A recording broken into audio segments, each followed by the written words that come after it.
non-inclusion of dairy is a contentious issue for Americans, non-inclusion of agriculture, and the genetically modified crops issue is something which is contentious so far as Americans are concerned.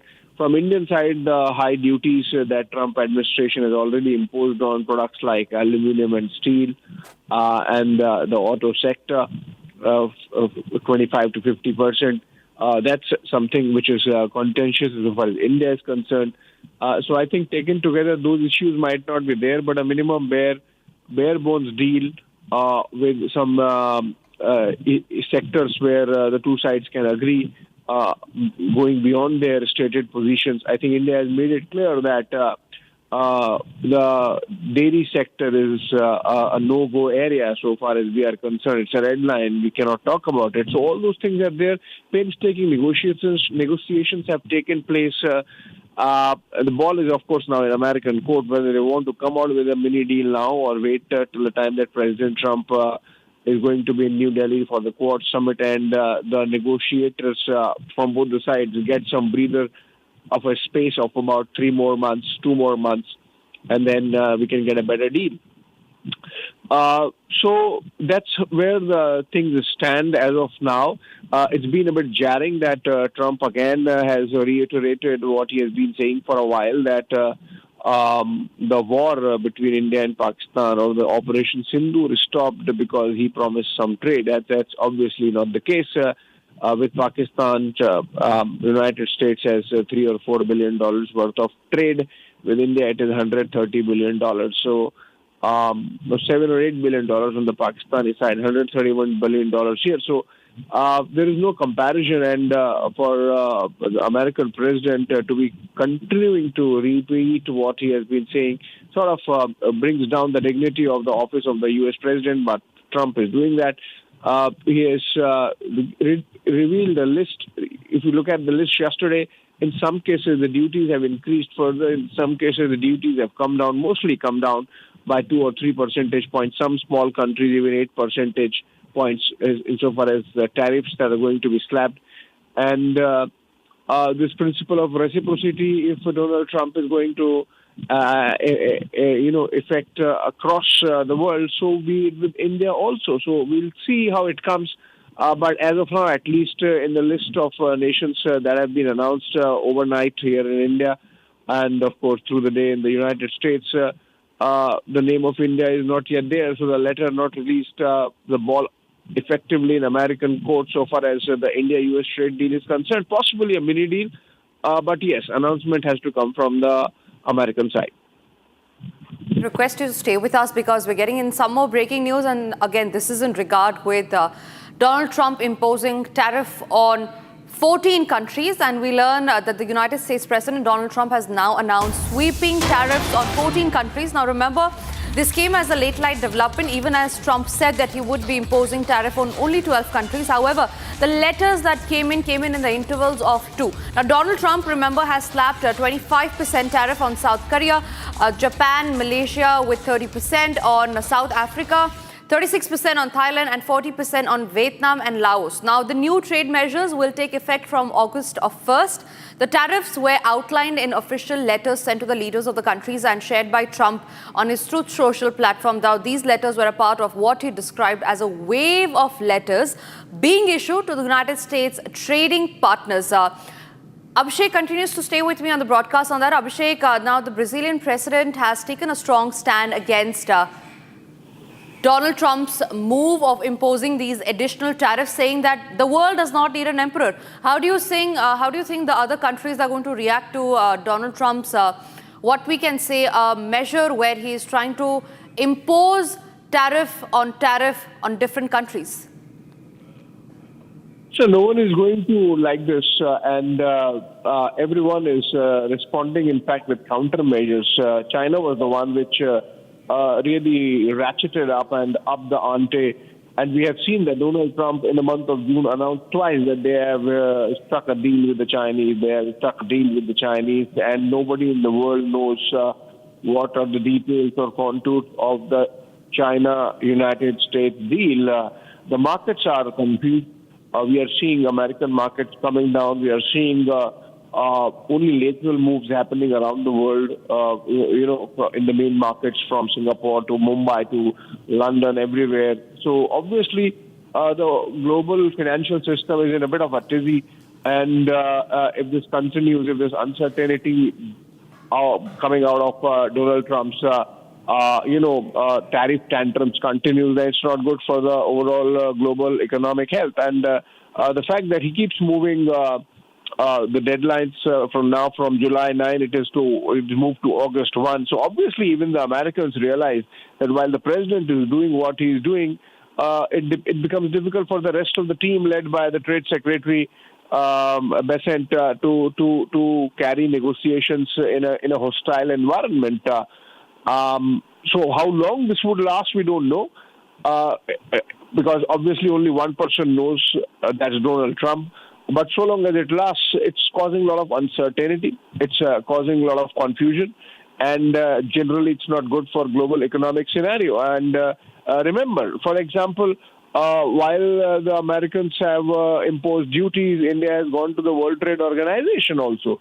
So those options would be there, since you asked the question, for rest of the world also to really utilize the already existing international platforms and mechanisms to address disputes. And essentially what we are seeing is that these unilateral announcements are creating disputes which ultimately might land up somewhere like the WTO.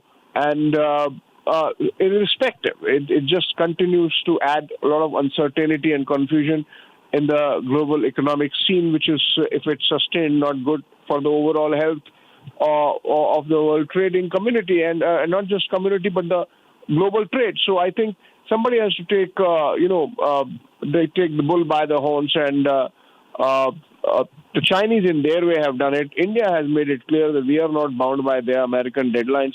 So would Lula do it in Brazil. And in fact, in the case of Brazil, since you asked, the whole issue of Trump taking a position on Bolsonaro is something which might sort of act as a red flag also. If you read these letters, some of which I did, sent by Donald Trump, they sort of have a hectoring tone. They sort of have a talking down tone, which is generally not good. I mean, look at the way, for example, the letter talks to the Japanese, and Japanese are allies. Japanese are friends. The Japanese, gave up their military just because the Americans were there to take care of them. And now if Donald Trump is negotiating with the Chinese in a manner that would compromise Japanese security, then they would, of course, respond and react. Yes. Yes, Abhishek, thank you very much for sharing those details with us. We will keep coming back to you as and when there are more updates on the story. This remains to be our top focus. Meanwhile, as we were saying that the United States has threatened of 10% tariffs on nations supporting the BRICS summit and what America calls an anti-American policies. Now, the White House press secretary has also given a statement where she said that BRICS is undermining the United States' interest, and that is why these additional tariffs have been imposed. Here's that statement. To avoid being subject to additional tariffs? Sure. Well, the president feels, generally speaking, that BRICS is seeking to undermine the interests of the United States. It's the president's utmost responsibility to put the interests of the United States first. That's how he views his job as president. So he's going to ensure that America is fairly treated on the world stage, and he'll take any action necessary to prevent countries from taking advantage of the United States and our people. Raquel. Presidente da República de país do tamanho dos Estados Unidos ficar ameaçando o mundo através da internet. Não é correto. Sabe? Ele precisa saber que o mundo mudou. Sabe? Não queremos imperador. Nós somos países soberanos. Se ele achar que ele pode taxar, os países têm o direito de taxar também.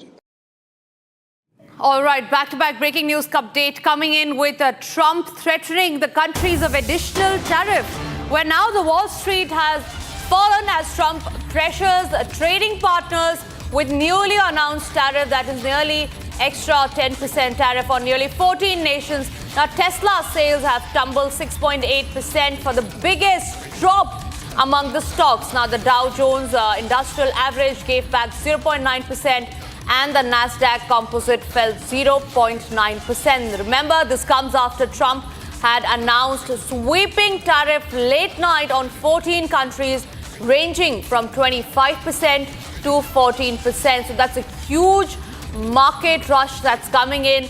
The markets are tumbling, and all of this as a result of Trump announcing the 10% additional tariff on 14 countries.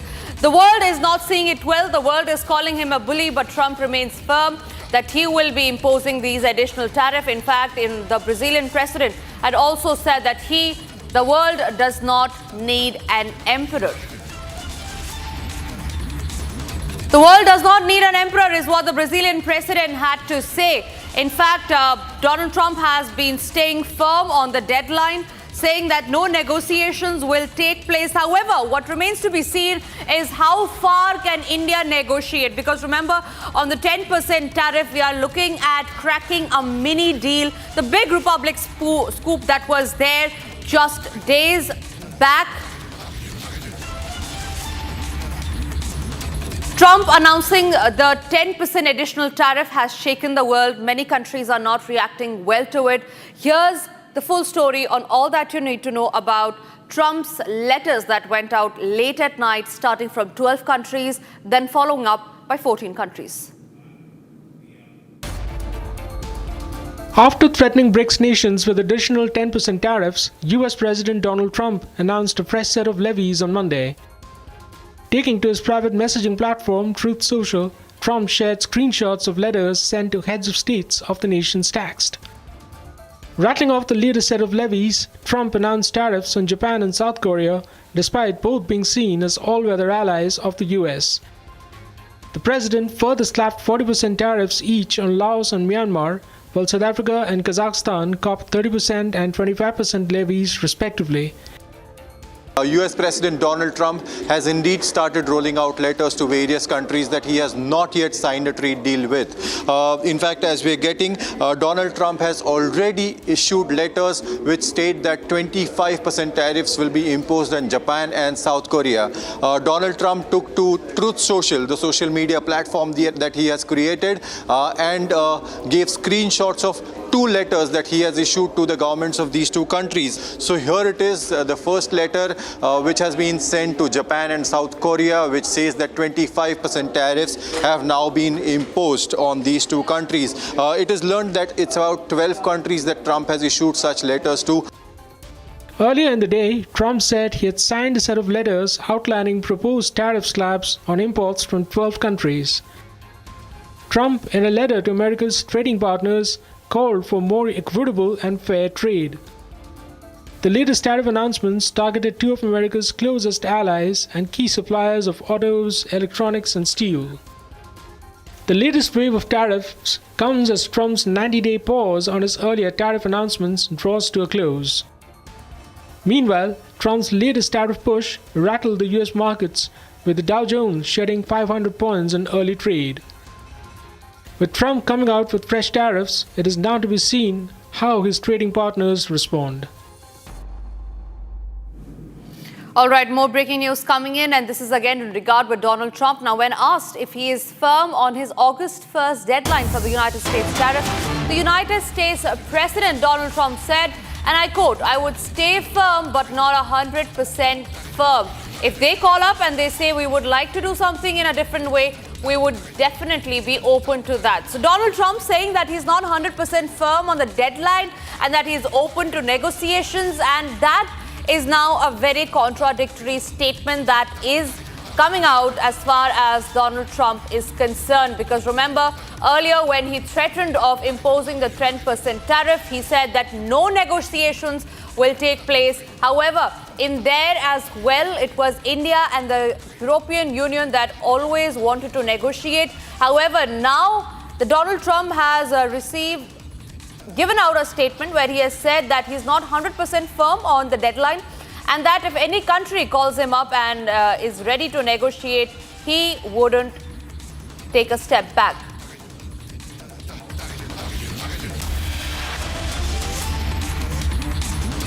All right, that's a big statement that's coming for Donald Trump. Could be a rightly relief to many countries as far as the additional tariffs are concerned. Now, when he was asked if he is staying firm on his August 1st deadline for the United States tariff, this is what Donald Trump had to say. More or less final offer. Look, we're always subject to negotiate something that's fair, but we've talked to most of the countries, and pretty much they've had their way for many, many decades, as you know. And it was time that we just wanted fairness. This is not really equitable from our standpoint because it's just a small token by comparison to the damage that's been done over the years. But we had no other president that was willing to do this. I did it in my first term with China and others. We took in hundreds of billions of dollars of tariffs. No inflation, the most successful period of time that we've ever had financially in the country. The first term. I think this term is going to be much better, even much better than that. That was the best ever, and this is going to be, I think, substantially better, and we're on the way to doing that. We've already taken in over $100 billion worth of tariffs, and we haven't even started. And all I say to the other countries is, you know, some of them wanted to make a deal and want to be fair. Others perhaps got a little bit spoiled. They were a little bit spoiled because for 30, 40 years, 50 years, they were taking advantage of the country. So we're going to, I would say final, but if they call with a different offer and if I like it, we'll do it.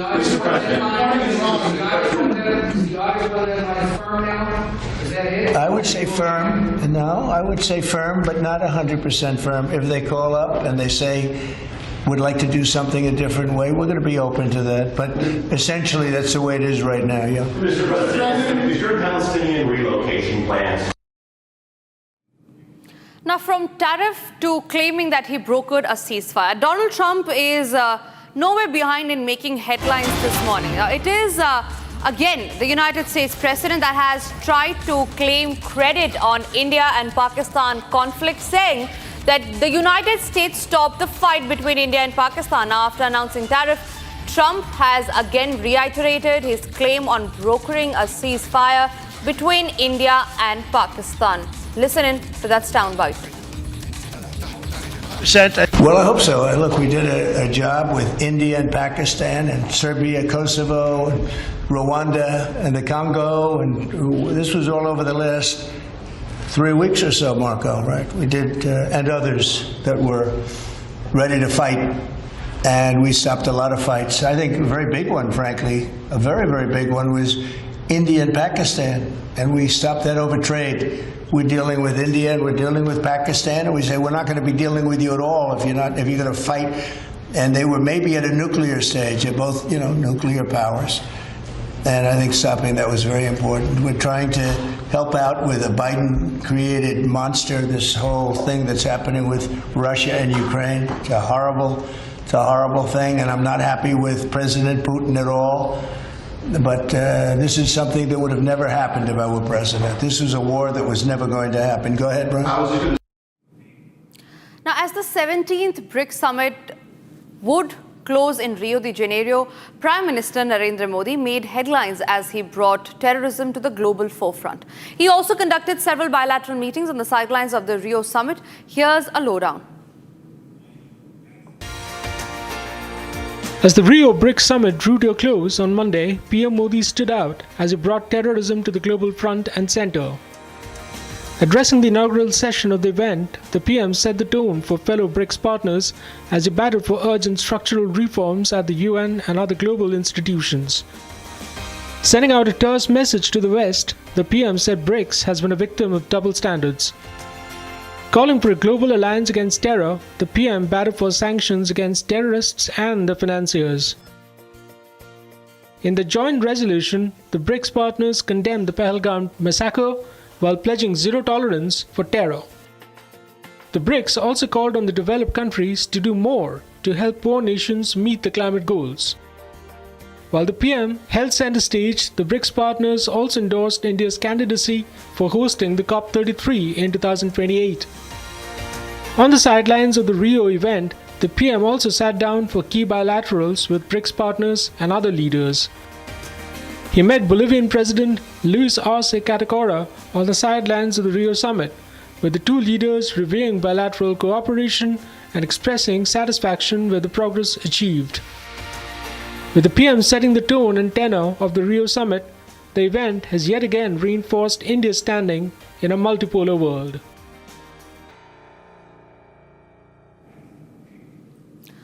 Sodhi Khanna, a wanted Maoist commander who carried a bounty of rupees 8 lakh on his head, was eliminated by the security forces in a fierce encounter in Chhattisgarh's Bijapur district on Monday. Now, the prized scalp is being seen as a further blow to red terror in Chhattisgarh. Take a look at this detailed report for more. Forces battling to stamp out red terror from the country scored another decisive victory on Monday.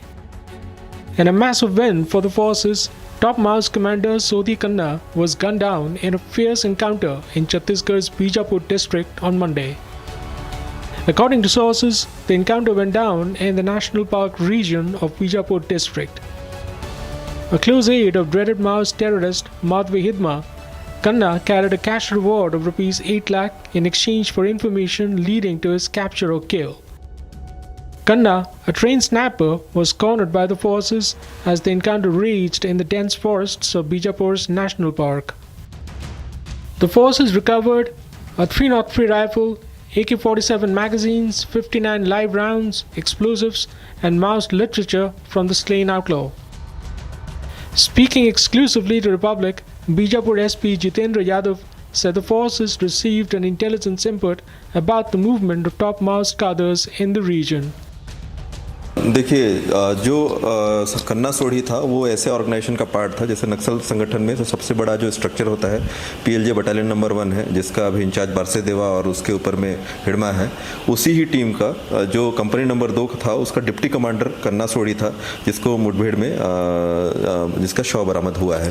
तो वो sniper team का भी member था और उसके अलावा वो team को भी कमांड करता था। तो एक बड़ी सफलता है जवानों के लिए कि उन्होंने पीएलजे बटालियन नंबर 1 के डिप्टी कमांडर को मुठभेड़ में मार गिराया है। सर, कितने बड़े बड़े कैडर के नक्सली उस इलाके पे मौजूद थे? और देखिए, जो हमें जो प्राथमिक जो सूचना मिली थी उसके हिसाब से जो टीएससी के जो बंडी प्रकाश है, इसके अलावा जो नेशनल पार्क एरिया कमेटी के जो लोग हैं, इसके अलावा कुछ एसजेडसी और सीसी मेंबर्स की भी सूचना मिली थी, जिस पर से हमने विभिन्न टीम में जिसमें डीआरजी दंतेवाड़ा, डीआरजी बीजापुर और इसमें कोबरा, सीआरपीएफ और एसटीएफ की संयुक्त टीमें ऑपरेशन पर निकली थी और उसी पर से ये मुठभेड़ हुआ है। With another top Maoist eliminated, the forces are well on course to delivering on the centre's promise to root out red terror by February next year.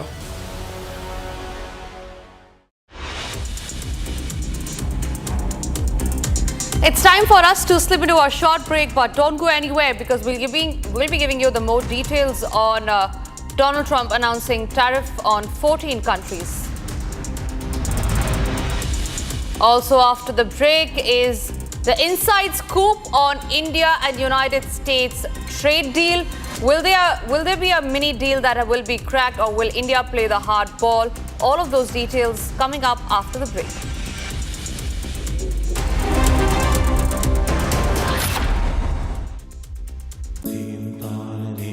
At Amity, we are committed to building a stronger India through world-class education and research, to nurture ideal citizens who, together with the leaders of today and tomorrow, will make India a world superpower.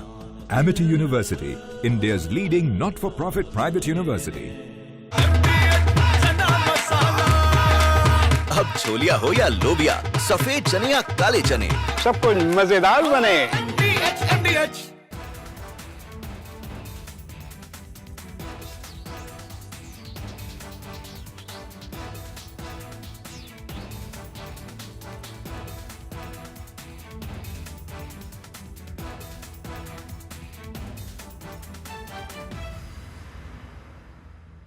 MDH की हल्दी मिर्ची धनिया करे कमाल, ये रंग दे, ये खुशबू दे, ये तीखा, ये कम पड़े, क्या निराला MDH masala.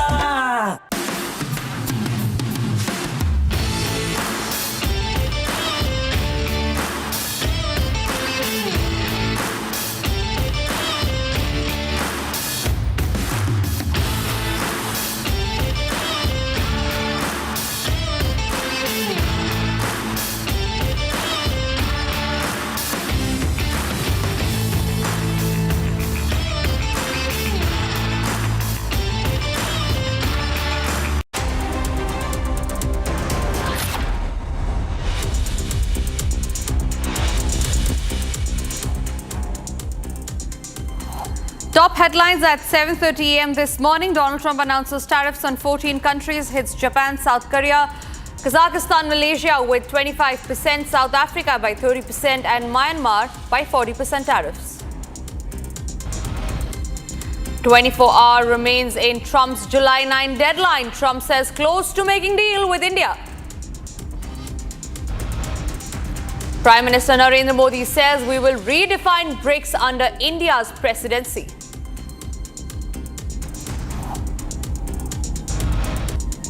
Russia's former transport minister reportedly dead under suspicious circumstances after being sacked by President Putin. Family of 5 beaten up, set ablaze, their bodies thrown over suspicion of occult rituals and witchcraft in Bihar's Purnia. An FIR registered against cricketer Yash Dayal on charges of sexual exploitation, physical violence, mental harassment and cheating.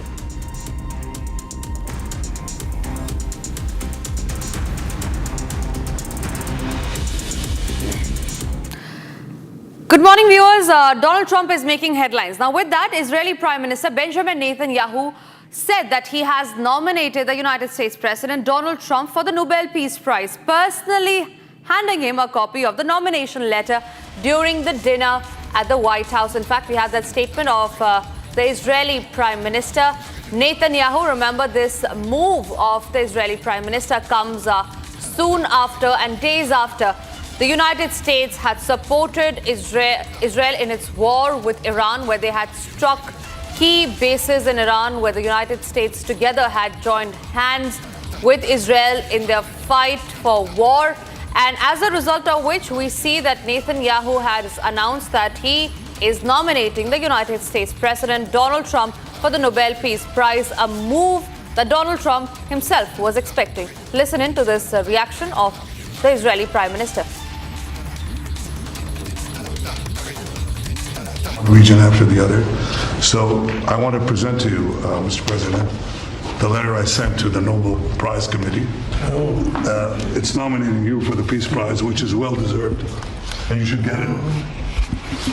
In one region after the other. So I want to present to you, Mr. President, the letter I sent to the Nobel Prize Committee. It's nominating you for the Peace Prize, which is well deserved, and you should get it. For the third time since the upcoming of the Trump 2.0 administration, ladies and gentlemen, Israeli Prime Minister Benjamin Netanyahu held talks with the United States President at the White House, and this happened on Monday late night. Now, the meeting reignited hopes of a fresh ceasefire deal in Gaza after the end of the 12-day war between Israel and Iran. Now, as the meeting unfolded at the Oval Office, the two leaders hailed the United States airstrikes on Iranian nuke sites as a success. Here's a report on that. Not for the first time in the Trump 2.0 administration, Israeli Prime Minister Benjamin Netanyahu called on the US President at the Oval on Monday. The meeting was the first by the two leaders after Israel and Iran agreed on the terms of a Trump-negotiated ceasefire following a bruising 12-day war. With the Israel-Iran truce now in effect, the meeting at the Oval raised fresh hopes of an end to the Gaza conflict. Israel has been witnessing widespread protests calling for an immediate ceasefire with Hamas to enable the release of the remaining Jewish hostages. As the meeting unfolded, Trump and Netanyahu hailed the US bomber strikes on the Iranian nuke sites as a success. Ahead of the meeting, Trump had said the two leaders would be celebrating the great victory over Iran. Trump is pushing for a ceasefire which could lead to a halt in fighting, aid for Gaza, and the release of hostages.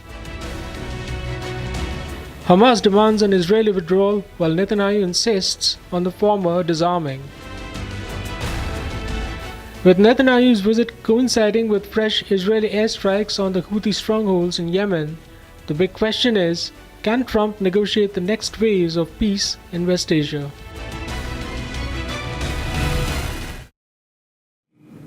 We're also getting in many reactions. Remember, as we speak, the meeting between the United States President and Israeli Prime Minister Benjamin Netanyahu has just ended. Listen into some more reactions that are coming in on the story.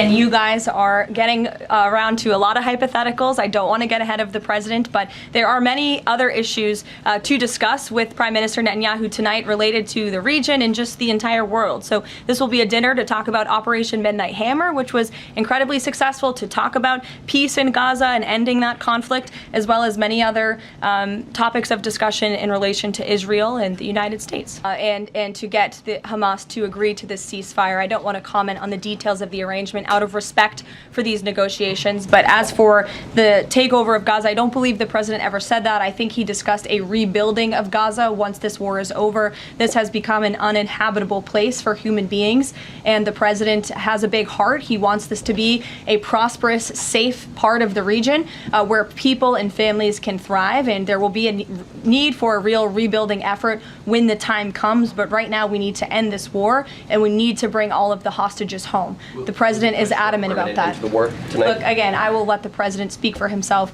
later if he decides to comment on the details of the agreement, but out of respect for the discussions, I won't do that from the podium. All countries and all regions around the world, not just Ukraine. Now, in a major development, the United States President Donald Trump announced sweeping multiple tariffs on Japan, South Korea, Myanmar, Laos, Kazakhstan, Malaysia and South Africa starting August 1st. The decision, confirmed through official White House letters and Trump's own post on his private messaging platform, Truth Social, comes as a 90-day tariff reprieve draws to a close. Now, with markets reaching sharply, the Dow plunged over 500 points today, raising fresh concerns about a possible trade war and its global economic implications. Here's more. After threatening BRICS nations with additional 10% tariffs, US President Donald Trump announced a fresh set of levies on Monday. Taking to his private messaging platform, Truth Social, Trump shared screenshots of letters sent to heads of states of the nations taxed. Rattling off the latest set of levies, Trump announced tariffs on Japan and South Korea, despite both being seen as all-weather allies of the US.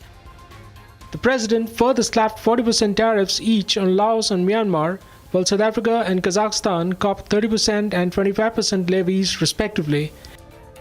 US President Donald Trump has indeed started rolling out letters to various countries that he has not yet signed a trade deal with. In fact, as we're getting, Donald Trump has already issued letters which state that 25% tariffs will be imposed on Japan and South Korea. Donald Trump took to Truth Social, the social media platform that he has created, and gave screenshots of 2 letters that he has issued to the governments of these 2 countries. So here it is, the first letter which has been sent to Japan and South Korea, which says that 25% tariffs have now been imposed on these 2 countries. It is learned that it's about 12 countries that Trump has issued such letters to. Earlier in the day, Trump said he had signed a set of letters outlining proposed tariff slabs on imports from 12 countries.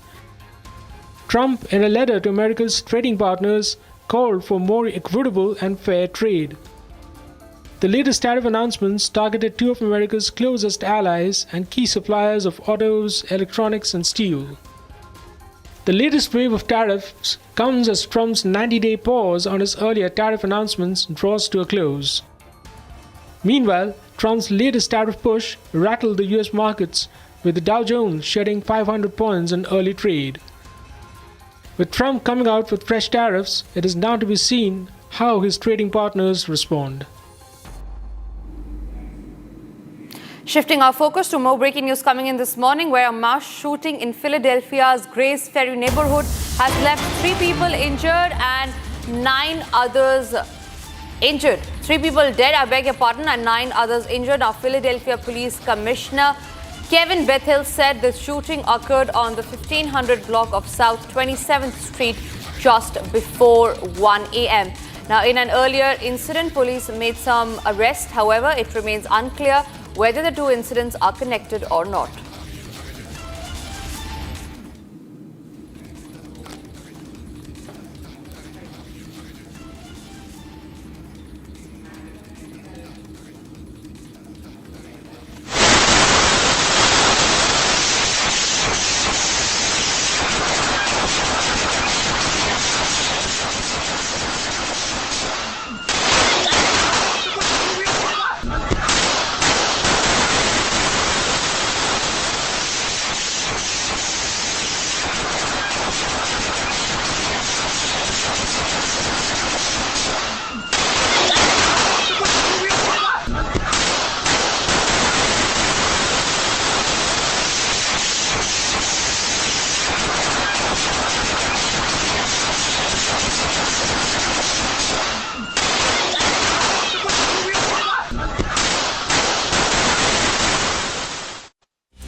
Let's also have a quick check of the other stories that we're tracking in global life this morning. A top South African security official accused the police minister and a deputy national commissioner of colluding with crime syndicates, sparking in public uproar. In an unprecedented move, General Nahala, head of the police in province of KwaZulu-Natal, called for a press conference and claimed that Senzo and Shadrach had interfered with sensitive police investigations. He also alleged both men disabled a crucial crime unit tasked with investigating repeated politically motivated killings in the province after it was revealed that crime syndicates were behind the killings. A heat wave in Greece pushed temperatures above 40 degrees Celsius, that is at 104 degrees Fahrenheit, again on Monday. Tourists in Athens lined up to visit the Acropolis, taking advantage of the cooler morning temperatures. No emergency measures were implemented in Athens. The current hot spell following sweltering temperatures across Europe is not considered unusual. The heat wave is forecast to last through Thursday. Hundreds of flights were delayed or cancelled over the weekend as officials were repeatedly forced to ground planes due to the risk from Ukrainian drones. Russia's Federal Aviation Agency had to say this. Between the mornings of July 5 and July 7, some 485 flights were cancelled, with another 88 sent to alternate airfields. Another 1,900 flights were delayed. Videos circulating on social media over the weekend showed crowds huddling at Russian airports, including key international hubs in Moscow and St. Petersburg. The Japanese government and people must not forget the history or the aggression and should learn from it and work hard to promote peace, said the director of Chukrian Peace Memorial Office in Japan. Now, the 88th anniversary of the Lugo Bridge incident is commemorated on Monday across China. The historic incident took place at the Lugo Bridge outside Wanping County, southwest of Peiping or present-day Beijing, on July 7, 1937. The incident is recognized as the start of Japan's full-scale invasion of China and China's whole nation resistance against the Japanese invaders. Authorities in Greece say more than 1,200 migrants have been detained on the island of Crete and the nearby island of Gavados over the past 3 days, following a surge in arrivals from Libya. The Coast Guard said multiple boats were intercepted off Crete's southern coast from Saturday through Monday, prompting regional officials to request additional government assistance. Video footage showed an empty boat used by migrants being pulled to shore by the Coast Guard.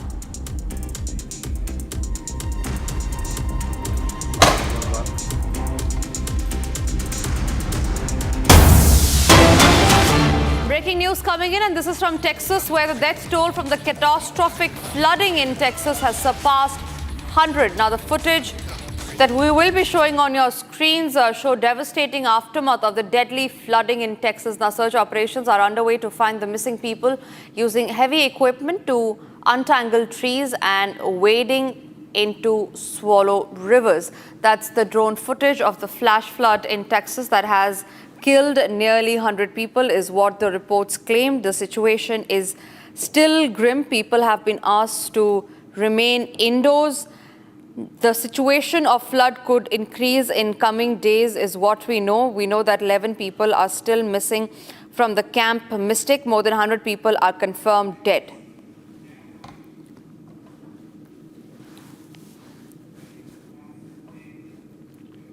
Moving on, Romania's streets are witnessing widespread protests. Trade union members are rallying against the government's austerity measures amid reducing the country's budget deficit. Here's a detailed report on that.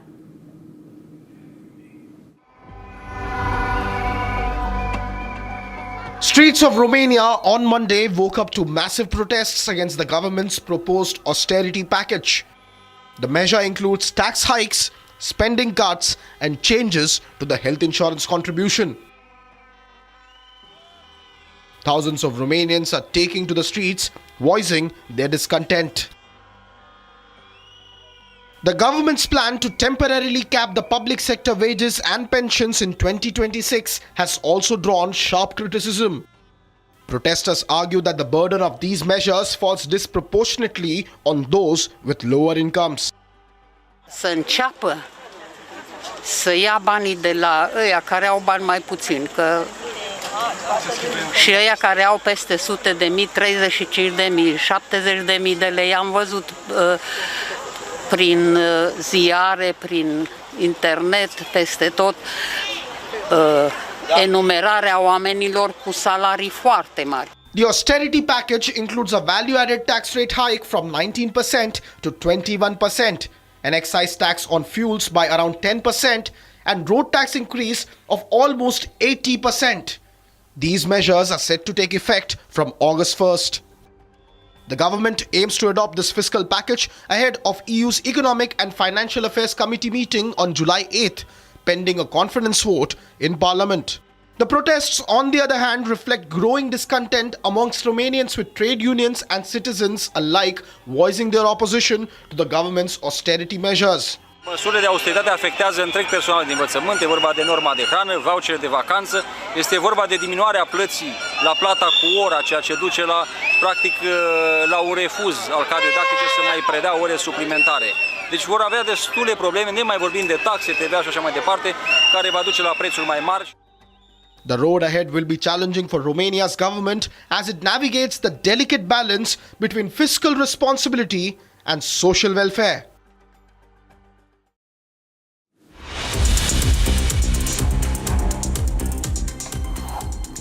Let's have a quick check of the stories that we're tracking in the business arena. India and the United States have been trying to close a trade deal for a while, but the key differences remain. Despite strong ties, issues like tariff, market access and digital rules are still unresolved. Reports suggest that India and the United States are close to finalizing an interim trade agreement, with a broader deal potentially taking shape later this year. The interim agreement reportedly covers around 6,000 items, with a focus on lowering tariffs on both sides. India's residential real estate market continues its steady climb in the April-June 2025 quarter, with average capital values rising 3.5% quarter-on-quarter, according to the latest Magic BRICS Prop Index report. The growth signals sustained demand and robust buyer confidence, supported by strong infrastructure development across key cities. The Q2 2025 Prop Index shows demand for residential property grew 4.6%, indicating a healthy and dynamic market.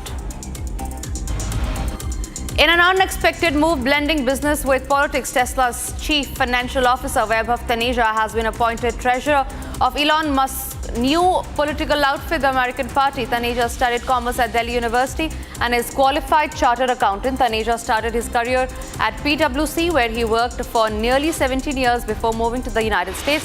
At Tesla, he steadily moved up the ranks, first becoming chief accounting officer and later taking on the key role of a CFO. In a dramatic escalation of tensions with the BRICS bloc, United States President Donald Trump has threatened to impose an additional 10% tariff on goods from any country supporting what he called anti-American policies of BRICS. In fact, the letters have already been sent out. The warning, posted on social media, declared bluntly there will be no exceptions to this policy.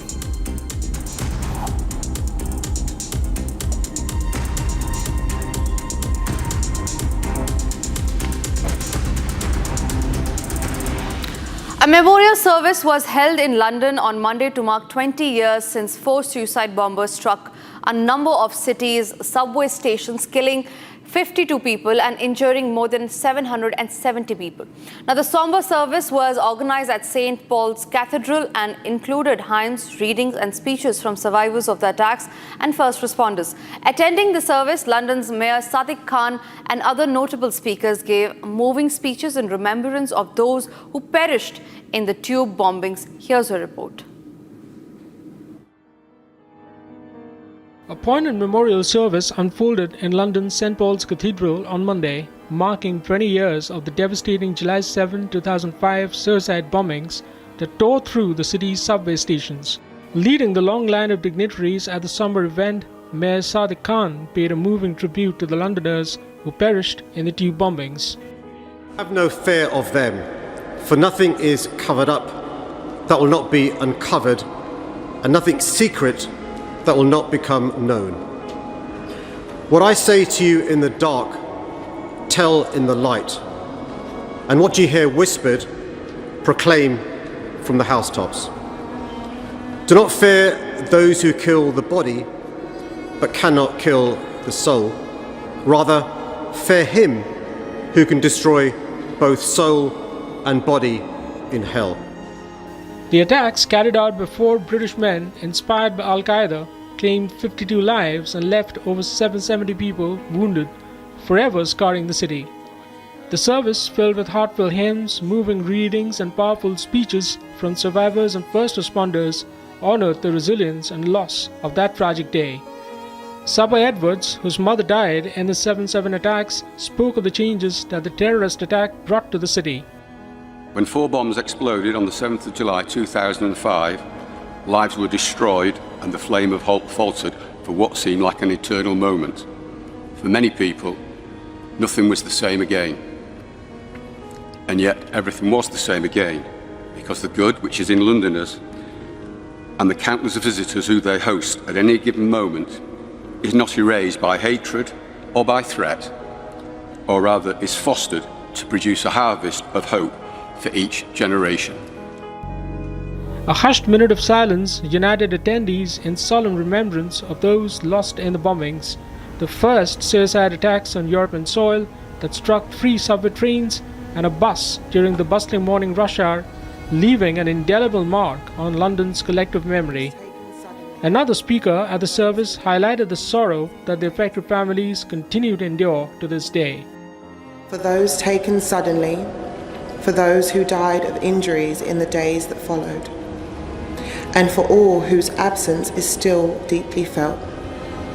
Trusting in God's eternal embrace, may we find comfort in remembrance and hope in the promise of eternal life. Lord, in your mercy, hear our prayer. Just 2 weeks after the terrorist attack, a second attempted attack mercifully failed when the devices did not detonate, sparing further heartbreak for the city. As the city recounted the horrific events of 7/7, multiple events were held in honor of the victims, while also reflecting on the city's resilience to rise from the tragedy.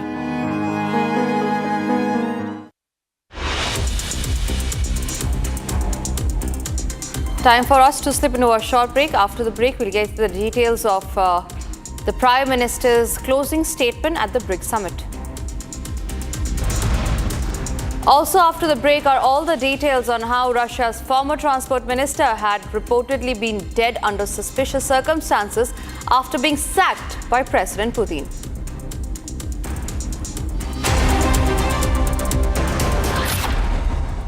आधे bowl दही में 4 चम्मच MDH चटनी पुदीना मसाला डाला, stir करो, पुदीना चटनी तैयार। MDH चटनी पुदीना मसाला।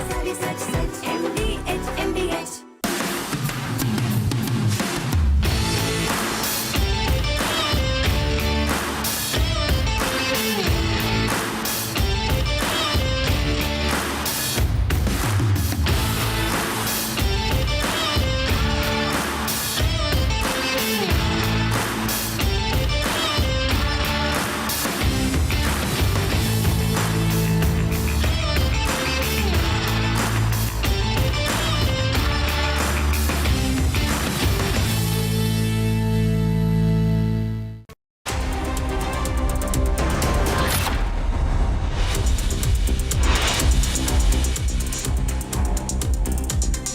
Let's now focus on some stories from the world of sports. Indian cricketer and former Mumbai team member Prithvi Shaw has officially joined Maharashtra for the 2025-2026 domestic season as confirmed by the state's cricket governing body. Last month, Shaw requested a no objection certificate from the Mumbai Cricket Association to move to a different state team. His request was approved. He was excluded from Mumbai's red ball squads due to concerns over fitness and disciplinary issues. Vian Mulder etched his name in cricket history by recording the highest individual score ever by a player debuting his move as a test captain, but he did not stop there. Mulder also surpassed the record for highest match aggregate on captaincy debut, a mark previously held by Virat Kohli, who had scored 115 and 141 in Adelaide against Australia in 2014. Remarkably, Mulder achieved a total of 264 in just one innings, with the possibility of adding more still booming. The International Cricket Council, that is the ICC, has appointed Sanjog Gupta as its new Chief Executive Officer effectively from July 7, 2025. Gupta, the seventh person to hold the post, was elected through an extensive global recruitment process that attracted over 25,000 participants from 25 countries after a rigorous screening by the ICC's HR and remuneration and nomination committees comprising senior leaders from various cricket boards. His nomination received unanimous approval.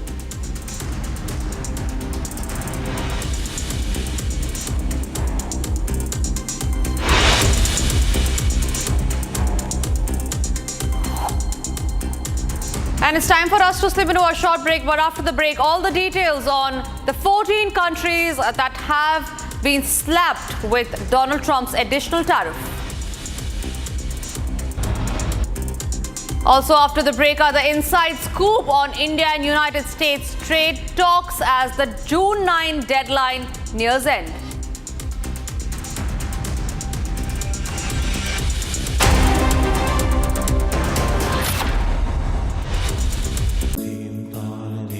At Amity, we are committed to building a stronger India through world-class education and research, to nurture ideal citizens who, together with the leaders of today and tomorrow, will make India a world superpower.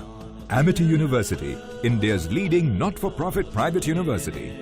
ये है secret recipe MDH का जीरा SIP जल जीरा मसाला। SIP SIP जीरा SIP MDH का जल जीरा सिप MDH का जल जीरा सिप।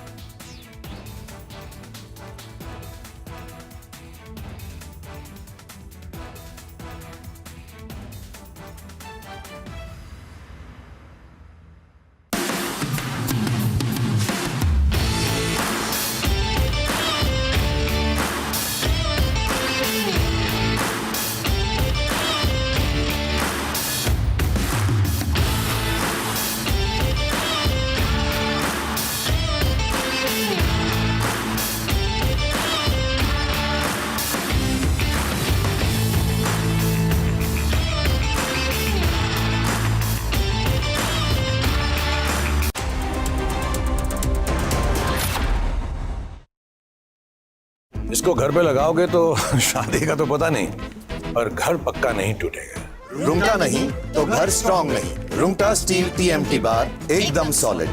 पहाड़ों में एक हाइकिंग शिप भी बन सकती है। दादी के हाथों का जादू और खुशबू से महकता घर, माँ की मुस्कुराहट और खाने की सुगंध। MDH गरम मसाला, क्योंकि हर रिश्ता है स्वाद से जुड़ा।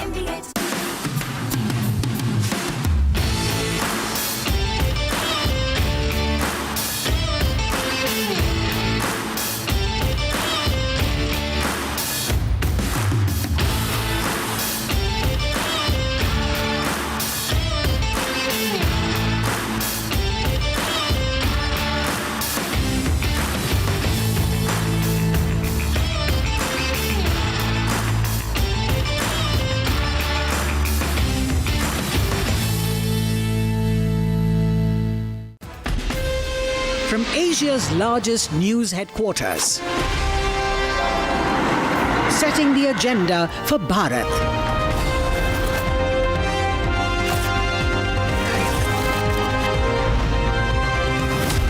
You're watching Republic.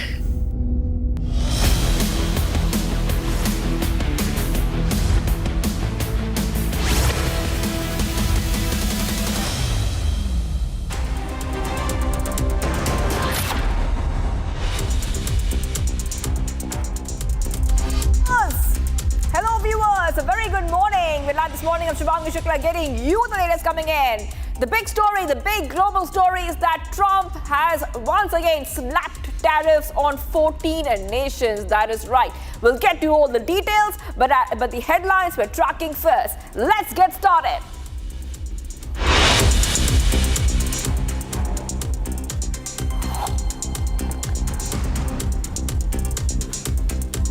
Donald Trump announces tariffs on 14 countries.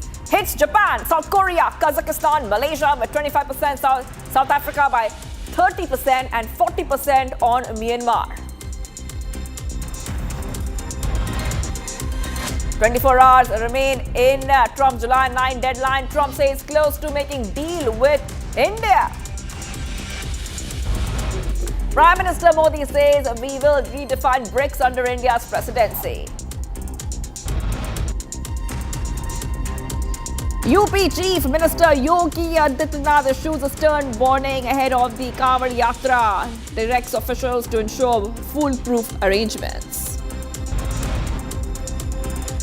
FIR registered against cricketer Yash Dayal on charges of sexual exploitation, physical violence, mental harassment and cheating.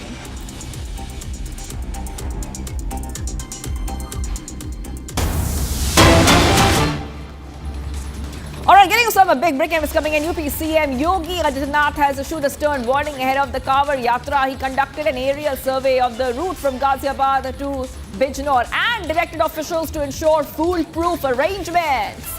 CM says the strict action will be taken against anyone trying to defile the Yatra, including acts like spitting in the items of food at eateries. He has completely stressed and made the point that cleanliness, lighting and safety should be top class and that the convenience of devotees must be the highest priority. Voluntary groups and social organizations have also been asked to step in and assist with the arrangements. So back-to-back is coming in right now on Republic TV, where we're learning that Yogi Adityanath has spoken about the Kanwar Yatra, saying that any attempts to defile the Kanwar Yatra will be strict action will be taken against it. Warning against any attempt to defile food. Instructions have been sent very clearly to officials to adopt a zero-tolerance approach towards anyone who's attempting to defile food items or even engage in any kind of disrespectful acts. Tough message coming in from Yogi Adityanath. Now, remember, this is coming in as a CM, we saw those pictures also, where CM is reviewing the preparations for the Kanwar Yatra, and he's conducting an aerial survey of the Yatra route. All right, let's move ahead. Let's move ahead right now to some of the other stories that we're tracking right now. Let's go ahead to what the big global story, viewers, is that Trump, US president, says that he was slapping 25% tariffs on Japan and South Korea in his first letters to trading partners ahead of a deadline to reach a deal with Washington. Trump has said that at the weekend, that starting from Monday, he would send the first batch of up to 14 to 15 letters to countries informing them that he would reimpose harsh levies that he had postponed in April. In near identically worded letters to Japanese and South Korean leaders, Trump says that tariffs would apply from August 1st because their trading relationships with Washington were unfortunately far from reciprocal. That is right, viewers. There's a back-to-back that's coming in right now on Republic TV. Once again, Donald Trump makes the tariff threat. In fact, already sending letters to 14 nations. Remember, on the other hand, we also know that a trade deal between India and the US is being negotiated. So multiple updates coming in right now on Republic TV. Now you will see on your screens how much tariff has been slapped per nation. So they are around 14 countries, ranging from 25% all the way to 40% tariffs have been slapped on their imports. And Trump has dispatched the first batch of letters to many nations just days before his deadline for trade partners to reach a new deal expires. Trump has made the announcement on his Truth Social platform. We also have a statement of the US president. So let's go ahead and play it out.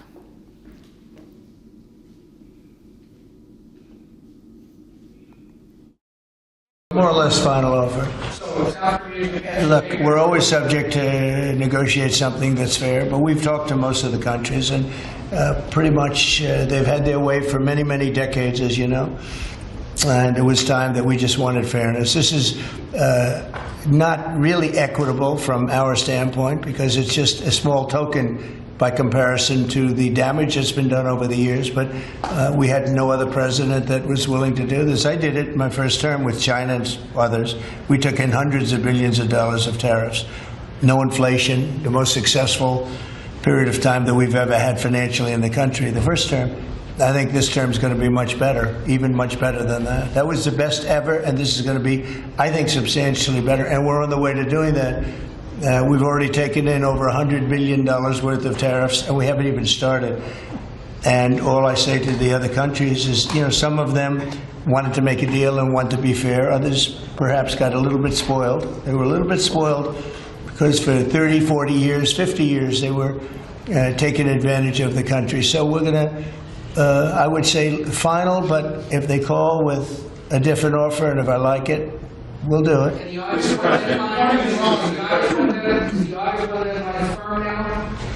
I would say firm. No, I would say firm, but not 100% firm. If they call up and they say, would like to do something a different way, we're going to be open to that. But essentially, that's the way it is right now, yeah. Mr. President, is your Palestinian relocation plan? Simultaneously, viewers, US has once again threatened 10%, I repeat, 10% tariffs on any nation supporting BRICS summit and anti-American policies. The White House press secretary says that BRICS is undermining the US interests.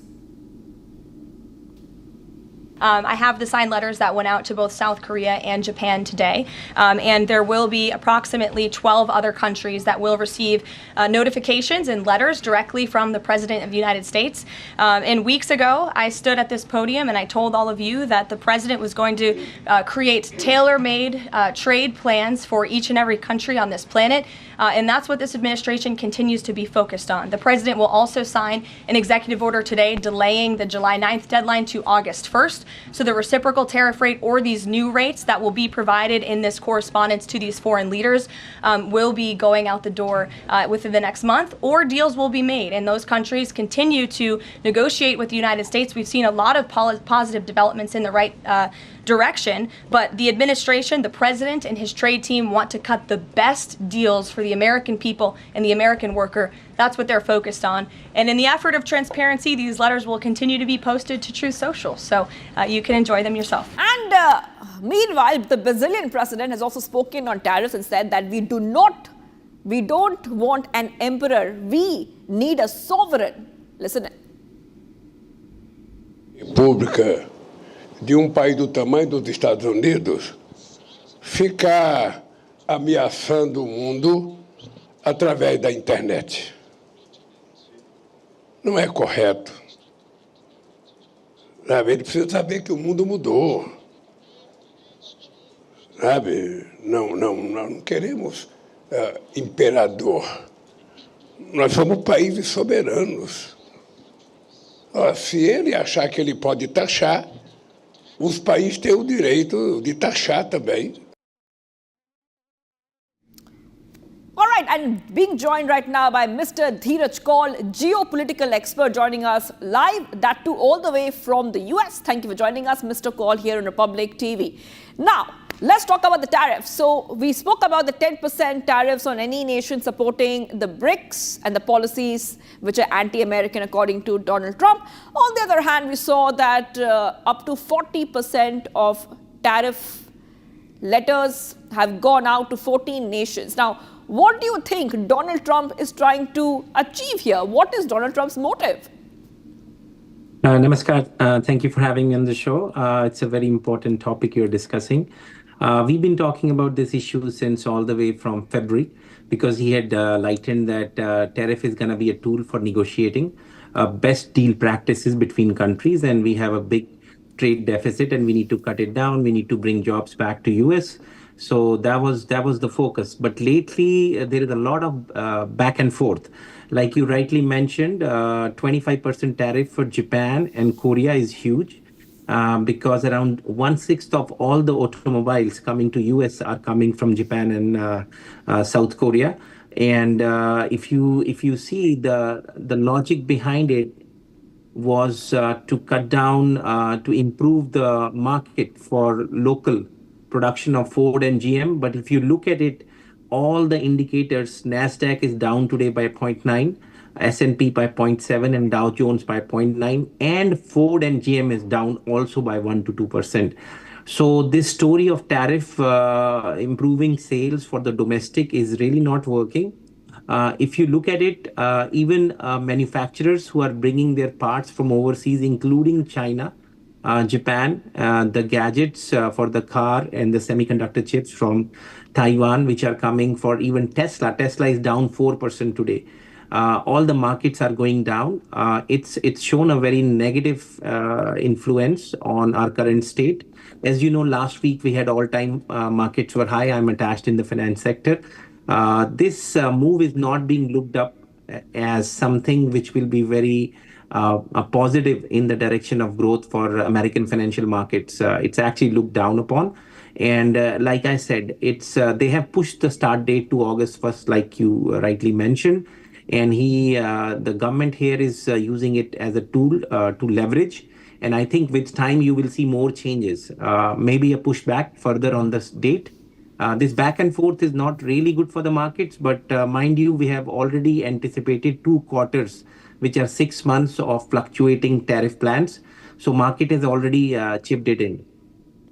Right. Mr. Cole, you have given us a wide perspective. I just want to ask you one more question before we let you go. I want to ask you that more about the BRICS nation, 10% tariff for any country supporting the BRICS policies, which are anti-American, that's what Donald Trump says. But the BRICS bloc is gaining more and more influence. Countries want to align with the BRICS. Don't you think that it might spoil relationships between the BRICS nations and the US after Donald Trump made the 10% tariff threat? Right, you're absolutely right. That was recently exposed, and minded one of the most important strategic partners of US, which is Dubai, UAE, Qatar, India, are also a part of BRICS. As you know, extended BRICS now. We don't really care about Iran being part, Russia, Brazil much, but these countries are fundamentally important for Middle East and Southeast Asia dominance of American and West, in which India is a key strategic partner, especially in the AI sector. I work there in healthcare too, so I can vouch for it. There is a huge interdependence. So that 10% tariff is to wow out, and there were 2 reasons which are pointed. One is they are trying to devalue dollar by improving BRICS. That's a threat which US anticipates. And the second is a pro-Philistine agenda and anti-Israel agenda, which was raised by certain members of the BRICS, which they had already in contact with Iranian foreign minister, as you know, recently about the war, the 12-day war. So there is a lot of pressure from Israel for US to take stand, which US is taking. And the second was, like I said to you, about dollar dominance being challenged by BRICS, which US is taking very seriously. So they are trying to deter more nations who are trying to join BRICS. And it's very clear-cut outset that if you are going or supporting BRICS, you will have to face the penalty of tariffs. All right, thank you for joining us, Mr. Cole, geopolitical expert joining us here on Republic TV all the way from the US. Once again, Donald Trump slaps tariffs, sends letters. We have to move ahead right now, viewers, to some of the other stories that we are tracking. Now, we see Israeli PM Benjamin Netanyahu has said that he has nominated Donald Trump for the Nobel Peace Prize, personally handing him a copy of the nomination letter during their dinner at the White House. This is coming in, viewers, as we see that Netanyahu has nominated Trump for the Nobel Peace Prize. Trump has received many Nobel Peace Prize nominations from supporters and loyal lawmakers over the years, and he has again and again said that he wants the Nobel Peace Prize. Now this time, the Israeli Prime Minister has nominated Trump for the Nobel Peace Prize for what he calls his role in forging peace. During their dinner at the White House, Netanyahu also handed a copy of the nomination letter that he sent to the prize committee. Let's go ahead and play out the statement. In one region after the other. So I want to present to you, Mr. President, the letter I sent to the Nobel Prize Committee. It's nominating you for the Peace Prize, which is well-deserved, and you should get it. All right, let's go ahead and also see what the White House press secretary has to say and has reacted on the Netanyahu-Trump Nobel Peace Prize nomination story. And you guys are getting around to a lot of hypotheticals. I don't want to get ahead of the president, but there are many other issues to discuss with Prime Minister Netanyahu tonight related to the region and just the entire world. So this will be a dinner to talk about Operation Midnight Hammer, which was incredibly successful, to talk about peace in Gaza and ending that conflict, as well as many other topics of discussion in relation to Israel and the United States, and to get the Hamas to agree to this ceasefire. I don't want to comment on the details of the arrangement out of respect for these negotiations. But as for the takeover of Gaza, I don't believe the president ever said that. I think he discussed a rebuilding of Gaza once this war is over. This has become an uninhabitable place for human beings, and the president has a big heart. He wants this to be a prosperous, safe part of the region where people and families can thrive, and there will be a need for a real rebuilding effort when the time comes. But right now we need to end this war, and we need to bring all of the hostages home. The president is adamant about that. Look, again, I will let the president speak for himself later if he decides to comment on the details of the agreement, but out of respect for the discussions, I won't do that from the podium. All countries and all regions around the... And this for the third time since the coming of the Trump 2.0 administration, Israeli Prime Minister Netanyahu held talks with the US President at the White House on Monday. The meeting reignited hopes of a fresh ceasefire deal in Gaza after the end of the 12-day war between Israel and Iran. As the meeting unfolded at the Oval Office, the two leaders hailed the US airstrikes on Iranian nuke sites as a success. Here's a report. Not for the first time in the Trump 2.0 administration, Israeli Prime Minister Benjamin Netanyahu called on the US President at the Oval on Monday. The meeting was the first by the two leaders after Israel and Iran agreed on the terms of a Trump-negotiated ceasefire following a bruising 12-day war. With the Israel-Iran truce now in effect, the meeting at the Oval raised fresh hopes of an end to the Gaza conflict. Israel has been witnessing widespread protests calling for an immediate ceasefire with Hamas to enable the release of the remaining Jewish hostages. As the meeting unfolded, Trump and Netanyahu hailed the US bomb strikes on the Iranian nuke sites as a success. Ahead of the meeting, Trump had said the two leaders would be celebrating the great victory over Iran. Trump is pushing for a ceasefire which could lead to a halt in fighting, aid for Gaza, and the release of hostages. Hamas demands an Israeli withdrawal while Netanyahu insists on the former disarming.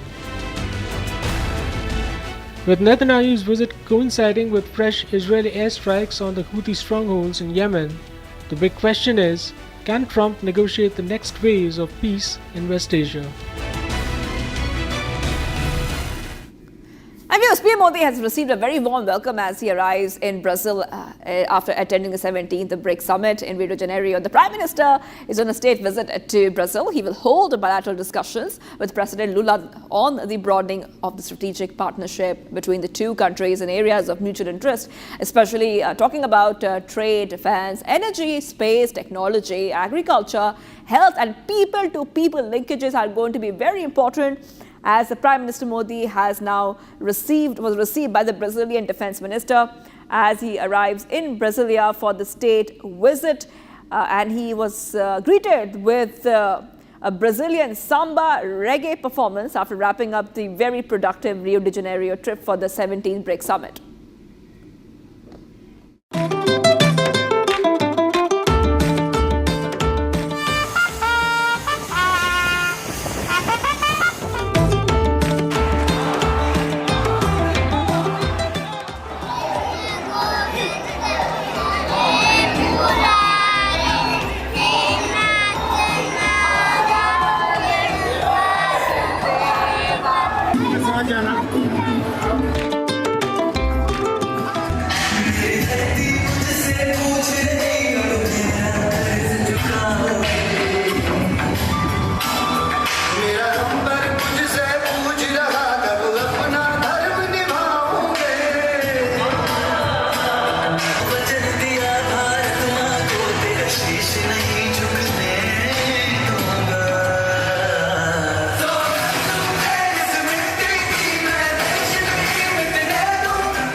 Bharat 1 Minute brought to you by Canara Bank.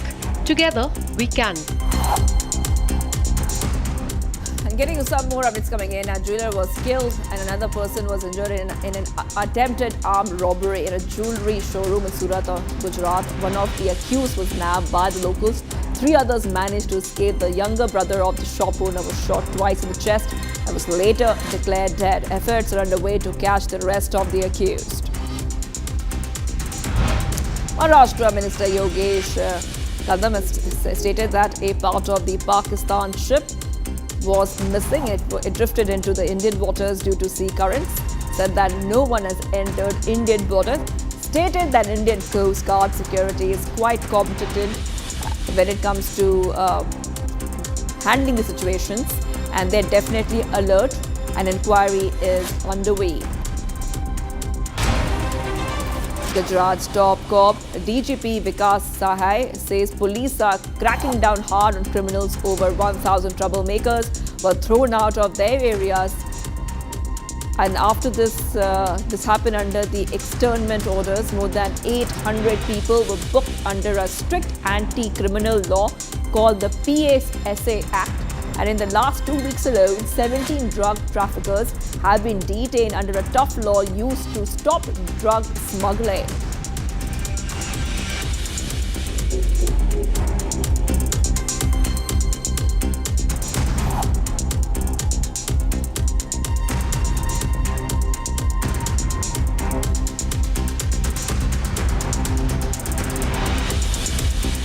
And viewers, let's go ahead and see what else is making news all across the nation. Starting off with some of the top stories coming in.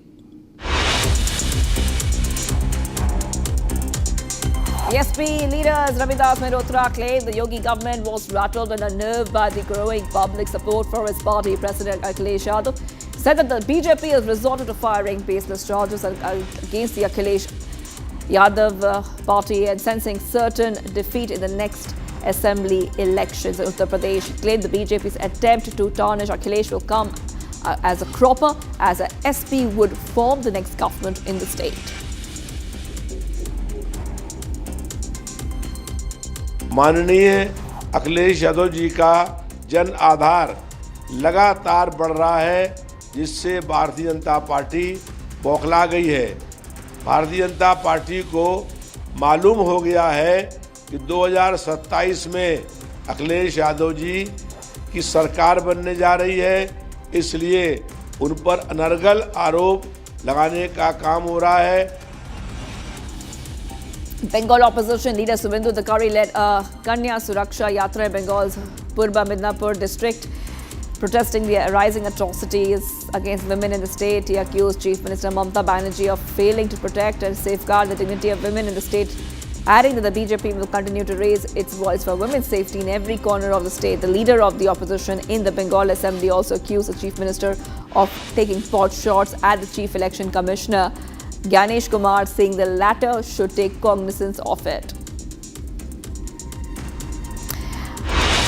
And much more coming up, viewers. We are live this morning. FIR registered against cricketer Yash Dayal on charges of sexual exploitation, physical violence and mental harassment and cheating. Last, Donald Trump announces tariffs on 14 countries, including Japan, South Korea, Kazakhstan, Malaysia, with different tariff rates up to 40%.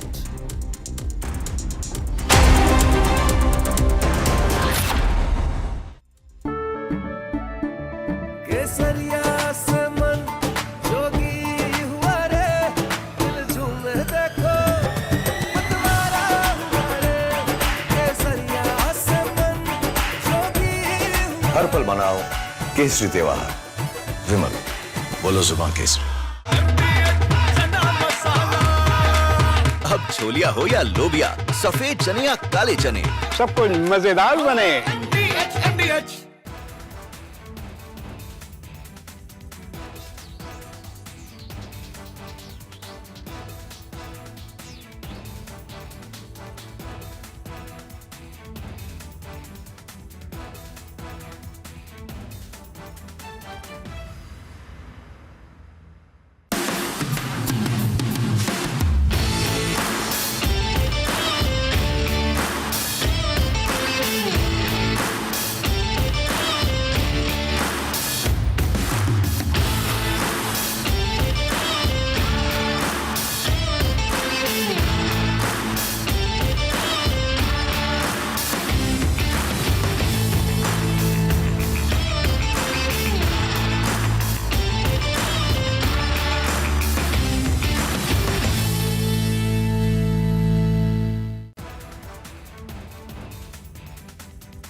Viewers, top headlines. Donald Trump announces tariffs on 14 countries.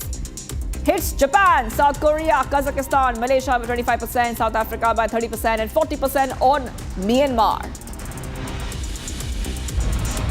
24 hours remain in Trump July 9 deadline. Trump says close to making deal with India. Prime Minister Modi says we will redefine BRICS under India's presidency.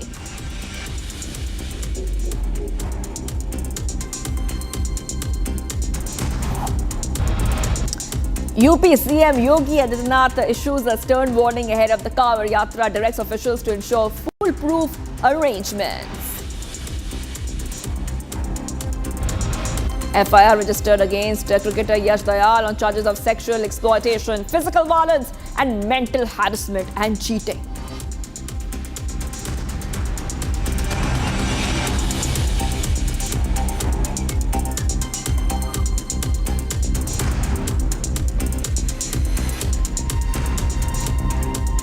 Hello viewers, we're live this morning. I'm Shivangi Shukla getting you the latest coming in. Breaking news coming in, viewers. Cricketer Yash Dayal has been booked in alleged sexual exploitation under the pretext of marriage. FIR was registered, I will repeat, FIR was registered against a cricketer in Ghaziabad, and this comes days after a woman from Ghaziabad, Uttar Pradesh, who claimed to have been in a 5-year-long relationship with the cricketer, filed a complaint alleging emotional, mental and physical abuse. Dayal has now been booked under Section 69 of the Bharatiya Nyaya Sanhita BNS, which deals with sexual acts carried out through deceit or false promises of marriage. Offences punishable by up to 10 years in prison, along with a fine. The FIR was lodged at the Indirapuram police station following a preliminary inquiry. Back to back is coming in right now, viewers, on Republic TV. And I want to go across to my colleague. Ghaziabad police booked cricketer Yash Dayal. Akil is joining us live. Akil, big trouble. Yash Dayal accused of sexual exploitation and physical violence. FIR has been registered. What does the FIR say, Akil? Well, that's right, Shivangi. If you see in this case, what we have seen that an FIR has already been registered against Yash Dayal, who is the RCB cricketer as well, and he plays for UP team as well. So at this point in time, the trouble seems mounting for Yash Dayal, because if you just go by the FIR details, the section under which the FIR has been filed is section 69 of the BNS, and which says basically it's regarding the intimidation, apart from that of violence and sexual harassment as well. So right now, the trouble seems mounting for cricketer Yash Dayal, and in this case we tried to also speak to the DCP of Ghaziabad in this regard, but as of now we haven't received any comment or confirmation on that part. But we have received the FIR copy, and that is very clearly mentioned that for the last 5 years Yash Dayal has been exploiting that victim. So right now the women has come forward in that in the police jurisdiction, and she has raised a complaint regarding this, and FIR has formally been launched by the Ghaziabad police team. Thank you, Akil, for getting us those details. I will be coming back to you for more on the story, as we see the cricketer has been booked in a sexual assault case. Let's move ahead, viewers. Sodhi Khanna, a wanted Maoist commander who carried a bounty of rupees 8 lakhs on his head, was eliminated by our security forces in a fierce encounter in Chhattisgarh's Bijapur district. That is right. Price scalp is being seen as a further blow to red terror in Chhattisgarh. Take a look at this report for more. Forces battling to stamp out red terror from the country scored another decisive victory on Monday. In a massive win for the forces, top Maoist commander Sodhi Khanna was gunned down in a fierce encounter in Chhattisgarh's Bijapur district on Monday.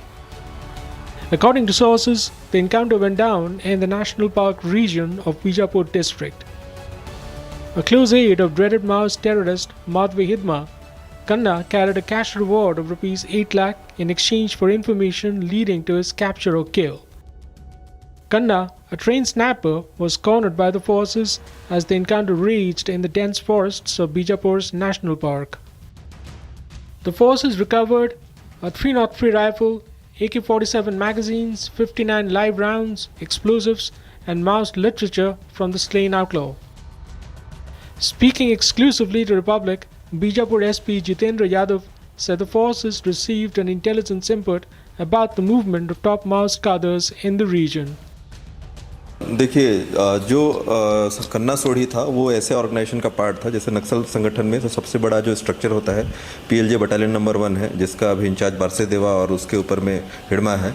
उसी ही team का जो company number 2 था उसका deputy commander कन्ना सोढ़ी था जिसको मुठभेड़ में जिसका शव बरामद हुआ है।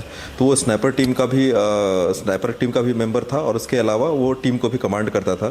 तो एक बड़ी सफलता है जवानों के लिए कि उन्होंने पीएलजे बटालियन नंबर 1 के डिप्टी कमांडर को मुठभेड़ में मार गिराया है। सर कितने बड़े बड़े कैडर के नक्सली उस इलाके पे मौजूद थे? और देखिए जो हमें जो प्राथमिक जो सूचना मिली थी उसके हिसाब से जो टीएससी के जो बंडी प्रकाश है, इसके अलावा जो नेशनल पार्क एरिया कमेटी के जो लोग हैं, इसके अलावा कुछ एसजेडसी और सीसी मेंबर्स की भी सूचना मिली थी जिस पर से हमने विभिन्न टीम में जिसमें डीआरजी दंतेवाड़ा, डीआरजी बीजापुर और इसमें कोबरा, सीआरपीएफ और एसटीएफ की संयुक्त टीमें ऑपरेशन पर निकली थी और उसी पर से ये मुठभेड़ हुआ है। With another topmost eliminated, the forces are well on course to delivering on the centre's promise to root out red terror by February next year. And there was breaking news coming in. Several rounds of bullets were fired near Azadpur terminal in Delhi. Now, we'll just take up viewers through what we are learning. Okay, the pictures are here. Bullets fired near Azadpur in Delhi. This is coming in as we see that a minor living in Azadpur MCD colony was shot. Currently, crime and forensic team is present at the spot. We have with us Akil. Akil, just take up viewers through what is happening. A case has been registered. Further investigation is underway in this case. Indeed, Shivangi, if you see a shocking incident this morning has come to light from the national capital when a gunshot has been fired in Azad Nagar area. And if you see in the jurisdiction of Adarsh Nagar police station, a case has already been lodged. And if you see the Adarsh Nagar police station comes under the jurisdiction of Northwest district. So as of now, we haven't received any updates from the DCP of the Northwest district, Mr. Bisham Singh. But if you see right now what has happened, the girl who basically was shot, she was taken to a nearby hospital and her treatment is going on. And in this case, what we have seen that Delhi police team's forensic team unit has already arrived at the various spot site and the investigation is going on in the matter. All right, thank you for getting those details. I will be coming back to you, Akil, for more on the story. Bullets fired near the Azadpur terminus. Okay, we'll move ahead right now. Karnataka government is stuck between a rock and false promises. After making tall promises before coming to power, the Congress is finding it tough to make ends meet. In the latest Anna Bhagya scheme, a boon to the poor is stuck without payments. Trucks that transport these grains have stopped in their tracks because of a rupees 250 crore payment due. Here's the story.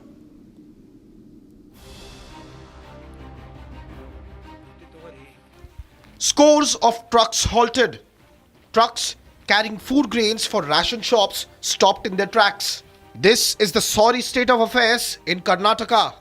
The Federation of Karnataka State Lorry Owners and Agents Association has brought the food grain transportation network to a grinding halt. And the reason is pending dues for 6 long months. The Karnataka state government was owned by Congress because of they promised the 5 guarantee schemes, out of which Annabhagya is also one of the major schemes that they announced. And since the inception of the idea or the guarantee scheme, the lorry associations have supported their complete transportation support to the Karnataka state government to transport the rice from one of the places to various other parts of the state. And Shanmugappa, while talking to the media, has very clearly mentioned that the Karnataka State Lorry Owners Association will not support the Karnataka state government henceforth because at least 250 crores of amount has been pending since the inception of this scheme, and there have been various other requests placed in front of the government for which CM Siddaramaiah had previously claimed that the settlement will be done in various other parts and will be made as soon as possible. However, with continued demands, Siddaramaiah has neglected the demands of the lorry association, and in fact this in turn has made at least 3,000 to 4,000 drivers come owners to fall into the street, and this is one of the reasons as to why the transportation of food grains have been stopped immediately. We are waiting for the response from the government as of now. The Federation President has alleged that the payments for transporting food grains under the Annabhagya scheme have not been cleared since February. The Annabhagya scheme is one of the Congress government's flagship guarantees in the state of Karnataka.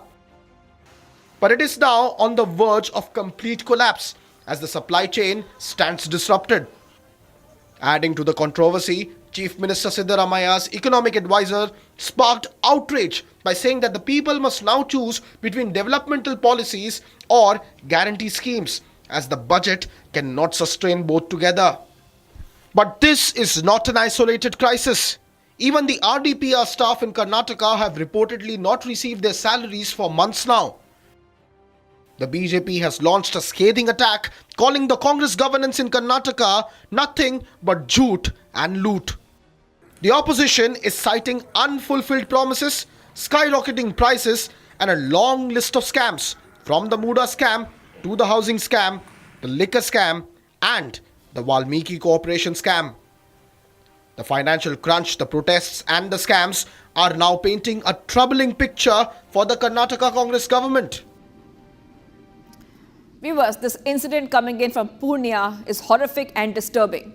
5 people from the same family were brutally killed, allegedly due to witchcraft accusations. Police have arrested 3 in connection with this horrific crime. Here's more.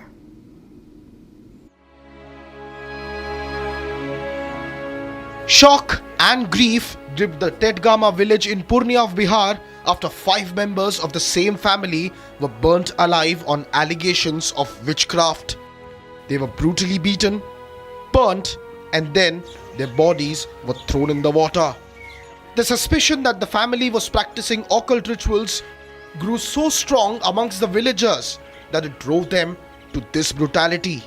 This horrific incident stemmed from the death of a boy who died 3 days ago during a local exorcism ritual.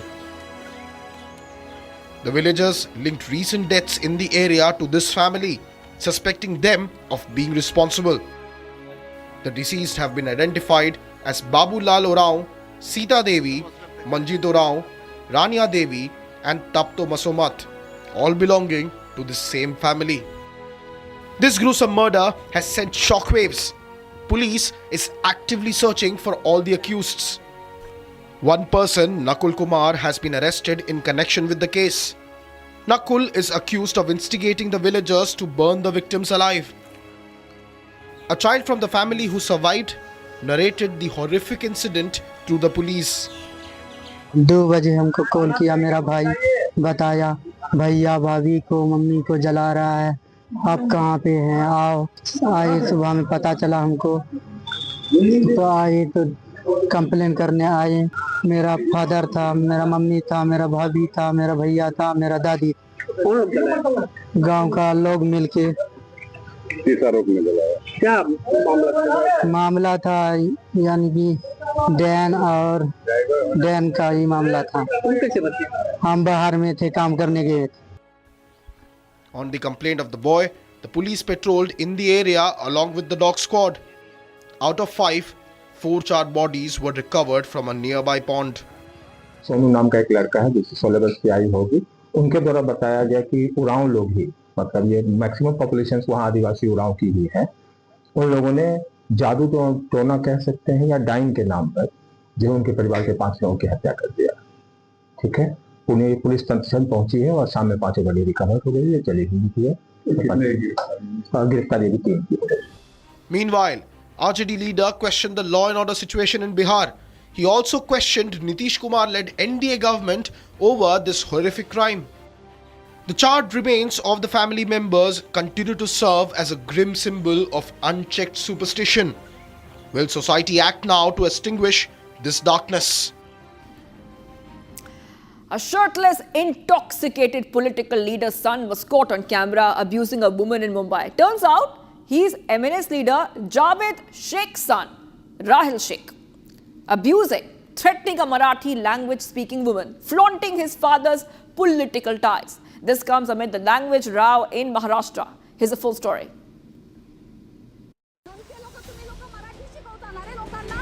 Intoxicated, shirtless, Maharashtra Navnirman Sena leader's son was caught on camera abusing a Marathi language-speaking woman. In the viral video, Rahil Sheikh, son of MNS leader Javed Sheikh, was seen rabidly abusing the woman, Rajashri More, who confronted him for hitting her vehicle. Heavily intoxicated, he kept threatening, citing his father's political position. An FIR was registered at the Amboli police station, where he was detained for medical examination. His car was also further taken for probe by the Mumbai police.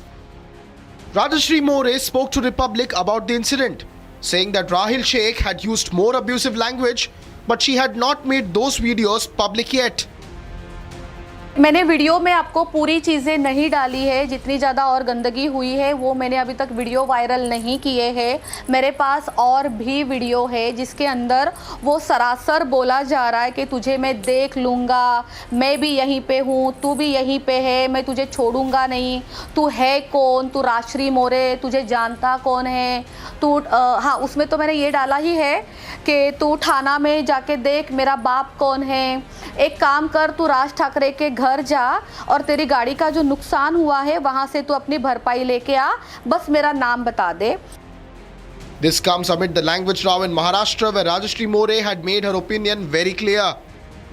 She said that the local Marathi population could turn worse if the immigrants in the state were forced to move out due to language imposition row. She was apparently targeted by the MNS because of her comments. Marathi versus non Marathi जो चल रहा है, जो मैंने मुद्दा उठाया था 2 दिन पहले, मेरे ऊपर इसी पॉलिटिकल पार्टी ने 200 लोग इकट्ठा करके मुझे टारगेट किया गया, मुझे धमकियां दी कि जो मैं व्यवसाय करती हूँ, मैं बिजनेस करती हूँ, ऑन रोड मेरे स्टूडियोज़ है, उन्होंने मुझे धमकियां दी कि तुम्हारा व्यवसाय हम ख़त्म कर देंगे, हम सब कुछ तोड़ देंगे। वो लोग मुझे धमकियां दे रहे थे ओशिवरा पुलिस स्टेशन में। Samajwadi Party leader Abu Azmi has said that the MNS leader's son's actions show his lack of love for Marathi. ऐसा है कि इन लोगों की आदत ही झगड़ा लड़ाई है, इन्हें मराठी से कोई प्यार नहीं है। ये लोग सिर्फ और सिर्फ जनता के आंखों में धूल झोल रहे हैं। अगर इनको मराठी से प्यार होता तो मराठी महिला के साथ इस तरह नहीं करते। और मराठी समाज के लिए कौन सा काम किया इन्होंने आज तक? सिर्फ मराठी और उत्तर भारतीयों को लड़ाना, हिंदी और मराठी के नाम में झगड़ा कराना, यही काम इनका है। मैं नहीं समझता हूँ कि ये लोग मराठी जनता के लिए कोई अच्छा काम कर रहे हैं।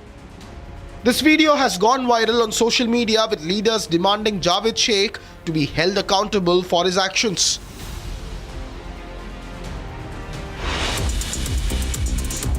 Viewers, what's coming right up? Feel like this morning, Donald Trump announces tariffs on 14 countries. Hits Japan, South Korea, Kazakhstan, Malaysia with 25%, South Africa by 30% and 40% on Myanmar. 24 hours remain for Trump's July 9 deadline. Will US reach a deal with India? Will India play hardball?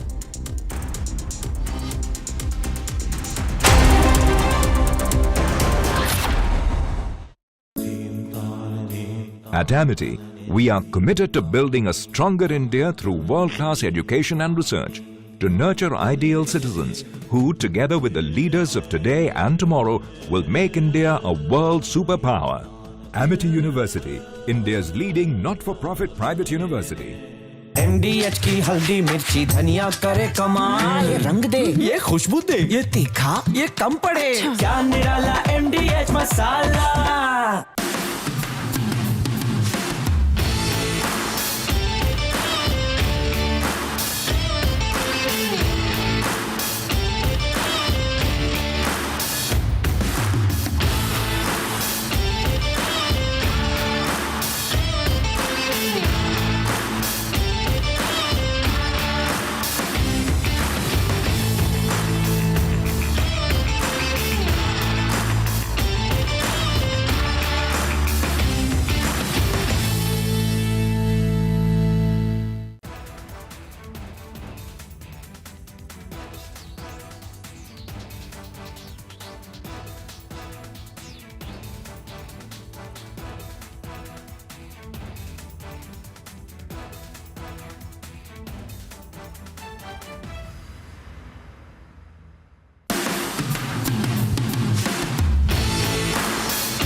Bharat 1 Minute brought to you by Canara Bank.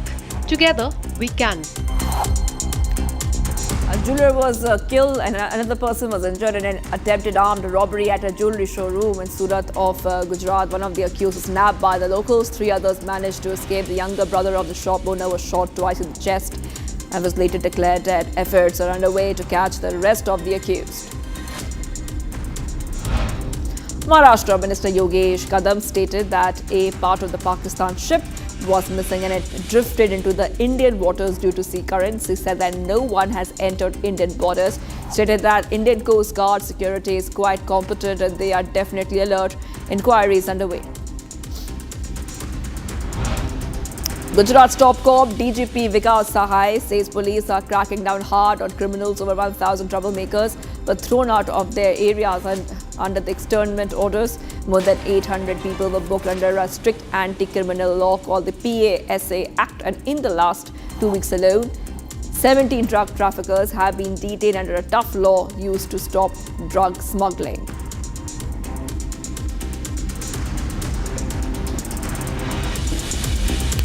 Viewers, 4 states, 1 violent patter. Muharram celebrations across the nation took a violent turn. A solemn procession was marred by violence, an unruly mob running riot. Stones were pelted, homes were vandalized, and a temple was also not spared. Here's a report.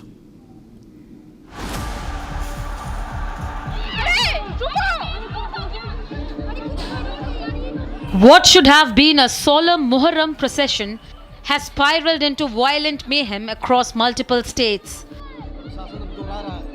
From Bihar to Lakhimpur to Shahjahanpur,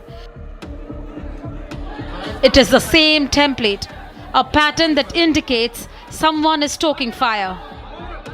Unprecedented chaos gripped Bihar. Furious mobs on the streets, police barricades smashed, stones pelted, temples targeted. Armed men wield sticks, machetes and iron rods. Homes, shops and temples vandalized in broad daylight. Glasses shattered, residents trapped in fear. The police were forced to lathi charge to disperse the violent crowds, but the damage was already done. In Lakhimpur, the sacred procession was hijacked by violent mobs. Stone pelting erupts in the middle of the Muharram march. A mob armed with sticks stormed through the neighborhoods. Homes targeted, windows smashed, residents forced to flee. Law enforcement caught completely off guard, struggling to contain the situation as the streets descended into total chaos. आपको हम तस्वीरें दिखाते हैं किस तरीके से छत पर सारा सामान बिखराया गया है। छत के ऊपर चल के देखने को हमें जो घर के मालिक है वो कह रहे हैं, और देखिए यहाँ पर कितने ईंटें पत्थर पड़े हैं, गुम्बे पड़े हैं, और ये बता रहे हैं, कहानी की बानगी बता रहे हैं कि किस अंदाज में डराने के लिए, धमकाने के लिए ये सब कुछ किया गया। यहाँ पर जो घर का सामान है वो भी टूटा हुआ दिखाई दे रहा है, घर के सामान को भी देखिए तोड़ दिया गया है। आप यहाँ पर आप बताएं अंकल, क्या किस तरफ से जा रहे थे? ये इधर इससे जा रहे थे, पीछे से इधर से थे, और ये इधर से पत्थर यहीं से फेंके गए, इधर से वहाँ। क्या नारेबाजी क्या कर रहे थे और उनकी मंशा क्या थी? ये पत्थरबाजी कर क्यों रहे थे? ये केवल हिंदू मुस्लिम भड़काना चाहते थे। Shahjahanpur too wasn't spared. Procession derailed as verbal duels between groups turned ugly. Heated arguments escalated into physical clashes. Groups pelting stones at each other amid the religious march. शुरू के जो 3 आयोजक थे उन्होंने निर्धारित रूट पर निकाला। इरफान खान और फलाल्ला, इनका जो घोड़ा है, इन्होंने जानबूझकर, इनके साथियों ने जानबूझकर उसको विपरीत दिशा में ले जाने का प्रयास किया, जहां ऑलरेडी बैरिकेडिंग थी, जिसके बाद पुलिस बल ने भीड़ को तितर-बितर करने के हल्के बल का प्रयोग किया और पृथक से इनके ऊपर FIR भी दर्ज की गई। जो इरफान खान है उनके विरुद्ध और उनके 15 अन्य साथी जो वीडियो में नजर आ रहे हैं, उनके विरुद्ध मामला दर्ज किया गया है। इन सभी की अभी पहचान की जा रही है फुटेज के माध्यम से और शीघ्र ही इसमें गिरफ्तारी की जाएगी। Muharram procession that should have been peaceful turning into a public battlefield. Across these regions, the pattern is clear. Barricades broken, stones hurled, armed mobs clashing with police. The question: who is fueling this violence? Who is using these sacred processions as platform for violence?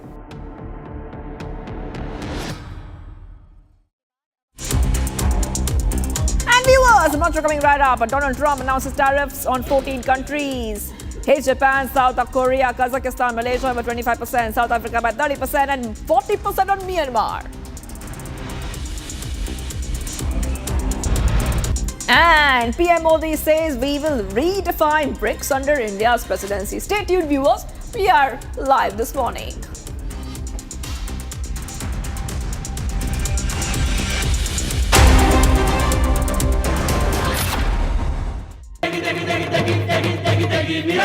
MDH की देगी मिर्च, देगी मिर्च का तड़का, अंग अंग फड़का। MDH की देगी मिर्च। इसको घर पे लगाओगे तो शादी का तो पता नहीं, पर घर पक्का नहीं टूटेगा। रुंगटा नहीं तो घर स्ट्रॉन्ग नहीं। रुंगटा स्टील TMT बार एकदम सॉलिड। पहाड़ों में एक हाइकिंग शिप भी बन सकती है। आधे बाउल दही में 4 चम्मच MDH चटनी पुदीना मसाला डाला, स्टर करो, पुदीना चटनी तैयार। MDH चटनी पुदीना मसाला। MDH।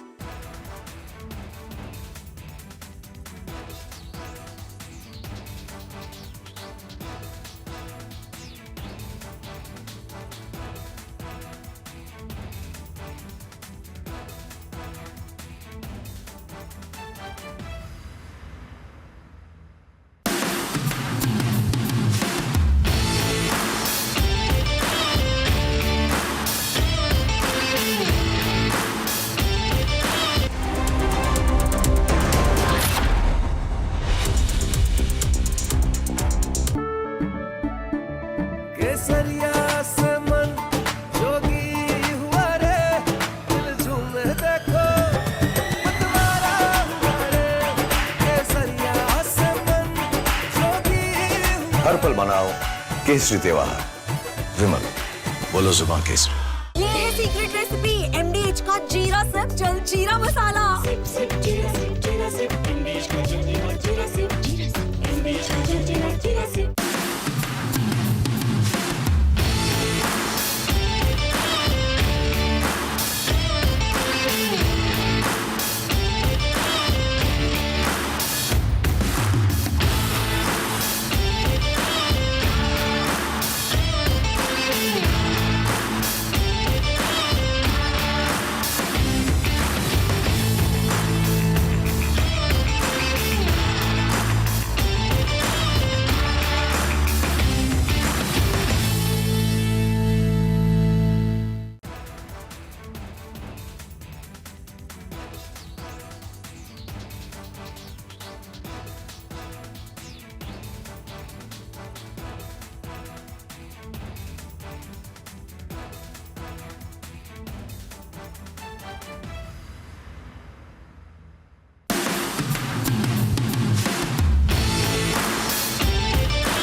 From Asia's largest news headquarters, setting the agenda for Bharat.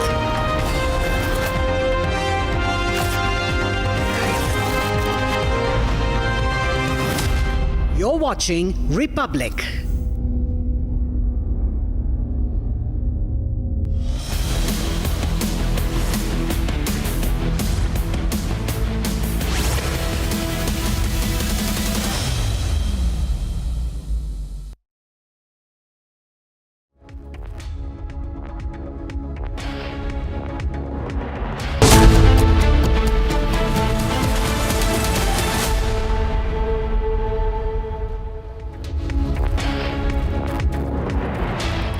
Hello and welcome. You're watching Live and Breaking at 9 a.m. I am Tanisha Awasthi.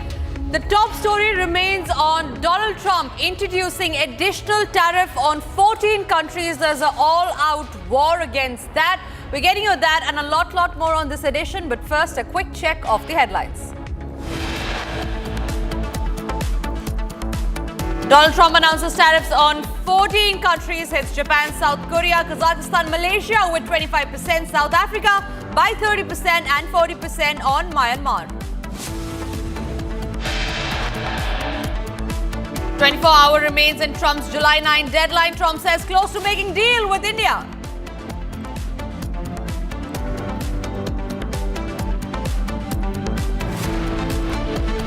Prime Minister Modi says we'll redefine BRICS under India's presidency.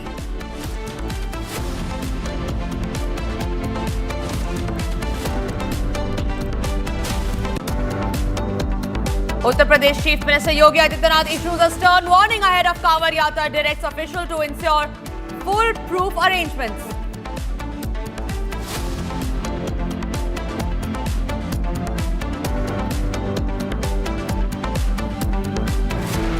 FIR registered against cricketer Yash Dayal on charges of sexual exploitation, physical violence, mental harassment and cheating.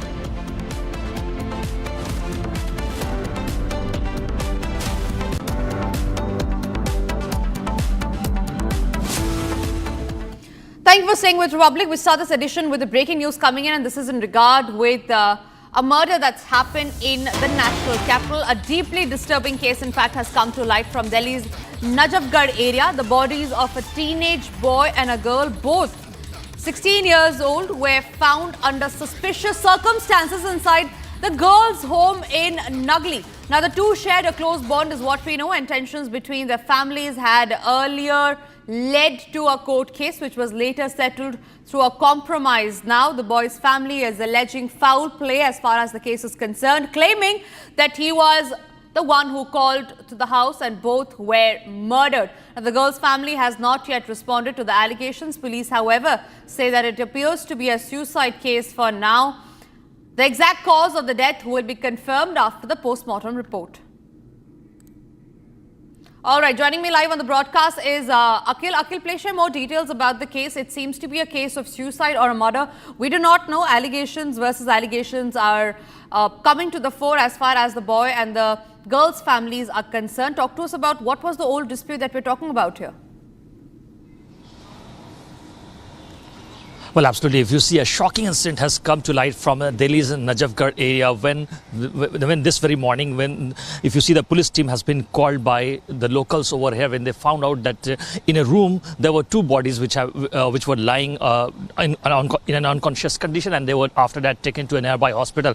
While they were taken to the nearby hospital, after reaching the hospital, the doctors have declared both of them found to be dead. So right now, the Delhi police team is investigating the entire matter. In this case, what we gathered the information so far, that it seems to be a case of suicide. This is what the preliminary report of the police team is suggesting. But if you see, at this point in time, the boy's family as well and the girl's family as well have been saying that it's a case of foul play. So for that, we'll have to wait and watch to get the official confirmation from police that what actually transpired and why both of them took this serious step in which two lives have been lost from Delhi's Najafgarh area.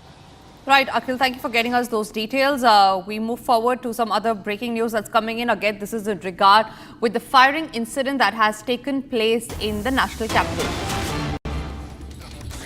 Firing has happened near Delhi's Azadpur terminal, and this has sparked panic in the area. Several rounds were reportedly fired late last evening. A minor boy who lives in the nearby MCD colony has been shot in the incident. Now, crime and forensic teams have reached the spot soon after and are now investigating the case.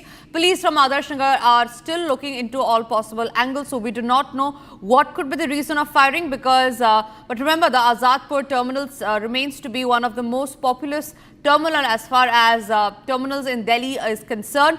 And what we know so far is that in the shooting incident that happened late at night, a minor has sustained injuries in the case. Akhil continues to stay live with me on the broadcast on that. Akhil, what could be the possible angles as far as your sources and police are concerned are telling you? Because The Azadpur terminal is a highly populated area, and a firing incident happening at that place remains to be a cause of concern. Well, absolutely. If you see in this very case, what we gathered the information that near Azadpur terminal, late at night, a gunshot was fired in which a minor girl was also injured, and she was taken to a hospital right now. Her treatment is going on, and if you see in this very case, at Adarsh Nagar's police station, a matter has already been registered, which comes under the jurisdiction of Northwest District. So right now we haven't got any official version from the DCP of the Northwest District, Mr. Bisham Singh. So for that we'll have to wait and watch that what actually transpired. Was it a case of gang wars, which we have been seeing in the recent past, in that several incidents of gang wars have been reported in the national capital? For that we will have to wait and watch for the official confirmation for the Delhi Police Northwest District DCP. Right, absolutely, Akhil. Thank you very much for sharing those details. We quickly move forward to the other stories that we're tracking, and this one is from the state of Maharashtra. Now, in a big political development ahead of the planned MNS rally in Mira Road, the Thane police have detained Avinash Jadhav, the Thane district chief of Raj Thakre's Maharashtra Navnirman Sena, just hours before the party's protest march. So the rally was being scheduled for 10 a.m. today in areas with a large population of non-Marathi traders. The MNS claims that the protest is against what it calls the growing dominance of non-Marathi business interests in Mira Road. Now, tension is high in the area and police have remained on high alert. So the language war coming out in the open as far as Maharashtra is concerned. This time, the MNS workers on a rampage. First visual is that where after the language debate, there were MNS workers. The first window that you see on your screen are of the MNS workers that just few days back had pelted stones on that of a investor, very popular investor, because over a controversial post that he put up on X about the language debate. Another visual that also surfaced was about how a shopkeeper was assaulted, brutally slapped and thrashed because he could not speak in Marathi, and this again by the MNS workers. And now we learned that just hours before the MNS worker were about to stage a protest at 10 a.m. today regarding the Marathi versus non-Marathi debate row. The MNS leader has been detained. Satyaprakash is joining me live on the broadcast on that. Satyaprakash, क्या update है आपका इस rally के बारे में? कब ये rally निकलने वाली थी और किस लिए ये रैली निकलने वाली थी? पुलिस ने क्या कोई निर्देश दिए थे उस वक्त?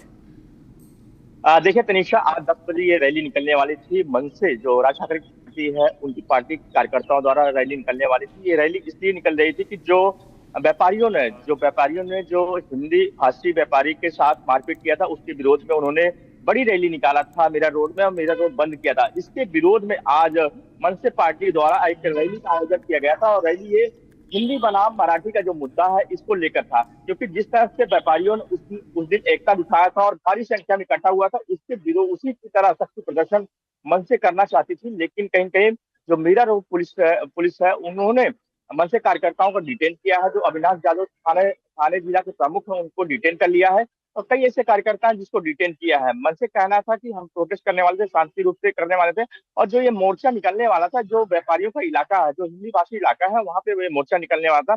पुलिस को डर था कि अगर ये मोर्चा निकलता तो कहीं कहीं लॉ एंड ऑर्डर का सिचुएशन खराब हो सकता था, इसीलिए जो मनसे के नेता और कार्यकर्ताओं को डिटेन किया है। तनिषा जी बिल्कुल, बहुत बहुत धन्यवाद आपका हमारे साथ जुड़ने के लिए सत्य प्रकाश, और सारी अपडेट शेयर करने के लिए। Moving on to a very similar story that surfaced last evening, where a shirtless, intoxicated political leader's son was caught on camera abusing a woman in Mumbai.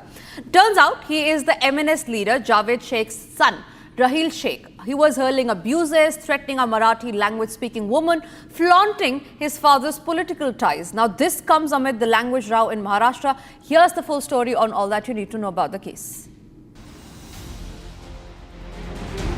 Intoxicated, shirtless, Maharashtra Navnirman Sena leader's son was caught on camera abusing a Marathi language-speaking woman.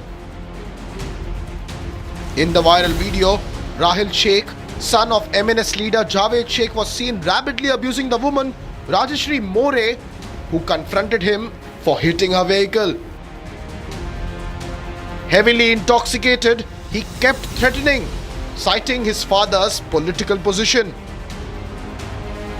An FIR was registered at the Amboli police station, where he was detained for medical examination. His car was also further taken for probe by the Mumbai police. Rajashri More spoke to Republic about the incident, saying that Rahil Sheikh had used more abusive language, but she had not made those videos public yet. मैंने video में आपको पूरी चीज़ें नहीं डाली है, जितनी ज़्यादा और गंदगी हुई है वो मैंने अभी तक वीडियो वायरल नहीं किए हैं। मेरे पास और भी वीडियो है जिसके अंदर वो सरासर बोला जा रहा है कि तुझे मैं देख लूँगा, मैं भी यहीं पे हूँ, तू भी यहीं पे है, मैं तुझे छोड़ूंगा नहीं, तू है कौन, तू राजश्री मोरे, तुझे जानता कौन है तू। हाँ, उसमें तो मैंने ये डाला ही है कि तू थाना में जाके देख मेरा बाप कौन है, एक काम कर तू राज ठाकरे के घर जा और तेरी गाड़ी का जो नुकसान हुआ है वहां से तू अपनी भरपाई लेके आ, बस मेरा नाम बता दे। This comes amid the language row in Maharashtra, where Rajashri More had made her opinion very clear. She said that the local Marathi population could turn worse if the immigrants in the state were forced to move out due to language imposition row. She was apparently targeted by the MNS because of her comments. Marathi versus non Marathi जो चल रहा है, जो मैंने मुद्दा उठाया था 2 दिन पहले, मेरे ऊपर इसी पॉलिटिकल पार्टी ने 200 लोग इकट्ठा करके मुझे टारगेट किया गया, मुझे धमकियाँ दी कि जो मैं व्यवसाय करती हूँ, मैं बिजनेस करती हूँ, ऑन रोड मेरे स्टूडियोज़ है, उन्होंने मुझे धमकियाँ दी कि तुम्हारा व्यवसाय हम ख़त्म कर देंगे, हम सब कुछ तोड़ देंगे। वो लोग मुझे धमकियाँ दे रहे थे ओशिवरा पुलिस स्टेशन में। Samajwadi Party leader Abu Azmi has said that the MNS leader's son's actions show his lack of love for Marathi. ऐसा है कि इन लोगों की आदत ही झगड़ा लड़ाई है, इन्हें मराठी से कोई प्यार नहीं है। ये लोग सिर्फ और सिर्फ जनता की आंखों में धूल झोल रहे हैं। अगर इनको मराठी से प्यार होता तो मराठी महिला के साथ इस तरह नहीं करते। और मराठी समाज के लिए कौन सा काम किया इन्होंने आज तक? सिर्फ मराठी और उत्तर भारतीयों को लड़ाना, हिंदी और मराठी के नाम में झगड़ा कराना, यही काम इनका है। मैं नहीं समझता हूँ कि ये लोग मराठी जनता के लिए कोई अच्छा काम कर रहे हैं। This video has gone viral on social media, with leaders demanding Javed Sheikh to be held accountable for his actions. All right, breaking news coming in, and this was in regard with Bihar businessman Gopal Khetma murder case, where the shooter behind the murder has now been arrested. Sources say that the accused, identified as Umesh, was nabbed by police from Patna in a dramatic encounter. He's accused of opening fire on Khemka, leading to his death. Further investigation in the case is underway to uncover the full conspiracy behind the killing, or what was the actual reason, what was his actual motive. Now, Vikas alias Raja was, remember, an accused in the Gopal Khemka murder case. He was killed in a police encounter. Now, according to details, the accused was involved in manufacturing and selling of illegal weapons. Now, the development came after the special investigation team and a special team of the task force were conducting raids when the accused opened fire at the police as soon as he saw the cops. Now, he was killed in a retaliatory fire is what we know. The police had arrested 2 persons in connection with the case already in regard with the murder of Patna-based industrialist Gopal Khemka, including the man who had pulled the trigger. We learned that another person who was suspected of having hired the contract killer was also detained. There was a statement as well that was given out by the police earlier.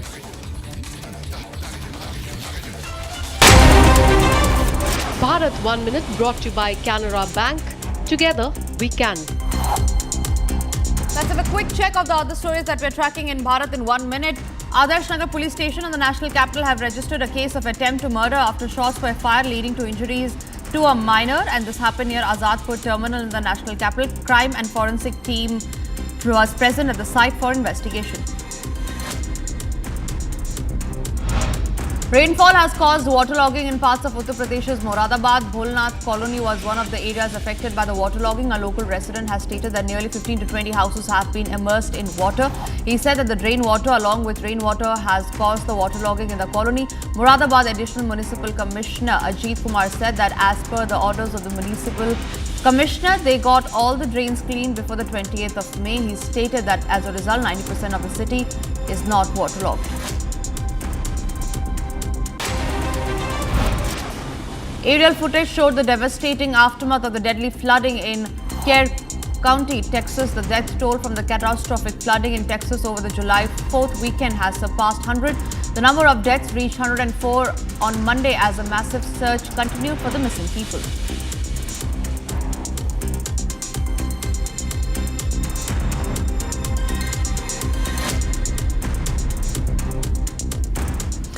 Now, as the 17th BRICS summit would close in Rio de Janeiro, Prime Minister Narendra Modi made headlines as he brought terrorism to the global forefront. He also conducted several bilateral meetings on the sidelines of the Rio summit. Here's a lowdown of all that you need to know. As the Rio BRICS summit drew to a close on Monday, PM Modi stood out as he brought terrorism to the global front and center. Addressing the inaugural session of the event, the PM set the tone for fellow BRICS partners as he battled for urgent structural reforms at the UN and other global institutions. Sending out a terse message to the West, the PM said BRICS has been a victim of double standards.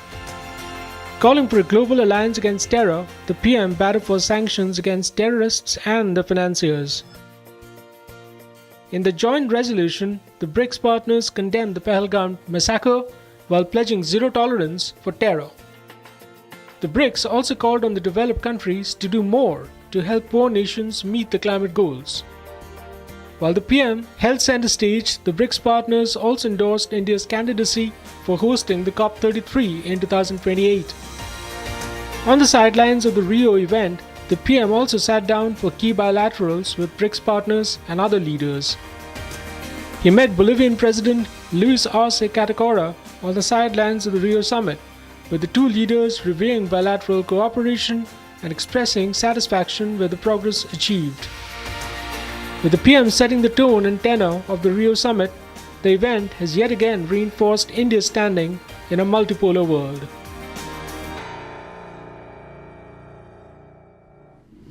Moving on, the Karnataka government is stuck between a rock and false promises. Now, this after making tall promises before coming to power. The Congress is finding it tough to make ends meet. In the latest Annabhagya scheme, a boon for the poor is stuck without payments. Trucks that transport these grains have stopped their trucks because of a 250 crore rupees payment due. Here's the full story.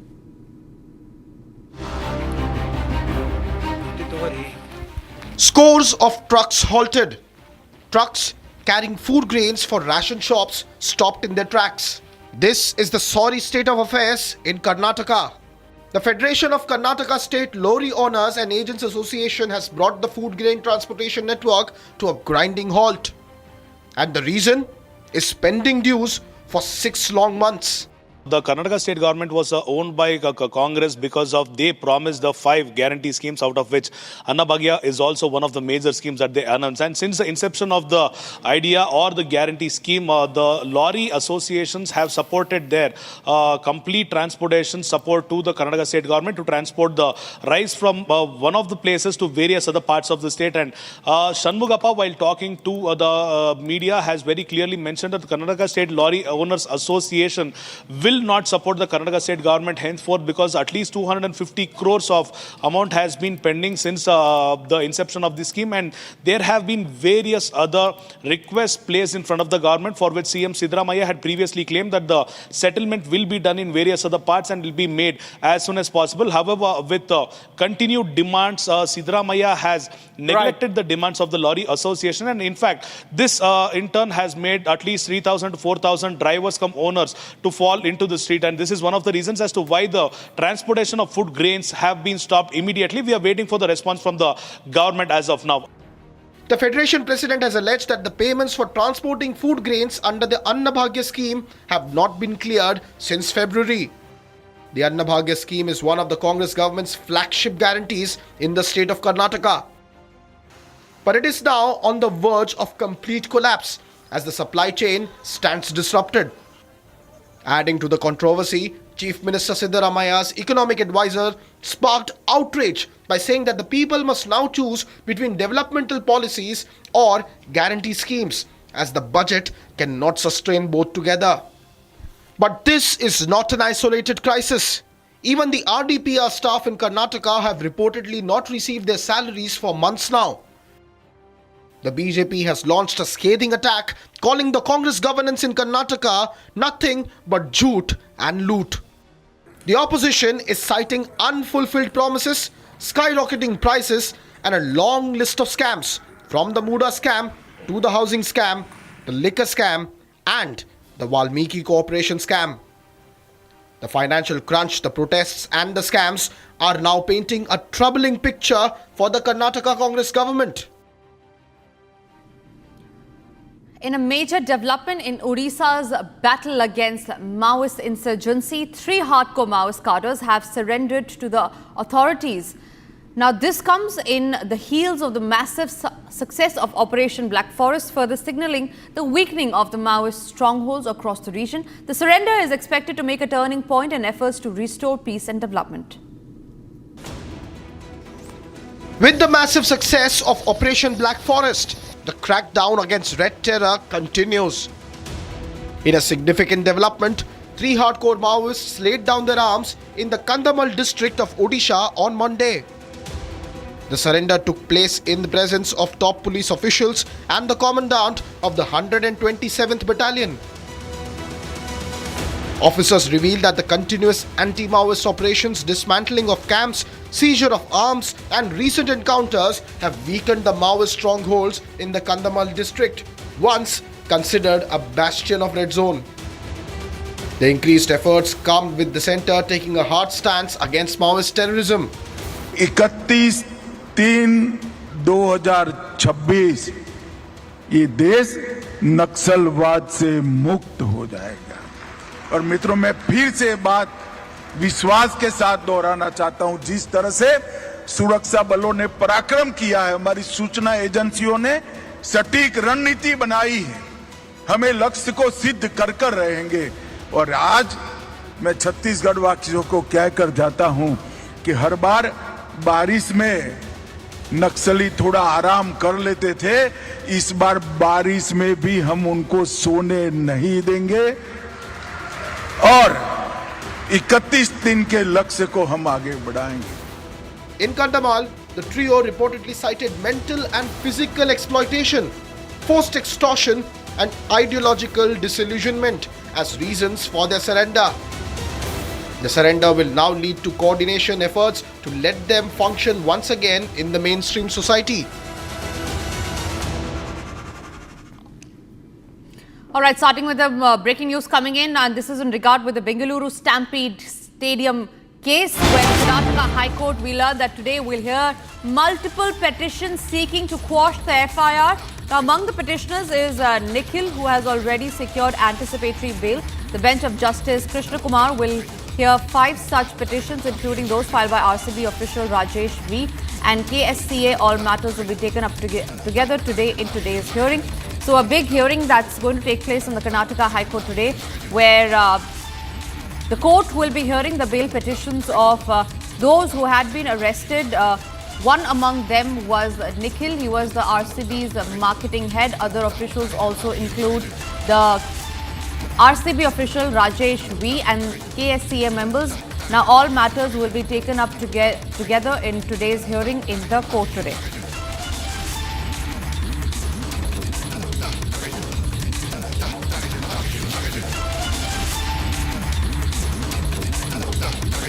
Moving on to some other news that we are tracking on the broadcast. Russia's ex-minister has been found dead. Now, this was hours after he was fired. The investigators suspect a suicide. Here's the full story. Russia's former transport minister was found dead, hours after being dismissed by President Vladimir Putin, in what officials said was an apparent suicide. Roman Starovoyt, years of age, served as Russia's transport minister since May 2024, was fired in a presidential decree earlier in the day that gave no reason for his dismissal. Hours later, Russia's investigative committee, the top state criminal investigation agency, said the body of Starovoyt was found in his car with a gunshot wound. A criminal probe has been launched into the former minister's death, and investigators see suicide as the most likely cause. Russian media have claimed that Starovoyt's dismissal could have been linked to an investigation into the embezzlement of state funds allocated for building fortifications in Kursk region, where he served as governor before being appointed as cabinet member. The alleged embezzlement has been named as one of the reasons behind defiances in Russia's defensive lines that failed to stem a Ukrainian incursion into the Kursk region that was launched in August 2024. Bharat 1 Minute brought to you by Canara Bank. Together we can.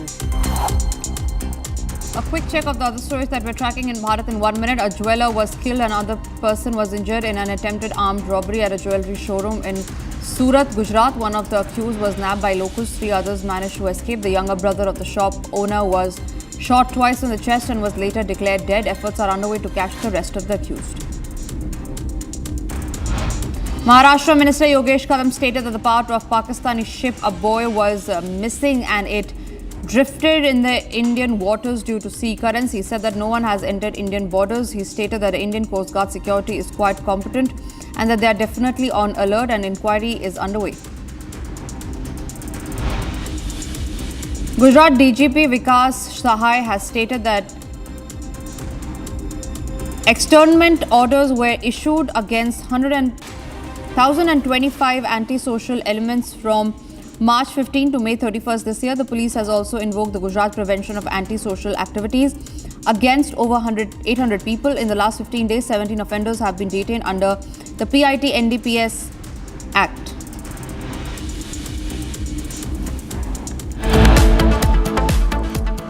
Time for us to slip into a short break, but after the break is the top story on Donald Trump declaring a tariff war on 14 countries. Also after the break are the inside details of the India and the United States trade deal. Where has he reached before the July 9 deadline nears end?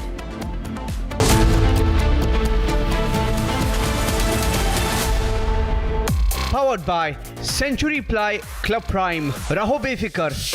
पैसा लगाना है तो century Ply Club prime पे लगाओ. डूबेगा नहीं, जलेगा भी नहीं, कोई खा नहीं जाएगा, धोखा नहीं देगा, ऊपर नीचे भी नहीं होगा, सेफ रहेगा, सिक्योर्ड, मिनिमम 30 साल का रिटर्न देगा. अब इससे बेटर इन्वेस्टमेंट है तो बताओ. Century Ply Club Prime. रहो बेफिक्र. दादी के हाथों का जादू और खुशबू से महकता घर, माँ की मुस्कुराहट और खाने की सुगंध. MDH गरम मसाला, क्योंकि हर रिश्ता है स्वाद से जुड़ा.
Thank you for staying with Republic. You're watching Live and Breaking at 9:30 a.m. I am Tanisha Avasthi. Yes, the ball is in India's court as far as the trade deal between India and United States are concerned. We have a lot more on that. Breaking news update, all that and much more on this edition. But first, a quick check of the headlines. Donald Trump announces tariff on 14 countries, hits Japan, South Korea, Kazakhstan, Malaysia with 25%, South Africa by 30% and 40% on Myanmar. Donald Trump says the United States is very close to making deal with India. Prime Minister Modi says we will redefine BRICS under India's presidency. Uttar Pradesh Chief Minister Yogi Adityanath issues stern warning ahead of the Kanwar Yatra, directs officials to ensure foolproof arrangements. FIR registered against cricketer Yash Dayal on charges of sexual exploitation, physical violence, mental harassment and cheating.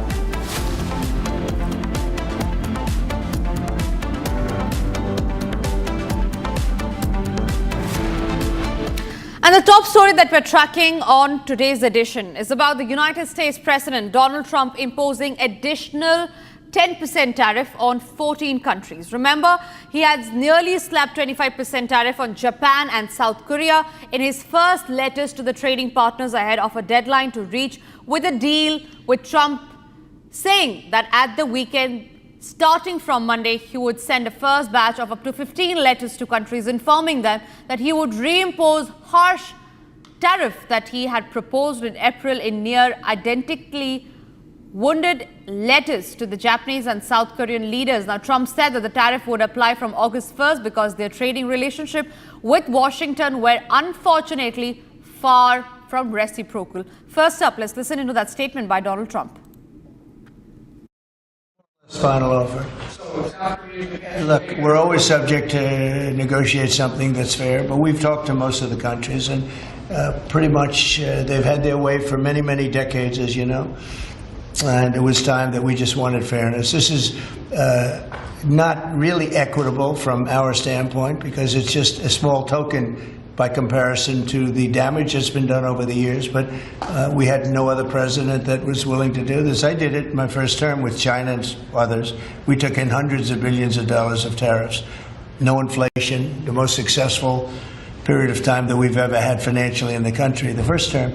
I think this term is going to be much better, even much better than that. That was the best ever, and this is going to be, I think, substantially better. And we're on the way to doing that. We've already taken in over $100 billion worth of tariffs, and we haven't even started. And all I say to the other countries is, you know, some of them wanted to make a deal and want to be fair. Others perhaps got a little bit spoiled. They were a little bit spoiled because for 30, 40 years, 50 years, they were taking advantage of the country. So we're going to, I would say, final, but if they call with a different offer and if I like it, we'll do it.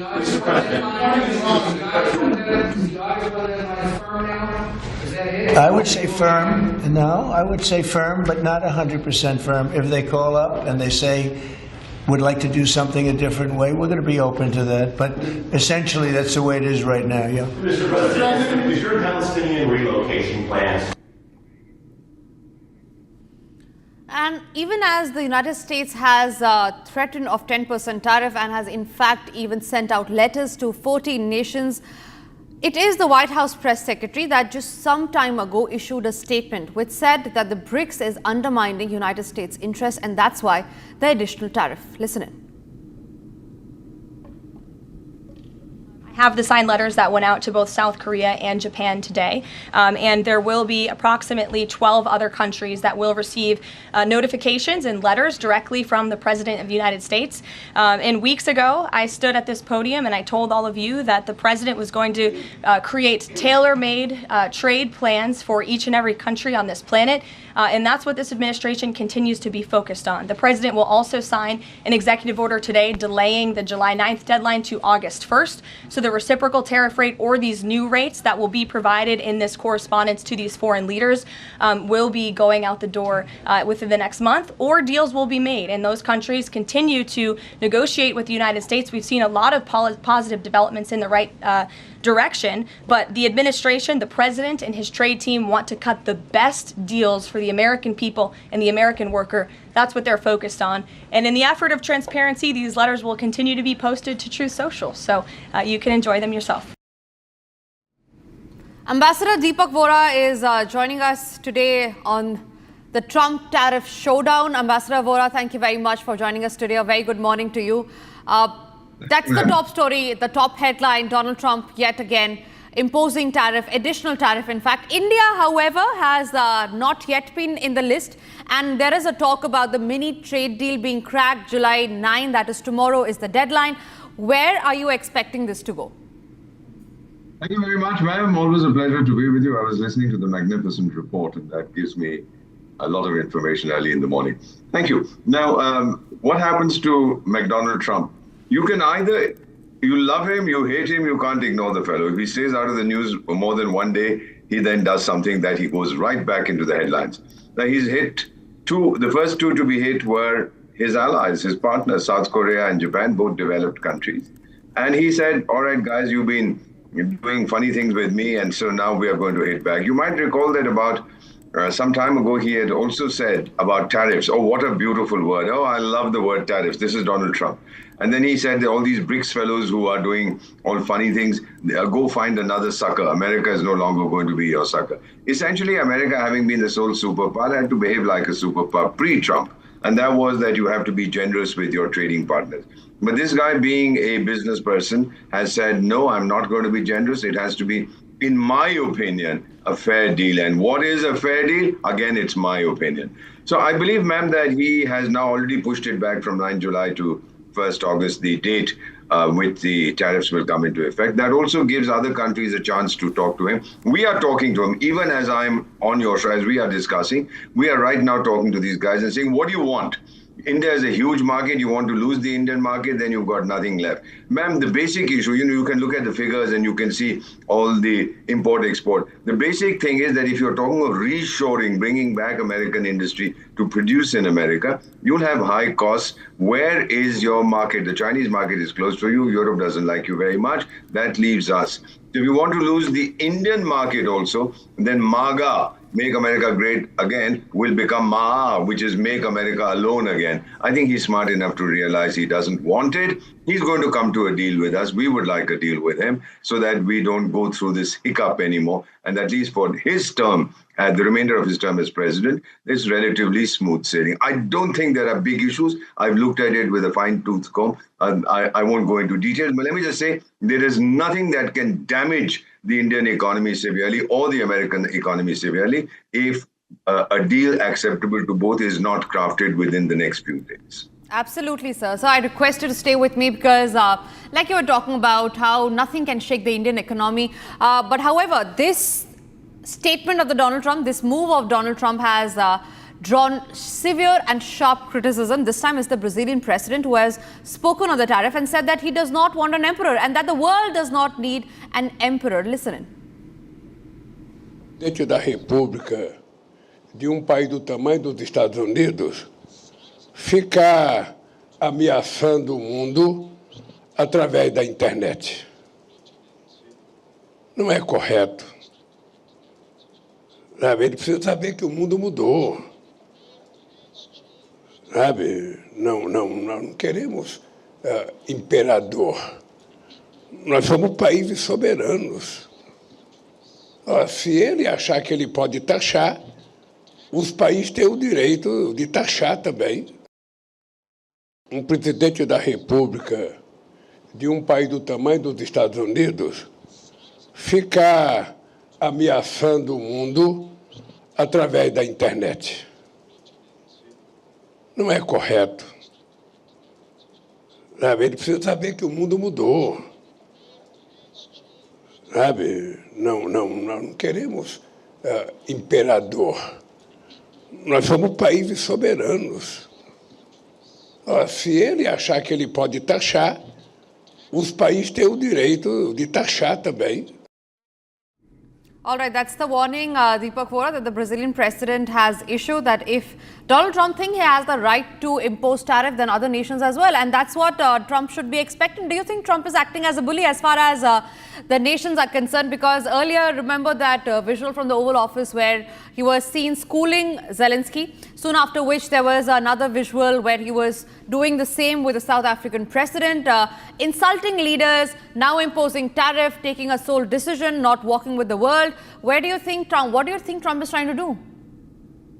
Basically tell the world that the United States is still the most powerful country in the world. You lump it if you don't believe that. He doesn't like the president whom I've met, Lula da Silva, Inácio Lula da Silva. He doesn't like him at all because the earlier president, a fellow called Jair Bolsonaro, was Trump's darling. And Jair Bolsonaro is now on trial on charges of plotting a coup to stop Lula from assuming the presidency. And so this fellow, Trump, has posted on his social media thing that you guys better not hound the previous fellow, this is a witch hunt that I will not accept. And it's the same term that he had used against his own opponents in the United States. So he doesn't like Lula, and he wants, if he doesn't like anyone, ma'am, like he felt that Zelensky was getting too big for his boots, or the South African or the others, he cuts them down to size. He felt the same with Ping Pong of China. He's done the same. So as far as we are concerned, ma'am, he is a bully, there's no question, but he's also a narcissist. A narcissist is a bully by definition. He loves himself, nobody else loves him. So what he would like to do is tell the world, America is there, America is great, and you guys take into account my own interest. And my own interest is that America's industry should come back, American products should be, and he's talking about reciprocity. I sell you $10, you buy from me $10. I think he'll get his way, ma'am, but with some countries like India, large countries, he will have to make some concessions, as we will. It'll be a give and take, but we'll reach a deal. Absolutely, Sir. Deepak Vora, it was lovely talking to you. Thank you for that insightful session. We look forward to having you again with us. But for now, we move on to the other stories that we are tracking, and this is in regard with Gopal Khemka murder case that took place just a few days back. Now, the shooter behind the murder of the Bihar businessman Gopal Khemka has been shot dead in an encounter. We learned that the encounter has taken place in Patna, where the accused that was responsible for killing and firing shots at Gopal Khemka has now been killed in an encounter. We learned that the police got a tip-off about the accused, soon after which they had started firing at the accused, and the accused was killed in an retaliatory firing. Shivangi is joining us live from the newsroom on that. Shivangi, what more details do we have about the accused? We learned that the accused has been killed in an encounter and that he was responsible for firing at Gopal Khemka, the businessman from Bihar. We also have initial details about the accused being an arms supplier. Right, a big update coming in right now, Tanisha. What we're learning is that one of the shooters in the Gopal Khemka case has now been killed in an encounter. Now, I just want to take our viewers through exactly what this is.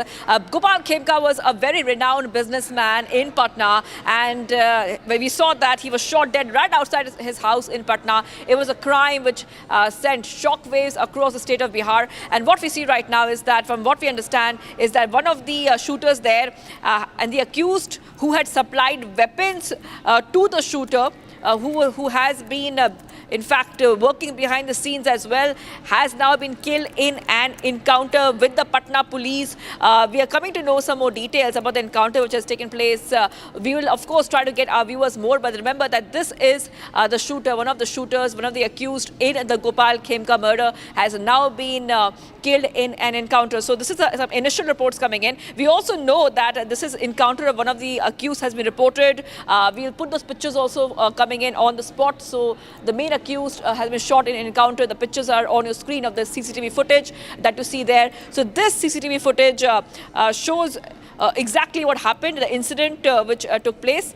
One of the shooters, the two main accused here, they were waiting just outside the businessman's residence, and as soon as Khemka approached his house, the shooters opened fire and fled from the scene. So we're still trying to get our viewers more details about what is the exact name of one of the main accused right now, because there were multiple accused and multiple people involved here. But one of the main accused has now been killed in an encounter. Back to you, Tanisha. Right, Shivangi, thank you for getting us those details. Ladies and gentlemen, with that, it's time for us to now slip into a short break. But after the break, we're going to get you details of the statement that has been made by the Uttar Pradesh Chief Minister, Yogi Adityanath, and this is in regard with the Kavod Yatra.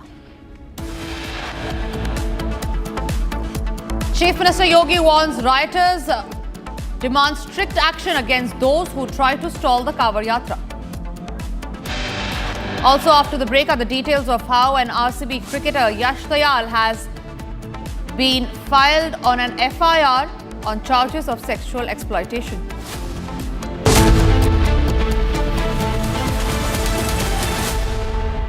Powered by Century Ply Club Prime. Raho befikar. At Amity, we are committed to building a stronger India through world-class education and research, to nurture ideal citizens who, together with the leaders of today and tomorrow, will make India a world superpower. Amity University, India's leading not-for-profit private university. अब छोलिया हो या लोबिया, सफेद चने या काले चने, सब कुछ मजेदार बने। केसरिया से मन जोगी हुआ रे, दिल झूमे देखो मतवारा हुआ रे। केसरिया से मन जोगी हुआ। हर पल मनाओ केसरी त्योहार। विमल, बोलो जुबान Kesari.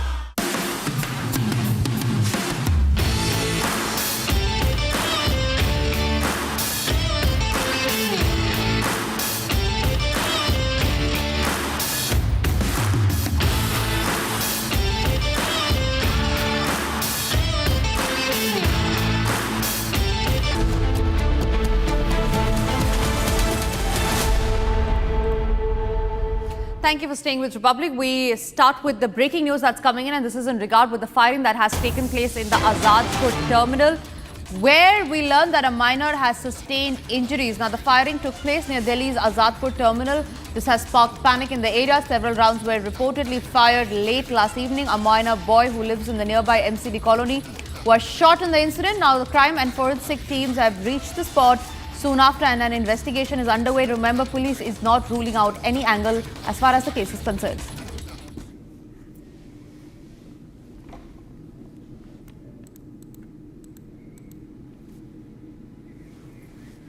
Ganesh is joining us live from Azadpur from the incident spot. Ganesh, क्या जानकारी है, किस वक्त ये घटना हुई और किस चीज को लेके फायरिंग हुई थी वहां पे?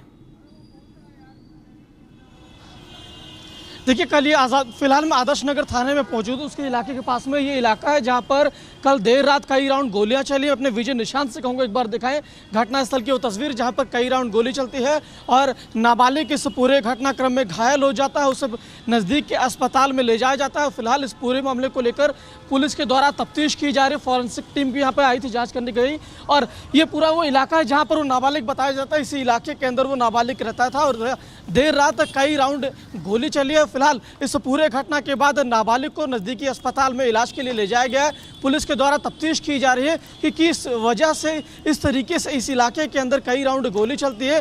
गोली चलने की वजह से इस पूरे इलाके में हड़कंप मच जाता है।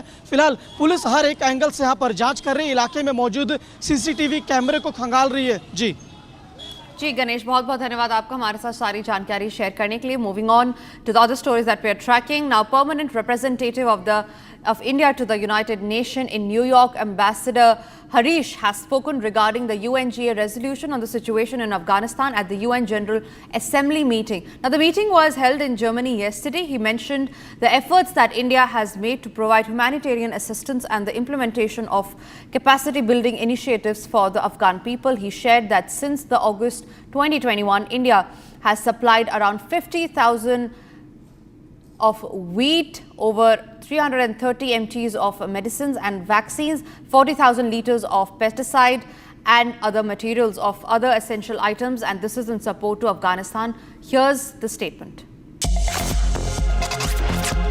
The permanent representative of India to the UN in New York, Ambassador Parvat Neni Harish, spoke at the UN General Assembly meeting, which was held in Germany yesterday. He spoke at the meeting on the UNGA resolution on the situation in Afghanistan. He stated that India's immediate priorities in Afghanistan include the provision of humanitarian assistance and the implementation of capacity building initiatives for the Afghan people. India's immediate priorities in Afghanistan include the provision of humanitarian assistance and the implementation of capacity-building initiatives for the Afghan people. We have been working closely with UN agencies to support the Afghan people in critical areas such as health, food security, education and sports. India's commitment to Afghanistan's reconstruction is demonstrated through more than 500 development partnerships across all provinces. Since August 2021, India has supplied around 50,000 metric tons of wheat, over 330 metric tons of medicines and vaccines, 40,000 liters of the pesticide malathion, and 58.6 metric tons of other essential items, supporting millions of Afghans in dire need of humanitarian assistance. In partnership with the United Nations Office on Drugs and Crime, We have provided 84 metric tons of assistance and medicines and 32 metric tons of social support items for drug rehabilitation programs. Ambassador Parvat Neni Harish also stated that India has provided scholarships to Afghani students. India also continues to offer scholarships and fellowships to Afghan students. Since 2023, we have provided scholarships for undergraduate and postgraduate courses to 2,000 Afghan students, including nearly 600 girls. Moving on to the other stories that we're tracking, a verbal tiff broke out between Union Minister Kiran Rijiju and All India Majlis-e-Ittihadul-e-Muslimin Chief Asauddin Owaisi after the Bharatiya Janata Party leaders said that India is only the country where minorities are given so many facilities. Now, the AIMIM leader lashed out at Kiran Rijiju, saying that he holds a constitutional post, not a throne, adding that minority rights are fundamental rights, not charity. Rijiju, who is the Minority Affairs Minister, on Friday, remember, had accused the opposition parties of playing politics in the name of minorities, referring to their objection to the special intensive revision of the electoral rolls in Bihar.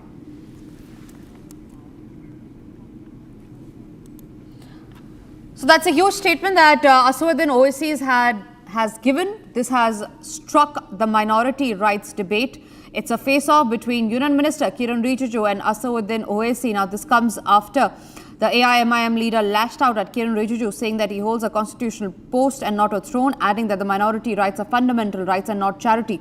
Rijiju, who is the Minority Affairs Minister, on Friday had accused the opposition parties of playing politics in the name of minorities, referring to their objection to the special intensive revision of the electoral rolls in Bihar.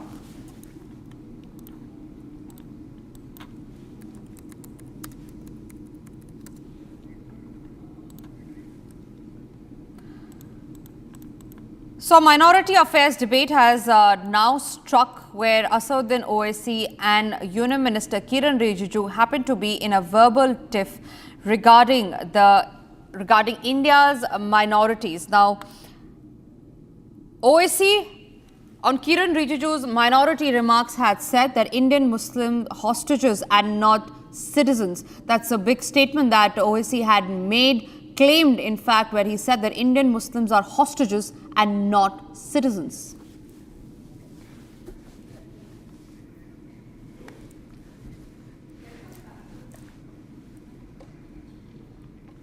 Moving on to the stories that are making international headlines. Israeli Prime Minister Benjamin Netanyahu said that he has nominated the United States President Donald Trump for the Nobel Peace Prize, personally handing him a copy of the nomination letter during the dinner at the White House. Here's that statement.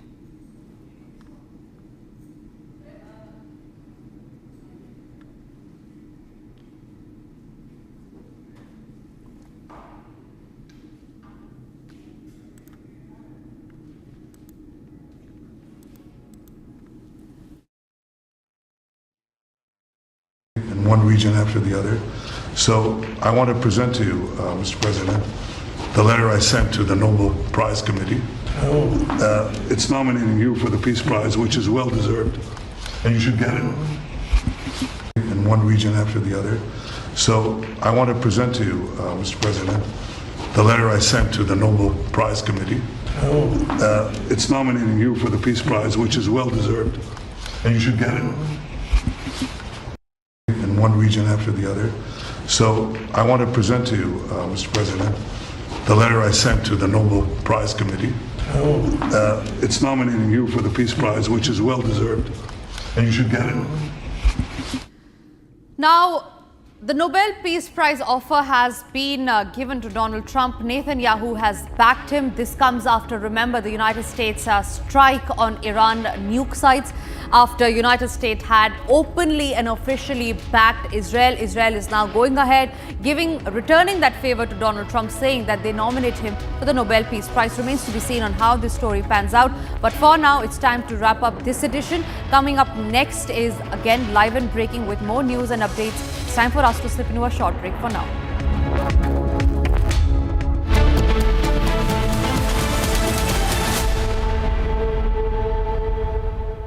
Powered by Century Ply Club Prime. रहो बेफिक्र.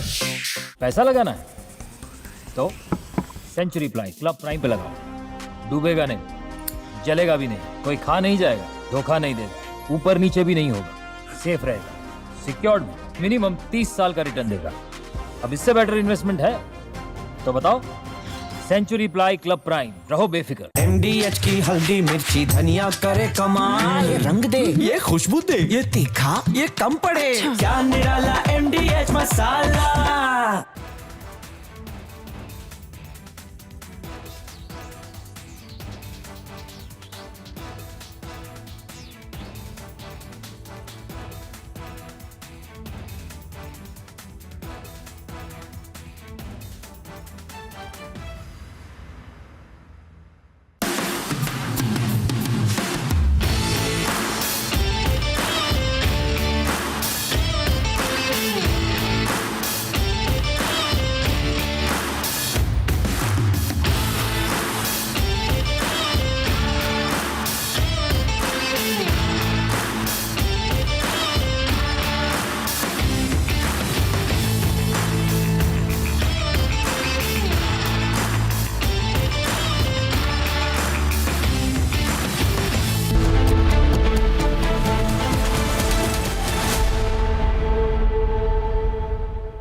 Powered by Century Ply Club Prime, रहो बेफिक्र।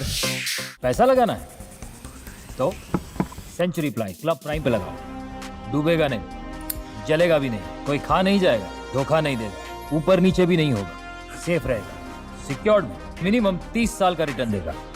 अब इससे better investment है तो बताओ। Century Ply Club Prime, रहो बेफिक्र। MDH की देगी मिर्च, देगी मिर्च का तड़का, अंग अंग फड़का। MDH की देगी मिर्च।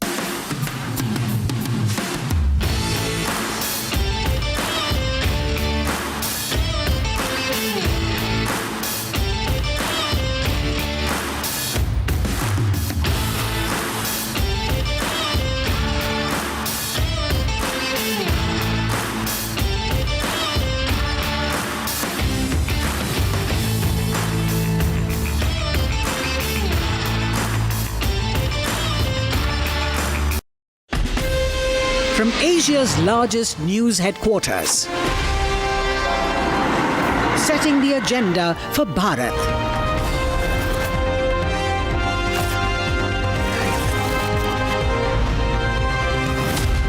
You're watching Republic.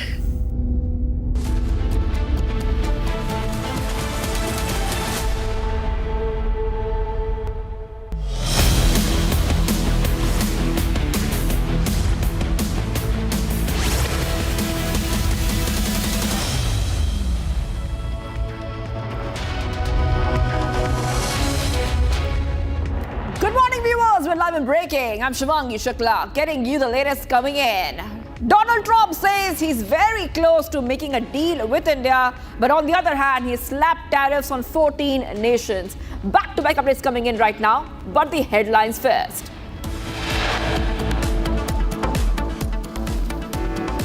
Donald Trump announces tariffs on 14 countries.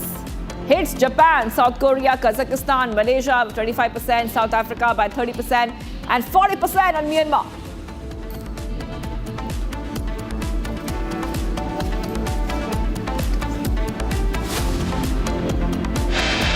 Spoken to everybody. We know it's all done.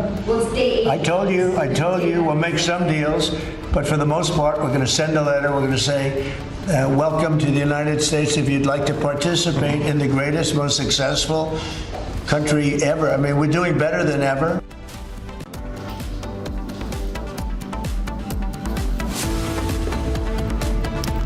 On India and US trade deal, Trump says close to making a deal with India.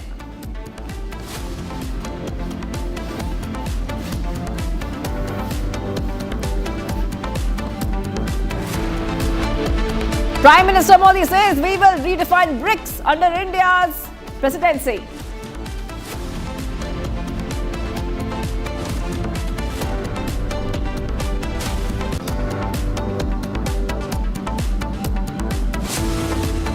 Sources say Pakistan Navy is facing crisis after Operation Sindoor. Pakistan Navy fleet notably absent from strategic waters of Arabian Sea.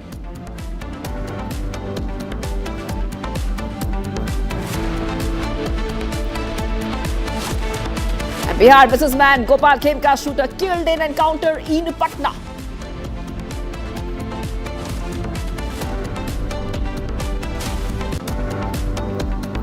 Uttar Pradesh Chief Minister Yogi Adityanath issues a stern warning ahead of the Kanwar Yatra, directs officials to ensure foolproof arrangements.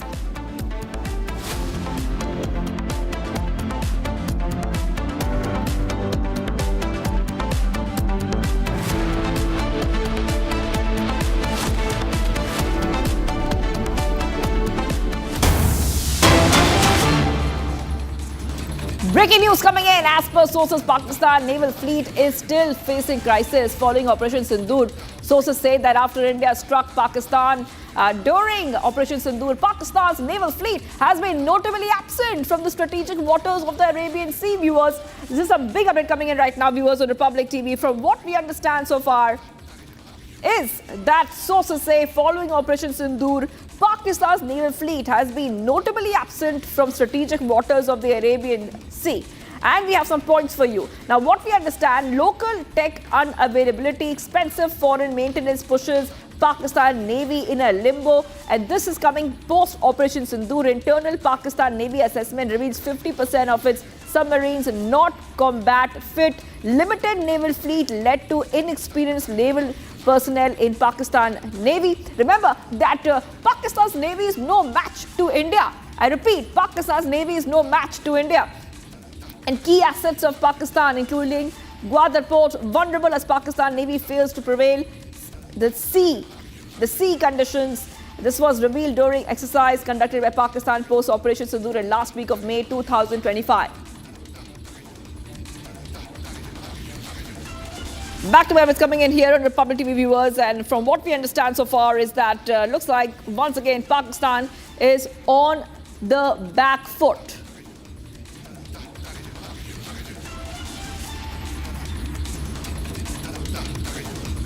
All right, let's go to our guest. We are being joined right now by Major Samar Toor, defense expert, joining us here on Republic TV. Thank you for joining us, Major Toor here.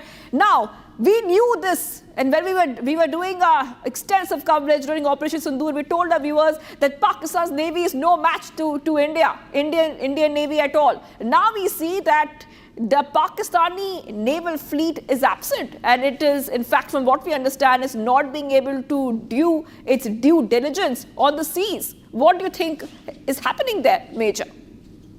You see, from day one, Pakistan's overall fleet is just 121 boats of all different sizes and capabilities, compared to the 293 naval ships that India possesses today. And these are now the difference is that Pakistan has literally been struggling ever since their independence, and majority of the Pakistan naval ships have been the ones which were transferred from the Indian Royal Navy in 1947. So basically, they've been thriving on these ships, and it was an eye-opener for them in 1971. And you see, if you see, the Pakistan Navy has just 50 fleet-size vessels compared to 150 vessels of the Indian Navy. Then we possess 15 submarines, which are Kalveri class and Kilo class, whereas Pakistan just has 8 Augusta class and Chinese-built submarines. And you see, there is no reliability of the Chinese equipment that we saw in Op Sindoor. Then you see the surface combatant ships, they have only 4 corvettes compared to our 15 frigates. And we have 10 destroyers, they have only 4 modern frigates. And they don't have any aircraft carrier which is operational. We have INS Vikrant, which is there as an aircraft carrier. So you see, there is a very vast void in terms of everything, including the missile systems. That we have the BrahMos, we have the Barak, we have various indigenous variants of missile systems and delivery systems through submarine, through frigates, through aerial platforms. And as far as the missile system for the Pakistan Navy is concerned, they just have Harpoon and few Chinese-made anti-ship missiles. And as far as the naval bases are concerned, they have basically key bases for Pakistan are Karachi and Ormara bases, naval bases. Whereas, as far as India is concerned, we have multiple naval bases because we have a very vast coastline. And other than that, the international collaborators with the Pakistan Navy are just the Chinese and the Turkish. That's it. The Turks are there and the Chinese are there. To some extent, they have the French-made diesel submarines, which are very old, which are more than 15 to 20 years old and are operationally not safe. If they try to go to a depth for testing the depth, probably they all are going to fail the depth test. And they are going to give way. Yes. As far as India is concerned, we are collaborating with the United States, we are collaborating with the French, we are collaborating with the Russians and other ASEAN countries. So our estimated budget is 10 billion annually in terms of budget and funding. And the new corvettes and the ships that we are making, which are 6th generation stealth, they are state of the art. So I think there is actually no comparison. And in Op Sindoor, had there been a situation where a green signal would have been given to the Navy, probably things would have spiraled beyond Pakistan's control and all their seaports would have been destroyed. Yes. And their Navy, as it is, was not able to confront the Indian Navy despite it being right at the international waters of Pakistan. Major, absolutely. And also from what we understand, this is source-based information coming in right now. The reports say that the naval fleet of Pakistan is aging and they don't even have money to repair them. As I said, their fleet is as old as 1970. The last actual war that we fought with them for the liberation of Bangladesh. Since then, there are majority of their ships are in use since 1971, and they have not, pondered upon or they have not given it a serious thought for the upgrades. So that shows the actual economical turmoil. And as far as I foresee presently, only China is going to come to a certain extent to rescue them and to provide them the naval ships. Otherwise, it is very unlikely that they can afford any European country naval ships or even submarines for that matter. And if they do, the matters will only get more and more tense. Like, for example, PNS Ghazi was the one which was collecting information and doing surveillance and recce, and it was eventually shot down by our Indian Navy. So you see, the competence of the Pakistan Navy is always questionable. It's doubtful. Operationally, they do not have much experience. And recently, 2 months back, they had a joint naval exercise at an international level where approximately 60, so claimed by Pakistan that 60 countries all around the world had participated in their joint naval exercise, which I do not foresee that any major military power was involved in these exercises. So it is evidently clear that the Pakistan Navy is in deep waters, is in trouble, and they should just pray that they shouldn't do any misadventure against the Indian forces, because I am very positive that now the second time Navy is definitely going to come into the picture for operations. Okay, thank you for joining us there. Major Tour joining us as we keep reporting on the state of Pakistan's Navy. All right, breaking news coming in. We move ahead. BJP claims that Congress chief Kharge has insulted President Draupadi Murmu. That is right. BJP says Kharge has called President a land grabber. Okay, huge update coming in, viewers. Not the first time that we have heard the Congress leaders make these kind of statements against the president.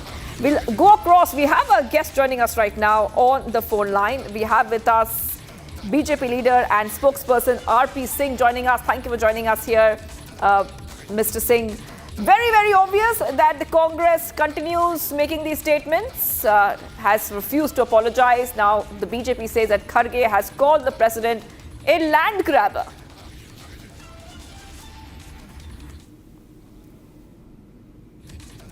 Yes. Can you hear me? Okay, we will connect right back. We'll connect right back to the BJP leader and national spokesperson RP Singh in a moment from now. But the Congress chief once again making these comments, and like we were telling our viewers, it's a history of Congress leaders. Even Rahul Gandhi making very, very questionable remarks against President Murmu and other leaders. So BJP says the Congress chief has this time made a comment calling President Murmu a land grabber, viewers. That is right. Back to back is coming in right now on Republic TV, viewers. Remember that there has been a string of comments which have been made, by the Congress leaders.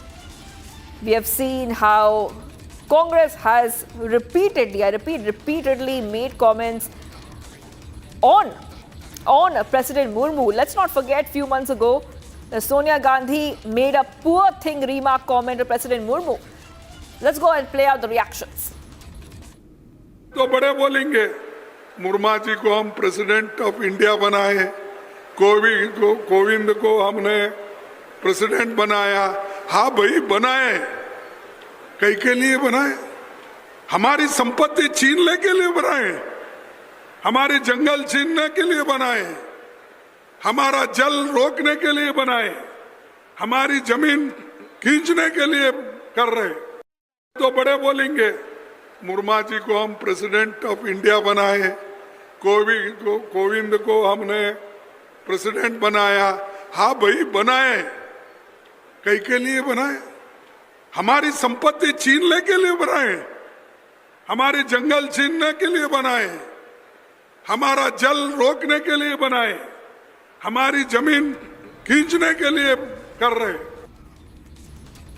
All right, viewers. So you heard what Mallikarjun Kharge has said, calling President Murmu a land grabber. That's what the BJP is saying. That once again, Kharge has insulted the President of India, Draupadi Murmu. That is right. And let's also take you through the string of comments.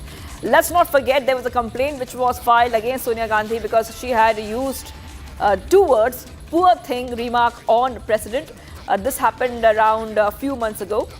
A complaint was filed against Sonia Gandhi in a Bihar court for remarks against President Draupadi Murmu. We have seen multiple times how Rahul Gandhi has also made similar remarks. And now we are learning that once again, the Congress chief Mallikarjun Kharge has made remarks on President Murmu after back-to-back incidents of the same nature. The BJP leaders have demanded apology every time from the Congress leaders for this comment. Okay, let's move ahead to some of the other stories we're tracking right now. Breaking news coming in. Cricketer Yash Dayal has been booked in an alleged sexual exploitation case under the pretext of marriage. FIR has been registered against a cricketer in Ghaziabad. This comes days after a woman from Ghaziabad, Uttar Pradesh, who claimed to have been in a 5-year long relationship with the cricketer, filed a complaint alleging emotional and mental and physical abuse. Dayal has been booked under Section 69 of the BNS, which deals with sexual acts carried out through deceit or false promises of marriage. The offence is punishable by up to 10 years in prison along with a fine. The FIR was lodged at Indirapuram police station following a preliminary inquiry. Okay, so back-to-back is coming in right now, viewers, on Republic TV, where we see that fresh trouble coming in for Yash Dayal, the cricketer. I want to go across to my colleague who's joining us right now. We have with us Akil. Akil, FIR has been registered and there are multiple sections, including Section 69 of the BNS on charges of sexual exploitation, physical violence, mental harassment and cheating by making false promises of marriage. Akil. Well, absolutely, Shivangi. If you see in this very case, a case has already been registered, a formal FIR has already been registered against cricketer Yash Dayal. And he, as we all know, that he plays for RCB. Apart from that, he also plays for the Uttar Pradesh cricket team as well. So in this case, I just spoke few moments back to the victim as well. She's reluctant to come on camera at this point in time, and she's saying that she's trying to build up her case legally. So that's why she has filed an FIR with the Indrapuram police station as of now. And what we have seen that under section 69 of the BNS, an FIR has already been registered. And while I was speaking to her, she said that she has confessed that she was not only sexually exploited by the accused in connection with the case, and she was also financially and mentally tortured by Yash Dayal. So this is a very concerning news that is coming. And at this point in time, what we have seen that we also tried to reach out to Yash Dayal as well, but he has not responded to our call as of now. That is right. Oh, thank you, Arnab, for getting us those details. I will be coming back to you for more as we see that FIR has been registered. I really have to move ahead to some of the other stories we're tracking. Next is Bharat in 1 minute. Let's get started.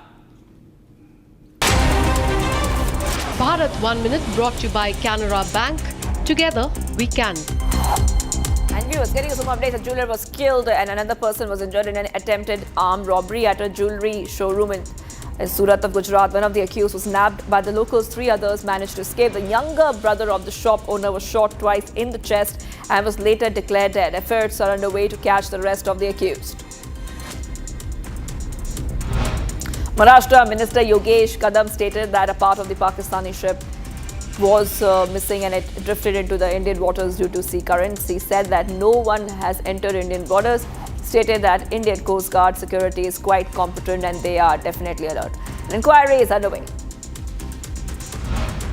Gujarat DGP Vikas Sahai stated that the externment orders were issued against 1,025 anti-social elements from March 15 to May 31st this year. The police has also invoked the Gujarat Prevention of Anti-Social Activities Act against over 800 people. In the last 15 days, the 17 offenders have been detained under the PIT, NDPS and this act.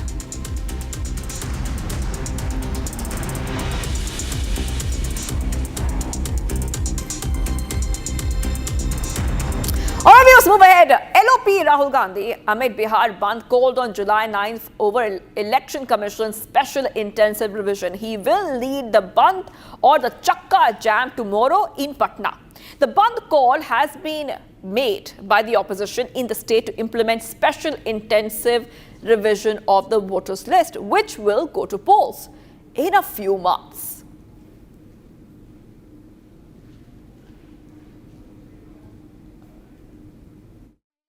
कार्रवाई हो रही है, police पूरी लगी है, DGP लगी हुई है। मैं इतना ही कहूँगा कि अपनी राजनीति के लिए इस तरह के कार्यक्रम करते हैं तो तनाव बढ़ाते हैं, ये भी देखना पड़ेगा। अभी बिहार में शांति की जरूरत है और बाकी तो चुनाव आ रहा है, चुनाव में सब दूध का दूध पानी का पानी हो जाएगा।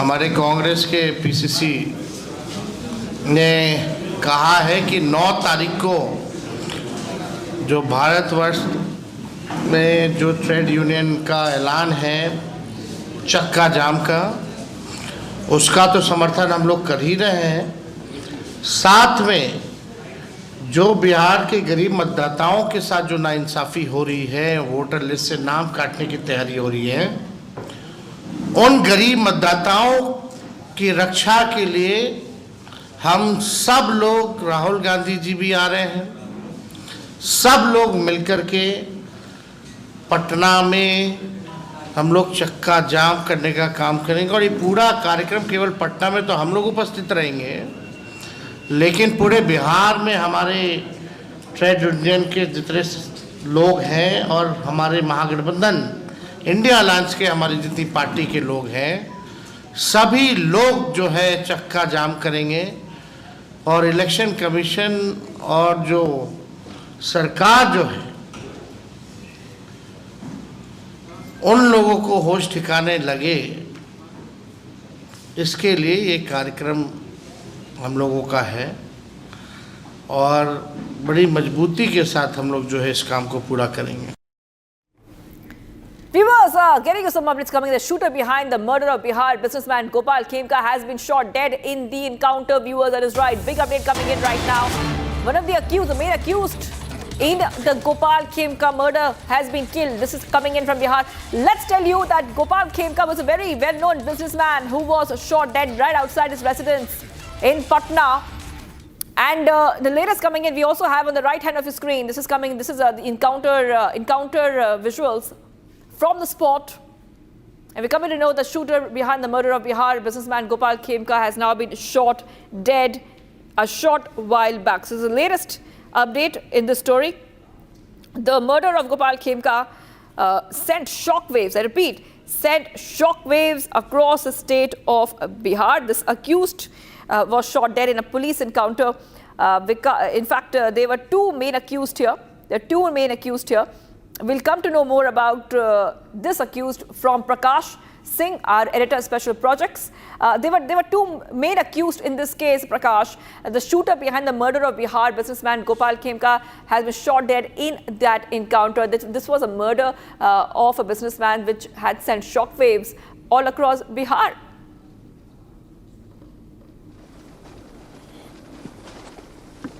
Well, yes, it had shocked the people of Bihar as well as the establishment of Bihar, including Bihar government and different officials.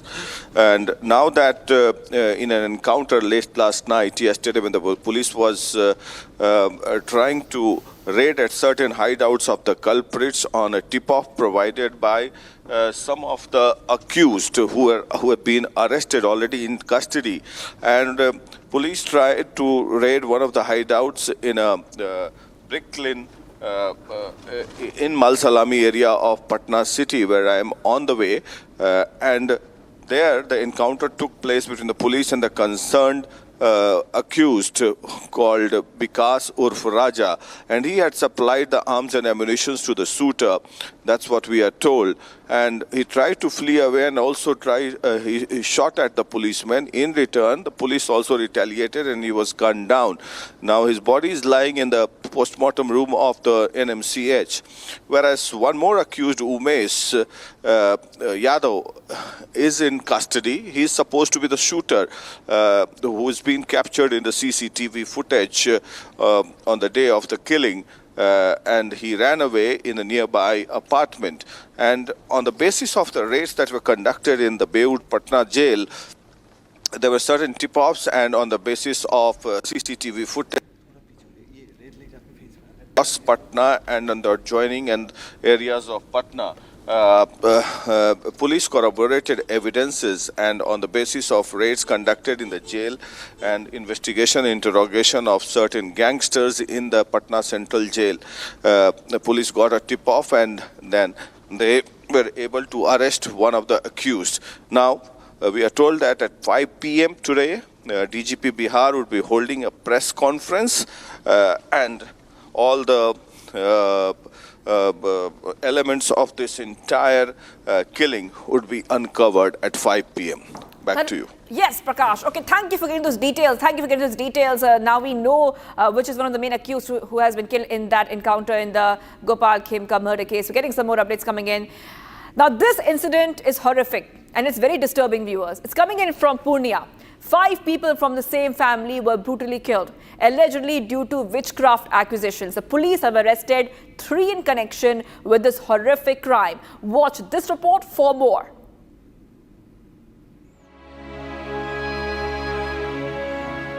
Shock and grief gripped the Tedgama village in Purnia of Bihar after 5 members of the same family were burnt alive on allegations of witchcraft.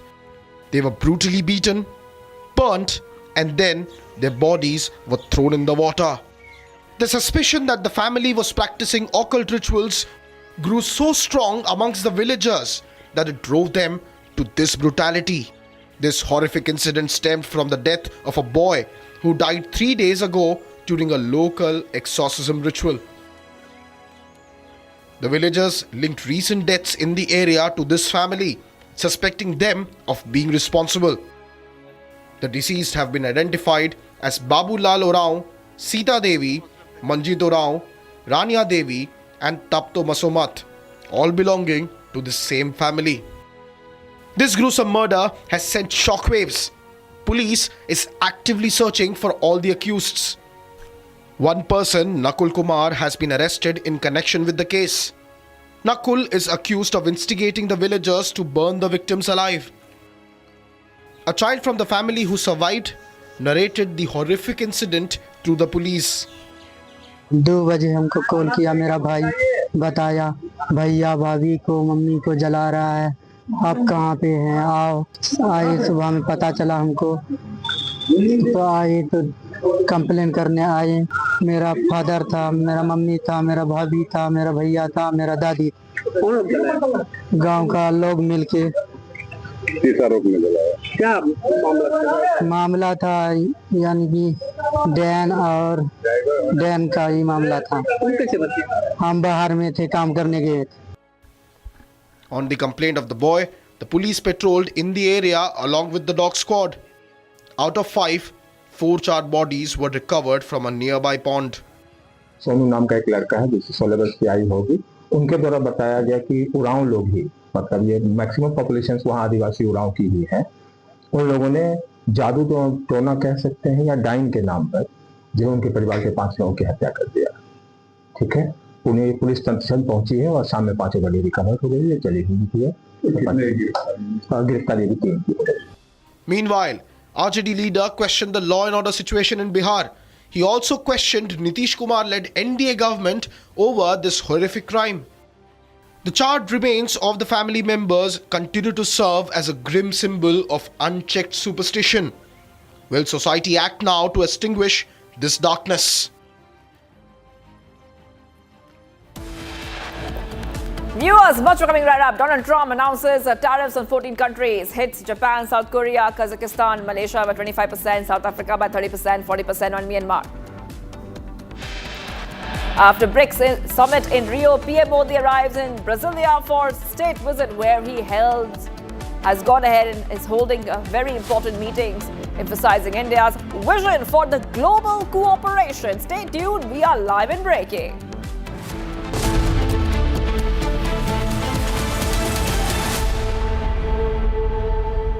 आधे bowl दही में 4 चम्मच MDH चटनी पुदीना मसाला डाला, stir करो, पुदीना चटनी तैयार। MDH चटनी पुदीना मसाला।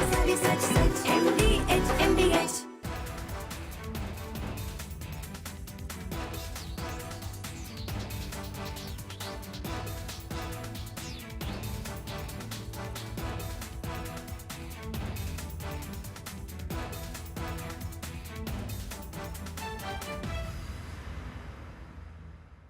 सीक्रेट रेसिपी MDH का जीरा सिप जल जीरा मसाला। MDH का जल जीरा सिप। MDH का जल जीरा SIP.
Viewers, top headlines we're tracking right now.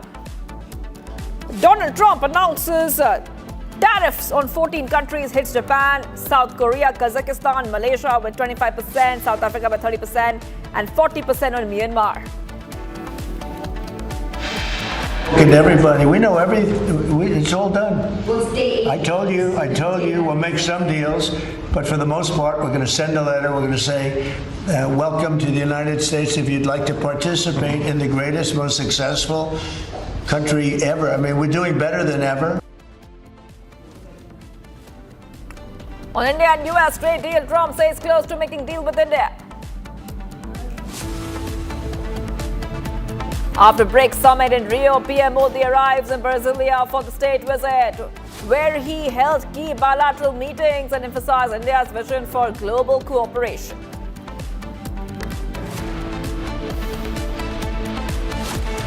A verbal tiff broke out between Union Minister Kiren Rijiju and AIMIM Chief Asudin Owaisi after Rijiju says India is the only country where minorities are given so many facilities.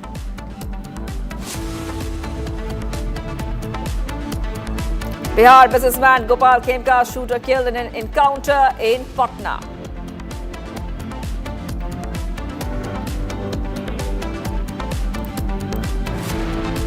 UP CM Yogi Adityanath issues a stern warning. Kavod Yatra directs officials to ensure fool-proof arrangements.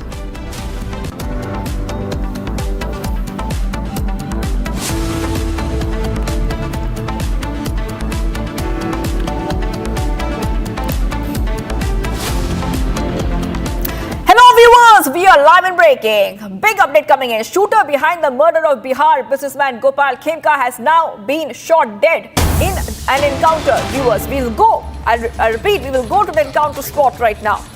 And we'll tell you exactly what is happening. This is the case, the Gopal Khemka murder case. Gopal Khemka, a very renowned businessman, was shot dead right outside his residence in Patna. Let's go across to Prakash. Police ने press release जारी किया है। यहाँ पर विकास उर्फ राजा जो हथियार supplier थे यहाँ पर भागने की कोशिश कर रहे थे और ये मार्किंग है, ये पत्थर पर लिखा गया है ए, फिर दूसरा है बी, सी, डी और ई, मतलब 5 राउंड गोलियां चली है और ये मार्किंग है इस इलाका में जो कि विकास उर्फ राजा जिसको बताया जाता है कि ये हथियार का सप्लायर था और इसकी निशानदेही हुई उमेश यादव के कहने पर, जिसकी शॉट्स दिखाई आप, उमेश यादव के कहने पर जिसने कबूला कि विकास उर्फ राजा ने हथियार सप्लाई किया था। पटना सिटी माल सलामी एरिया का ये पुराना पटना का इलाका है, जब पाटलिपुत्र राजधानी हुआ करती थी मगध साम्राज्य की, तब का ये पटना है और यहाँ पर ये आप देख रख सकते हैं ईंट भट्टा है और यहाँ पर इसी इलाके में उसने अपनी पनाह ले रखी थी, छिपा हुआ था और उसके बाद ये घटना को अंजाम दिया गया। यहाँ पर बॉडी पोस्टमार्टम के लिए रखा गया है। अब दूसरा आरोपी जो है गिरफ्त में है वो उमेश यादव जो कि मुख्य अभियुक्त है, शूटर है वो, जिसकी तस्वीरें हमने सीसीटीवी में भी देखी है और उसको लेकर बातें सामने आ रही है कि वो अजय वर्मा गैंग का है जो गैंगस्टर पटना के बेउर जेल में है और बेउर जेल में भी लगातार 2-3 दिन से छापेमारी चल रही थी। सीसीटीवी फुटेजेस आए, उसके बाद सीडीआर कॉल डंपिंग से निकाला गया और तमाम सीसीटीवी फुटेज सड़कों की आई है। उसके निशानदेही पर पटना पुलिस ने पहले उमेश यादव को गिरफ्तार किया, उसके बाद उसके निशानदेही पर विकास उर्फ राजा को गिरफ्त में लेकर उसको पकड़ने की कोशिश की। उस दौरान उसकी मौत हो गई जब वो जवाबी हमला कर रहा था। बॉडी पोस्टमार्टम में है अभी। एक बार फिर से आप तस्वीरें दिखाइए जहां पर मार्किंग की गई है। 5 राउंड गोलियों से उसको छलनी कर दिया गया और ये जगह है DEB और A। अब शाम को 5 बजे इस पूरे मामले पर प्रेस कॉन्फ्रेंस किया जाएगा डीजीपी विनय कुमार के द्वारा और जिस तरीके से बिहार पुलिस की साख गिरती जा रही थी और नीतीश कुमार का कानून व्यवस्था का यूएसपी था जो जब 2005 में वो सरकार में आए थे, उसके बाद से ये पहली बार है 1-2 साल में जब से नीतीश कुमार की स्वास्थ्य में गिरावट आई है और तब से परसेप्शन खराब हुआ है 2-4 महीनों में और उसको लेकर पुलिस सजग हुई, सतर्क हुई और ये एक तरीके से एक मॉडल को अपनाया गया और आज मार गिराया गया। पुलिस प्रेस कॉन्फ्रेंस में बताएगी पूरी प्रक्रिया को कि कैसे ये सब किया गया और कौन कौन लोग थे। आप इधर आइए, कौन कौन लोग थे जो इसमें शामिल थे और यहाँ पर बड़ी संख्या में पुलिसकर्मी भी मौजूद हैं। यहाँ पर थाना के लोग मौजूद हैं। यहाँ पर देखिए, वहाँ पर ये हाईवे है, गंगा पथ, वहाँ पर लोग दर्शक जो हैं बड़ी संख्या में हैं, वो देख रहे हैं और हम कोशिश करेंगे कुछ लोगों से बात करने के लिए। ये बताइए रोशन जी, ये घटना जो हुई है यहाँ पर क्या हुआ है? रात में घटना हुई है, आप लोग क्या यहाँ पर हम है? क्या बाद में बताएंगे? क्या बताइए ना अभी है? ये कितने बजे घटना हुई है? 2:30 बजे है? आप यहाँ आए बताइए ना किस काम के लिए आए हैं, इतना ही बता दीजिए ना। 2:30 बजे एनकाउंटर हुआ, 3 बजे कर ही दिए एनकाउंटर, तो बताने में क्या दिक्कत है? ये 2:30 बजे एनकाउंटर हुआ क्या? हमको जानकारी है। आप क्या यहाँ पेट्रोलिंग के लिए हैं?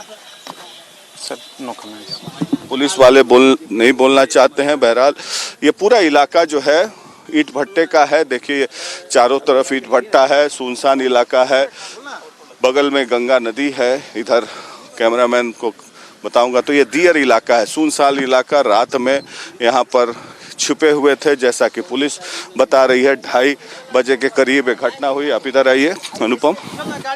और अब सबसे बड़ी बात है कि क्या राज खुलने वाला है, क्या अदावत थी उमेश यादव की जो उसने शूट किया, किसके कहने पर किया, या ये सुपारी किलिंग है। सब भेद 5 बजे शाम को डीजीपी विनय कुमार के द्वारा खोला जाएगा। वहाँ पर पटना के एसएसपी और तमाम पुलिस अधिकारी मौजूद रहेंगे और उसके बाद कानूनी कार्रवाई करके जो भी अपराधी गिरफ्त में है उनको जेल भेजा जाएगा, कोर्ट में प्रोड्यूस करके। तो एक तरीके से बिहार पुलिस ने राहत की सांस ली होगी। जो गिरती हुई शाख थी, बिहार पुलिस की इज्जत चली गई, क्योंकि रात में जैसे हत्या की गई, पूरे पुलिसिया व्यवस्था पर सवाल उठ रहा था, कानून व्यवस्था पर सवाल उठ रहा था।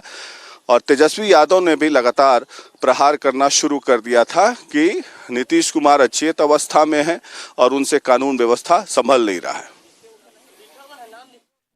Well, that was our reporter Prakash, who was live from the encounter spot where the accused had been shot down. Remember, what we're talking about here is the Gopal Khemka murder case. A top businessman from Bihar who had been shot dead under the broad daylight just few weeks back. Today, the accused had been killed in an encounter.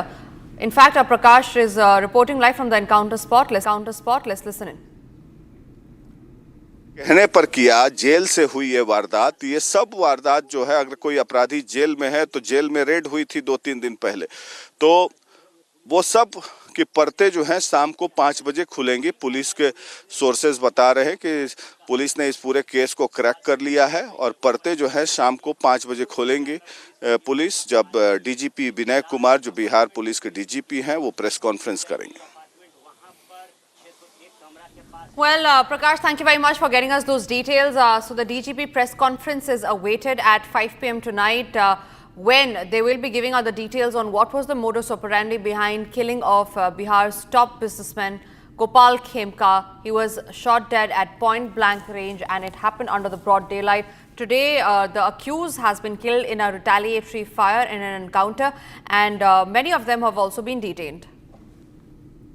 Moving on to other breaking news that's coming in, and this is in regard with the RCB that's in another huge controversy, where the cricketer, RCB's cricketer Yash Dayal has been booked in alleged case of sexual exploitation under the pretext of marriage. An FIR was registered against the cricketer in Ghaziabad. Now this comes days after a woman from Ghaziabad in Uttar Pradesh who claimed to have been in a 5-year relationship with the cricketer filed a complaint alleging emotional, mental and physical abuse. Now, the RCB cricketer Yash Dayal has been booked under Section 69 of the Bharatiya Nyaya Sanhita, which deals with sexual acts carried out through deceit or false promises of marriage. The offence is punishable by up to 10 years in prison along with a fine. Now, the FIR was lodged at the Indirapuram police station following a preliminary inquiry. Akhil, my colleague, is joining me live on the broadcast on that. Akhil, these are very serious allegations that have been levelled by this woman in Ghaziabad who claims to have been in a relationship with the RCB cricketer. The RCB cricketer, however, has not responded to the allegations yet. What are the other details that you're picking up in the story?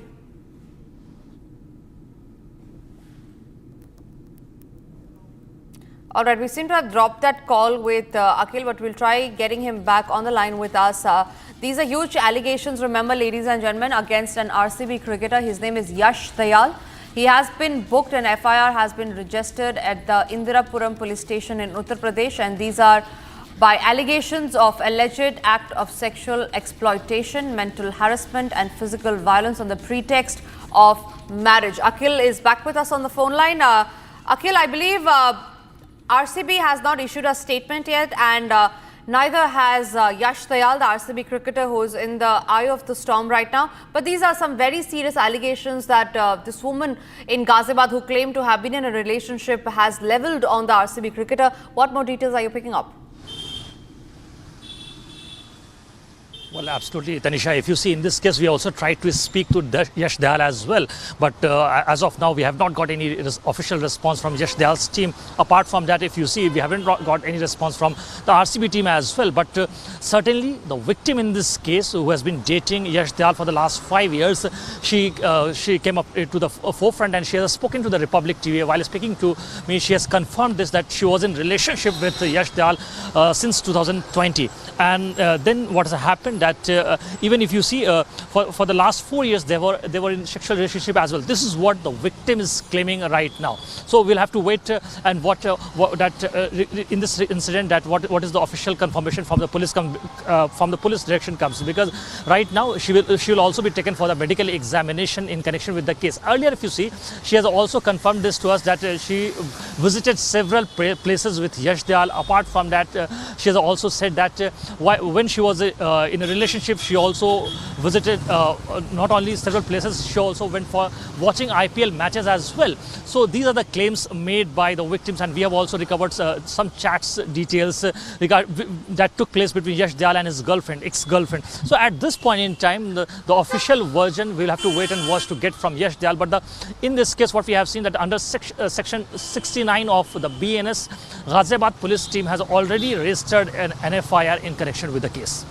Right, absolutely, Akhil. Thank you very much for getting us those details. Time for us to move on to the other stories that we're tracking now. A verbal tiff broke out between Union Minister Kiran Rijiju and All India Majlis-e-Ittihad-ul-Muslimin Chief Asauddin Owaisi after the Bharatiya Janata Party leader said that India is only the country where minorities are given so many facilities. Now, the AIMIM chief lashed out at Kiran Rijiju, saying that minorities in this country are nothing but hostages. They are not citizens, but they are hostages, is what AIMIM chief Asauddin Owaisi had to say.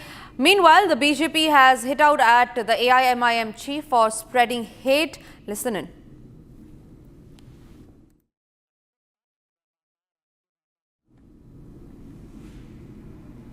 All right, before we go to that statement of the BJP spokesperson, let's also cut across to Vinod Bansal, the VHP spokesperson, joining us on the phone line. Vinod Bansal ji, बहुत-बहुत शुक्रिया आपका हमारे साथ बात करने के लिए.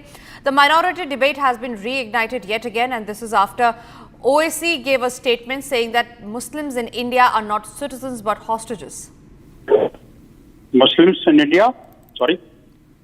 Sir, AIMIM chief Asauddin Owaisi has gone ahead to say that Muslims in India are hostages and not citizens. He said this while he was responding to an interview by the Union Minister Kiran Rijiju. Actually, the thing is that the facilities and the emoluments being given to the minority, or what you call, say, the so-called the second largest community of the country in the name of minority had never been given by any of the country of the world. आप देखिए कि सभी minority को कम से कम 4 तरह के आरक्षण मिले हुए हैं. एसटी का हो, ओबीसी का हो, ईडब्ल्यूएस का हो, और माइनॉरिटी में ना माइनॉरिटी संस्थानों में उनको 50% आरक्षण है. आप देखिए माइनॉरिटी अफेयर्स के लिए अलग से मंत्रालय बना हुआ है, उसका अलग से 3,500 करोड़ के करीब बजट है. पिछले साल में उसमें 5% की बढ़ोतरी हुई.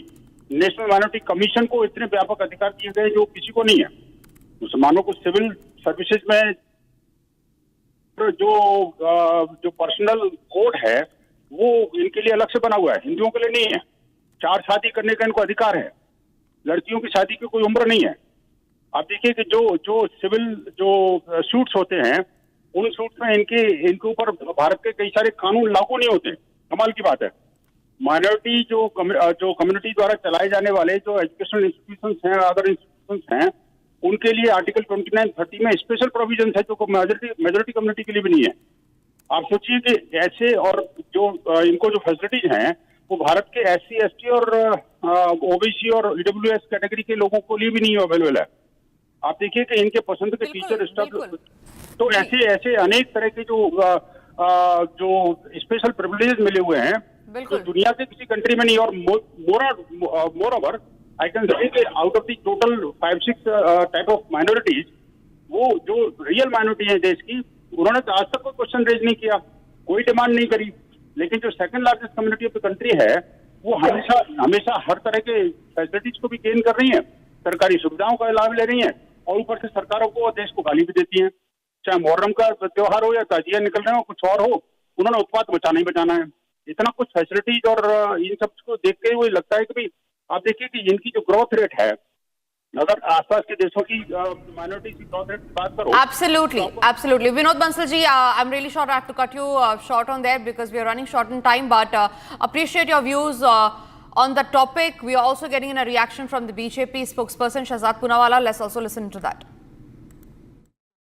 कि दरअसल ओवैसी साहब खुद हॉस्टेज है वोट बैंक पॉलिटिक्स के, और इसीलिए भड़काना, बहकाना और चिल्लाना ये बीबीसी बन चुके हैं ओवैसी। और ओवैसी साहब ने सीए के समय पर भी बोला था कि मुसलमानों की नागरिकता छिन जाएगी, कितनों की नागरिकता छिनी। अब वक्फ का मामला आया है तो बोलते हैं मस्जिदें छिन जाएगी, कब्रिस्तान छिन जाएंगे। तो भड़काना और बहकाना और चिल्लाना, ये ओवैसी साहब वोट बैंक के हॉस्टेज बनकर, वोट बैंक पॉलिटिक्स के हॉस्टेज बनकर इस प्रकार की बातें करते हैं। पर मैं ओवैसी साहब से पूछना चाहता हूं कि यदि आप सच में मानते हैं कि भारत के मुसलमान बंदी है, बंधक है, तो फिर सीए में आप वकालत क्यों कर रहे थे कि अफगानिस्तान और पाकिस्तान के मुसलमानों को भी यहाँ पर आने दिया जाए? मतलब अगर भारत के मुसलमानों की इतनी दयनीय स्थिति है आपके हिसाब से, तो और मुसलमानों को बुलाने की पेशकश क्यों कर रहे थे आप सीए कानून में? ये दिखाता है कि इनको केवल और केवल भड़काना है, वोट बैंक की दुकान चलाना है, और इसीलिए इस प्रकार के बयान जो है वो लगातार करवाना है। Permanent representative of India to the United Nations in New York, Ambassador Harish, has spoken regarding the UNGA resolution on the situation in Afghanistan at the UN General Assembly meeting. Now, the meeting was held in Germany yesterday. He mentioned that the efforts that India has made to provide humanitarian assistance and the implementation of capacity building initiatives for the Afghan people are necessary. Here's more on the story. The permanent representative of India to the UN in New York, Ambassador Parvat Neni Harish, spoke at the UN General Assembly meeting, which was held in Germany yesterday. He spoke at the meeting on the UNGA resolution on the situation in Afghanistan. He stated that India's immediate priorities in Afghanistan include the provision of humanitarian assistance and the implementation of capacity building initiatives for the Afghan people. India's immediate priorities in Afghanistan include the provision of humanitarian assistance and the implementation of capacity building initiatives for the Afghan people. We have been working closely with UN agencies to support the Afghan people in critical areas such as health, food security, education and sports. India's commitment to Afghanistan's reconstruction is demonstrated through more than 500 development partnerships across all provinces. Since August 2021, India has supplied around 50,000 metric tons of wheat, over 330 metric tons of medicines and vaccines, 40,000 liters of the pesticide malathion, and 58.6 metric tons of other essential items, supporting millions of Afghans in dire need of humanitarian assistance. In partnership with the United Nations Office on Drugs and Crime, we have provided 84 metric tons of assistance and medicines and 32 metric tons of social support items for drug rehabilitation programs. Ambassador Parvat Neni Harish also stated that India has provided scholarships to Afghani students. India also continues to offer scholarships and fellowships to Afghan students. Since 2023, we have provided scholarships for undergraduate and postgraduate courses to 2,000 Afghan students, including nearly 600 girls.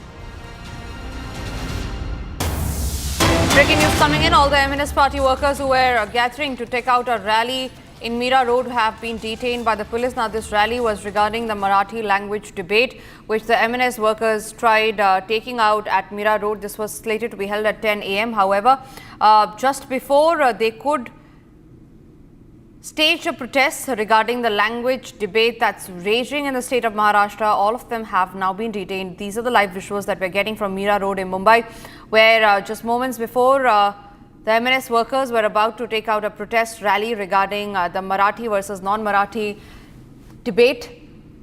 They have already been detained by the police.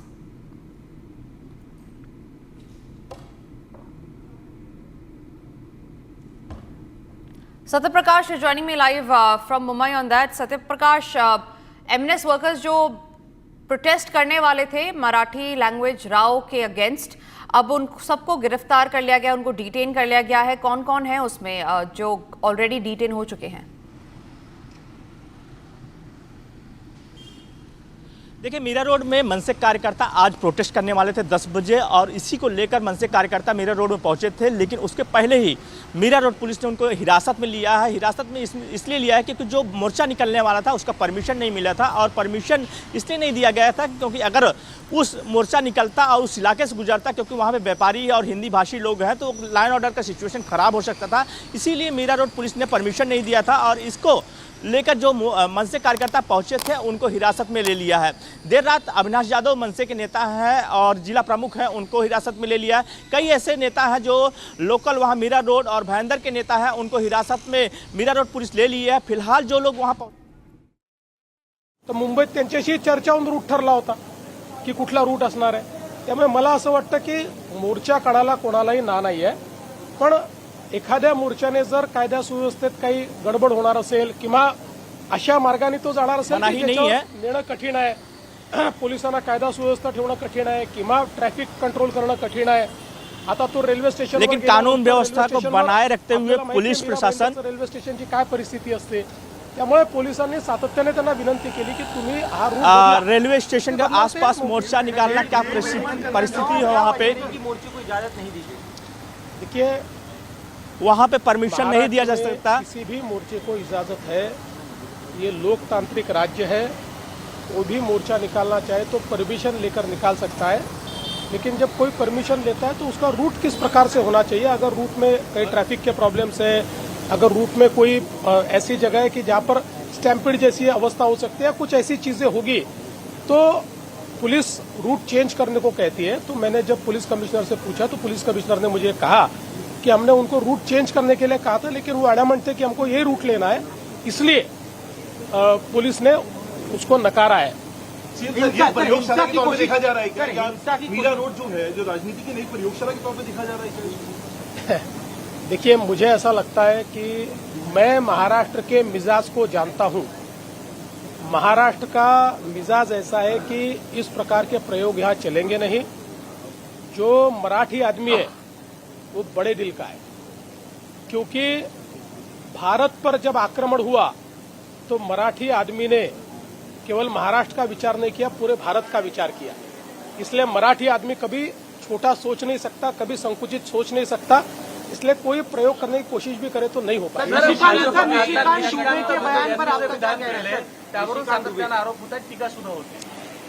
पहिली गोष्ट तर अशी आहे की निशिकांत दुबे यांचं जर तुम्ही पूर्ण ऐकलं तर ते संघटनेच्या संदर्भात बोलले आहेत की मराठी माणसाला त्यांनी सरसकट त्या ठिकाणी म्हटलेलं नाही। तथापि माझं मत असं आहे, निशिकांत दुबे ने जो कहा है, कारण त्याचे जे अर्थ निघतात मराठी आदमी हे लोकांच्या मनात संभ्रम तयार करतात।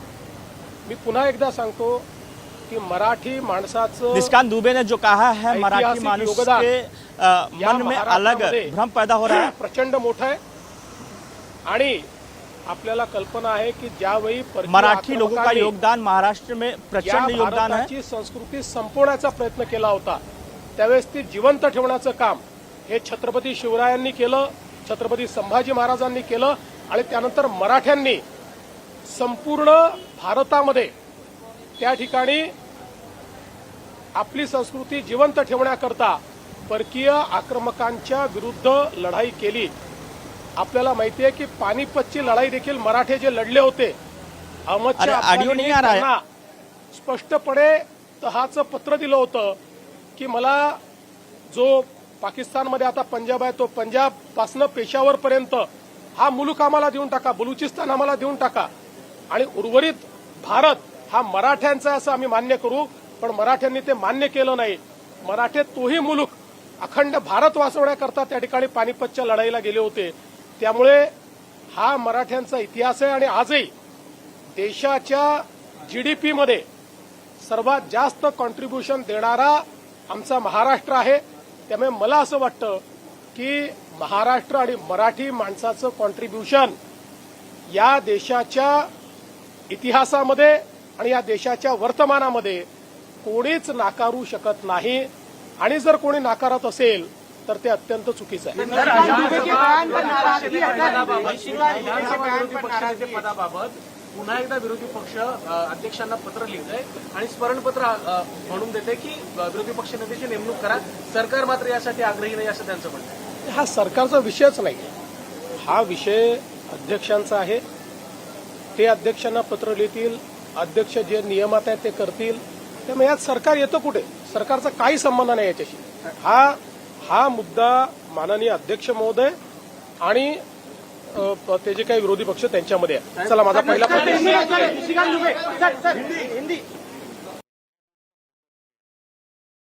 That's a very, very strong worded statement that's coming in from the Maharashtra Deputy Chief Minister, Maharashtra Chief Minister, I beg your pardon, Devendra Fadnavis, where he has said that strict action will be taken against those perpetrators who try to create chaos in the name of language debate in the state. A very strong statement from the Chief Minister of Maharashtra, Devendra Fadnavis, where he has gone ahead to say, in regard with the MNS protest, that perpetrators will not be spared, and that he's spoken to the Commissioner of Police over the protests that were going to be held, and that democracy is supreme in the state of Maharashtra.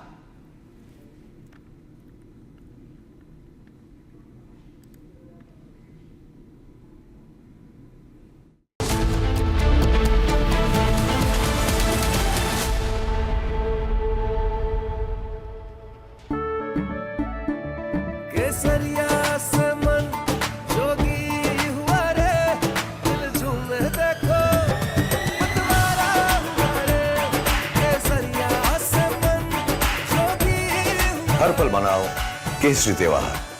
विमल, बोलो जुबान केसरी। दादी के हाथों का जादू और खुशबू से महकता घर, माँ की मुस्कुराहट और खाने की सुगंध। MDH गरम मसाला, क्योंकि हर रिश्ता है स्वाद से जुड़ा।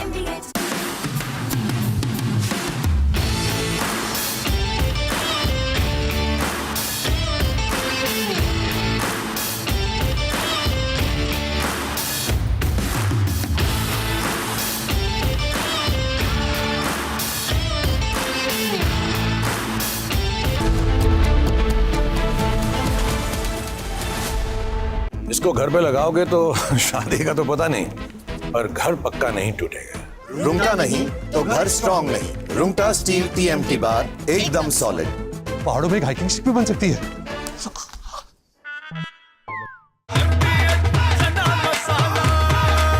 अब छोलिया हो या लोबिया, सफेद चने या काले चने, सब कुछ मजेदार बने।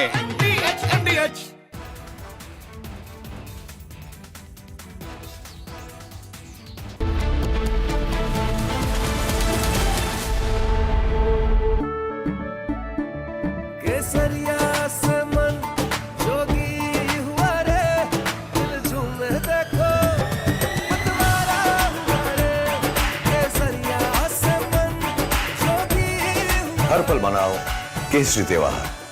विमल, बोलो जुबान केसरी। MDH की हल्दी मिर्ची धनिया करे कमाल। ये रंग दे, ये खुशबू दे, ये तीखा, ये कम पड़े। क्या निराला MDH masala.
Asia's largest news headquarters, setting the agenda for Bharat.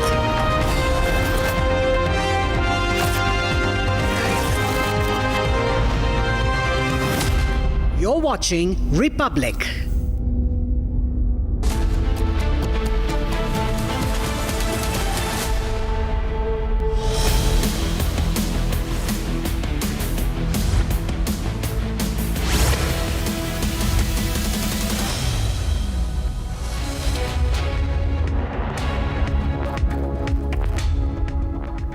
Thank you for staying with Republic TV. You're watching Live and Breaking this Tuesday with me, Oyana Mitra. The minority rights debate, ladies and gentlemen, is back in focus. And this time it's AIMIM Chief Asaduddin Owaisi and Union Minister Kiran Rijiju who have been locked in a war of words. Now we'll get you all the political reactions on that and a lot more. But first, the headlines at 11 a.m. Donald Trump announces tariffs on 14 countries, hits Japan, South Korea, Kazakhstan, Malaysia with 25%, South Africa by 30% and 40% on Myanmar.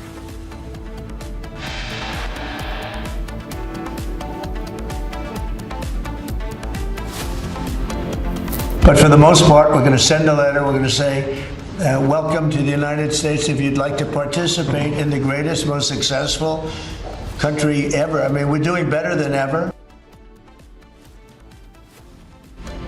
On India and United States trade deal, Trump says close to making deal with India.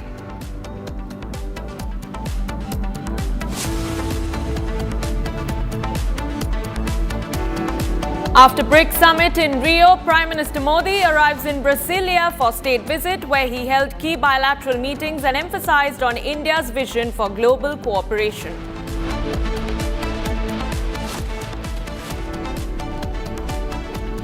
Verbal tiff breaks out between Union Minister Kiran Rijiju and AIMIM Chief Asaduddin Owaisi after Rijiju says that India is the only country where minorities are given so many facilities.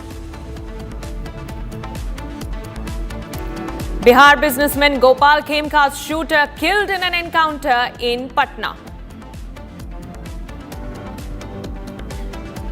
FIR registered against cricketer Yash Dayal on charges of sexual exploitation, physical violence, mental harassment and cheating.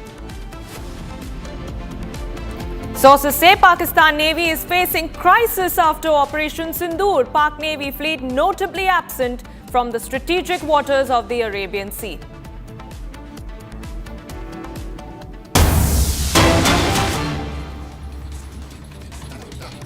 All right, and we cut across straight to visuals coming in from Thane's Mira Road, where the Maharashtra Navnirman Sena, that is the Raj Thackeray-led MNS, is staging a protest over the language row.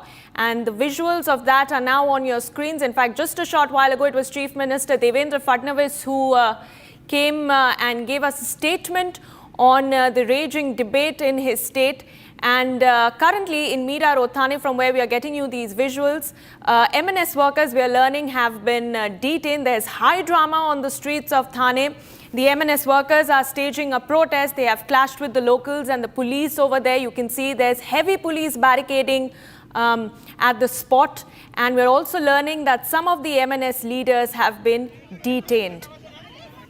And there's a massive showdown that is happening on the streets of Thane between the MNS workers and the police. And this comes just days after a shopkeeper in Thane's Mira Road was assaulted over the language row. And it is now the MNS leaders who are staging a protest. In fact, we're getting in some reactions. Let's quickly listen in to that statement that came in earlier from Chief Minister Devendra Fadnavis. कि महाराष्ट्र में किसी भी मोर्चे को इजाजत है, ये लोकतांत्रिक राज्य है, वो भी मोर्चा निकालना चाहे तो परमिशन लेकर निकाल सकता है, लेकिन जब कोई परमिशन लेता है तो उसका रूट किस प्रकार से होना चाहिए। अगर रूट में कई ट्रैफिक के प्रॉब्लम्स है, अगर रूट में कोई ऐसी जगह है कि जहां पर स्टैम्पिड जैसी अवस्था हो सकती है, कुछ ऐसी चीजें होगी तो पुलिस रूट चेंज करने को कहती है। तो मैंने जब पुलिस कमिश्नर से पूछा तो पुलिस कमिश्नर ने मुझे कहा कि हमने उनको रूट चेंज करने के लिए कहा था, लेकिन वो एडमेंट थे कि हमको यही रूट लेना है, इसलिए पुलिस ने उसको नकारा है। प्रयोगशाला के तौर पे देखा जा रहा है क्या? मीरा रोड जो है, जो राजनीति की नई प्रयोगशाला के तौर पे देखा जा रहा है क्या? देखिए, मुझे ऐसा लगता है कि मैं महाराष्ट्र के मिजाज को जानता हूं। महाराष्ट्र का मिजाज ऐसा है कि इस प्रकार के प्रयोग यहां चलेंगे नहीं। जो मराठी आदमी है वो बड़े दिल का है, क्योंकि भारत पर जब आक्रमण हुआ तो मराठी आदमी ने केवल महाराष्ट्र का विचार नहीं किया, पूरे भारत का विचार किया। इसलिए मराठी आदमी कभी छोटा सोच नहीं सकता, कभी संकुचित सोच नहीं सकता। इसलिए कोई प्रयोग करने की कोशिश भी करे तो नहीं हो पाएगा। All right, my colleague Satyaprakash joins me live. Satyaprakash, we see some MNS workers को वहाँ पे डिटेन किया गया है थाने में, जहाँ पे वो प्रोटेस्ट करे। क्या चल रहा है अभी ऑन ग्राउंड? हमको थोड़ा डिटेल्स दीजिए। और क्या कहाँ पे जा रही है प्रोटेस्ट? क्योंकि MNS वर्कर्स कुछ दिन पहले उन्हीं के अगेंस्ट एलिगेशन थी कि उन्होंने एक लोकल शॉपकीपर को मारा है ओवर द लैंग्वेज। और अभी वही लोग जाके वहाँ पे प्रोटेस्ट कर रहे हैं। क्या चल रहा है, हमको थोड़ा डिटेल में बताइए। देखिए, मीरा रोड स्टेशन पास से मनसे के जो कार्यकर्ता है वहाँ इकट्ठा हो रहे थे। उसी समय मीरा रोड पुलिस पहुंची और सभी लोग को डिटेन किया, क्योंकि परमिशन नहीं दिया था। मीरा रोड पुलिस ने परमिशन नहीं दिया था। परमिशन इसलिए नहीं दिया था क्योंकि पुलिस को डर है कि अगर मनसे मतलब राज ठाकरे के पार्टी के कार्यकर्ता अगर वहाँ इकट्ठा होंगे और जो हिंदी भाषी इलाका है वहाँ पर अगर मोर्चा निकालते हैं, कहीं कहीं लॉ एंड ऑर्डर कानून व्यवस्था बिगड़ सकता है। इसलिए मीरा रोड पुलिस ने उनको परमिशन नहीं दिया था। और मीरा रोड पुलिस ने देर रात के ही कई ऐसे मनसे के नेता हैं, जैसे अविनाश यादव के अलावा कई ऐसे नेता हैं जिनको डिटेन किया था, हिरासत में लिया था और उनको पुलिस स्टेशन ला के रखा था। फिलहाल जो मनसे कार्यकर्ता सुबह 10 बजे, क्योंकि मोर्चा निकलने वाला था, सुबह जो इकट्ठा हो रहे थे उनको हटाया गया है। वहाँ पे जो भीड़ इकट्ठा हो रही थी उनको हटाया गया और कुछ लोग को डिटेन किया गया है। फिलहाल जिस तरह से मीरा रोड पुलिस कहना है कि लॉ एंड ऑर्डर का सिचुएशन खराब हो सकता है, क्योंकि वहाँ पे जो मराठी बनाम हिंदी का विवाद चल रहा है, जिस तरह से व्यापारी हिंदी भाषी जो राजस्थानी व्यापारी उसको मारा गया था, उसी इलाके में वो मोर्चा निकलने वाला था। क्योंकि जो व्यापारी संघ था और जो राजस्थानी लोग थे वो मोर्चा निकाले थे और उसी के विरोध में कहीं के मनसे पार्टी कार्यकर्ता यहाँ पे मोर्चा निकालने वाले थे। फिलहाल जो है स्थिति शांत है। जो मोर्चा निकालने के लिए आए थे उनको डिटेन करके पुलिस स्टेशन लेके जाया गया है। लेकिन जो मराठी लोग हैं, मनसे कार्यकर्ता हैं, उनका साफ तौर से कहना है कि जिस तरह से राजस्थान के लोग और जिस तरह व्यापारी लोग मोर्चा निकाले थे, तो हमें क्यों नहीं परमिशन दिया जा रहा है मोर्चा निकालने के लिए। वहीं महाराष्ट्र के मुख्यमंत्री ने साफ तौर से कहा है कि जिस जगह पे ये मोर्चा निकालने वाले थे वहाँ पे मीरा रोड पुलिस ने परमिशन नहीं दिया था, क्योंकि वहाँ लॉ एंड ऑर्डर सिचुएशन खराब हो सकता है, इसलिए परमिशन नहीं दिया गया। रेलवे स्टेशन पास में था, कोई भी मोर्चा निकाल सकता है, लेकिन लॉ एंड ऑर्डर सिचुएशन और पुलिस के परमिशन के बाद ही निकाल सकता है। फिलहाल वहाँ पे सिचुएशन शांत है। जो मनसे कार्यकर्ता उनको डिटेन किया गया है और जो मनसे कार्यकर्ता हैं कि हम कह रहे हैं कि हमें परमिशन देना चाहिए था, क्योंकि जब व्यापारी संघ निकाल सकता है, हिंदी भाषी निकाल सकते हैं, तो मराठी मानुस क्यों नहीं निकाल सकता। जी। All right, Satyaprakash, thank you for giving us those details as we track those visuals from Thane very, very closely. But for the moment, viewers, we move on because we have more breaking news coming in. There's a complete shutdown that has been reported in the Panchkor area of Balochistan against atrocities on Baloch people by the Pakistani army forces. Now, people of Balochistan are observing a complete shutdown and protest for the last couple of days over the recent killing of 2 students. Now, the family and the locals allege that the 2 students were abducted by Counter-Terrorism Department wing of the police of Pakistan, and several protesters have also been detained by the police on the Panchkor area who came to the streets to protest against the atrocities. Those are the visuals on your screen from Balochistan's Panchkor area, where there's a complete shutdown right now, and then the locals are completely up in arms against the Pakistani army, viewers.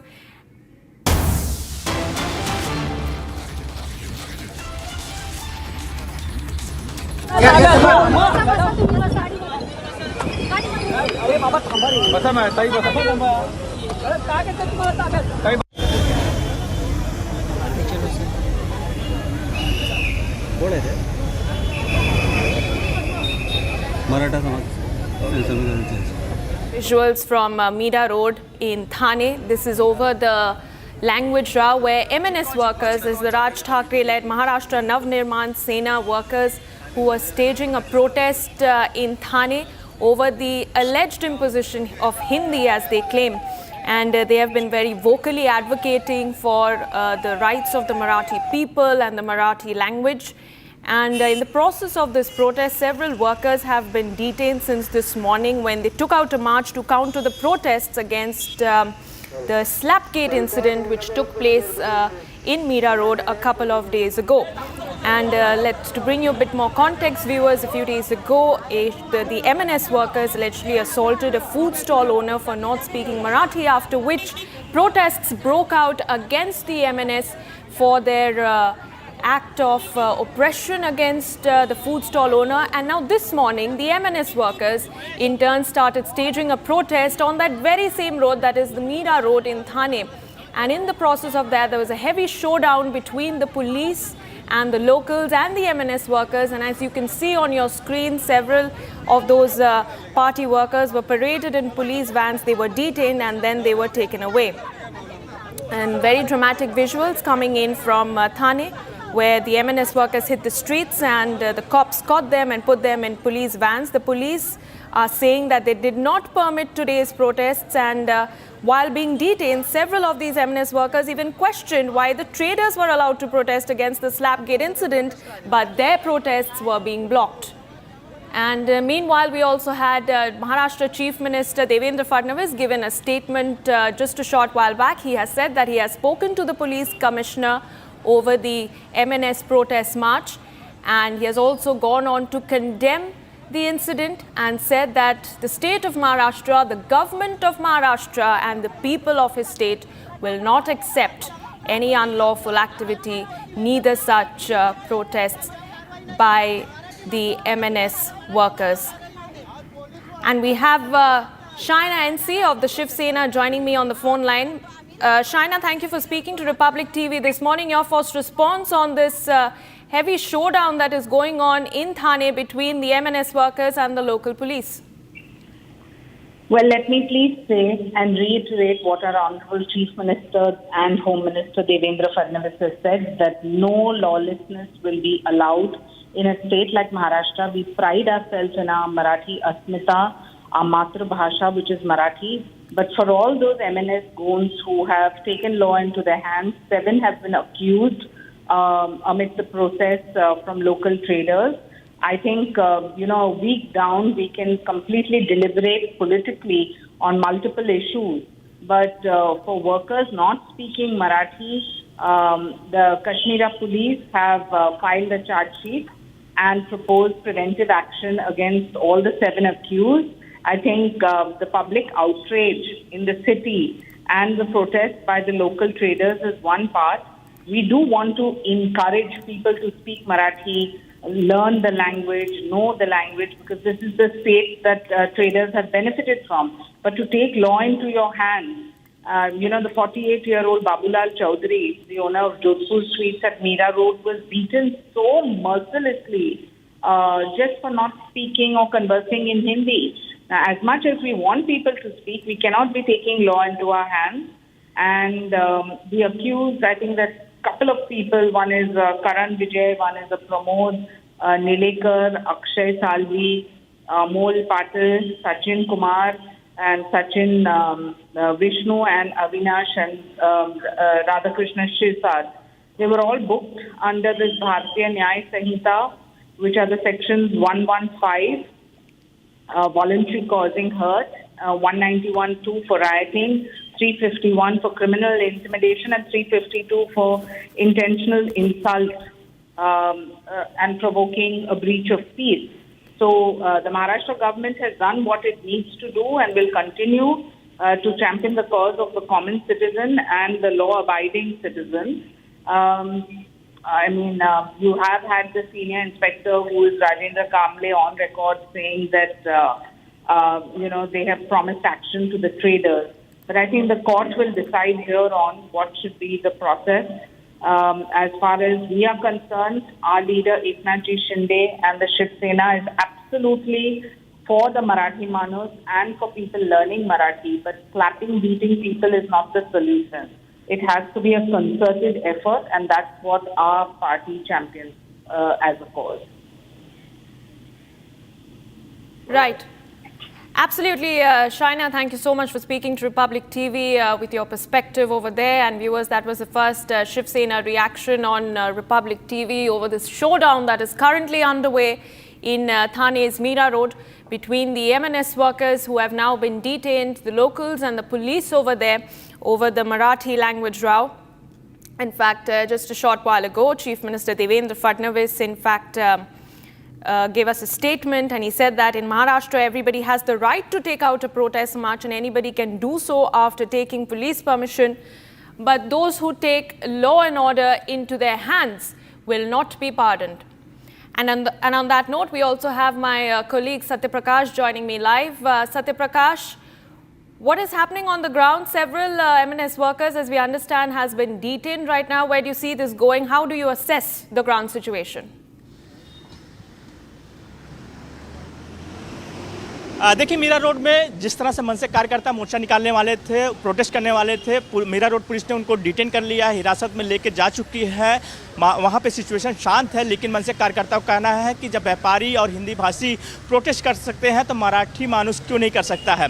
मैं इस समय Amboli police station में हूँ और यहाँ पर राष्ट्रीय पहुंची हुई है, जो कि मनसे कार्यकर्ताओं ने जो रविवार के दिन जो मनसे नेता जावेद शेख का बेटा राहिल शेख ने जिस तरह से कार को टक्कर मारा था और जिस तरह से हंगामा हुआ था और जिस तरह से गाली गलौज किया था, राहिल शेख ने राष्ट्रीय मोरे और शिवसेना नेता संजय निरुपम अंबोली पुलिस स्टेशन पहुंचे हुए हैं।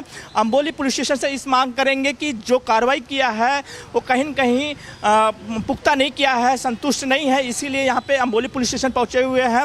राष्ट्रीय मोरे जो कि रविवार के दिन घर से जा रही थी, उसी समय मनसे नेता जावेद शेख का बेटा जो राहिल शेख है और गाड़ी को टक्कर मारता है और काफ़ी बदतमीजी से बात करता है, गाली देता है। उसके बाद इसी अंबोली पुलिस स्टेशन में मामला दर्ज हुआ था और संजय निरुपम शिवसेना नेता और राष्ट्रीय मोरे पहुंची हुई है सीनियर से मिलने के लिए, पुलिस अधिकारियों से मिलने के लिए, और मांग करेंगी कि जो आरोपी है, जो राहिल शेख है, उसके ऊपर कड़ी से कड़ी कार्रवाई किया जाए। फिलहाल अंदर गए हुए हैं, लेकिन जिस तरह से महाराष्ट्र में मराठी बनाम हिंदी का मुद्दा चल रहा है, जहां मीरा रोड में मनसे कार्यकर्ता प्रोटेस्ट करने वाले थे, वहीं राहिल शेख के मामले को लेकर कहीं कहीं यहाँ पे राष्ट्रीय मोरे पहुंची हुई है और मांग कर रही है कि उनके ऊपर कड़ी कार्रवाई किया जाए। जी right Satya Prakash, we also understand that the accused Rahil Sheikh, who is the son of MNS leader Javed Sheikh, has in fact admitted that he was drunk and he was abusive towards the woman, and all of this is essentially a fallout, as we see,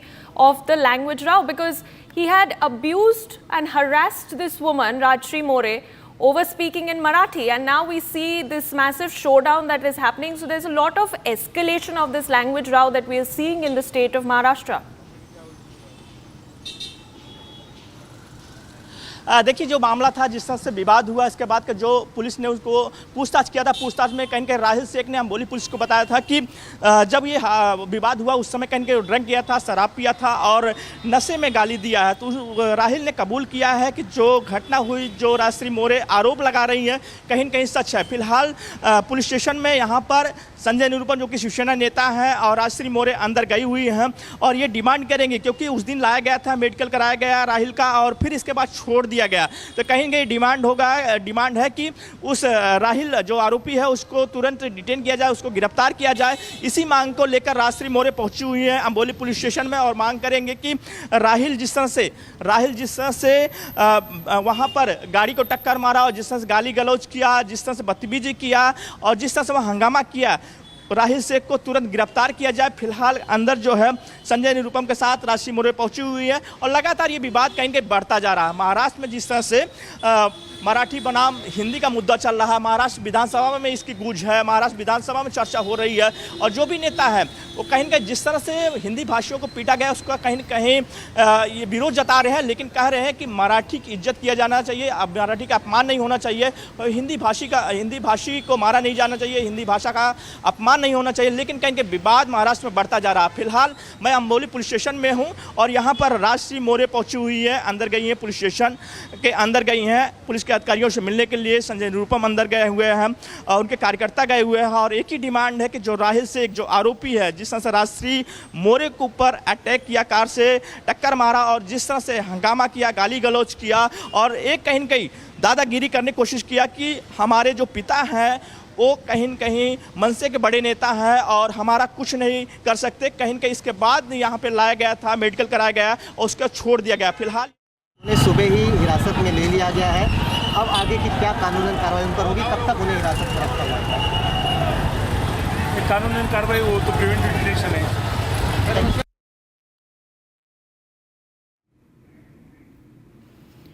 All right, that was a reaction that was coming in from the local police officer, and this is in the case where MNS leader, I beg your pardon, Javed Sheikh's son, Rahil Sheikh, was caught in a massive controversy just a day ago where he was seen abusing a woman, an influencer who goes by the name of Rajshri More, on the streets of Mumbai for speaking in Marathi.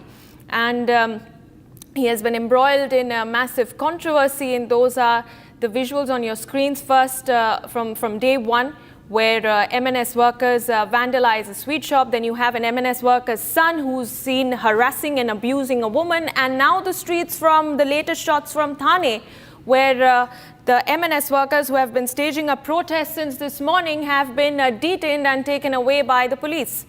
Satya Prakash, my colleague, continues to be with me as we stay live on this story, viewers.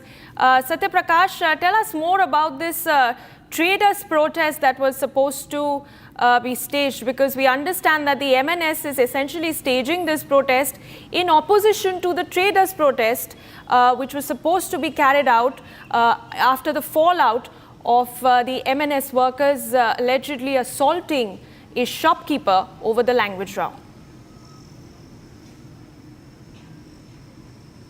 देखिए, जिस तरह से राजस्थानी जो व्यापारी था Meera road में, जिस तरह से मनसे के नेताओं ने मारा था, उसके बाद कहीं कहीं जो राजस्थान के लोग थे, जो व्यापारी थे, जो मारवाड़ी थे, पूरी तरह इकट्ठा हुए थे और पूरा मीरा रोड बंद किया था और पूरी तरह से वहाँ पे विरोध प्रदर्शन किया था, सड़क पर उतर गए थे। और ये मोर्चा इसलिए निकाला गया था जिस तरह से कैमरे के सामने मनसे कार्यकर्ताओं ने एक राजस्थानी व्यापारी को, जिस तरह से हिंदी भाषी को पीटा था, उसके विरोध में पूरा व्यापारी संघ इकट्ठा हुआ था और मोर्चा निकाला था। आज मनसे कार्यकर्ता इसी खिलाफ मोर्चा निकालने वाले थे कि अगर राजस्थानी और हिंदी भाषी मोर्चा निकाल सकते तो मराठी और मनसे कार्यकर्ता क्यों नहीं निकाल सकता, इसी को लेकर। लेकिन पुलिस कहना है कि हमने परमिशन इसलिए नहीं दिया क्योंकि अगर जिस इलाके में मोर्चा निकालने वाले वहाँ काफ़ी भीड़ होता है, वहाँ स्टेशन बगल में है और साथ ही जिस रास्ते में गुजरने वाले थे वहाँ पे हिंदी भाषी लोग हैं, तो अगर वहाँ पे नारेबाजी होता है, कुछ भी हंगामा होता है तो उसका जिम्मेदार कौन होगा, इसी के लिए उनको परमिशन नहीं दिया गया। फिलहाल कहेंगे सुबह कुछ मनसे कार्यकर्ता इकट्ठा हुए थे और सभी को डिटेन कर लिया गया है और बीती रात मनसे के नेता अविनाश यादव के साथ साथ कई ऐसे नेता हैं जिनको डिटेन किया गया था। मनसे के नेताओं का कहना है कि यहाँ पर इनको हिंदी भाषी को मोर्चा निकालने दिया जा रहा है लेकिन मराठी आदमी को नहीं दिया जा रहा। लेकिन सरकार का साफ तौर से कहना है कि कोई भी लॉ एंड ऑर्डर का सिचुएशन खराब किया रहेगा तो उसको छोड़ा नहीं जाएगा, उस पर कड़ी कार्रवाई किया जाएगा। और जो परमिशन मनसे को नहीं दिया गया है, इसी वजह से नहीं दिया गया, कानून व्यवस्था बिगड़ सकता है। जी Right. In fact, Satya Prakash, even talk to us about the politics that is erupting over this entire matter. You have the MNS, which is of course alleging the imposition of Hindi by the state government, and then you have the opposition. All right, Satya Prakash, I'll come back to you, but we have Krishna Hegre of the Shiv Sena joining me on the phone line on the matter. So your first reaction on everything that is unfolding on the streets of Thane and on Chief Minister Devendra Fadnavis's very strong stance, where he has said that protests are of course a democratic right of every citizen of this country, but one cannot simply take law and order into their hands. No, definitely the CM has said the right thing. It is a democratic right for any group to protest, but you cannot take law and order into your own hands and damage public property and cause, trouble or problems to thousands of people who are commuting on the road. And therefore, several of these Manse workers have been detained. However, let me reiterate that Marathi is of utmost importance to us. Marathi is the language of the state. Marathi is the language where all the procedures of the state go, and I think everyone should learn Marathi, know Marathi, and speak Marathi. And, even those who do not know Marathi should not defy locals in a manner which hurts the sentiment of the local people. And therefore, I think that though MNS has a right to protest, they should have taken the proper police permission and then protested. Now that several of them have been detained, I'm sure that it's an appeal to both sections, whether it is the traders or the MNS, to cut down their protests and work in harmony towards the development of the state. Right. All right, Krishna Hegde, thank you for speaking to Republic TV and for giving us your perspective on this matter. Satya Prakash, my colleague, continues to be with us as we stay with those live visuals coming in from Thane viewers. Satya Prakash, we were talking earlier about the political reactions, the statements that are coming in and the fallout of this entire controversy that has hit the state of Maharashtra. Talk to us about how the BJP is viewing this and essentially the Congress, more importantly the Congress, which is in opposition in the state, has absolutely maintained stark silence over how MNS workers have been on a rampage, how they've assaulted a shopkeeper over the language row, and more importantly about what unfolded yesterday, wherein an MNS leader's son was openly seen, drunk on power and harassing and abusing a woman. आप ले लो जो वहां से ले। देखिए, जिस तरह से महाराष्ट्र की राजनीति बात किया जाए तो देखिए जिस तरह से मराठी बनाम हिंदी के मुद्दे को लेकर जिस तरह से शिवसेना और राज ठाकरे की पार्टी मनसे ने साफ तरह से कहीं न कहीं मराठी के मुद्दे पर मैदान में उतर गई है, वहीं कहीं न कहीं बीजेपी ने जिस तरह से हिंदी भाषियों को पीटा गया है उसके विरोध में खड़ी है। लेकिन कांग्रेस ऐसी पार्टी है जो कि कुछ भी नहीं बोल रही है, वो ना मराठी के साथ में है ना हिंदी के साथ में, कुछ भी बोल नहीं रही। उनके नेता ने साफ तौर से कहा ना किसी को मारना गलत है, लेकिन मराठी भाषा को लेकर भी कहीं न कहीं दोनों तरफ से चुप्पी कांग्रेस पार्टी साधी हुई है। लेकिन कहीं न कहीं जो फिलहाल ये विवाद लगातार बढ़ता जा रहा है। महाराष्ट्र में अलग अलग जगहों पर प्रोटेस्ट हो रहे हैं और जिस तरह से मीरा रोड में हो रहा है, कहीं न कहीं सरकार भी साफ तौर से कह दिया है कि इस मुद्दे को लेकर जो राजनीति हो रही है वो राजनीति नहीं करनी चाहिए। अगर कोई कानून व्यवस्था हाथ में लेता है तो कहीं न कहीं उसको बख्शा नहीं जाएगा।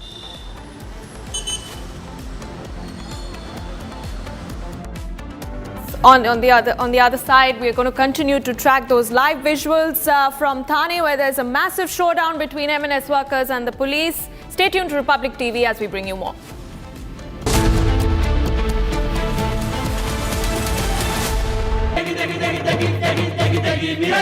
MDH की देगी मिर्च, देगी मिर्च का तड़का, अंग अंग फड़का। MDH की देगी मिर्च।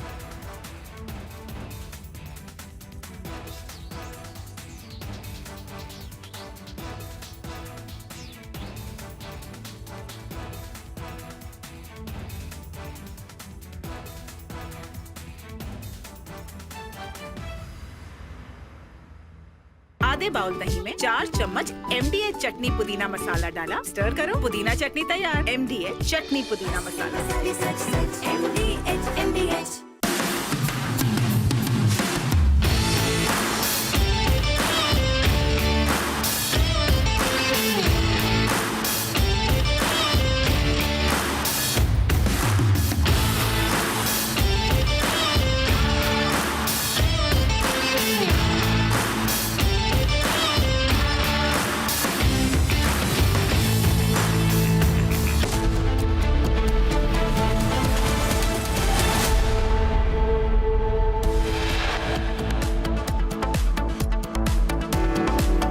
MNS stages protest in Maharashtra's Thane over their claim of growing dominance of non-Marathas in the area. MNS leaders detained by the police. Donald Trump announces tariffs on 14 countries, hits Japan, South Korea, Kazakhstan, Malaysia with 25%, South Africa by 30% and 40% on Myanmar. Talking to everybody, we know it's all done. I told you, we'll make some deals, but for the most part, we're going to send a letter. We're going to say, welcome to the United States. If you'd like to participate in the greatest, most successful country ever. I mean, we're doing better than ever. On India and US trade deal, Donald Trump says close to making deal with India. Verbal tiff broke out between Union Minister Kiren Rijiju and AIMIM Chief Asaduddin Owaisi over Rijiju's statement saying that India is the only country where minorities are given so many facilities.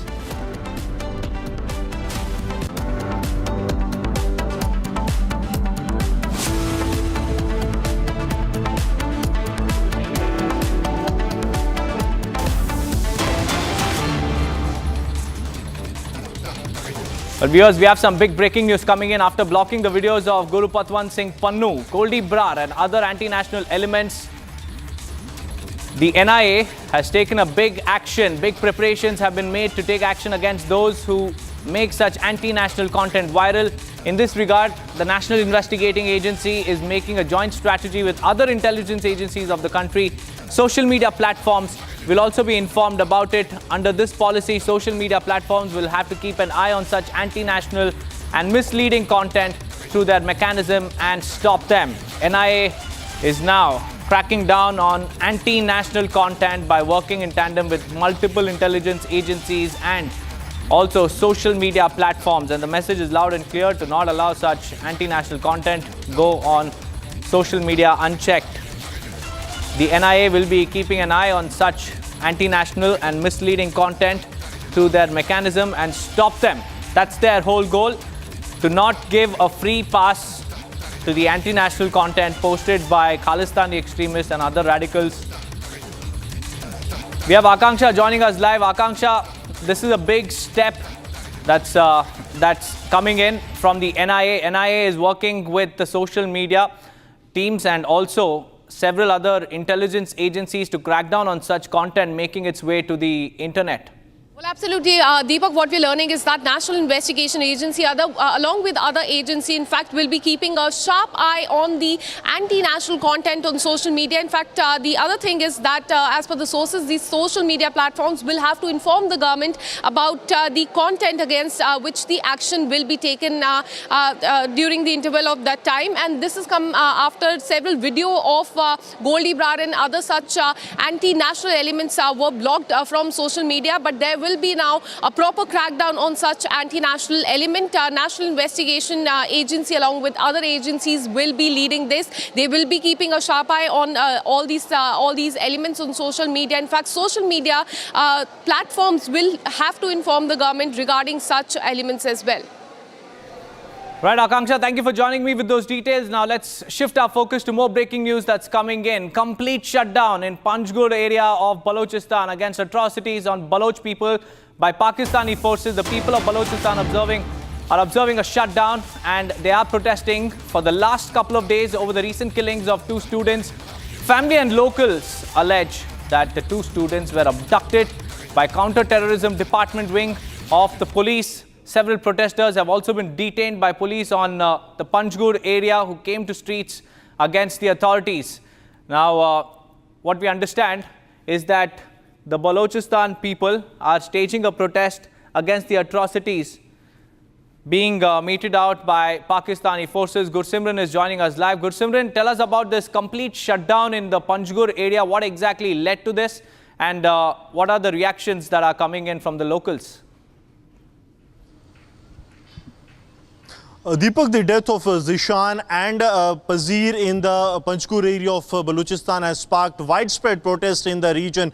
The reason being that the locals are saying that they were abducted by the counter-terrorism department, which is a wing of the police in Balochistan, and they have been known for their wrongdoings, the forced abduction of the women and the children and the students who have raised their voice against the atrocities being done to the people of Balochistan. What we are picking up that in last 1 week there have been widespread shutdowns and protests that have taken place in the Panjgur, and many of the activists that rose the voice against the atrocities of the counter-terror department of Pakistan, they have also been detained by the local police. What all happened that it was Zahir, who was a university student, and Zishan Zahir, who was a university student. He was abducted by the counter-terror department, and also same was the case with Pazir Ahmed, who happens to be a 14-year school cemetery student who was abducted by the counter-terror department, and then their bodies were found lifeless, after which the locals came onto the streets. They said that it is the atrocities that are being committed, and it is the state, that is the Pakistani administration and the Baloch government, that is behind this. They have been protesting for long because forced disappearances in the Balochistan have been one of the key issues, apart from the Pakistani federal government using their resources, the resources of Balochistan, for their own benefit and treating the people of Balochistan as the fourth-class citizen. But now the people are up in arms, and there have been widespread protest and the shutdown call that have been given by the multiple civil society groups. They all have come together, and now they are saying that till the time the justice is not given, the justice is not in have some pictures coming in from across Uttar Pradesh where you can see bulldozers are now cracking down on illegal structures. Bulldozer action is currently underway, and this after an illegal conversion racket was busted, and now the bulldozers roll on the premises where this conversion was going on.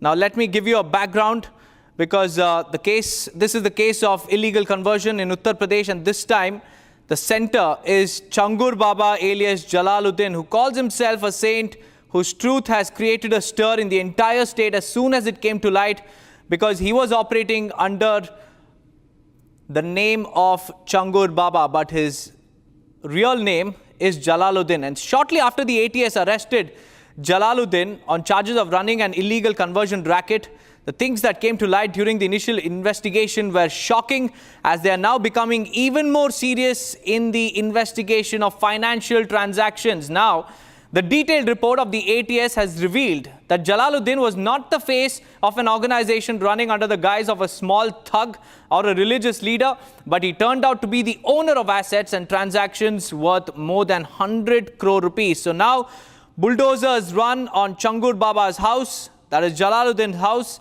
50 lakh rupees have been given in the account of Changur's advisor, Abdul माबूद रज़ी। मेरी police प्रशासन से बात हुई, उन्होंने कहा कि जांच जारी है, हर पहलुओं पे जांच जारी है। धीरे धीरे राजस्व की टीम हर बिंदुओं पर जांच करेगी, और जब राजस्व को ये ज़मीनें जब गलत पाई जाएंगी, आवास अंदर वाला भी अगर गलत पाया जाएगा, तो वो पुलिस को इतला करेंगे और उसको गिराने के लिए वो रिक्वेस्ट करेंगे, तो पुलिस यहाँ पर खुद अपने सुरक्षा के बीच में बुलडोजर से वो कार्रवाई कराएगी। लेकिन जो जैसा कि मैंने आपको दिखाया कि देखिए सीलिंग फैन लगा हुआ है अंदर। अब मैंने कहा ना कि पहले और भी मैंने कई जगह पे बुलडोजर चलते देखा है, लोगों ने जी, मैंने यह भी देखा है कि कहीं और भी जब बुलडोजर चलता था तो लोग अपने सामान को निकालते थे, सामान को वहां से उठाते थे, चाहे घर में जो वो चाहे बिस्तर हो, पंखे हो, बर्तन हो, तमाम चीज़ों को हटाया जाता था। लेकिन यहाँ पे मौका नहीं मिला है। यहाँ पर सोचिए फैन तक निकालने का मौका नहीं मिला है, और मौका क्या नहीं मिला, कोई निकालने वाला ही नहीं है, कोई निकालने के लिए आया ही नहीं, क्योंकि छांगुर बाबा का जो अवैध साम्राज्य है उसमें कौन अपनी दावेदारी पेश करे। जो दावेदारी करेगा उसको हिसाब देना पड़ेगा और जेल जाएगा, तो इस डर से कोई आया नहीं। और आप देखिए पंखे लगे हुए हैं और इस पर क्या कहते हैं कि बुलडोजर चल रहा है। साथ ही यहाँ पर पूरा जो कैंपस है, कहें तो मैं आपको बाहर से कुछ दिखाने की कोशिश करूँ। आइए दीपक आगे चलते हैं, कुछ आगे फ्रंट पे दिखाता हूँ कि इस कैंपस के अलावा भी और क्या कुछ है और किस तरह से इसको बनाया गया जहाँ बुलडोजर चल रहा है। आप देख सकते हैं कि ये कितना आलीशान है। देखिए बड़ी सी यहाँ पे पानी की एक टंकी भी नीचे ही रखी है। देखिए पंखे किस तरह से लगे हैं। आइए कुछ मैं बहुत ही आपको ऐसे शॉर्ट्स दिखाता हूँ जो वाकई में जाना चाहिए, दिखना चाहिए। अब ये देखिए यहाँ पर जो पंखे हैं वो लगातार कई पंखे हैं, आप गिनती करिए, फोकस करिए कितने पंखे हैं यहाँ पर। देख सकते हैं कम से कम 100 से 150 सीलिंग फैन लगातार लगे हुए हैं। आप देखिए लग्जरी सुविधाओं की अगर बात करिए तो आप देख सकते हैं कि एक रो में कितने फैन हैं। देखा जाए तो 1 2 3 4 5 6 7 8 9 10 11, एक रो में तो हमको 11 फैन दिख रहे हैं, और 11 22 23, यानी कि सोचिए कि यहाँ पर एक फ्लोर में सैकड़ों पंखे लगाए गए हैं। अगर हर रूम में देखा जाए, हाँ, इतनी बिजली का बिल कौन देता था? ये बिजली का बिल कहाँ से आता था? कभी दिया? देखिए क्रॉस के निशान भी आपको दिखाऊंगा। जिस घर पर बुलडोजर चल रहा है, मैं कहूँगा थोड़ा जूम करके दिखाएं वहाँ किस तरह से क्रॉस के निशान लगाए गए हैं। ये क्रॉस के वही निशान होते हैं जिसको राजस्व टीम लगाती है कि ये अवैध है, ये गलत है, अब इसको तोड़ा जाए। क्योंकि इसके पहले मैंने बहुत सारे कार्रवाई में ये चीज़ें मैंने दिखाई हैं। ये मैंने दिखाया है कि क्रॉस निशान का मतलब क्या होता है। जब लाल क्रॉस किसी भी इंफ्रास्ट्रक्चर पे हो जाता है, किसी भी घर या दुकान मकान चीज़ों पे हो जाता है, तो वहाँ बुलडोजर चलता ही चलता है, क्योंकि सारे प्रोसेस को पूरा कर लिया जाता है और उसके बाद इस तरह की कार्रवाई होती है। अब देखिए यहाँ पर गेट पर कितनी भारी संख्या में पुलिस लगे। देखिए मीटर काटा जा रहा है। आप देखिए यहाँ पे देखिए कि ये जो अब बिजली है, बिजली का साथ कनेक्शन भी यहाँ से काटा जा रहा है। आप देख सकते हैं ये तो बड़ी सी दीवार है, दीवार के ऊपर जेल जैसा तार लगाया हुआ है। आप देख सकते हैं कि कोई एक सामान्य घरों में ये सब चीज़ें नहीं होती हैं। आप देखिए यहाँ पर भाई साहब क्या कर रहे हैं, बिजली काट रहे हैं, क्या तोड़ रहे हैं, क्या कर रहे हैं भाई साहब? डाटा लिया जा रहा है, इसका डाटा लिया जा रहा है। डाटा बिजली कट चुकी है पूरी। बिजली यहाँ की सारी सप्लाई कटवा दी चाहिए। पहले कटवा रहे, अब आप डाटा नोट कर रहे हैं। भाई साहब यहाँ पंखे हैं, सैकड़ों संख्या पंखे लगे, बिल कितना आता होगा, कुछ जानकारी है? अभी हम लोग को जानकारी, उच्च अधिकारियों को जानकारी होगी। देखिए यहाँ पर इलेक्ट्रिक मैन जो हैं वो आ चुके हैं, वो अपना काम पूरा कर रहे हैं। आइए मैं कुछ और सोचिए, एक बड़ी चीज़ देखिए कि घर के अंदर आप देखिए ये इतना बड़ा जनरेटर का सेट आप देख सकते हैं। ये जनरेटर का सेट कैंपस के अंदर लगाया गया है कि यानी अगर बिजली नहीं है तो कैसे काम होगा। आप देख सकते हैं ये जनरेटर सिर्फ कॉमर्शियल एक्टिविटीज़ में लगाया जाता है। कोई व्यक्ति अपने घरों में इतना बड़ा जनरेटर सेट नहीं लगाता है, हाँ इन्वर्टर ज़रूर लगा लेता है। लेकिन आप देखिए इतना बड़ा जनरेटर का ये सेट लगाया गया है यहाँ पे।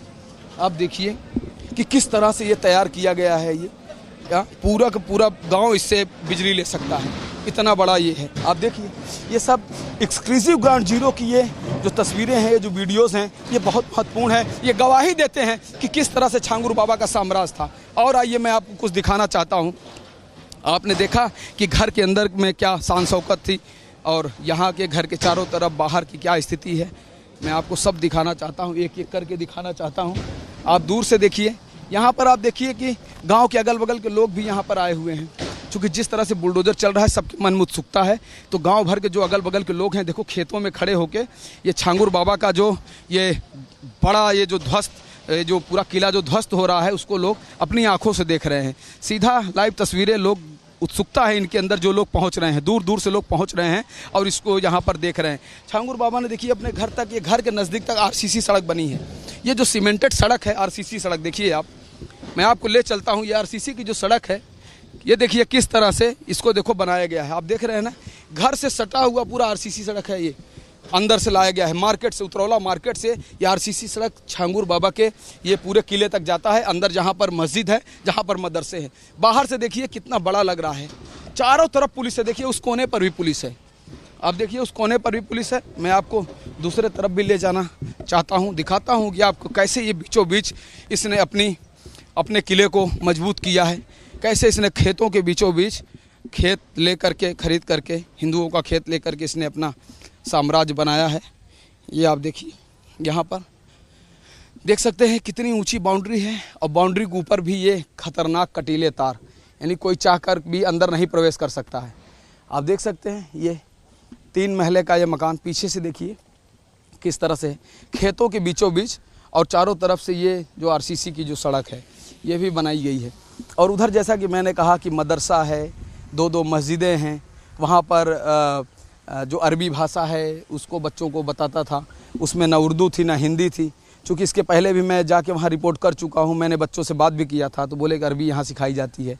तो आप देख सकते हैं कि उस बाग में भी पुलिस चारों तरफ से, यानी कि चारों तरफ यहाँ चप्पे चप्पे पर पुलिस तैनात है यहाँ पर। और इस पूरे मकान के चारों तरफ बिजली का कनेक्शन देखिए, बड़े बड़े केबलों को, इतनी मोटी मोटी केबलें हैं, देखिए कनेक्शन को काट दिया गया है। बिजली के कनेक्शन को पहले से ही काट दिया गया है। आप देखिए किस तरह से बिजली के कनेक्शन को यहाँ से काट दिया गया है। कितने खंभे लगे हैं इसके घर में। आप देखिए इलेक्ट्रिक के पोल देखिए, ये देखिए इलेक्ट्रिक का पोल, एक खंभा यहाँ पर, दूसरा खंभा उसके घर के अंदर। अब सोच रही है कि बिजली विभाग का खंभा, सरकारी जो खंभा होता है जो बिजली विभाग का, वो उसके घर के अंदर लगा है। आप देख सकते हैं कि उसके घर के प्रांगण में कोई अपने घर के अंदर खंभा लगवा सकता है क्या? सरकारी सड़क पे होता है, बाहर होता है, लेकिन उसका रसूख था उसने।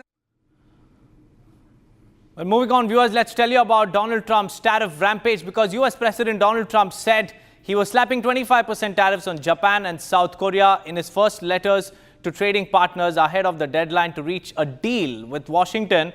Donald Trump has said at the weekend that starting from Monday, he would send a first batch of up to 15 letters to countries informing them that he would reimpose harsh levies that he had postponed in April. In near identically worded letters to the Japanese as well as the South Korean leaders, Trump said the tariffs would apply from August 1st because their trading relationships with Washington were unfortunately far from reciprocal. Listen in. More or less final offer. Look, we're always subject to negotiate something that's fair, but we've talked to most of the countries, and pretty much they've had their way for many, many decades, as you know. And it was time that we just wanted fairness. This is not really equitable from our standpoint because it's just a small token by comparison to the damage that's been done over the years. But we had no other president that was willing to do this. I did it in my first term with China and others. We took in hundreds of billions of dollars of tariffs.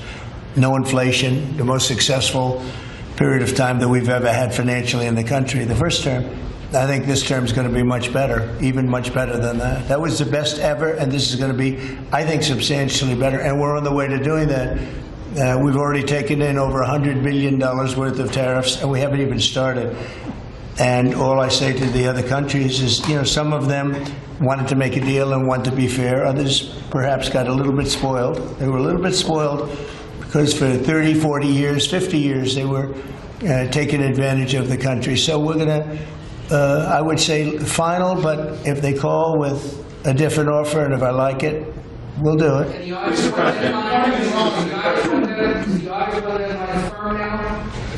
I would say firm. No, I would say firm, but not 100% firm. If they call up and they say, would like to do something a different way, we're going to be open to that. But essentially, that's the way it is right now. Yeah. Mr. President, is your Palestinian relocation plans?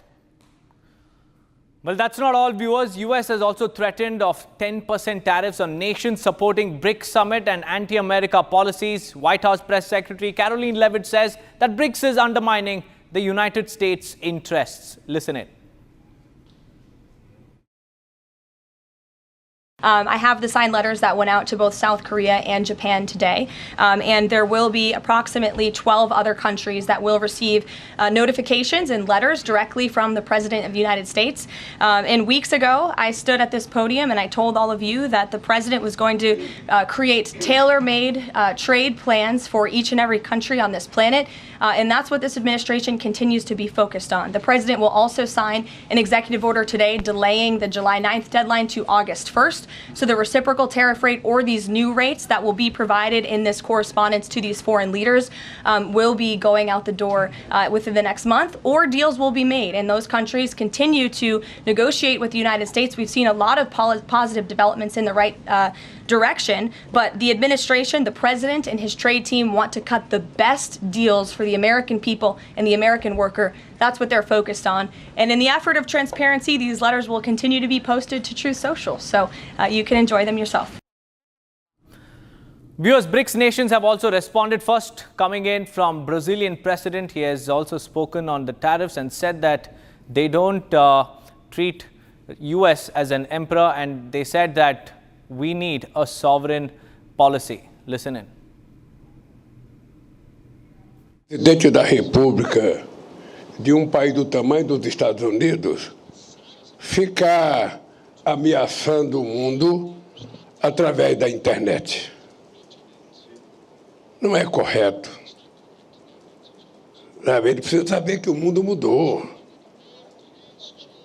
Sabe? Não queremos imperador. Nós somos países soberanos.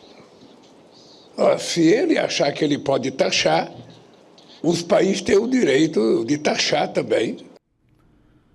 Moving on, viewers, permanent representative of India to the UN in New York, Ambassador Parvathaneni Harish, has spoken regarding the UNGA resolution on the situation in Afghanistan at the UNGA meeting.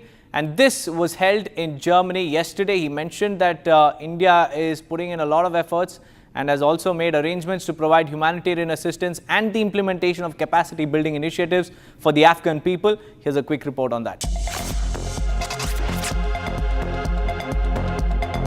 The permanent representative of India to the UN in New York, Ambassador Parvathaneni Harish, spoke at the UN General Assembly meeting, which was held in Germany yesterday. He spoke at the meeting on the UNGA resolution on the situation in Afghanistan.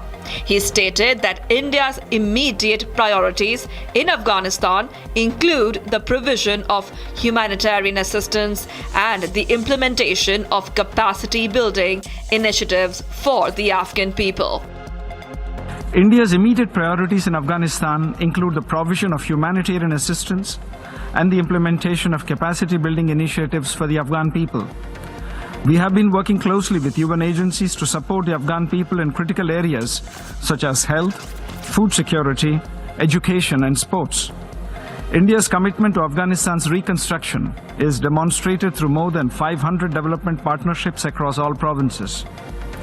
Since August 2021, India has supplied around 50,000 metric tons of wheat, over 330 metric tons of medicines and vaccines, 40,000 liters of the pesticide malathion, and 58.6 metric tons of other essential items, supporting millions of Afghans in dire need of humanitarian assistance.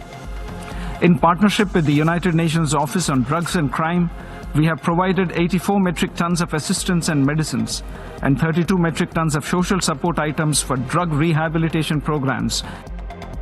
Ambassador Parvat Neni Harish also stated that India has provided scholarships to Afghani students.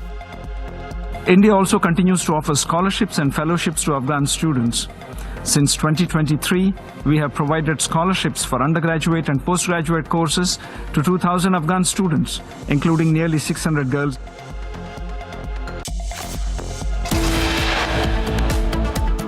With that, viewers, it's time for a quick break. On the other side, we'll tell you about the FIR that has been registered against RCB speedster Yash Dayal on charges of sexual exploitation, physical violence and mental harassment and cheating. Along with that, we'll also tell you about credible intel that is telling us that Pakistan Navy is facing crisis after Operation Sindoor. The naval fleet notably absent from strategic waters of Arabian Sea. Stay tuned for more.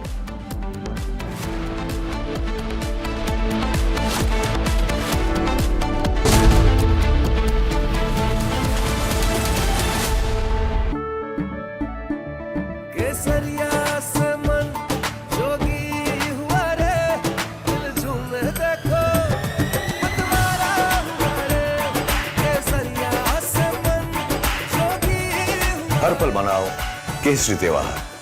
विमल, बोलो जुबान केसरी। ये है secret recipe MDH का जीरा SIP जल जीरा मसाला। SIP SIP जीरा SIP जीरा सिप MDH का जल जीरा सिप MDH का जल जीरा SIP.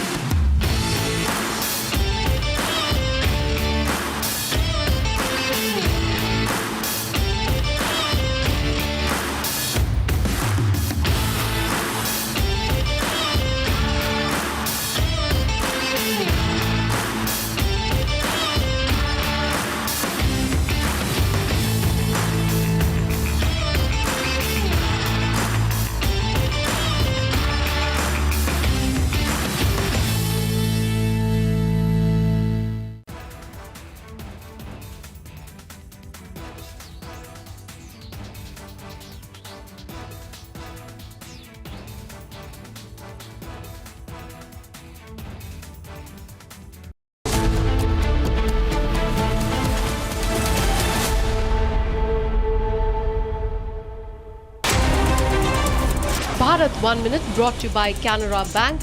Together we can.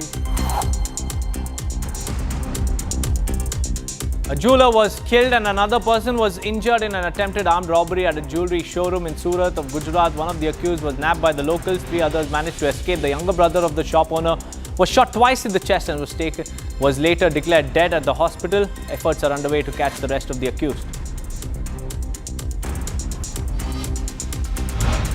Maharashtra Minister Yogesh Kadam stated that a part of the Pakistani ship, a buoy, was missing and it drifted into the Indian waters due to sea currents. He said that no one has entered Indian borders. He also stated that Indian Coast Guard security is quite competent and they are definitely alert and inquiry is underway. Gujarat DGP Vikas Sahai has stated that externment or tarifar orders were issued against 1,025 antisocial elements from March 15 to May 31st this year. The police has also invoked the Gujarat Prevention of Antisocial Activities Act against over 800 people. In the last 15 days, 17 offenders have been detained under PIT NDPS, that is Prevention of Illicit Trafficking in Narcotic Drugs and Psychotropic Substances Act. On that note, viewers, we'll slip into a short break. Donald Trump has announced tariffs on 14 countries. It's Japan, South Korea, Kazakhstan, Malaysia with 25%, South Africa with 30%, and Myanmar faces 40% tariffs. Along with that, India and US trade deal Donald Trump says India and US are close to making a trade deal. We'll get you all the details after a short break. Stay tuned.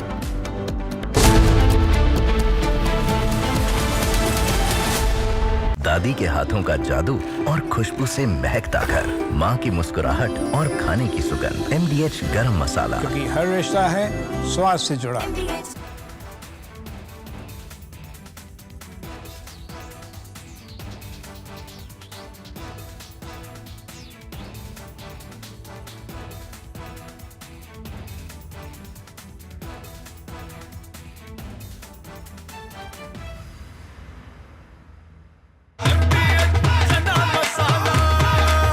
अब छोलिया हो या लोबिया, सफेद चने या काले चने, सब कुछ मजेदार बने।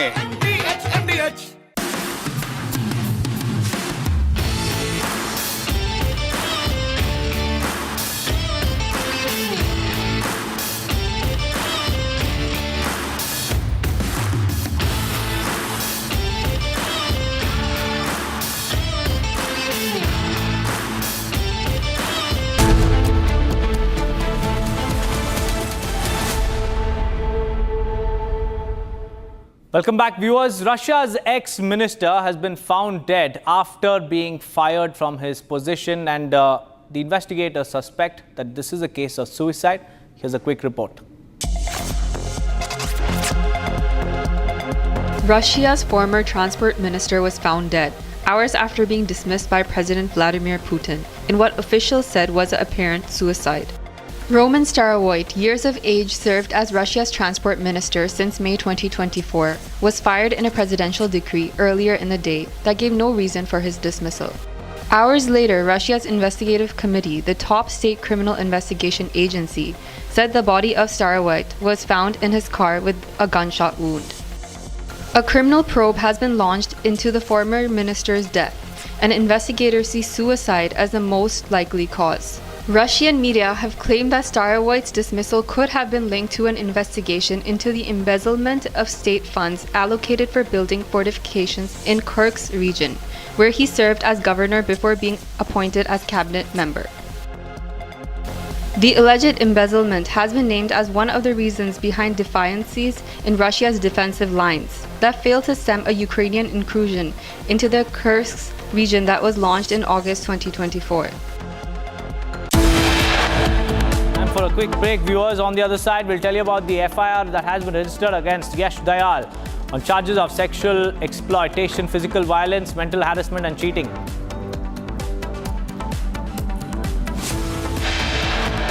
Along with that, we'll also tell you about Pakistan's Navy now vanishing from the strategic waters of Arabian Sea after Operation Sindoor. Stay tuned.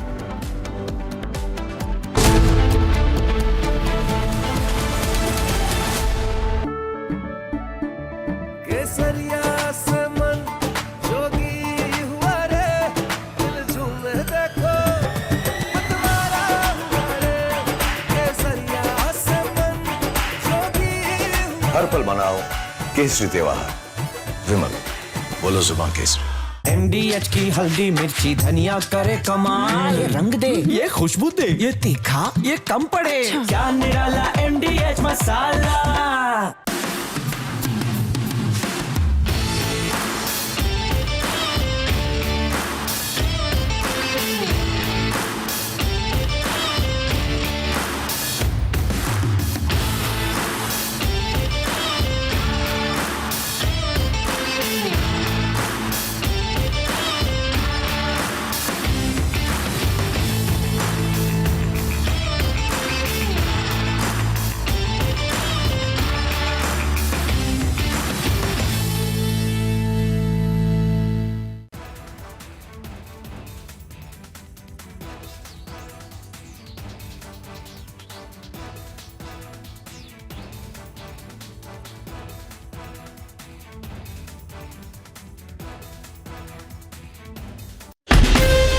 From Asia's largest news headquarters,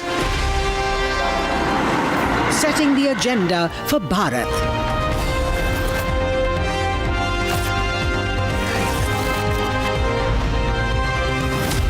You're watching Republic.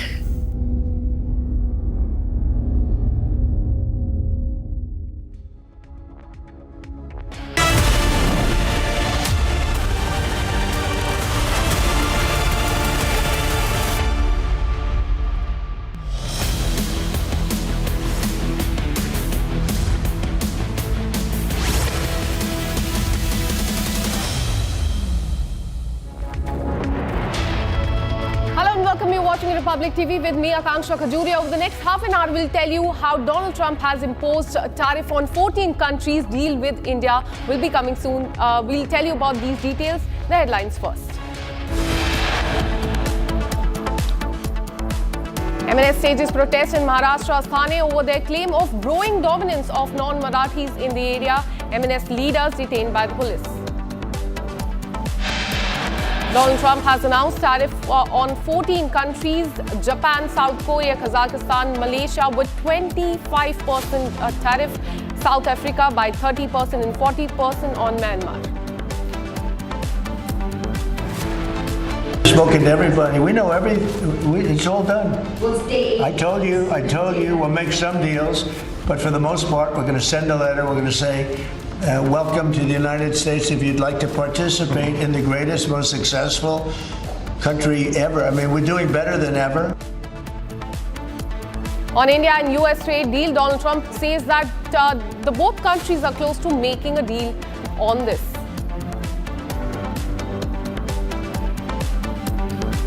A verbal tiff has broken out between Union Minister Kiren Rijiju and AIMIM Chief Owaisi after Rijiju said India is the only country where minorities are given so many facilities.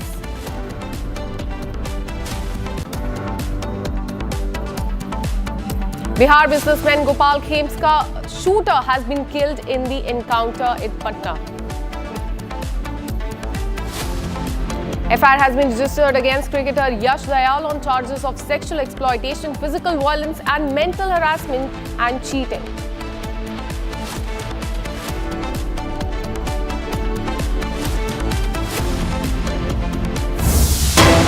Starting the show with the breaking news that is coming in from the national capital. The Parliamentary Affairs Committee of the Lok Sabha has begun a short while ago with the recent Air India plane crash in Ahmedabad likely to feature prominently in the discussion. What we're learning is that officials from the Ministry of Civil Aviation and the Directorate General of Civil Aviation, that is DGCA, along with the representatives from the key aviation bodies, including the Airport Economic Regulatory Authority of India, that is AERA, Airports Authority of India, Civil Aviation Bureau of Civil Aviation Security, BCAS, airport operators and airlines will also be present in this very crucial meeting that has started.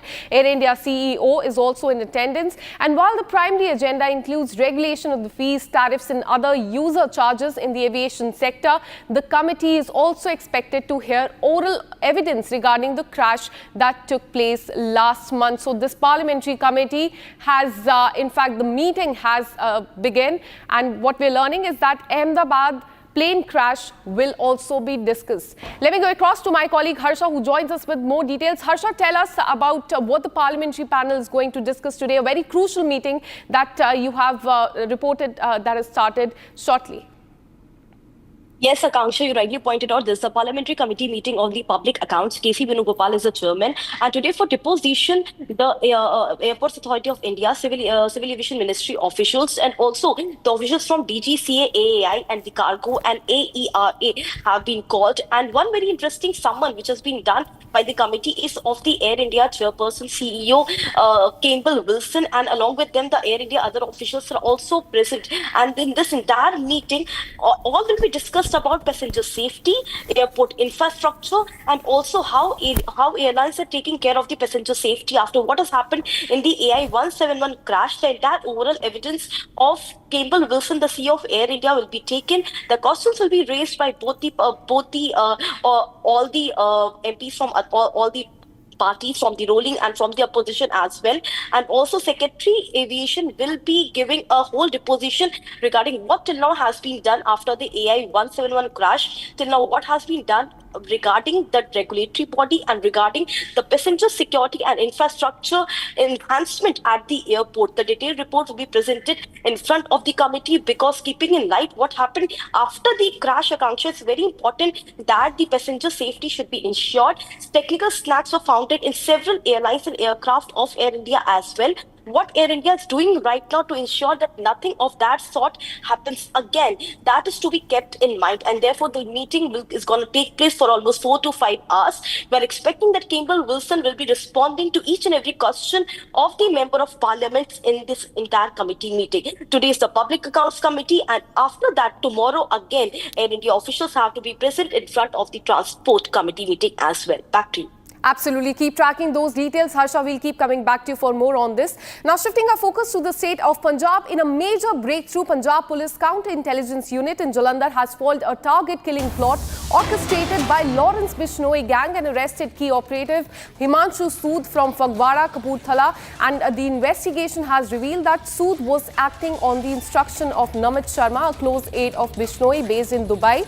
Sood, along with his associates, had recently opened fire at a hotelier in Haridwar in Uttarakhand is what we are learning, and he was assigned to eliminate 2 more targets in Madhya Pradesh and Haryana as well. Now, in a crackdown today, the police has recovered 2 pistols, a 30-bore PX3 with 4 live cartridges and a 0.32 pistol with 3 live cartridges as well from his possession. So this is in fact a big crackdown by the Punjab police right there that you can see on the screen, that the operation that was conducted by the Punjab police. Let me go across to my colleague Lalit, who joins us with more on this. Lalit, tell us about, because what we're learning is that this is a major breakthrough by the Punjab police counter-intelligence team. Give us more details about this crackdown. It's a major breakthrough which the counter-intelligence of Jalandhar police have got. The primary accused, Himanshu Sood, has been arrested from the Fagwara, Kapurthala. He was the key aide member of the Lawrence Bishnoi gang, and he was acting on the directions of Namit Sharma, who is right now based in Dubai, UAE, and he is a very close aide of Lawrence Bishnoi. So some months ago, he fired to a hotelier in Haridwar with his other gang members, and he was also given target killings, one in Madhya Pradesh and one in Kapurthala. So before that target killing could be achieved, before that only the counter-intelligence Jalandhar police have foiled this, and he has been arrested. Apart from that, if we talk about the Jalandhar police have also recovered 2 pistols and 7 live cartridges from him. So right now the police is undergoing the investigation. The case has been registered in Amritsar under the Special Intelligence Act. So right now police is further investigating this whole case. Absolutely. A targeted killing plot has been busted. Thank you for all the details. We'll keep coming back to you for more on this. महिला सब आज निंदा कर रही हैं मल्लिकार्जुन खड़गे और Congress party की। मल्लिकार्जुन खड़गे जी कहते हैं, बातें तो बड़ी बोलते हैं मुर्मा जी, ध्यान दीजिएगा, आदरणीय नहीं, द्रौपदी मुर्मू जी नहीं, बातें तो बड़ी बोलते हैं मुर्मा जी को हमने प्रेसिडेंट ऑफ इंडिया बनाया। रामनाथ कोविंद जी नहीं, कहते हैं कोविड। रामनाथ कोविंद जी को कोविड बुला रहे हैं। हमने प्रेसिडेंट बनाया। हां, वही बनाए, काहे के लिए बनाए? हमारे लिए बनाए, हमारी संपत्ति छीनने के लिए बनाए, हमारे जंगल छीनने के लिए बनाए। मैं कुछ बड़े प्रश्न यहां से उठाना चाहता हूं। पहला प्रश्न राहुल गांधी जी के लिए है। मैं ये नहीं कहूंगा राउल, मैं नहीं कहूंगा। हमारे समाज की प्रथम जो मूल मंत्र है वो ये है कि आप अपने विरोधी को सम्मान देंगे, और हम तो यहां पे भारत के उच्च संवैधानिक पद की बात कर रहे हैं, राष्ट्रपति जी की बात कर रहे हैं। आप मुर्मा जी बुलाते हैं, आप उनके प्रथम नाम से उन्हें संबोधित करते हैं, कोई आदरणीय नहीं, माननीय नहीं, और उसके बाद उनको भूमाफिया बता देते हैं। कहते हैं हमारी संपत्ति छीनने के लिए राष्ट्रपति जी बनी है, हमारे जंगल छीनने के लिए राष्ट्रपति जी बनी है। मैं सबसे पहले पूछना चाहूंगा, राहुल गांधी के इशारे पर मल्लिकार्जुन खड़गे जी जो इस तरह के आदिवासी समाज विरोधी बयान दे रहे हैं, दलित विरोधी बयान दे रहे हैं, महिला विरोधी बयान दे रहे हैं, संविधान विरोधी बयान दे रहे हैं, इस पे पूरा देश आज थू-थू कर रहा है। हम पूछना चाहते हैं, राहुल गांधी जी, राजनीति में आप ऐसा विष क्यों घोल रहे हैं? क्या इससे संविधान तार-तार नहीं हो रहा है? दूसरी बात, आप राष्ट्रपति जी के लिए कहते हैं कि उनकी सहभागिता दलितों की, आदिवासी समाज के जो लोग हैं उनकी जमीन हड़पने के लिए है। तो मैं पूछना चाहता हूं, इस तरह के आरोप अगर आप उच्च संवैधानिक पदों पे बैठे हुए व्यक्तियों के खिलाफ लगाते हैं, बिना तथ्यों के, बिना प्रमाण के, यह किस तरह का जहर उगला जा रहा है? ऐसे आप भारत को मजबूत करेंगे? क्या राहुल गांधी नेता प्रतिपक्ष की भूमिका ऐसे निभाएंगे? और हां, अगर भू माफियाओं की आप बात करते हैं, पूरा भारत जानता है अगर कोई परिवार भू माफिया है तो वो नकली गांधी परिवार, जिस परिवार में रॉबर्ट वाड्रा आते हैं जो किसानों की जमीन भी हड़प लेते हैं। मैं इसके साथ आपको कुछ पुराने वक्तव्य जो कांग्रेस पार्टी के नेताओं ने दिए हैं, माननीय द्रौपदी मुर्मू जी के खिलाफ और पूर्व राष्ट्रपति रामनाथ कोविंद जी के खिलाफ, वो आपके समक्ष रख रहा हूं, जो दिखाएगा इनकी जहरीली मानसिकता। उदित राज कहते हैं द्रौपदी मुर्मू जी जैसा राष्ट्रपति किसी देश को ना मिले, चमचागिरी की भी हद है। कहती है 70% लोग गुजरात का नमक खाते हैं, खुद नमक खाकर जिंदगी जिए तो पता चले। उदित राज। इसके बाद अधीर रंजन चौधरी, आप याद करिए, राष्ट्रपति पद के लिए चुनाव चल रहे थे और अधीर रंजन चौधरी की टिप्पणी थी, हिंदुस्तान की राष्ट्रपत्नी जी सबके लिए हैं, हमारे लिए क्यों नहीं? आप सोचिए किस तरह की टिप्पणी, अभद्र टिप्पणी की जा रही है एक महिला के लिए, एक आदिवासी महिला के लिए। हिंदुस्तान की राष्ट्रपत्नी जी सबके लिए है, हमारे लिए क्यों नहीं? और मैं आपको याद दिलाता हूं, सजग पत्रकार वहां खड़े थे, उन्होंने कहा, अधीर जी राष्ट्रपत्नी आप कह रहे हैं, राष्ट्रपति कहना चाहिए। कोई आत्मग्लानि उन्हें नहीं हुई। क्यों? क्योंकि बिना रीढ़ की यह हड्डी अगर सोनिया गांधी और राहुल गांधी के सामने झुकती है तो ठीक है, लेकिन अगर कोई मेहनत करके, कर्मठता से, ईमानदारी से, कर्तव्य परायणता से आगे बढ़ के देश के सबसे बड़े संवैधानिक पद तक पहुंचता है तो सबसे ज्यादा ईर्ष्या, जलन होती है तो वो कांग्रेस पार्टी के नेताओं में होती है। उनका यह मानना है केवल नकली गांधी परिवार के सदस्य ही संवैधानिक पदों पे होने चाहिए। इसके बाद अजय कुमार, कांग्रेस नेता, वो इस हद तक चले गए, उन्होंने कहा माननीय राष्ट्रपति जी द्रौपदी मुर्मू जी ईवल माइंडसेट को रिफ्लेक्ट करती है। ईवल माइंडसेट को रिफ्लेक्ट करती हैं। और अब मैं जो आपको दिखा रहा हूं, हम भी तैयारी से आए हैं। अधीर रंजन चौधरी जी पहले तो माफी नहीं मांग रहे थे, जब भारतीय जनता पार्टी और तमाम राजनीतिक दलों ने आपत्ति दर्ज करी ऐसे अशोभनीय टिप्पणी पर, तो 29 जुलाई 2022 को एक माफी मांगी गई जिसमें कहा गया this is a slip of tongue. ये पत्र है जो अधीर रंजन चौधरी जी ने राष्ट्रपति जी को लिखा था। लेकिन आज जब मल्लिकार्जुन खड़गे जी अभद्र टिप्पणी करते हैं तो यह स्पष्ट हो गया है,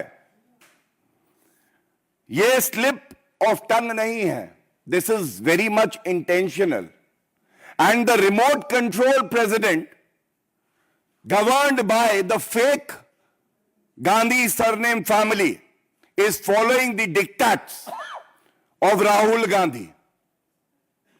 And therefore, if Adhir Ranjan Chaudhary in writing apologized, we ask the very same question, would Mallikarjun Kharge also render an written apology for his distasteful and derogatory remark made against the President of India as well as the former President of India, who represent the scheduled tribe community and the scheduled caste community, who are epitome of hard work, who have inspired millions of Indians to work hard to rise to the highest constitutional office.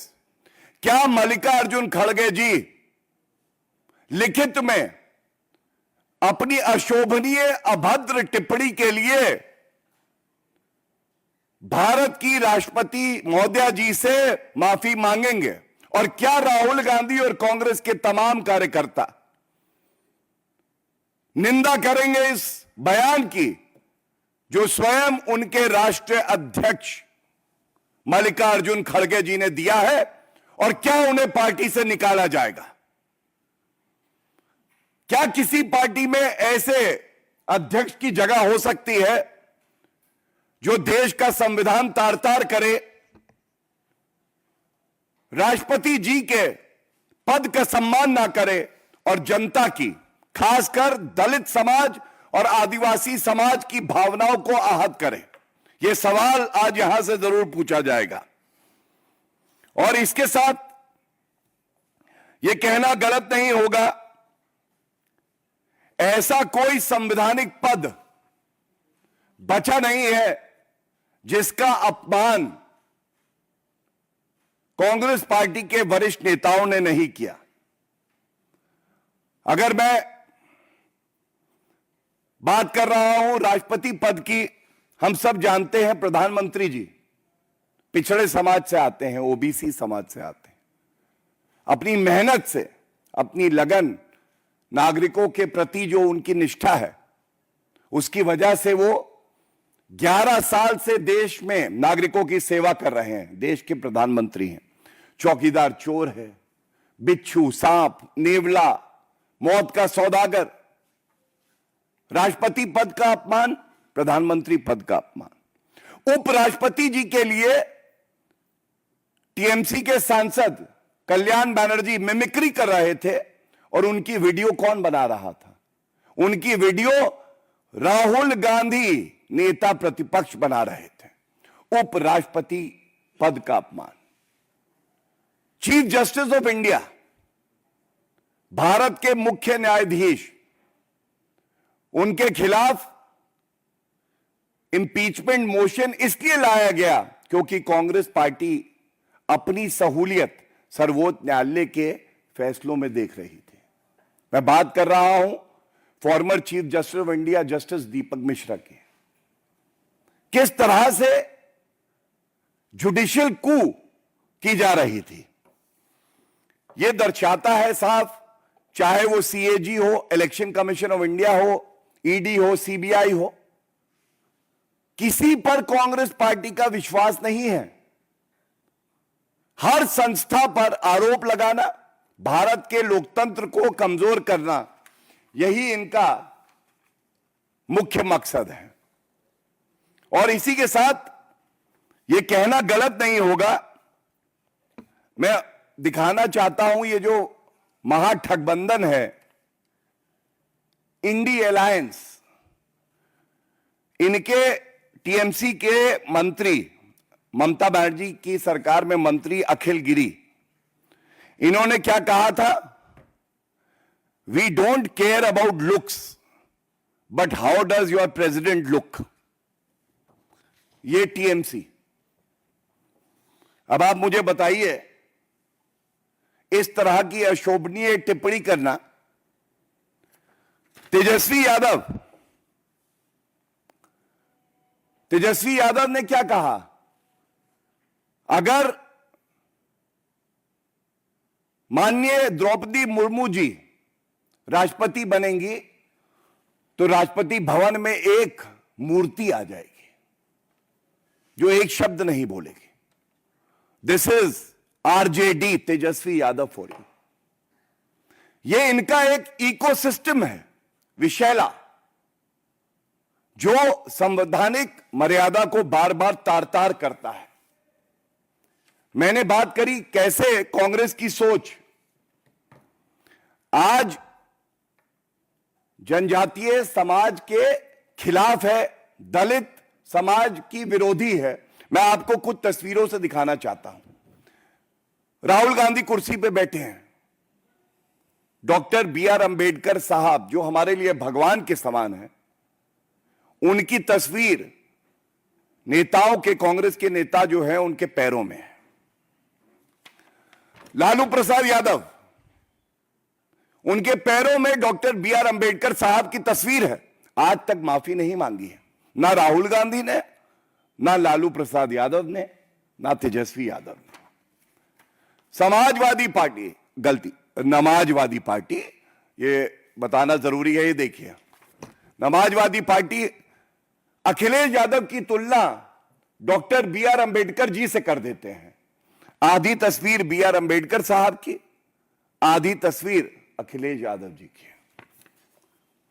और खड़गे जी को हम एक बात जरूर कहना चाहेंगे, आप भी पिछड़े समाज से आते हैं, आज आप अपमान कर रहे हैं देश की राष्ट्रपति जी का।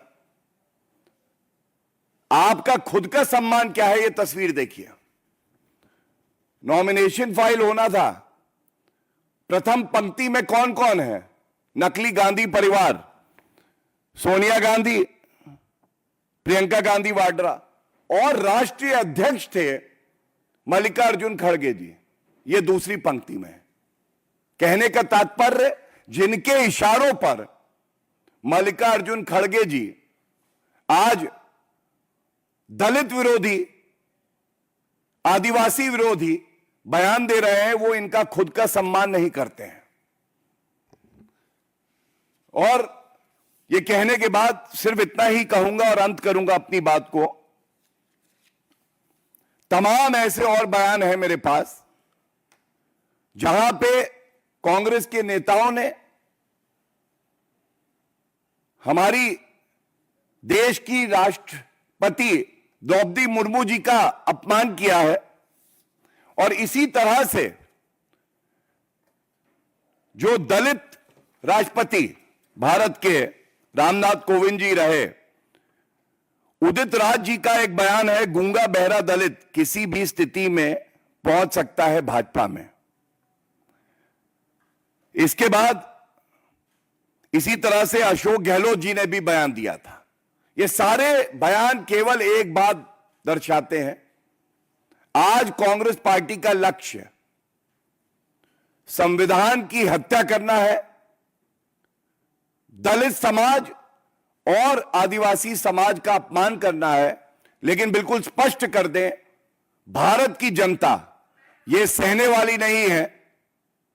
और कांग्रेस पार्टी और राष्ट्रीय अध्यक्ष मल्लिकार्जुन खड़गे अगर माफी नहीं मांगते हैं तो आप देखिएगा हर नागरिक अपना गुस्सा और जो वो व्यथित है उसको प्रदर्शित करेगा और ये भूल कांग्रेस पार्टी को बहुत महंगी पड़ेगी।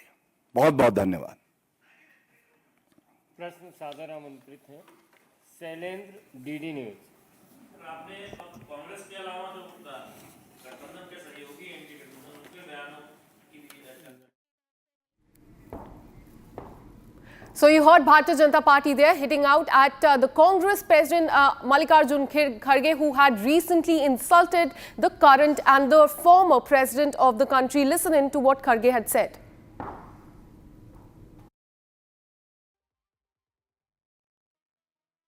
बोलेंगे मुर्मा जी को हम प्रेसिडेंट ऑफ इंडिया बनाए, कोविंद को हमने प्रेसिडेंट बनाया। हाँ भाई बनाए, कई के लिए बनाए? हमारी संपत्ति छीनने के लिए बनाए, हमारे जंगल छीनने के लिए बनाए, हमारा जल रोकने के लिए बनाए, हमारी जमीन खींचने के लिए कर रहे।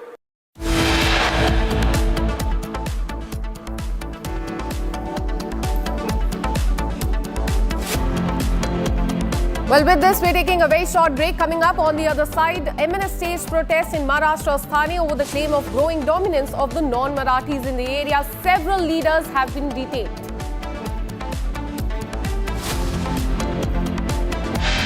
We'll also tell you about how Bihar businessman Gopal Khenka's shooter has been killed in an encounter in Patna. This and much more on the other side. Stay with us.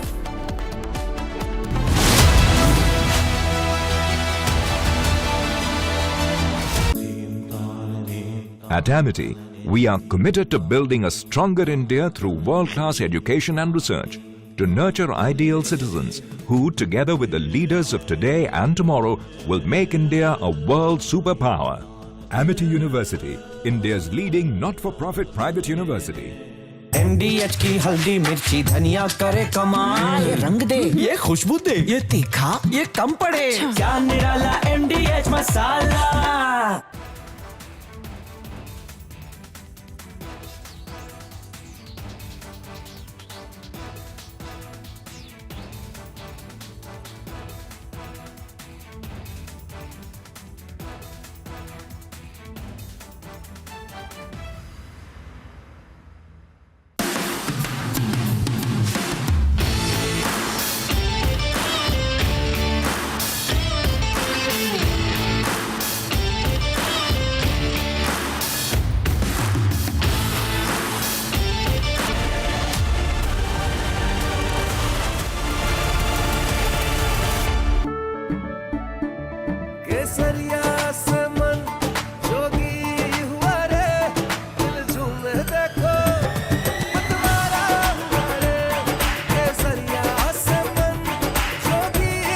हर पल मनाओ केसरी त्योहार।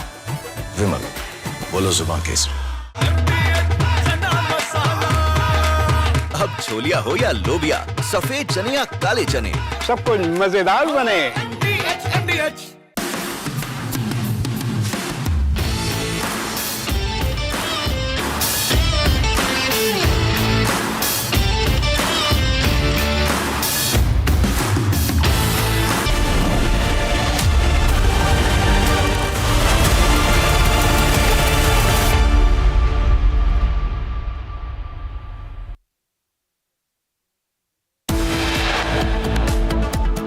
मल्लिकार्जुन खड़गे जी कहते हैं, बातें तो बड़ी बोलते हैं मुर्मा जी, द्रौपदी मुर्मू जी नहीं, रामनाथ कोविंद जी को कोविंद बुला रहे हैं। हमारी संपत्ति छीनने के लिए बनाए, हमारे जंगल छीनने के लिए बनाए।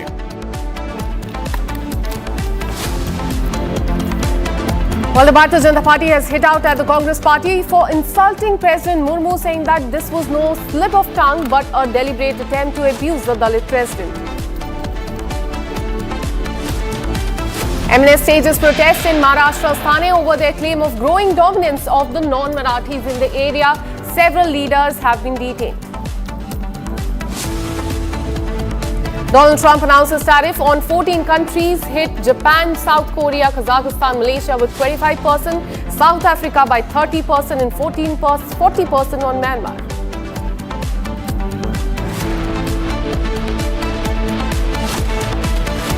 Everybody, we know it's all done.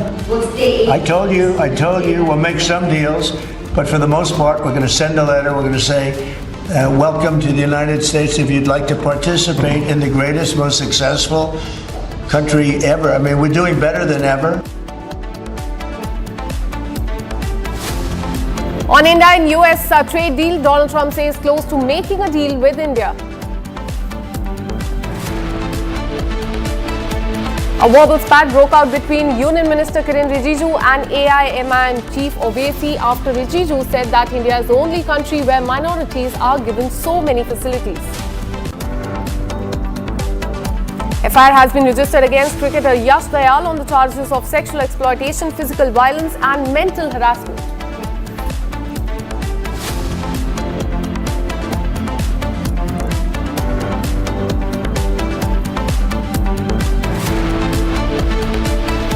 Hello and welcome. You're watching Live and Breaking with me, Akanksha Khajuria. Several workers of the Raj Thackeray-led Maharashtra Navnirman Sena has been detained in Thane's Mira Road this morning when they took out a march to counter the protests against the Slabgate incident, in which, remember, the MNS workers assaulted a food stall owner for not speaking Marathi last week.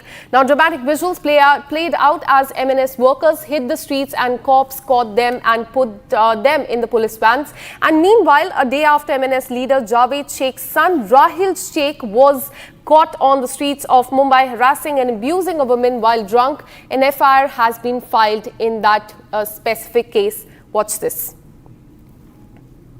सेना नेता संजय निरुपम है, आप Amoli police station आए थे राजश्री मोरे के मुद्दे को लेकर, क्या मांग किया? राजश्री मोरे जो एक मराठी लड़की है, जो एक सेल्फ एम्प्लॉयड लड़की अपने स्टूडियो वगैरह चलाती है, तो उसने पिछले दिनों जो एक मराठी भाषा को लेकर जो विवाद चल रहा था, उस पर अपनी एक भूमिका रख दी कि इस तरीके से लोगों को भाषा के नाम पे मारने पीटने की आवश्यकता नहीं। इसके लिए उसका स्टूडियो तोड़ने के लिए 200 लोग उसके घर पे पहुंच गए। क्या मांग?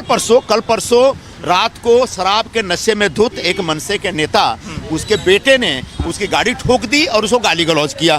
तो अब ऐसी औरतें, ऐसी लड़कियां असुरक्षित न महसूस करें, वो अपने आप वो निडर रहें, और उनके साथ हम सब एक सॉलिडरिटी पेश करने के लिए आज यहाँ पर आए हैं। और हम लोगों ने अमोली पुलिस स्टेशन को यही कहा कि आप इसके खिलाफ जो भी गलतियाँ की गई है, जो भी अपराध किया गया है, उसमें जो भी कड़े सेक्शन होते हैं सारे सेक्शन लगाइए और इस लड़की को पूरी तरह से सुरक्षित रहने का मौका दीजिए। क्या फिर से धमकियाँ मिल रही है? हाँ, अभी धमकियाँ मिल रही है, अब नया केस रजिस्टर हो रहा है यार। क्या लोग उसको धमकी दे रहे हैं कि लातों के भूत बात से नहीं मानते। क्या गिरफ्तारी की भी मांग किया है? गिरफ्तारी की मांग कर रहे हैं, लेकिन जो बीएनएस में एक नया सिस्टम है उसके तहत यह है कि 7 साल से कम की सजा तो गिरफ्तारी नहीं होगी।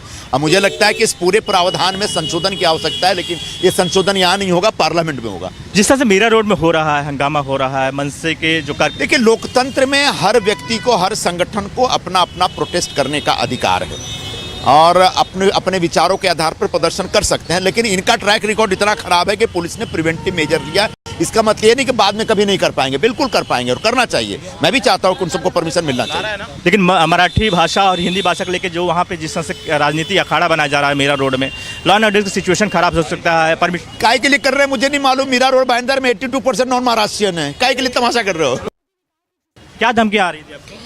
मुझे सरासर धमकियाँ आ रही है। मराठी में लोग मुझे कॉल कर रहे हैं और बोल रहे हैं कि आप राज ठाकरे का नाम मत लीजिए, माननीय राज ठाकरे का नाम मत लीजिए, अदरवाइज आपको हम देख लेंगे। मैंने यही बोला है कि मैं राज ठाकरे सर का नाम नहीं ले रही हूँ।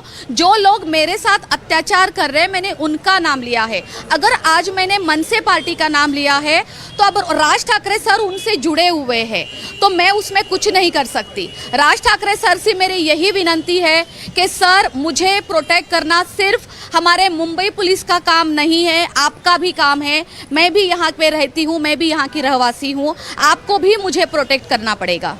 आप पुलिस अधिकारियों से मिले, उनसे क्या बातें हुई और क्या डिमांड किया कि राहिल को गिरफ्तार किया जाए? बिल्कुल बिल्कुल राहिल को गिरफ्तार किया जाए। अब जो कलम के अंदर बैठता है, जो अभी मेरे इस FIR के अंदर लिखा गया है, उसके ऊपर अभी कार्रवाई होगी। मेरी एडवोकेट यहाँ पे है फाल्गुनी ब्रह्मभट्ट। अब उन्होंने बोला है कि और कुछ उसमें कलम अभी ऐड होंगे, जो कि उस रात को मुझे इतना पता नहीं था कि क्या क्या करना है। तो क्या आप मेरी एडवोकेट से बात करेंगे? क्या धमकियाँ मिल रही है अभी आपको? धमकियां तो यही मिल रही है कि लातों के भूत बातों से नहीं मानते और आपको हम दिखा देंगे कि कैसे मनवाना चाहिए। ये धमकी कब आई थी आपको? ये कल आफ्टरनून से आ रही है। मैंने आफ्टरनून फ़ोन पिक नहीं की है, बट कल रात को मुझे 3 बार मैंने कॉल पिक किया है और तीनों बार मुझे धमकियां दी गई है। करने वाला कौन है, कुछ आइडिया? मन से बोल रहा है, कुछ बोल रहा है? उसने पार्टी का नाम नहीं लिया है, बट वो उनका कहना ये है कि माननीय राज ठाकरे साहब हमारे दैवत्य है और आप उनके खिलाफ खड़ी हो, हम आपको देख लेंगे। क्या आप पीछे हटेंगी आप? जैसे मैं ये कहना चाहूँगी, मैं मराठी मुलगी हूँ, तो मराठी में अगर जैसे बोला जा रहा है कि ये महाराष्ट्र है, यहाँ पे मराठी बहुत ही ज़्यादा पावर है, पावर इन द सेंस उनमें बहुत हिम्मत है। तो मैं भी तो एक मराठी हूँ, मुझ में भी बहुत हिम्मत है, मैं बिल्कुल भी पीछे नहीं हटूंगी। पीछे नहीं हटेंगे? ना जी ना, मैं बिल्कुल पीछे नहीं हटूंगी। Let me go across to my colleague Satya Prakash, who joins us live on the broadcast with more details. Satya Prakash, tell us, because we saw chaos in the streets of Mumbai yet again. The MNS wanted to carry out a rally, but they were not allowed because they did not take the specified route. Give us more details on this. देखिए, Meera road में जो मोर्चा मंच से निकलने वाला था वो कहीं न कहीं अब शांत है, लेकिन कहीं न कहीं एक और चीज़ आ रही है सामने कि जो शिवसेना शिंदे गुट के नेता प्रताप सरनाईक भी मीरा रोड पहुंचने वाले हैं। जो मोर्चा में सहभागी होने वाले थे उनसे मिलने वाले वहां स्थान पहुंचने वाले हैं।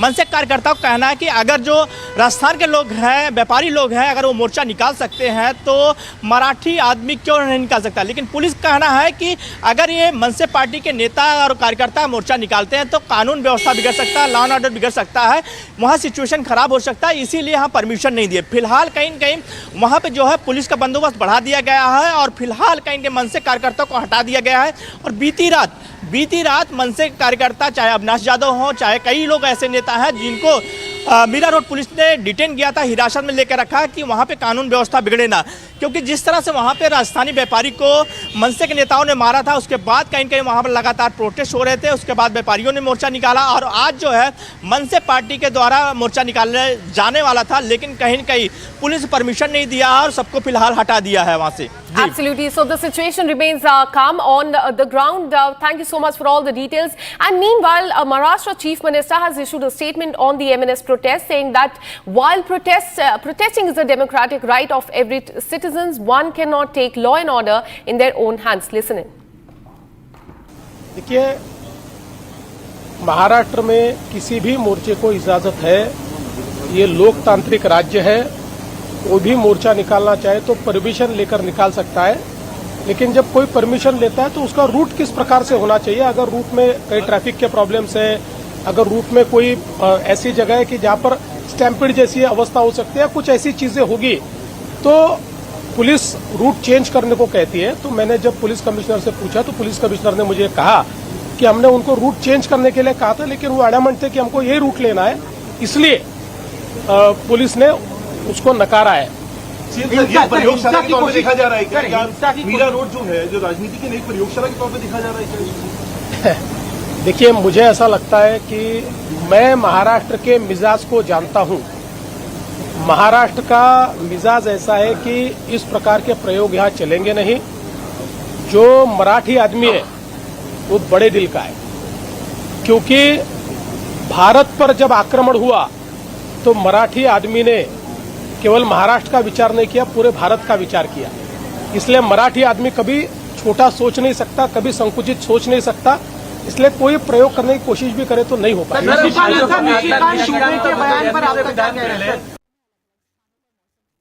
Now shifting our focus to Haryana, clashes have erupted between the police and a group of youth in Haryana's Hisar, and reports claim that the youth were celebrating a birthday party and playing loud music on the streets, and when police tried to intervene, the situation turned violent. Stone pelting followed, resulting in injuries to both police personnel and those who were involved in this. Here's more on that incident. A violent clash broke out between police and a group of youths in Hisar's Bharat Nagar area during a birthday celebration. The youths were reportedly playing loud music and singing on the street. When police arrived and asked them to stop, the youths reacted aggressively. In retaliation, several youths climbed onto the roof and began pelting stones at the police. During the commotion, two youths jumped from the roof in an attempt to escape. Both sustained serious injuries.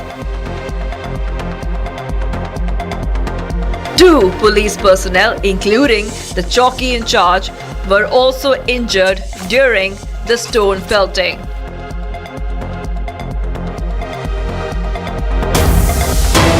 We have a big breaking news coming in from the state of Bihar. Just ahead of the election, a major pre-poll announcement has been made aimed at empowering women in Bihar. The government there, led by Chief Minister Nitish Kumar, has declared a 35% reservation for women in all the government jobs across the state. And this move is seen as a major outreach to women voters ahead of this crucial elections in few months, reinforcing the government's commitment to gender inclusion and equal opportunities in the public employment. So this is a big breaking news that we're getting for you just ahead of the elections. A big pre-poll announcement has been made aimed at empowering women. 35% reservation for women in all the government jobs in the state of Bihar if the NDA comes to power in the next elections.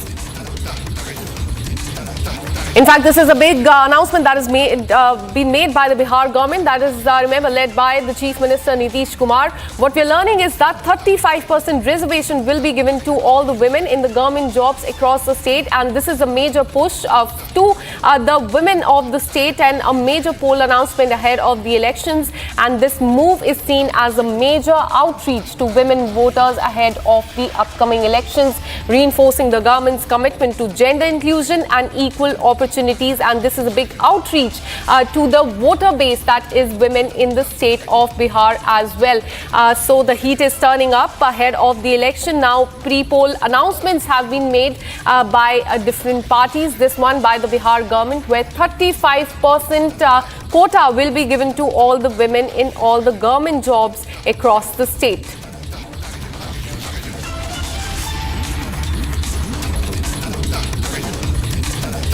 This is, in fact, a major pre-poll announcement. Let me go across to my colleague Tanisha, who joins us live on the broadcast from the newsroom. Tanisha, this is a major pre-poll announcement. 35% reservation to women in all the government jobs. Give us more details. Well, this is being seen as a move to woo the voters, and this comes right ahead of the Bihar elections. Remember, when we talk about the Ladli Behan Yojana of the central government, that resonated in the state of Maharashtra, it resonated in the state of the in the territory of Delhi, and now when we talk about Bihar, Nitish Kumar is actually looking forward to introduce a new scheme, and this one specifically for the voters, where he has announced a whooping 35% reservation as far as it comes to women. And this move specifically coming at a time when elections are knocking at the door is seen as a tactical move by the Nitish government to woo certain voters in Bihar. However, keeping in mind the situation in Bihar, the strong opposition that we have in Bihar, it remains to be seen on how well will this scheme prove for the Nitish Kumar government in the state of Bihar, Akanksha. Absolutely, a big outreach to the women voter base there in Bihar. 35% reservation in the government job. Thanks so much, Tanisha, for all the details. We'll keep coming back to you for more on this story that is from Bihar. In fact, this is...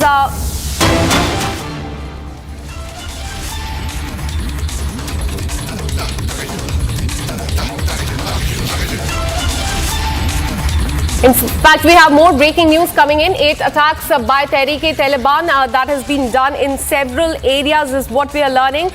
Big breaking news that we are getting for you. In fact, 8 attacks on the Pakistani forces by Tehreek-e-Taliban is something that we can see. We'll also get you visuals from the ground as well as far as these attacks are concerned at several places across those areas. Huge blast in several areas as well, and these attacks have been carried out by Tehreek-e-Taliban. Taliban, and in a surge of violence, the Tehreek-e-Taliban carried out 8 attacks on Pakistan security forces within the last 24 hours across Khyber, Central Khurram, South Waziristan, Banu district of Khyber Pakhtunkhwa as well. And the assault included 6 sniper attacks and 2 ambushes, resulting in the deaths of 5 Pakistani soldiers as well. Let me go across to my colleague Gursimran, who joins us live on the broadcast with more details. Gursimran, tell us about these attacks at different locations in Pakistan. What we're learning is that several soldiers have also been killed. Yes, Kanksha, if you look into the Operation Al-Khandak that has been launched and now intensified by the Tehreek-e-Taliban Pakistan.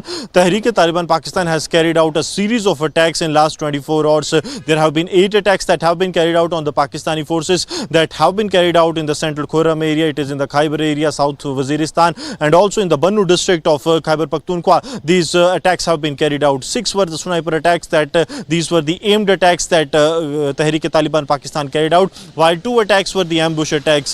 What we are picking up that in the Bajor there have been intense clashes between the Pakistani security forces and the Tehreek-e-Taliban Pakistan fighters. But the way these attacks are being intensified, and also the 5 soldiers of the Pakistan that have been killed, these are 4 soldiers and 1 intelligence operative that have been killed in the late last night operations that have been carried out by the Tehreek-e-Taliban Pakistan. And TTP has warned of the intensifying these attacks further, as they say that as part of the Operation Al-Khandak, they are having some vital information with them with regards to the intelligence operative and the movement of the Pakistani forces that they are doing in the Khyber Pakhtunkhwa, especially the South Waziristan and the Central Khurram. They have been the key target areas where the TTP has now got a stronghold, and they are carrying out the intensified attacks on the Pakistani checkpost establishment as well as at the house of their intelligence operatives, those who are sharing information with the Pakistani army. So what it seems that the TTP in Khyber Pakhtunkhwa and the Baluchistan Liberation Army, Baluchistan National Army, Baluchistan Republican Army, they have gone full throttle in the Baluchistan, making it really very difficult for the Pakistan to survive in these 2 provinces. Absolutely, Gursimran. Keep tracking those details. We'll keep coming back to you for more on this. Now, shifting our focus to Nepal, what we are learning is that, in fact, 18 people have lost their life after one of the bridges swept away. A river flooded by monsoon rain swept away 18 people in Nepal, and a main bridge connecting China to Nepal has also been swept away. The monsoon continues in that area. In fact, there was a flood that was triggered in Nepal. The bridge in Rasuwa district, 120 kilometers northeast of Kathmandu, was swept away by flooding at around 3:15 a.m. on Tuesday. Dozens of trucks and hundreds of EVs parked for custom inspection were also swept away. But what we're learning is that a river flooded by monsoon rains swept away 18 people, and the main bridge connecting Nepal with China also broke.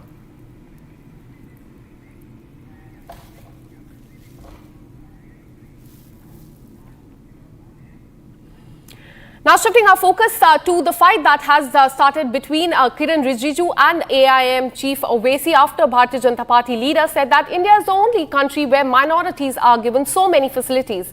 The AIMM leaders lashed out at Kiran Rijiju, saying that he holds a constitutional post, not a throne, adding that minority rights are fundamental rights, not a charity. The Bharatiya Janata Party leader, in fact, went on to say that Owaisi went on to say that Rijiju, who's the Minority Affairs Minister, on Friday accused the opposition parties of playing politics in the name of minorities. And this is a verbal spat that is broken out between the Union Minister and AIMIM Chief on the spat that continues. ये नेतृत्व में अगर 11 सालों में देखें तो जो सांप्रदायिक ध्रुवीकरण का छल था उसको समावेशी सशक्तिकरण के बल से ध्वस्त किया गया है, और समाज का हर ज़रूरतमंद व्यक्ति विकास की धारा में शामिल हो, उसके आंखों में खुशी और ज़िंदगी में खुशहाली है। इसको लेकर के कहीं पर किसी तरह का कन्फ्यूज़न नहीं है। लेकिन जहाँ जब भी चुनाव आता है तो सांप्रदायिक सौदागरी के जो सौदागर हैं उनका संग्राम शुरू हो जाता है, और सांप्रदायिक सौदागरी के इन सौदागरों का जो संग्राम है वो ये कभी इन्होंने जो है वो थोक में तो मुसलमानों का वोट लिया, लेकिन फुटकर में भी उनका विकास कभी नहीं किया। और आज जो है ये वक्त आ गया है, ख़ासतौर से अल्पसंख्यक और विशेष तौर से मुसलमानों को भी सोचना होगा कि ये जो सांप्रदायिक ध्रुवीकरण के छल वाले लोग हैं, इनको छूमंतर करना होगा और जो है विकास के और विश्वास के रास्ते पे चलना होगा। कि दरअसल ओवैसी साहब खुद हॉस्टेज है वोट बैंक पॉलिटिक्स के, और इसीलिए भड़काना, बहकाना और चिल्लाना ये बीबीसी बन चुके हैं ओवैसी। और ओवैसी साहब ने सीए के समय पर भी बोला था कि मुसलमानों की नागरिकता छिन जाएगी, कितनों की नागरिकता छिनी। अब वक्फ का मामला आया है तो बोलते हैं मस्जिदें छिन जाएगी, कब्रिस्तान छिन जाएंगे।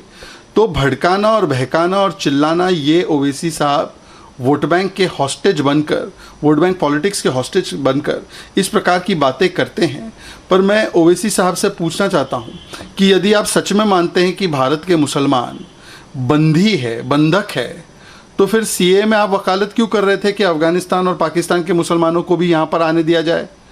मतलब अगर भारत के मुसलमानों की इतनी दयनीय स्थिति है आपके हिसाब से, तो और मुसलमानों को बुलाने की पेशकश क्यों कर रहे थे आप सीए कानून में? ये दिखाता है कि इनको केवल और केवल भड़काना है, वोट बैंक की दुकान चलाना है, और इसीलिए इस प्रकार के बयान जो है वो लगातार करवाना है। In fact, we have breaking news coming in. As far as the Ahmedabad plane crash is concerned, what we're learning is that the Aircraft Accident Investigation Bureau, that is AAIB, has submitted the initial report on the AI-171 plane crash. And this report has been submitted to the Ministry of Civil Aviation and the concerned authorities as well. The report filed is based on the initial findings of the probe, and it details the findings of the black box as well. The final assessed report will be given on July 11th is what we are learning. But very crucial as far as the Ahmedabad plane crash is concerned, what we are learning that a month after this crash took place now, Aircraft Accident Investigation Bureau, which remember was also involved in the investigation of this case, and their officials also went to the spot as well. They have submitted their report on the plane crash to the Ministry of Civil Aviation. In fact, it also details what has been recovered from the black box which was recovered from the incident site. So very crucial as far as this case is concerned. Aircraft Accident Investigation Bureau has submitted a report to the Ministry of Civil Aviation. Let me go across to my colleague Harsha, who's been tracking this story very closely. Harsha, tell us details about what has been mentioned in this report that has been given to the Ministry of Civil Aviation, because it also contains details on the black box as well.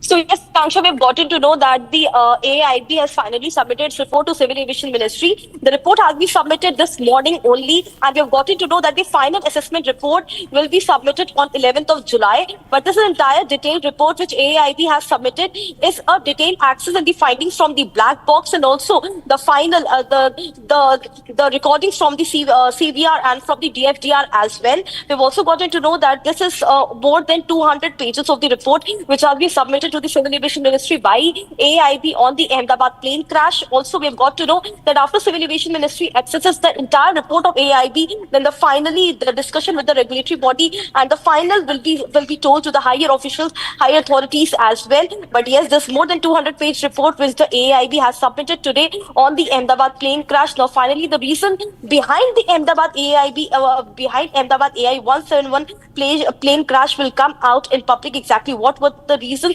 But yes, the detailed findings of the black box of the CVA, CVR and DFDR has been mentioned in the report of AAIB, because it's very important to know that exactly what was the reason what transpired in the plane crash of AI-171. And also we have also got to know more that not only this, there were some technical issues in the Boeing 787 as well, which might be mentioned in the AIB report as well, because the thorough access of the 787 Boeing was done depending on the earlier technical snag which were found in the same Boeing 787 in the month of May. and the initial days of June as well. And therefore, we have got to know that the detailed investigation also involves the Boeing 787 fleet as well. So this entire report is more than 200 pages. The final mentioning and the details of the report will come out soon because today morning only the report has been submitted to the Civil Aviation Ministry. Back to you. Well, absolutely. It's very important to find out what really happened and what really led to that crash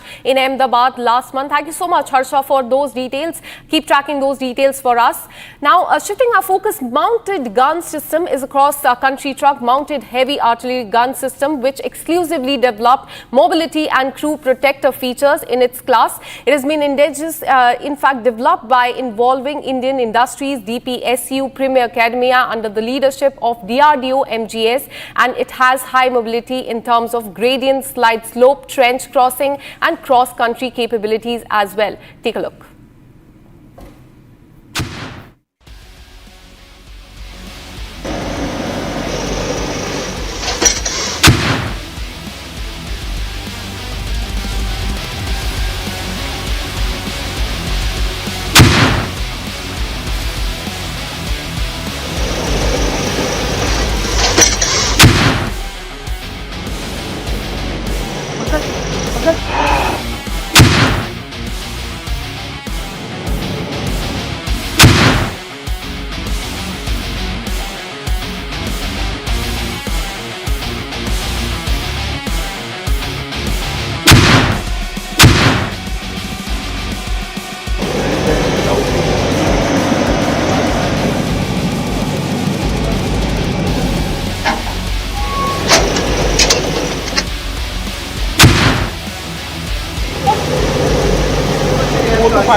This is a mounted gun system.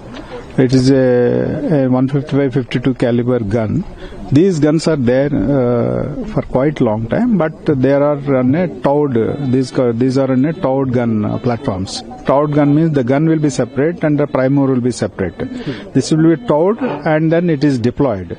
And to either to deploy or to retrieve, it is a cumbersome exercise. It is difficult to in the war scenario because the present day of the surveillance systems, you can easily locate this from where the firing is coming. So it is important to shoot and scoot facility should be there for the guns. So that's what we have given to this for this MGS, where you can quickly go there. In 80 seconds you can deploy, and 85 seconds you can retrieve the gun and get away from that place. So that gives an added advantage to fire also, and also to safeguard yourself. It is totally indigenous, almost 85% of the indigenous content in as a first prototype itself which achieved 85%. And then it has got a capability potential to export. So what will be the impact on the services of this gun? They are eagerly waiting for this MGS. They are already looking for this MGS for quite long time. So this is the first prototype where you can actually, the army can look at it and evaluate themselves. The RFPs what have been floated by army, and against the GS2 released by them in 2022. So this gun meets the entire GS2 parameters what the army has given now. So if we talk about the cost and what is your plan to make it fast and in future, sir? No, since we have developed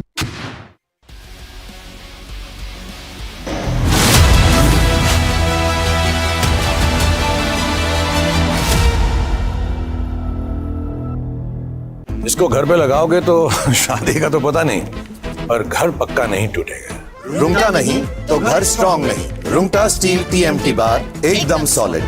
पहाड़ों में एक hiking ship भी बन सकती है। ये है secret recipe MDH का जीरा सिप जल जीरा मसाला। जीरा सिप MDH का जल जीरा सिप MDH का जल जीरा सिप।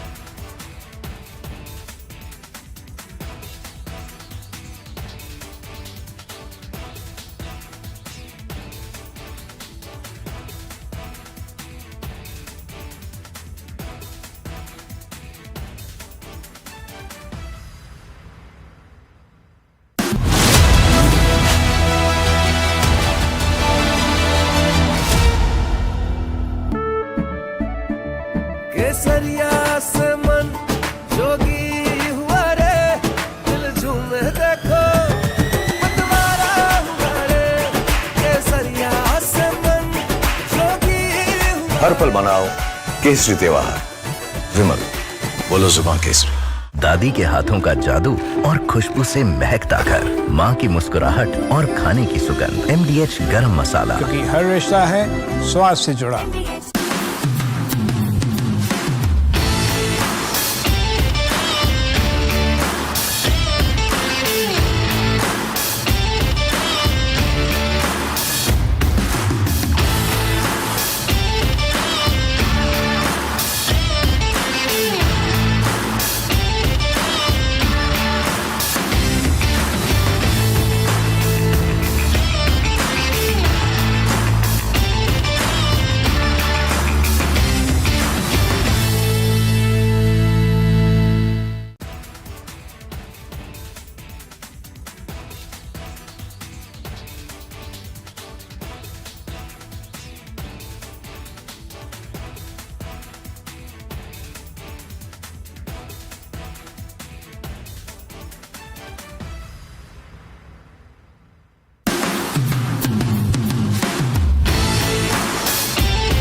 अर्जुन खड़गे जी कहते हैं, बातें तो बड़ी बोलते हैं मुर्मा जी, द्रौपदी मुर्मू जी नहीं। रामनाथ कोविंद जी को कोविंद बुला रहे हैं। हमारी संपत्ति छीनने के लिए बनाए, हमारे जंगल छीनने के लिए बनाए। BJP tears apart Congress over insult to President Murmu, says this was no slip of tongue but a deliberate attempt to abuse the Dalit president.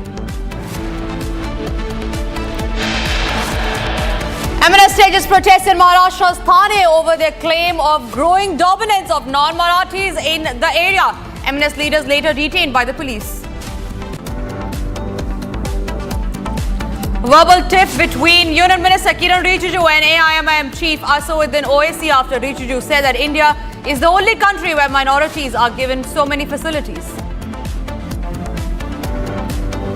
Massive crackdown in Uttar Pradesh's Balrampur, where the government has launched bulldozer action against a foreign-funded conversion racket. The ATS has arrested a leader in the suspected case of love jihad.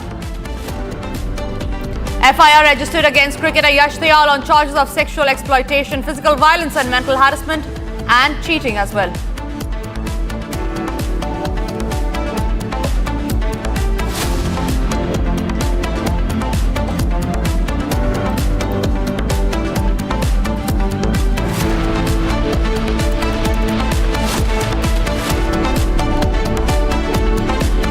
We start this edition with the top story that's coming in from the state of Uttar Pradesh, where a massive crackdown in Uttar Pradesh's Balrampur is underway, where the government has launched bulldozer action against a foreign-funded conversion racket. Now, the ATS has arrested a man known as Changur Baba in suspected case of love jihad. The racket is known to be estimated to be around rupees 100 crore, with the gang members reportedly visiting an Islamic country nearly 40 times. Here are the details. बेचने के नाम पर और एक तावीज मिली है। मैं सहयोगी से कहूँगा थोड़ा सा इसको दिखाएं जूम करके। आप अगर देख पा रहे हो, समझ पा रहे हो तो देखिए, ये शायद उर्दू में है, फारसी में है, लेकिन ये कुछ और है। ये भारत की संस्कृति नहीं है। ये आप देखिए यहाँ पर, तो इस तरह की बहुत सारी चीज़ें आपको यहाँ देखने को मिलेंगी। साथ ही ये देखिए ड्रोन, चारों तरफ ड्रोन उड़ाया जा रहा है, चारों तरफ सुरक्षा को देखा जा रहा है। कहाँ क्या कुछ चीज़ें निकल सकती हैं, कुछ चीज़ें मिल सकती हैं, क्या कहीं कोई और भी कुछ चीज़ें यहाँ बरामद हो सकती हैं, उस पर बाकायदे पूरी तरह से निगरानी की जा रही है, पूरी नज़र है और यहाँ पर ड्रोन से चारों तरफ पैनी नज़र रखा जा रहा है। साथ ही बुलडोजर चल रहा है। और मैं आपको और बता दूं कि बुलडोजर की संख्या बढ़ा दी गई है। बुलडोजर की संख्या बढ़कर के 5 हो गई है। 3 बुलडोजर, 2 बुलडोजर इस तरफ 3 बुलडोजर हैं, तो 2 बुलडोजर पीछे के साइड में, यानी कि 2 से 3 तरफ से यहाँ पर मकान गिराने का काम चल रहा है, ये ध्वस्तीकरण की कार्रवाई चल रही है और 5-5 बुलडोजर इस पर काम कर रहे हैं। अभी मेरी यहाँ जो बलरामपुर के जो कप्तान हैं उनसे मेरी बात हुई, उन्होंने कहा बाकायदे पूरे प्रोसेस के बाद यह जगह गलत पाई गई है और आदेश के बाद इस पर कार्रवाई हो रही है और यहाँ पर पूरी तरह से सुरक्षा व्यवस्था दिया गया है। अन्य जो मकान है अगर उस पर भी निर्देश आता है, जांच में वो चीजें बढ़कर आती हैं तो उस पर भी कार्रवाई होगी। तो खुद ग्राउंड जीरो पर पहुंचे थे जो जिले के कप्तान हैं, बलरामपुर के जो कप्तान हैं वह यहाँ पर आए हुए थे। उनसे रिपब्लिक भारत ने बातचीत की और उन्होंने खुद रिपब्लिक भारत को जानकारी दी है कि यह पूरी तरह से जो निर्माण है अवैध पाया गया है, यह जांच में अवैध पाया गया है, जिसके बाद यहाँ पर कानून के तहत इस पर बुलडोजर की प्रक्रिया जारी है, बुलडोजर की कार्रवाई जारी है, ध्वस्तीकरण का काम यहाँ पर जारी है और वह पूरी तरह से कानूनी तौर तरीके से हो रहा है। आया गया था उसको ध्वस्त किया जा रहा है और पूरी प्रक्रिया विधिक रूप से चल रही है और पूरा निस्तारण जो विधिक रूप से कराया गया उसके बाद ही कार्रवाई की जा रही है। मैं देख रहा था क्रॉस के निशान लगाए थे, नोटिस भी चस्पा हुआ था, उसके बाद ही ये कार्रवाई, उसके बाद ही कार्रवाई चल रही है। सर ये वाला जो मकान दिख रहा है जहाँ पे पुलिस फोर्स है उस पर भी कार्रवाई होगी? अभी फिलहाल इस पे कार्रवाई चल रही है और इसको आज हम लोग पूरा करेंगे। आज इसको पूरा करेंगे, उसके बाद आगे का चार्ज मिलता है उस पर भी काम करेंगे। उसके अलावा जो भी जहाँ भी मिलेगा उस पर कार्रवाई होगी। जी, उस पर भी कार्रवाई होगी। जी।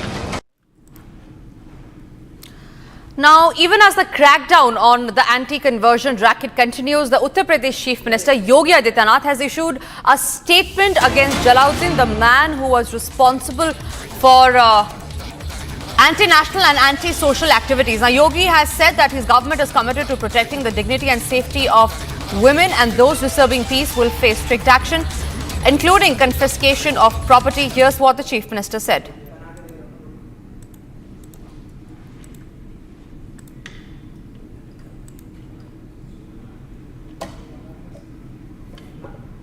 All right, Raghavendra, my colleague, is joining me live from Balrampur. On that note, Raghavendra, Balrampur में आप वहां थे जहां पर एक्शन हो रहा था, जब बुलडोजर एक्शन चल रहा था।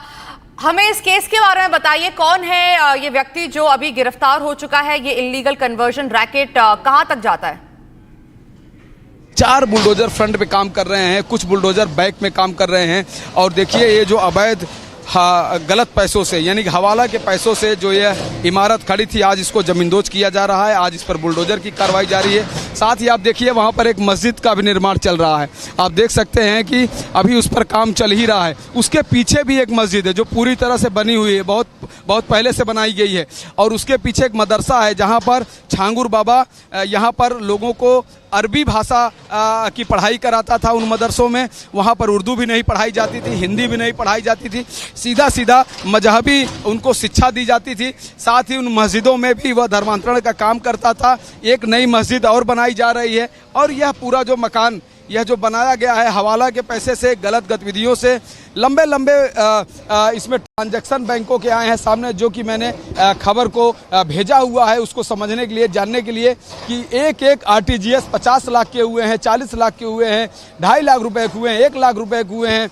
तो ये छांगुर बाबा का जो मैनेजमेंट करता था मोहम्मद अहमद, जो इस समय फरार चल रहा है, उसको यूपी पुलिस ने वारंट भी जारी किया है, लेकिन पुलिस उसके पीछे पड़ी हुई है। देखिए कब तक वह हिरासत में आता है। साथ ही जो छांगुर बाबा का सलाहकार था उसके पास भी 40 लाख रुपए का आरटीजीएस हुई है, उसकी भी पुलिस तलाश कर रही है। साथ ही जो नीतू जो जेल में है, जिसको छांगुर बाबा अपने साथ रखा था, उसकी एक नाबालिग बेटी है, उसको भी अहमद लेकर के भागा हुआ है। तो कहीं न कहीं यह जो जांच है वो आगे भी बढ़ रही है।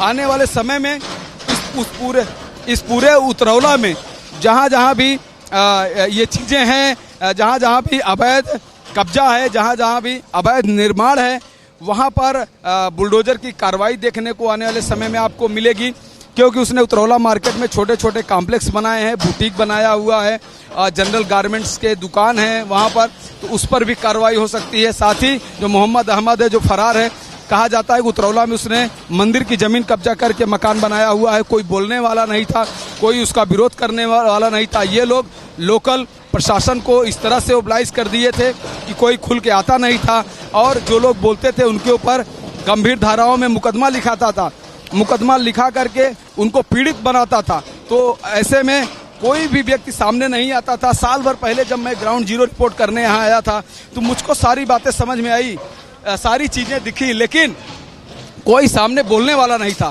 कोई बयान देने वाला नहीं था। तो जब कोई बोलने वाला नहीं था, बयान देने वाला नहीं था, तो शायद चीज़ें पूरी तरह से खुलकर नहीं आ सकी। ऐसे में लेकिन अब सारी चीज़ें बाहर आ चुकी हैं, ऐसे में सारी चीज़ें सामने निकल कर आ चुकी हैं। लोग बोलने वाले आ गए, जो पीड़ित थे उनका घर वापसी हो चुका है। लखनऊ के गोमती नगर में जो शिव भोले मंदिर में दर्जन भर लोग, जिसमें महिला पुरुष दोनों थे, उनका वो घर वापसी हो चुका है। वो मुस्लिम से फिर हिंदू परिवार में आ चुके हैं। तो वो सारी चीज़ें अब खुल के आ चुकी हैं। फिर हिंदूवादी जो नेता हैं उन्होंने भी इसमें अपना योगदान दिया और सारी चीज़ें सामने आई। जो गोपाल राय हैं वह भी काफ़ी पीछे पड़े हुए थे, तो वो भी बहुत सारी चीज़ें निकाल कर लाए हैं। तो ऐसे में छांगुर बाबा अब जेल के अंदर पहुंच चुका है, बचने के उसके चांसेस बहुत कम दिख रहे हैं। और भी लोग जो बाहर हैं वहाँ भी पुलिस पहुँचेगी, उन लोगों को भी गिरफ्त में करेगी। और जहाँ जहाँ ये लोग अवैध प्रॉपर्टी बनाए हैं, चाहे वो मुंबई में पुणे की बात हो, चाहे वो उत्तर प्रदेश के कई जिलों की बात हो, चाहे खुद बलरामपुर के उतरौला की बात हो, हर जगह जांच हो रही है। राजस्व की टीमें जांच कर रही हैं। जहां जहां भी अवैध गतिविधि की बात निकल कर आएगी, अवैध कब्जा नजर आएगा, अवैध मकान बनाने की बात आएगी, उन सब पे बुलडोजर की कार्रवाई होगी। और लगातार यह कार्रवाई जारी भी है। 5 बुलडोजर लगातार ध्वस्तीकरण का काम कर रहे हैं। आने वाले समय में यह कार्रवाई आपको और तेज होती दिखेगी। यहाँ पर कप्तान यानी कि बलरामपुर जिले के जो एसपी हैं वह भी यहाँ पर आए थे, जो जिलाधिकारी हैं वह भी यहाँ पर आए थे, राजस्व के टीम के जो अधिकारी हैं वह भी यहाँ पर मौजूद हैं। 5 थानों की पुलिस यहाँ पर मौजूद है। साथ ही पीएसी की एक कंपनी यहाँ पर मौजूद है, ताकि किसी तरह की कोई कोताही न हो, कोई चूक न हो सुरक्षा में। तो चप्पे चप्पे पर सुरक्षा यहाँ मौजूद है। घर के चारों तरफ यहाँ पर पुलिस फोर्स तैनात है और उस पुलिस फोर्स के साए में ध्वस्तीकरण का कार्यक्रम जारी है। एक अजीब सा यहाँ का माहौल बनाया हुआ था। छांगुर पीर बाबा, कहने को तो वो छांगुर पीर बाबा था, लेकिन उसने कहीं न कहीं धर्मांतरण का खेल खेला, विदेशों से पैसा मंगाया, करोड़ों रुपए में फंड आए और लालच देकर जातियों में बांटा था। सवर्ण को 16 लाख, ओबीसी का अलग रेट, दलित का अलग रेट, इस तरह से उसने कैटेगरी बनाया हुआ था। सोचिए कि उसका खेल किस गंदे मंसूबे के साथ जारी था और सैकड़ों लोगों को उसने अवैध अपने धर्मांतरण के जाल में फंसाया हुआ था।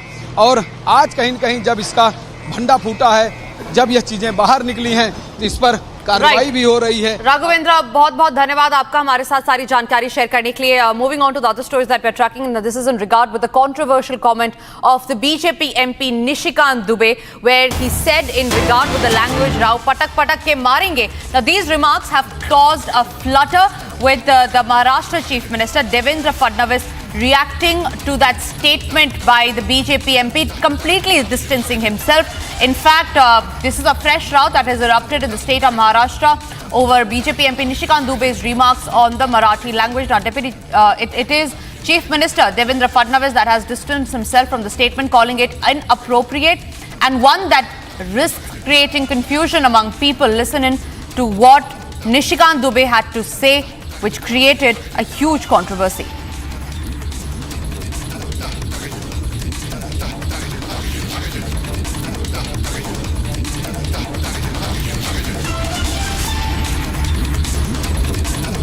हमारे पैसे पर पल रहे हो, तुम कौन सा टैक्स देते हो, कौन सी इंडस्ट्री है तुम्हारे पास? माइंस हमारे पास है, झारखंड के पास है, छत्तीसगढ़ के पास है, मध्य प्रदेश के पास है, उड़ीसा के पास है। आपके पास कौन सी माइंस है?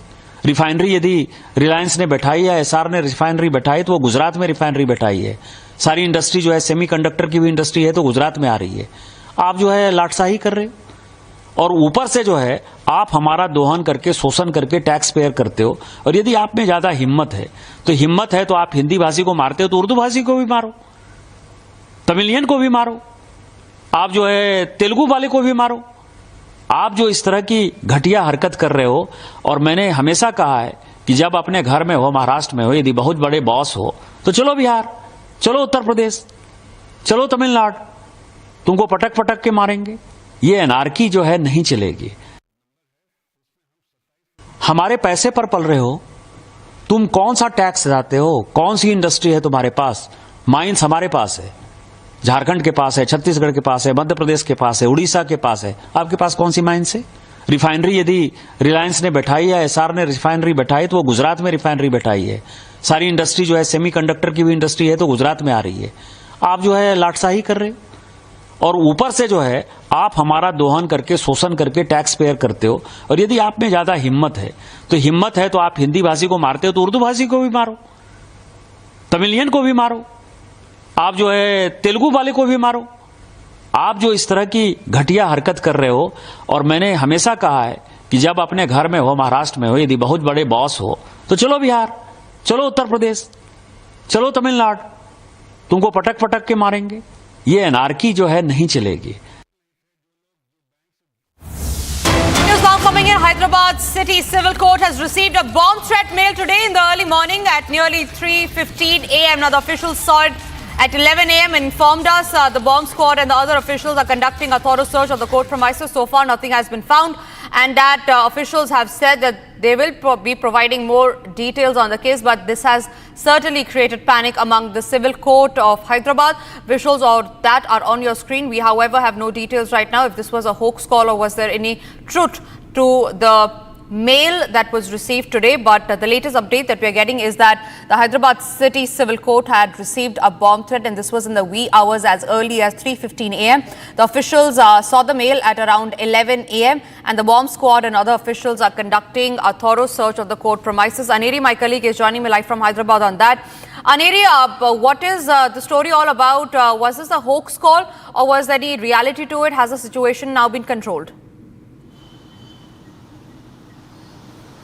Well, what we know is that a bomb threat call was given at the city civil court in Old City area of Hyderabad, where now the police officials and the bomb squad have vacated the area and vacated the whole of the premises of the court, and now inspection and checking is underway. While the police officials say that they haven't found anything as of now, and further details are awaited into this matter. But yes, an email was received, an unknown email was received at the city civil court, and further more details are yet to are awaited into this matter as the investigation and the inspection is underway, whereas we will have to wait and watch. But however, now we see is that the police officials have vacated the complete court premises and have asked everyone to leave from that very place as the checking is underway by the dog squad.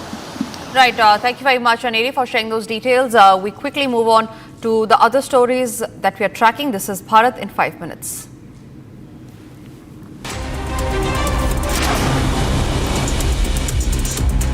A wall collapse incident has occurred at a local eatery near Bageshwar Dham in Gada village in Chhatarpur of Madhya Pradesh. The wall collapsed following heavy rainfall in the area. As per reports, one person has died and 10 have been injured in the incident. Chief Medical and Health Officer of Chhatarpur, R.P. Gupta, has stated that the 10 injured individuals are being treated at the hospital.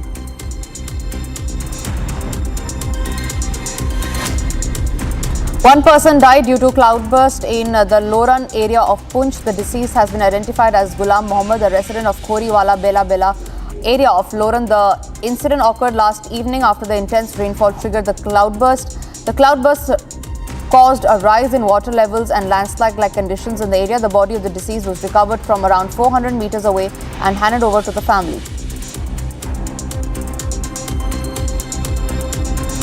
Reports say that Ramghat has been submerged as the water level of the river Ganga rises at Uttar Pradesh's Prayagraj. A local stated that the water level in the river has risen and that he believes that the situation will remain the same for the next 2 months.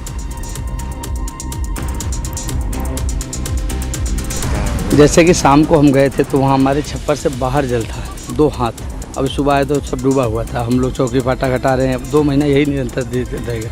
अभी वो बहुत तेज़ी सुबह से लगभग देखते देखते 1 हाथ से ज़्यादा जो है जल आया। लगभग 1.5 फीट पानी ऊपर आया है सुबह से। इतनी तेज़ स्पीड है।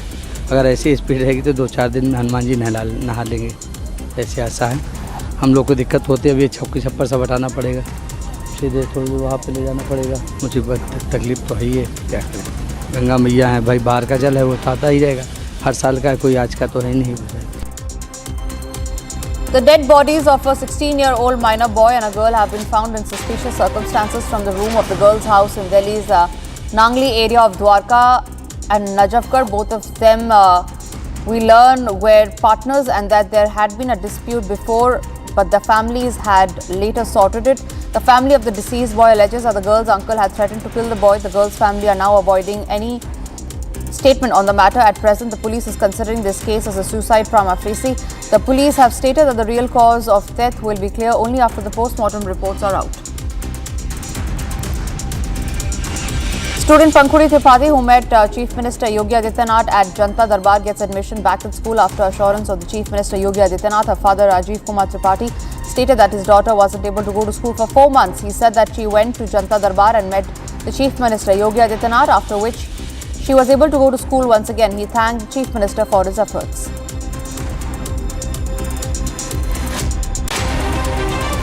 सर, मेरी बच्ची 4 महीने से स्कूल नहीं जा रही थी। आर्थिक तंगी की वजह से स्कूल नहीं भेज पा रहे थे। मेरी बच्ची जनता दरबार में गई, मुख्यमंत्री योगी आदित्यनाथ जी से मिली। योगी आदित्यनाथ जी के ही मेहरबानी से, उनकी कृपा से आज मेरी बच्ची पुनः स्कूल गई है। हम माँ बाप तहे दिल से उनका शुक्रिया अदा करते हैं और बहुत खुश हैं। कौन से क्लास में पढ़ती है? 7th B में उसका एडमिशन हुआ है। 6th क्लास पास की थी सर इसी स्कूल से। ASP crime of Gwalior, Krishna Lal Chandani, shared that a robbery took place in the Pichor police station area in Madhya Pradesh. The suspected accused has been identified as Kaushal Gujjar. At the time, an attempt was made to apprehend him. Kaushal opened fire on the police, injuring the one constable. Kushal escaped from the scene in an encounter with the crime branch in the Kampu police station area. We learned that the accused was shot in the leg and he has been admitted to the hospital now. 3 children have been killed and 10 people have been injured after an express train rammed into a school bus. The incident took place near Kudalur of Tamil Nadu at around 7:40 a.m. this morning. The driver has also been injured in the accident and has been admitted to a hospital. The cause of the accident has been identified to be that the railway crossing gate could not close when the train passed. According to reports, the gatekeeper was sleeping when the accident occurred. Eyewitness stated that the train dragged the bus for about nearly 50 meters.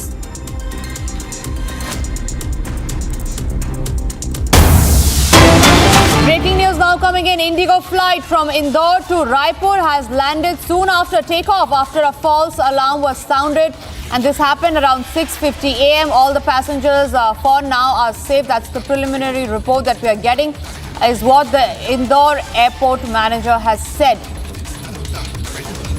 The Indigo flight that was scheduled to take from Indore to Raipur took off but landed soon after the takeoff. This was after a false alarm was sounded, and this happened at nearly 6:50 a.m. this morning. We learned that all the passengers are safe in the plane, and efforts are being made to arrange another flight for them. This is what the Indore airport manager has said.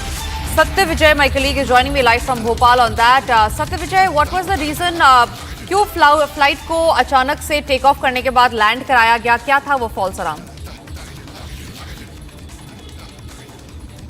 जी हाँ, बिल्कुल। देखिए, इंदौर से रायपुर जा रही थी Indigo की flight. सुबह करीब 6:15 बजे ये फ्लाइट टेक ऑफ हुई, लेकिन आधे घंटे हवा में रहने के बाद इमरजेंसी लैंडिंग करनी पड़ी।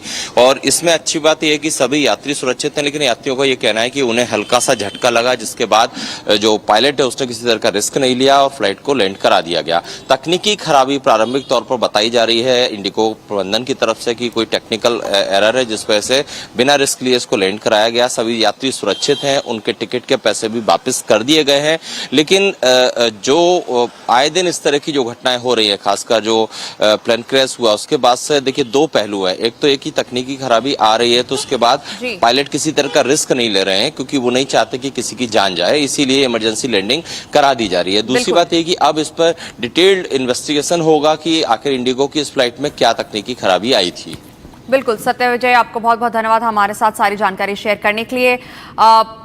Moving on to the other stories that we are tracking now, clashes erupted in Hisar in Haryana between youth and the police. Now, this was after the youth were celebrating a birthday party which went completely violent on the streets. We learned that few people have also been injured. Here's a detailed report on that.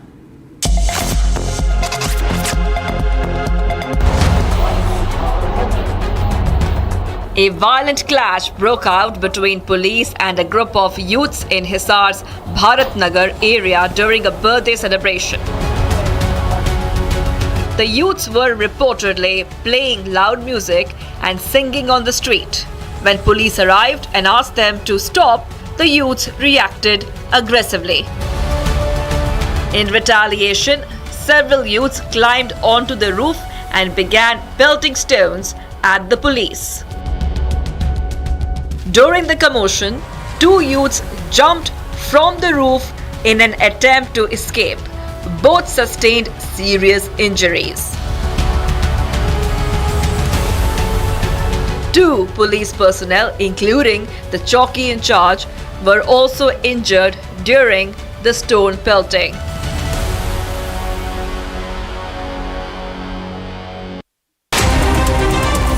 Bharat 1 Minute brought to you by Canara Bank. Together we can.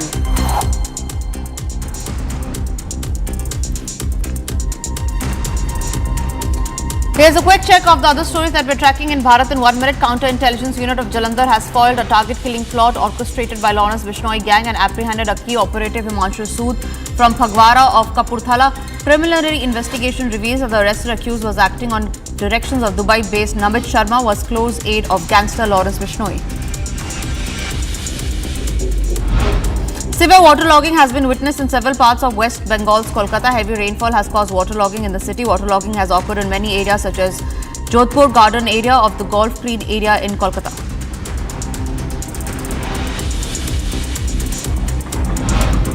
On MNS workers' protest at Mira Bhayadar, additional CP Datta Shinde has stated that there was a reason to not give permission for the protest. The reason that it was not permitted was due to an accident which occurred there later. He stated that the police are fully alert and taking lawful action to maintain law and order there. He shared that the situation is peaceful and people are not gathering anymore at the location after orders had been passed.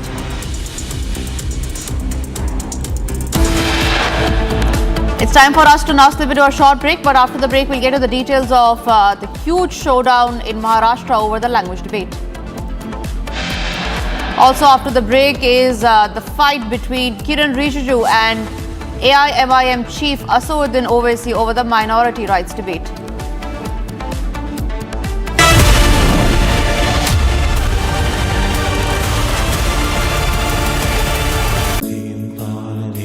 At Amity, we are committed to building a stronger India through world-class education and research, to nurture ideal citizens who, together with the leaders of today and tomorrow, will make India a world superpower. Amity University, India's leading not-for-profit private university. आधे bowl दही में 4 चम्मच MDH चटनी पुदीना मसाला डाला, stir करो, पुदीना चटनी तैयार। MDH चटनी पुदीना मसाला।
हर पल मनाओ केसरी त्योहार।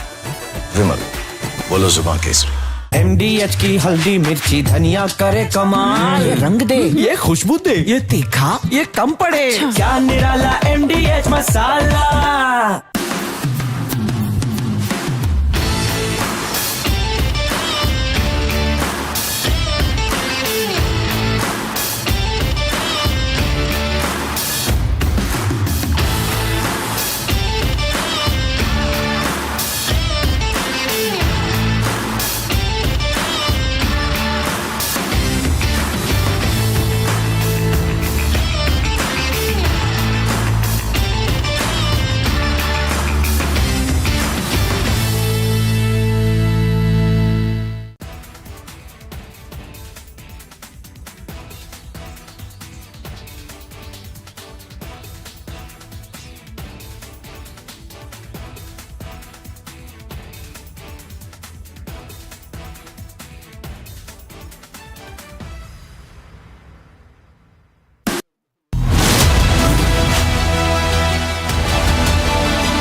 Hello and welcome. You're watching Republic TV with me, Akanksha Khajuria. Over the next half an hour, we'll tell you about the tariffs that have been imposed by Donald Trump on several countries and the deal with India soon. This and much more. The headlines first.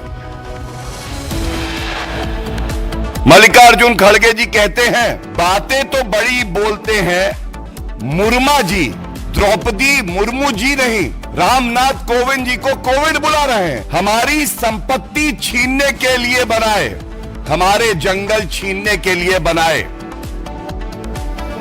Bharatiya Janata Party tears apart Congress over insult to President Murmu, says that this was no slip of tongue but a deliberate attempt to abuse the Dalit president. MNS stages protest in Maharashtra's Thane over their claim of growing dominance of non-Marathis in the area. MNS leaders detained by the police. A verbal spat broke out between Union Minister Kiren Rijiju and AIMIM Chief Owaisi after Rijiju said India is the only country where minorities are given so many facilities.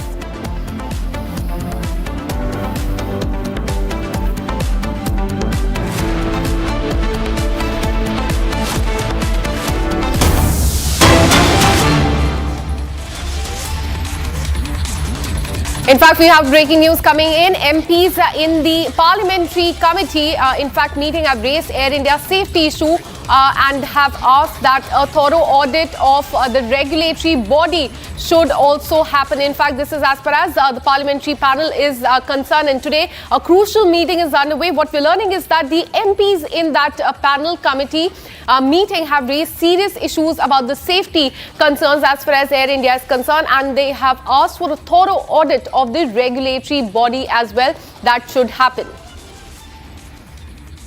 Let me go across to my colleague Harsha, who has been tracking this story very closely. Harsha, tell us about the panel, in fact, the meeting that has been going on. And what we're learning is that the issue regarding the safety of Air India has also been raised in this. Give us more details. Yes, Akanksha, you rightly pointed out there's a very important meeting in the Parliament NXT which is taking place, and we have got to know update where a few MPs have raised the issue of aviation security, air safety for passengers. In fact, few have been asking Air India and the Ministry of Civil Aviation what's the inquiry report, what's the what's the update on the black box, what has been transpired in the investigation. As we very well know that AIB today morning only has submitted the investigation report to the Ministry of Civil Aviation. So MPs have been asking about that as well. And in fact, not only this, Akanksha, we've gotten to know that few MPs stringently told DGCA and the Civil Aviation Ministry that introspection of the MOCA and regulatory body is very important, because we have seen how DGCA has been sleeping after giving show cause notices to Air India and to times. In fact, there has been times in past where DGCA, the regulatory body, didn't even pull up Air India after the technical snag was founded. And why these things kept on happening? Therefore, they stated MOCA and the DGCA that introspection should be done, and it's high time that there should be a thorough audit, not only of the Aviation Ministry but of the regulatory body DGCA and BCAS both, and the thorough audit of the airline is needed after AI-171 crash. So several issues and concerns were raised by Member of Parliament, not only from the opposition, but there were MPs from the ruling party as well who had raised several concerns regarding the air safety. Some of the MPs have mentioned their personal experience, experiencing technical snag when they boarded Air India flight, and those issues have been raised in the committee meeting in front of the CEO Campbell Wilson as well. So Akanksha, what we have seen right now is that the meeting commenced at 11 o'clock. It's almost 2.5 hours to the meeting, and in this meeting several concerns regarding air safety of the passengers and the infrastructure were raised by Member of Parliament. And after this meeting, we expect that a report with the committee members will also be shared of the inquiry and investigation which till now has happened in the AI-171 crash. Well, absolutely. The meeting has been going since the last 2.5 hours, and what Harsha is telling us that the air safety issues have also been raised. Harsha, keep tracking those details closely. Now we're shifting our focus to the state of Maharashtra. Several workers of the Raj Thackeray-led Maharashtra Navnirman Sena, that is MNS, were detained in Thane's Mira Road today when they took out a march to counter the protests against the Slabgate incident last week, in which MNS workers, if you remember, assaulted a food stall owner for not speaking Marathi. Dramatic visuals that you can see on the screen played out on the streets as MNS workers and cops. In fact, there was a scuffle that was caught on camera. In fact, police detained many MNS leaders and put them in the vans.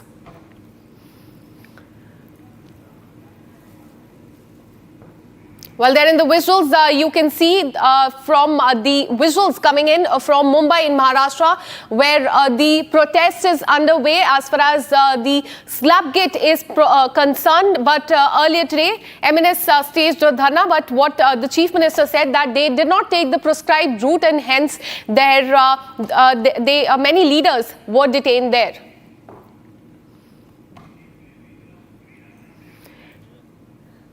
Let me go across to Satya Prakash, who joins us live on the broadcast with more details. Satya Prakash, we can see that there is a dharna happening behind you on the streets of Mumbai. Give us more details. देखिए, मनसे party का यहाँ पे protest चल रहा है। मैं तस्वीरें दिखा रहा हूँ कि मीरा रोड स्टेशन के बाहर यहाँ पे मनसे पार्टी कार्यकर्ता पहुंचे हुए हैं। यहाँ प्रोटेस्ट शुरू है। थोड़ी देर पहले ही शिवसेना शिंदे गुट के नेता प्रताप सरनाईक और मंत्री हैं जो कि यहाँ पहुंचे हुए थे, लेकिन मनसे कार्यकर्ताओं ने उनको जाने के लिए कहा और नारेबाजी किया। इसके बाद प्रताप सरनाईक यहाँ से जा चुके हैं, लेकिन तस्वीरें देख सकते हैं किस तरह से यहाँ पे मनसे पार्टी मतलब राज ठाकरे की पार्टी मनसे कार्यकर्ता यहाँ पे पहुंचे हुए प्रोटेस्ट कर रहे हैं। इनका डिमांड है कि जिस तरह से सुबह जिस तरह से पुलिस ने परमिशन नहीं दिया था, उसके बाद कहीं यहाँ पे इकट्ठा हुए। सामने तस्वीरें देख सकते हैं कि यहाँ पे मीरा रोड पुलिस है और कहीं लॉ एंड ऑर्डर सिचुएशन खराब ना हो, इसको देखते हुए यहाँ पे सुरक्षा व्यवस्था बढ़ा दिया गया है। लगातार मनसे के नेता पहुंच रहे हैं। मुंबई से भी कई ऐसे मनसे नेता जो संदीप देशपांडे के अलावा कई ऐसे नेता यहाँ पहुंच रहे हैं और लगातार यहाँ पे मनसे पार्टी के कार्यकर्ता पहुंच रहे हैं और विरोध कर रहे हैं। विरोध इसलिए किया जा रहा है कि जिस तरह से हिंदी भाषी और स्थानीय लोगों को यहाँ पे परमिशन दिया गया था प्रोटेस्ट का, लेकिन कहीं कहीं मराठी लोगों को परमिशन नहीं दिया गया, जिसके बाद कहीं कहीं यहाँ पे लोग उतरे हैं, मनसे कार्यकर्ता उतरे हैं और यहाँ प्रोटेस्ट कर रहे हैं। सामने तस्वीरें देख सकते हैं, मीरा रोड स्टेशन के बाहर ये प्रोटेस्ट चल रहा है मनसे कार्यकर्ताओं द्वारा और इनका एक ही डिमांड है कि जिस तरह से हिंदी भाषी राजस्थानियों को यहाँ पे प्रोटेस्ट करने की परमिशन दिया गया था, आखिर मराठी मानुष को क्यों नहीं दिया गया। तो फिलहाल देख सकते हैं तस्वीरें किस तरह से प्रदर्शन हो रहा है और जिस तरह से महाराष्ट्र में मराठी बनाम हिंदी का मुद्दा छाया हुआ है, कहीं उसको लेकर यहाँ पे प्रदर्शन किया जा रहा है और मनसे कार्यकर्ता यहाँ पहुंचे हुए हैं। थोड़ी देर बाद जो मुंबई कई ऐसे मनसे पार्टी के नेता है संदीप देशपांडे के अलावा कई ऐसे नेता जो लोकल ट्रेन के जरिए यहाँ पे पहुंचने वाले हैं और प्रोटेस्ट कर रहे हैं। जी, हमने जैसे सुबह देखा कि काफी लीडर्स को वहां से डिटेन किया गया क्योंकि वो प्रोस्क्राइब रूट नहीं ले रहे थे, कोई और रास्ता लिया जा रहा था, इसलिए उनको वहां से डिटेन कर लिया गया। अभी क्या सिचुएशन है ग्राउंड पे? क्या इनके पास परमिशन है यहाँ पे प्रोटेस्ट करने की? देखिए, पुलिस ने परमिशन नहीं दिया है, लेकिन मनसे कार्यकर्ता इकट्ठा हो गए। मैं तस्वीरें दिखा रहा हूँ किस तरह से यहाँ पे मनसे पार्टी कार्यकर्ता यहाँ पे इकट्ठा हुए हैं। उनका कहना है कि जिस तरह से लोगों को परमिशन, हिंदी भाषी लोग को परमिशन दिया गया, तो हमें क्यों नहीं दिया जा रहा है। इसीलिए कहीं यहाँ प्रोटेस्ट 10 बजे करने वाले थे, लेकिन कहीं उस समय पुलिस ने मनसे कार्यकर्ताओं को डिटेन कर लिया था। लेकिन अब मनसे कार्यकर्ता यहाँ पहुंचे हुए, नेता पहुंचे हुए हैं। थोड़ी देर बाद मुंबई के कई ऐसे मनसे के नेता यहाँ पहुंच रहे हैं, संदीप देशपांडे पहुंच रहे हैं और लगातार यहाँ प्रोटेस्ट शुरू है। शिवसेना शिंदे गुट के नेता प्रताप सरनाईक थोड़ी देर पहले पहुंचे हुए थे और उनको मनसे कार्यकर्ताओं ने जाने के इसलिए कहा क्योंकि यहाँ पे जो मुद्दा है मनसे पार्टी ने उठाया है और यहाँ पे जो प्रोटेस्ट चल रहा है मनसे पार्टी का कार्यकर्ता प्रोटेस्ट कर रहे हैं। लेकिन शिवसेना शिंदे गुट के जो मंत्री हैं नेता हैं और यहाँ पहुंचे थे, मराठी मुद्दे को लेकर पहुंचे थे, लेकिन कहीं मनसे के नेताओं और कार्यकर्ताओं ने उनको जाने को कह दिया है। फिलहाल यहाँ से वो जा चुके हैं। जी, Absolutely. There on the screens, you can see that MNS workers have taken to the streets and they are doing another protest there on the streets of Mumbai. Heightened security there on the ground as well. But as far as water words is concerned, BJP, in fact, the Chief Minister of Maharashtra has hit out at the MNS saying that they cannot take law and order in their own hands. Satya Prakash, हमें बताइए कि किस तरह से वहाँ दो political parties में fight चल रही है। बीजेपी का कहना है कि लॉ एंड ऑर्डर हाथ में नहीं ले सकती, एमएनएस विदाउट परमिशन इस तरह धरना नहीं कर सकती है। एमएनएस का इस पे क्या कहना है? देखिए एमएनएस का साफ तौर से कहना है कि हमें परमिशन क्यों नहीं मिल सकता। सामने तस्वीरें मैं दिखा रहा हूँ किस तरह से मीरा रोड स्टेशन के बाहर मन से पार्टी कार्यकर्ता यहाँ पे इकट्ठे हुए हैं और प्रदर्शन कर रहे हैं। लगातार यहाँ पे नारेबाजी किया जा रहा है और प्रदर्शन इसलिए किया जा रहा है क्योंकि ये मन से पार्टी ने परमिशन मांगा था प्रोटेस्ट करने के लिए, लेकिन पुलिस ने परमिशन नहीं दिया। 10 बजे यहाँ पे कई लोग पहुंचे थे मन से कार्यकर्ता, लेकिन पुलिस ने डिटेन कर लिया और डिटेन करने के बाद कहीं कहीं जैसे लोगों को मन से कार्यकर्ता को और लोगों को पता चला, लोग यहाँ पहुंचे हुए हैं। मन से कई ऐसे नेता जो मुंबई से आ रहे हैं, संदीप देशपांडे के अलावा कई ऐसे नेता यहाँ पहुंचने वाले हैं। यहाँ प्रोटेस्ट शुरू है। शिवसेना शिंदे गुट के नेता प्रताप सरनाईक पहुंचे हुए थे थोड़ी देर पहले और मन से कार्यकर्ताओं ने उनको जाने कह दिया क्योंकि ये जो प्रोटेस्ट है, जो कार्यकर्ता है मन से पार्टी, राज ठाकरे की पार्टी के कार्यकर्ता है और यहाँ प्रोटेस्ट कर रहे हैं। जिस तरह से महाराष्ट्र में हिंदी बनाम मराठी का मुद्दा चल रहा है, उसके बाद कहीं कहीं जिस तरह से ये हो रहा है उसको लेकर कहीं कहीं मन से जो कार्यकर्ता है वो लगातार पहुंचे। तस्वीरें देख सकते हैं किस तरह से यहाँ पे जो मीरा रोड स्टेशन के बाहर यहाँ प्रदर्शन चल रहा है और इनकी एक ही मांग है कि जिस तरह से हिंदी भाषी राजस्थानी लोग को प्रोटेस्ट का परमिशन दिया गया था, उसी तरह से हमें यहाँ पे प्रोटेस्ट करने का परमिशन दिया जाए। Absolutely, Satyaprakash. Stay on with us. In fact, Maharashtra Chief Minister issued a statement on the MNS protest saying that while protesting is a democratic right of every citizen, one cannot take law and order into their own hands. Listen in. ये महाराष्ट्र में किसी भी मोर्चे को इजाजत है, ये लोकतांत्रिक राज्य है, कोई भी मोर्चा निकालना चाहे तो परमिशन लेकर निकाल सकता है, लेकिन जब कोई परमिशन लेता है तो उसका रूट किस प्रकार से होना चाहिए। अगर रूट में कई ट्रैफिक के प्रॉब्लम्स है, अगर रूट में कोई ऐसी जगह है कि जहां पर स्टैम्पिड जैसी अवस्था हो सकती है, कुछ ऐसी चीजें होगी तो पुलिस रूट चेंज करने को कहती है। तो मैंने जब पुलिस कमिश्नर से पूछा तो पुलिस कमिश्नर ने मुझे कहा कि हमने उनको रूट चेंज करने के लिए कहा था, लेकिन वो एडमेंट थे कि हमको यही रूट लेना है, इसलिए पुलिस ने उसको नकारा है। प्रयोगशाला के तौर पे देखा जा रहा है क्या मीरा रोड जो है, जो राजनीति की नई प्रयोगशाला के तौर पे देखा जा रहा है क्या? देखिए, मुझे ऐसा लगता है कि मैं महाराष्ट्र के मिजाज को जानता हूं। महाराष्ट्र का मिजाज ऐसा है कि इस प्रकार के प्रयोग यहां चलेंगे नहीं। जो मराठी आदमी है वो बड़े दिल का है, क्योंकि भारत पर जब आक्रमण हुआ तो मराठी आदमी ने केवल महाराष्ट्र का विचार नहीं किया, पूरे भारत का विचार किया। इसलिए मराठी आदमी कभी छोटा सोच नहीं सकता, कभी संकुचित सोच नहीं सकता, इसलिए कोई प्रयोग करने की कोशिश भी करे तो नहीं हो पाएगा।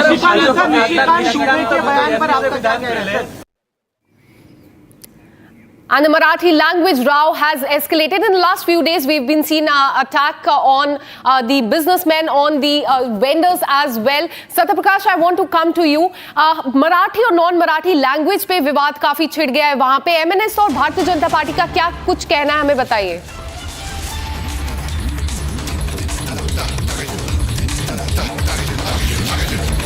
In fact, what we're learning is that as far as this protest is concerned, one of the Maharashtra ministers has said that he will be joining this protest that you saw on the screen, that he will be joining it shortly is what we're learning. We'll just in some time go across to our reporter to ask him about the Maha Minister joining the protest there, the visuals that you can see on the screen.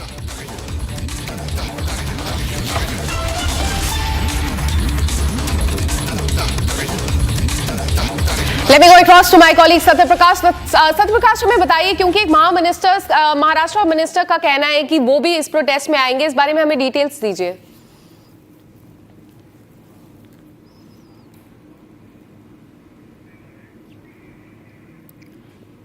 Well, as you can see in the visuals, those are the visuals coming in from Mira Road in Mumbai. Security has been heightened there. MNS protests, workers have launched a protest. They are saying that they've not been given permission, and while on the other hand, during several instances, different leaders are given permission to launch their protest there, then why not them? पहुंचे हुए हैं और थोड़ी देर बाद यहाँ पे मन से कई ऐसे नेता जो मुंबई से आ रहे हैं, संदीप देशपांडे के अलावा कई ऐसे नेता जो अलग अलग इलाकों में हैं, यहाँ पहुंचने वाले हैं, यहाँ पे मोर्चा में सहभागी होने वाले हैं। फिलहाल तस्वीरें देख सकते हैं कि मीरा रोड स्टेशन के बाहर यहाँ पे पुलिस सुरक्षा के बीच में यहाँ पे प्रोटेस्ट शुरू है और लगातार मन से कार्यकर्ता यहाँ पहुँच रहे हैं और एक ही डिमांड है कि जिस तरह से हिंदी भाषी और राजस्थानी लोगों को परमिशन दिया गया था, जिस तरह से वो प्रोटेस्ट किए थे, तो हमारा भी अधिकार बनता है कि हम यहाँ प्रोटेस्ट कर सकते हैं। लेकिन कहीं कहीं पुलिस का कहना है कि हमें जो है लगा कि यहाँ पे कानून व्यवस्था बिगड़ सकता है, इसलिए परमिशन नहीं दिया। जो रूट मांगा गया था वो गलत रूट मांगा गया था, जिसकी वजह से हम परमिशन नहीं दिए और सुबह जो मन से कई कार्यकर्ताओं को डिटेन किया गया था, हिरासत में लिया गया था। फिलहाल ये तस्वीरें देख सकते हैं, मीरा रोड स्टेशन के बाहर की तस्वीरें हैं और यहाँ पे सैकड़ों की तादाद में यहाँ पे मनसे की कार्यकर्ता मौजूद है और नारेबाजी कर रहे हैं। थोड़ी देर पहले ही यहाँ पे जो कि शिवसेना नेता शिंदे गुट के प्रताप सरनाईक है, जो कि मंत्री है, परिवहन मंत्री है, वो भी पहुंचे हुए थे और इस मोर्चे में सहभागी होने के आए थे, लेकिन कई मनसे कार्यकर्ताओं ने उनको जाने के लिए कर दिया, कहा, बार बार नारेबाजी किया है उनके खिलाफ। इसके बाद वो प्रताप सरनाईक यहाँ से जा चुके हैं, लेकिन तस्वीरें देख सकते हैं किस तरह से मनसे कार्यकर्ता यहाँ पे नारेबाजी कर रहे हैं, प्रोटेस्ट कर रहे हैं। जी Well, there on the screen, we can see how the protest has started there. MNS workers and the leaders there on the ground doing that protest. What we're learning is that Maharashtra cabinet minister and the minister who's, in fact, Minister of Transport there in Maharashtra, Pratap Sarnaik, has arrived at this protest site and he has said that we will speak to Maharashtra Chief Minister. Why no permission given for this rally? I dare the police to arrest me as I will join the protest. So, Shiv Sena minister, Maharashtra minister, has in fact also joined in. Police ने permission नहीं दिया था, यहाँ पर इकट्ठा होने का permission नहीं दिया था, लेकिन फिलहाल कहीं न कहीं अब मनसे कार्यकर्ता पहुंचे हुए हैं, नारेबाजी कर रहे हैं और एक ही डिमांड है कि जिस तरह से हिंदी भाषी लोग, राजस्थानी लोग प्रोटेस्ट किए थे, वो अपनी मांगों को लेकर प्रोटेस्ट किए थे, हम भी यहाँ पे प्रोटेस्ट कर सकते हैं। लेकिन कहीं महाराष्ट्र सरकार और मुंबई यहाँ पे मीरा रोड पुलिस का कहना है कि परमिशन इसलिए नहीं दिया गया कि अगर लॉ एंड ऑर्डर सिचुएशन खराब होता है तो उसका जिम्मेदार कौन होगा। फिलहाल कहीं यहाँ पे मीरा रोड स्टेशन के बाहर प्रोटेस्ट शुरू है, मनसे कार्यकर्ता पहुंचे हुए हैं। कई ऐसे नेता जो मुंबई से आ रहे हैं, संदीप देशपांडे के अलावा कई ऐसे नेता जो लोकल ट्रेन पकड़ के यहाँ पे मुंबई से आ रहे हैं, थोड़ी देर में यहाँ पहुँचने वाले हैं और देख सकते हैं किस तरह से यहाँ पे नारेबाजी हो रही है। थोड़ी देर पहले शिवसेना शिंदे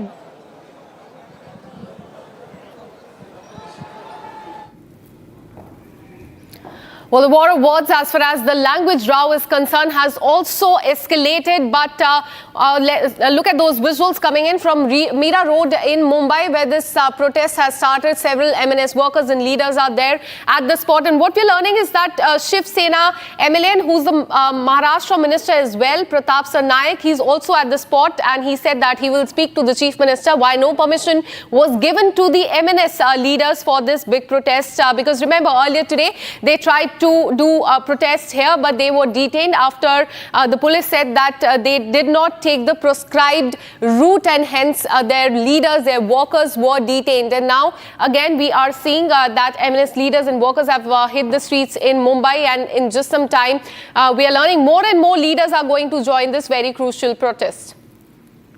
रिस्पेक्ट के लिए खाली कर रहे हैं हम लोग और कुछ नहीं। देखिए यहाँ पे ना क्या मांग कर रहे हैं आप? हम लोगों ने कुछ मांगी नहीं किया। क्या मांगी थी? कुछ भी नहीं। ये कहना बहुत सिंपल चीज़ है। आप जो कर्मभूमि पे रहते हो ना, जहाँ पे आप काम करते हो, कर्मभूमि पे जहाँ रहते हो, जहाँ पे आप काम करते हो, वो तो रिस्पेक्ट देना चाहिए ना आपको। वो आपकी मातृभूमि नहीं हो, कर्मभूमि है, तो बस कर्मभूमि के लिए ही बोला हुआ है और कुछ नहीं बोला। और एक मराठी आदमी आज सब लोग जमा हुए उसके लिए हुए, ना कोई पक्ष दिख रहे तुम्हें, ना कुछ नहीं दिख रहा। उसका सिर्फ यही रीज़न था कि एक मराठी आदमी मराठी के लिए खड़ा हुआ है। खाली क्या हुआ था? इतना ही था ना कि आप जहाँ पे रहते हो सीखो। आप कहाँ भी जाओगे, कोई भी भारत में कोई भी देश में थोड़ा तो बोलते हैं ना वहाँ पे लोकल लैंग्वेज को। ऐसा बोलता है आप साउथ में जाइए, क्या बोलेगा वो सुनेगा ही नहीं। आप हिंदी में बोलोगे तो है ना, करते कि नहीं। आप आसाम जाओ, वो क्या बोलेगे आपको? अरुणाचल प्रदेश जाओ, उड़ीसा जाओ, वो लोग उनकी भाषा ही बोलते हैं ना। आप जाओगे तो हिंदी में जवाब देते हैं आपको। मैं हिंदी के लिए आज पुलिस ने परमिशन नहीं दिया था सुबह जिस तरह से निकल है ना, वो तो सीधा है। जब भी वो लोग ने निकाला तभी परमिशन नहीं दी तो भी कुछ नहीं हुआ, और हम लोग ने परमिशन देने के बाद भी हमको हुआ। तो समझ में आता ना कौन किसको दबा रहा है। प्रताप सरनाइक भी पहुंचे हुए थे आप लोग के? मैंने पहचानता उनको। अच्छा, ये देख सकते हैं कि मी मराठी टोपी पहन के पहुंचे हुए हैं। इनका कहना है कि मराठी लोग मराठी भाषा के लिए पहुंचे हुए हैं और वो प्रोटेस्ट करना उनका अधिकार है, इसीलिए यहाँ पहुंचे हुए हैं। और लगातार यहाँ पे नेता पहुंच रहे हैं, यहाँ पे पहुंचे हुए प्रोटेस्ट करने के लिए। किस लिए? मराठी में बात। किस लिए पहुंचे हुए हैं? मराठी के लिए ही पहुंचे। आप मराठी में बात करोगे तो हम लोग न्यूज़ देंगे ना। अच्छा, देखिए सुबह परमिशन नहीं था। परमिशन नहीं था, लेकिन ये मराठीसाठी आहे सर्व। तर मराठी लोकांना इथे अन्याय केला जातोय। पूर्ण दडपशाही केलेलं आहे. वरून सर्वांना आतमध्ये घेऊन जातात, बाहेर सोडतात, नंतर मोर्चाला पूर्ण विरोध करतात. पाठीमागच्या 2 दिवसापूर्वी काही मोर्चे झाले तेव्हा सर्व बंद केले आणि आज मराठी लोकांचा मोर्चा है. देखिए, इनका कहना है कि मराठी लोगों के साथ अन्याय किया जा रहा है, इसलिए हम लोग इकट्ठा हुए हैं. आप भी यहाँ पहुँचे हुए हैं, क्या कहेंगे जो प्रोटेस्ट हो रहा है? देखो, इधर जात पात का कुछ प्रश्न नहीं है. सब लोग मिलजुल के इधर रहेंगे तो बहुत भाईचारे से रह सकते हैं. इन मराठी का सम्मान होना बहुत जरूरी है. हम लोग जिधर गुजरात में हम गुजराती भी सीखेंगे, कहाँ जाए सीखें, लेकिन यहाँ पे मराठी थोड़ा आना जरूरी है. ऐसा नहीं बोले मुझे हिंदी मराठी नहीं आती. आप लोग अपना अपना प्रांत में भाषा का ईमान इज्जत करो, बस वही हमारी ये प्रार्थना है सबसे. आप भी पहुँचे हुए हैं, यहाँ पे पहुँचे हुए हैं, नहीं बात करेंगे. ये देख सकते हैं कि इनका कहना है कि मराठी भाषा के लिए पहुँचे हुए हैं, अपने सम्मान के लिए पहुँचे हुए हैं और इसलिए पहुँचे हुए हैं कि यहाँ पे हमें विरोध प्रदर्शन नहीं करने दिया जा रहा था, इसलिए हम लोग इकट्ठा हुए हैं. पुलिस ने परमिशन नहीं दिया था लॉ एंड ऑर्डर का बहाना बनाकर, लेकिन अब हमारे लोग पहुँचे हुए हैं. जी. So the language row in Maharashtra has escalated, as you can see in the visuals.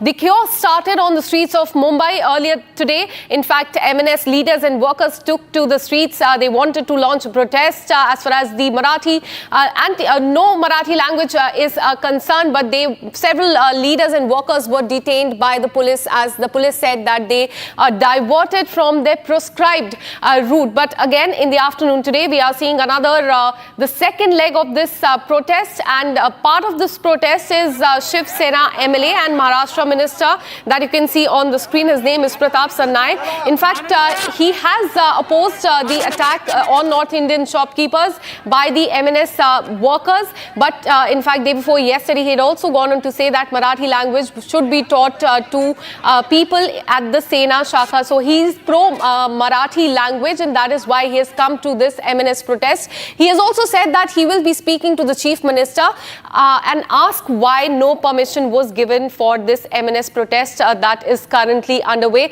Now, Maharashtra Chief Minister has said that it is the constitutional right of all the people to do protest, but they cannot take law and order in their hands. And this is a statement that had come after several MNS workers and leaders were detained earlier today. Now, what we're learning is that no permission has been given by the police for this specific protest as well. But there on the streets of Maharashtra, we are seeing thousands of MNS workers and leaders who have come there to launch their protest, and they said that permission should be given by the police for the same.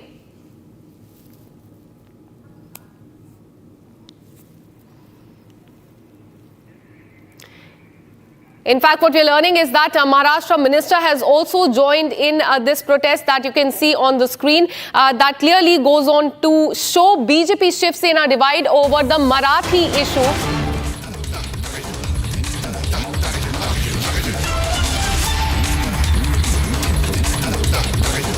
In fact, we have breaking news coming in. Maharashtra Cabinet Minister and Shiv Sena MLA have joined MNS protest in Mira Road in Thane. As we were telling you, the name of this Maharashtra minister is Pratap Sarnaik, who has arrived at Mira Road for this MNS protest. And this clearly goes on to show the divide between Bharatiya Janata Party and Shiv Sena in the state of Maharashtra. On one side, BJP and their chief minister have been saying that law and order should not be taken into hand and no such rally would be allowed. On the other hand, Shiv Sena MLA, the Maharashtra minister, the minister for transport there, Pratap Sarnaik, is there at the spot, as you can see.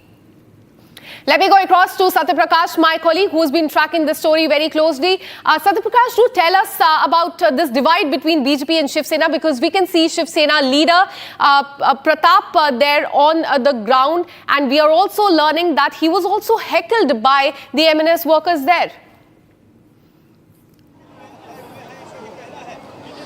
देखिए, प्रताप सरनाइक जो कि शिवसेना शिंदे गुट के नेता है और मंत्री है, थोड़ी देर पहले ही पहुंचे हुए थे. मैं तस्वीरें दिखा रहा हूं कि यहाँ पे मनसे के नेता हैं, कार्यकर्ता हैं, और थोड़ी देर बाद यहाँ पे मनसे के कई और नेता, संदीप देशपांडे के अलावा कई ऐसे नेता यहाँ पहुंचने वाले हैं या प्रोटेस्ट करने वाले हैं. सामने तस्वीरें देख सकते हैं कि मीरा रोड स्टेशन के बाहर यहाँ पर लगातार मनसे के कार्यकर्ता यहाँ पे इकट्ठा हो रहे हैं, विरोध प्रदर्शन कर रहे हैं. इनका कहना है कि हम मराठी भाषा, मराठी हित के लिए इकट्ठा हुए हैं. जिस तरह से सुबह हमें परमिशन नहीं दिया गया, 10 बजे हमारे लोग पहुंचे, मनसे कार्यकर्ता पहुंचे, और जिस तरह से लोगों को डिटेन किया गया, हिरासत में लिया गया उसके खिलाफ उतरे हैं। लगातार यहाँ पर मन से पार्टी के कार्यकर्ता पहुँच रहे हैं, नेता पहुँच रहे हैं। थोड़ी देर पहले जो मंत्री हैं शिवसेना शिंदे गुट के नेता प्रताप सरनाईक पहुँचे थे, लेकिन उनको यहाँ से मन से कार्यकर्ताओं ने निकाल दिया। उनको जाने के लिए बोला, जबरदस्ती जाने के लिए बोला। प्रताप सरनाईक यहाँ से जा चुके हैं। सामने जो तस्वीरें देख रहे हैं, जो गाड़ी खड़ी है, जहाँ मनसे के जो नेता गाड़ियों में बैठे हुए खड़े हुए हैं, वो यहीं पे पहुंचे थे और यहाँ पर जोरदार नारेबाजी हुआ। नारेबाजी होने के बाद कहीं न कहीं प्रताप सरनाईक फिलहाल जा चुके हैं। लेकिन कहीं न कहीं यहाँ पे जिस तरह से प्रोटेस्ट चल रहा है, सुबह से यहाँ पे हंगामा हो रहा है, सुबह से ही परमिशन मनसे कार्यकर्ता मांग रहे थे, लेकिन कहीं कहीं पुलिस का कहना था कि अगर परमिशन देते हैं तो लॉ एंड ऑर्डर का सिचुएशन खराब हो सकता है, कानून व्यवस्था बिगड़ सकता है, क्योंकि जिस रूट से ये मोर्चा निकलने वाला था, इस रूट से कहीं कहीं यहाँ पे हिंदी भाषी लोग रहते हैं, वहाँ पे हंगामा हो सकता है, कानून व्यवस्था बिगड़ सकता है। महाराष्ट्र के मुख्यमंत्री देवेंद्र फडणवीस ने भी यही कहा कि जिस रूट से ये निकलने वाले थे, प्रोटेस्ट करने वाले थे, वहाँ पे सिचुएशन खराब हो सकता था। इसीलिए कहीं कहीं मीरा रोड पुलिस ने उनको परमिशन नहीं दिया था। लेकिन कहीं कहीं मनसे कार्यकर्ताओं को जो डिटेन किया गया था, उसके खिलाफ अब यहाँ पे लोग उतर गए हैं। बीती रात जो है अविनाश यादव, जो कि मनसे जिला प्रमुख है, उनको डिटेन किया गया। कई ऐसे नेता हैं जो उनको डिटेन किया गया। तो कहीं कहीं ऐसा मनसे कार्यकर्ताओं को लगा कि जिस तरह से डिटेन किया जा रहा है, अब सड़क पर उतरना पड़ेगा। तो अब फिलहाल कहीं कहीं मनसे कार्यकर्ता बिना परमिशन के यहाँ पहुंचे हुए हैं, उनके नेता पहुंच रहे हैं और प्रोटेस्ट शुरू है। जी, जैसे आप देख पा रहे हैं यहाँ पे, as we can see in the visuals on your screens, you can see massive protest there by the MNS leaders. But as we can see in the visuals, they're still not being allowed to do their protest. Satya Prakash, क्या अभी भी कोई permission नहीं मिल पाई है? और permission नहीं मिलेगी इसके बावजूद भी कि क्या यहाँ से आगे प्रोटेस्ट लेके जाया जाएगा MNS के द्वारा?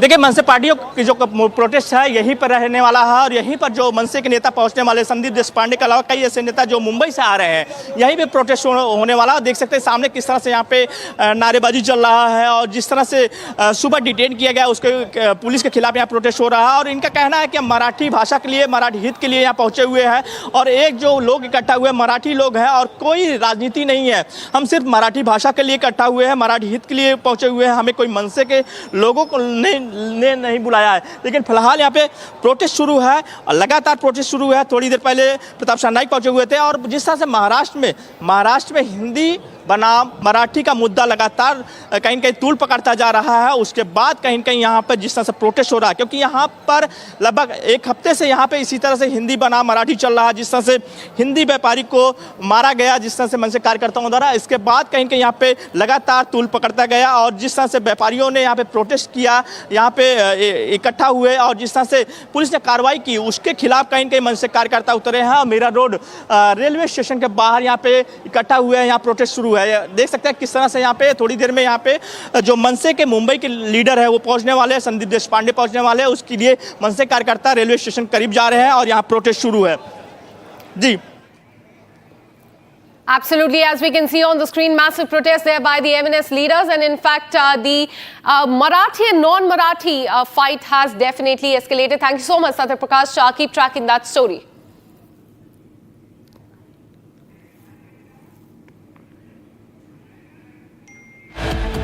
And with this, we're taking a very short break. Coming up on the other side, SFI members enter the premises of Kerala University as they protest against the governor of the state, alleging saffronization of the university. Police is trying to bring the situation under control.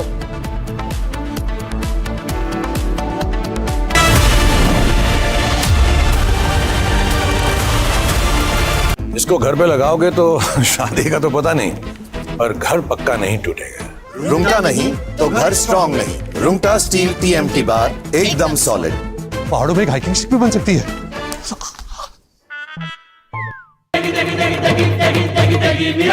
MDH की देगी मिर्च, देगी मिर्च का तड़का, अंग अंग फड़का। MDH की देगी मिर्च।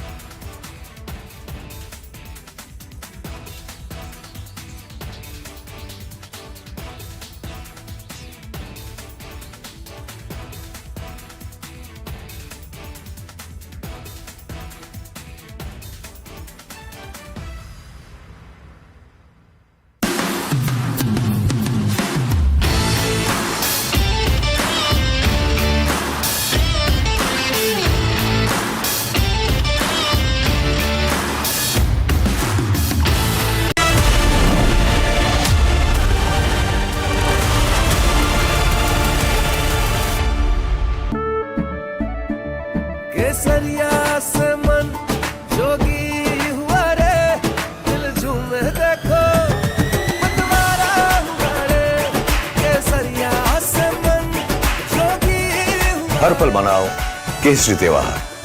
विमल, बोलो जुबान Kesari.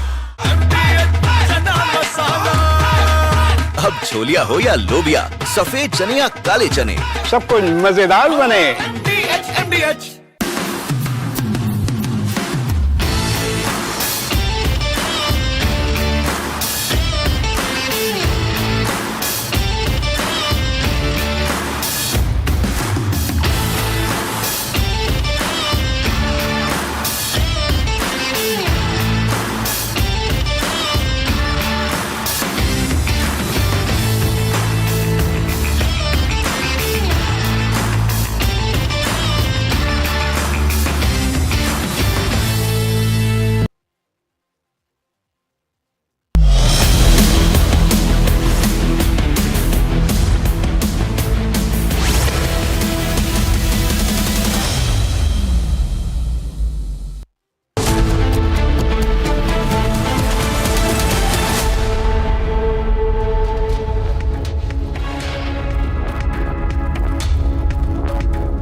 A very good afternoon, viewers. You're watching Republic TV. I'm Deepak Suresh Kumar. Let's cut across to those pictures coming in from Kerala, where SFI students have now staged a massive protest.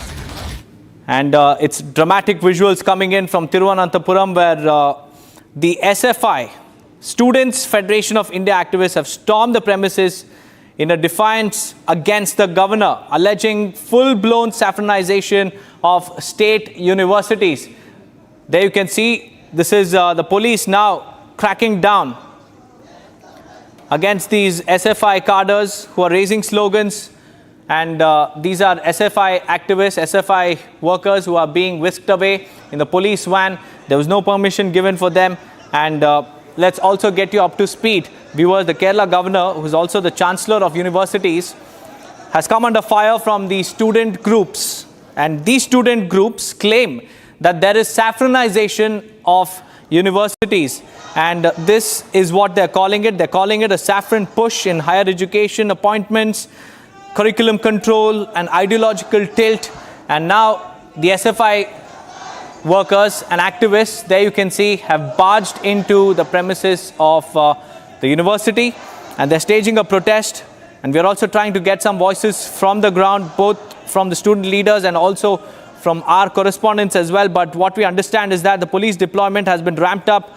Lathi charges have not yet been reported, but there is palpable drama in this particular university campus.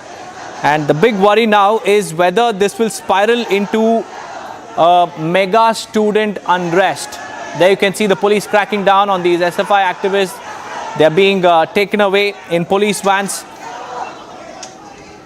Stay with us as we get you all these pictures.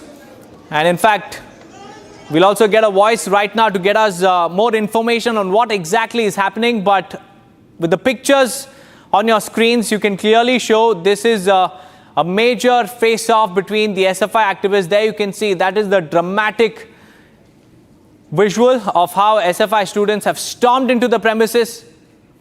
In fact, we have Ashwin joining us on the phone line. Ashwin, tell us what's happening, Ashwin. We've seen SFI activists barging into the premises of the university. There's police deployment. There's massive drama unfolding. Tell us about the latest from ground zero.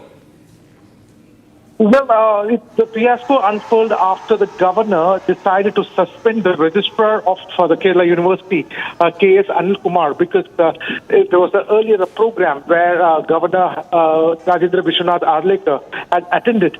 The registrar had gone ahead to cancel the program after the governor had breached the premises. So the governor, citing disciplinary action, had suspended this registrar.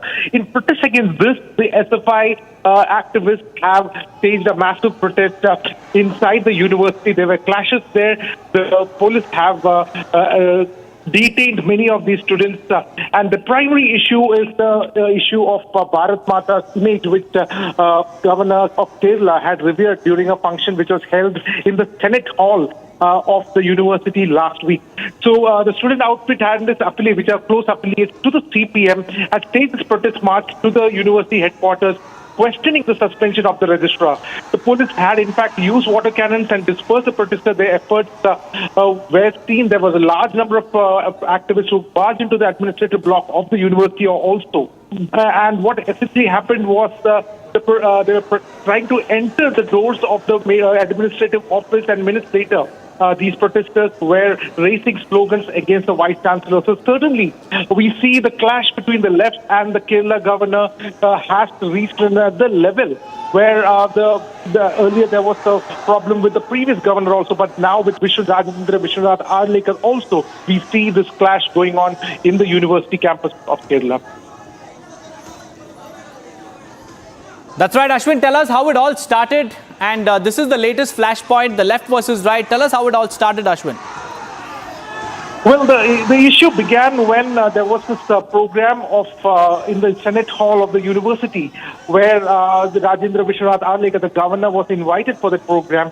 And in that, the governor had there was the image of Bharat Mata was there, and he had honored it with flowers.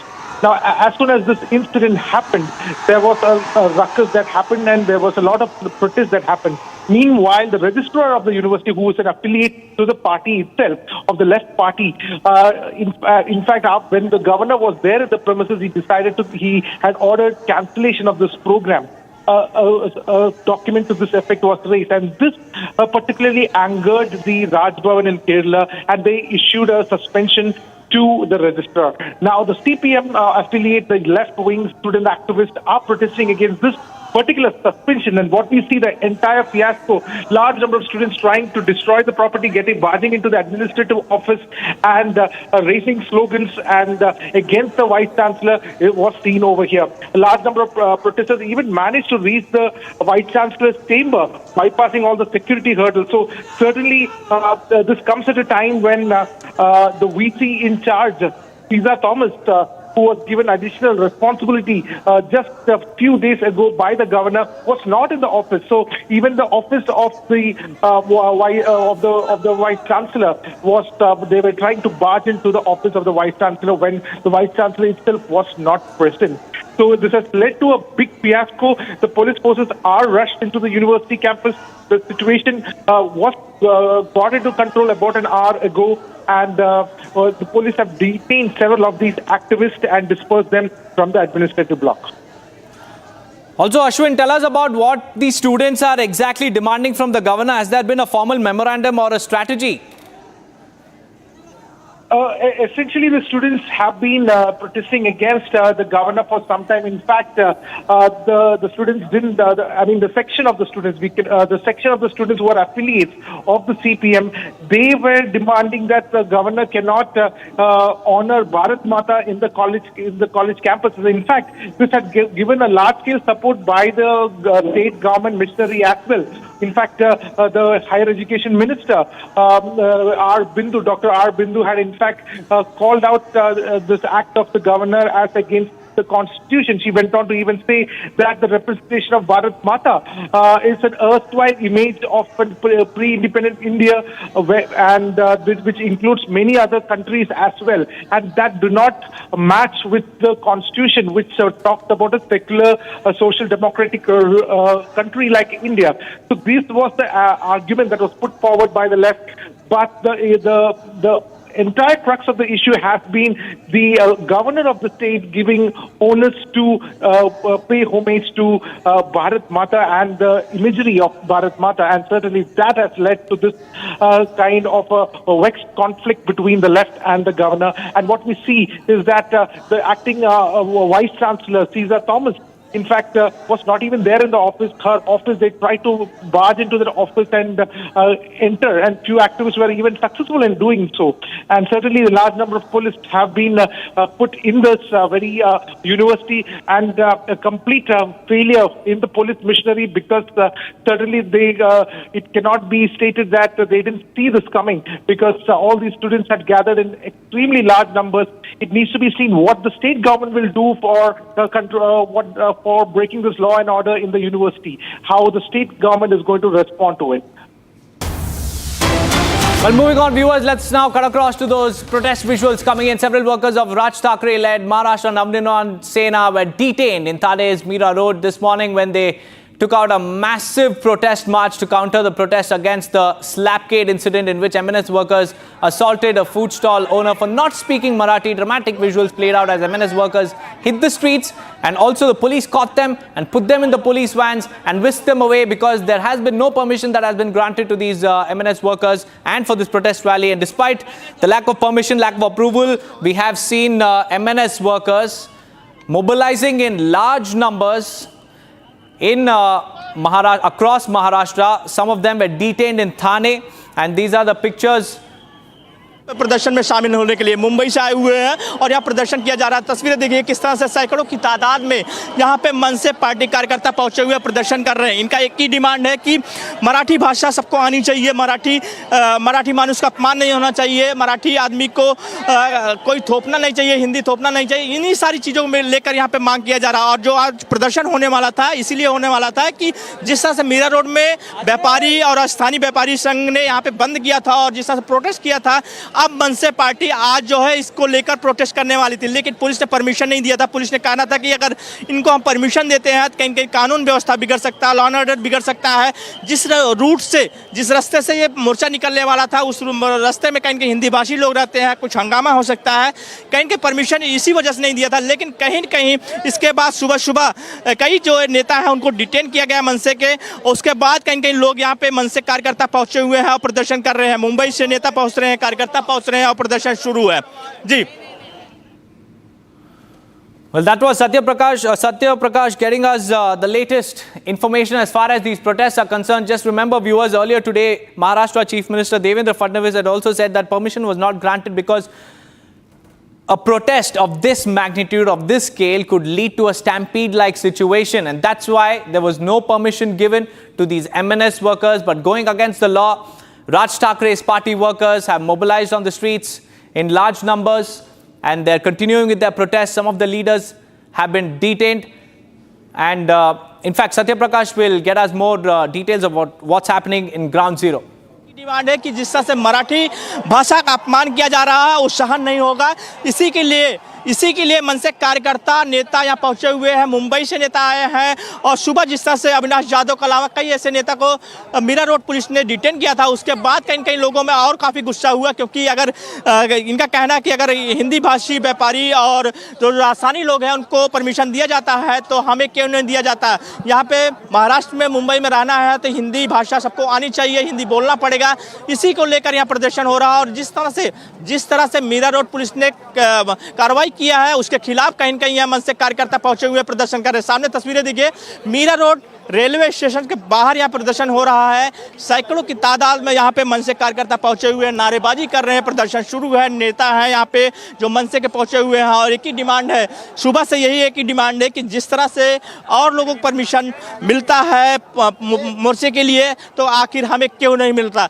फिलहाल कहीं कहीं ये प्रदर्शन शुरू है, मराठी भाषा को लेकर है कि मुंबई और महाराष्ट्र में रहना तो मराठी भाषा सबको आनी चाहिए, हिंदी भाषा थोपना नहीं चाहिए, किसी को जबरदस्ती थोपना नहीं चाहिए। ये बात इनका कहना है कि यही मांग है कि जिस तरह से हिंदी बनाम मराठी मुद्दा चल रहा है महाराष्ट्र में, उसके बाद कहीं कहीं लगातार ये विवाद बढ़ता जा रहा है। और फिलहाल कहीं कहीं तस्वीरें जो देख रहे हैं कि मीरा रोड स्टेशन के बाहर यहाँ पे राज ठाकरे की पार्टी मनसे के कार्यकर्ताओं का प्रोटेस्ट शुरू है जी।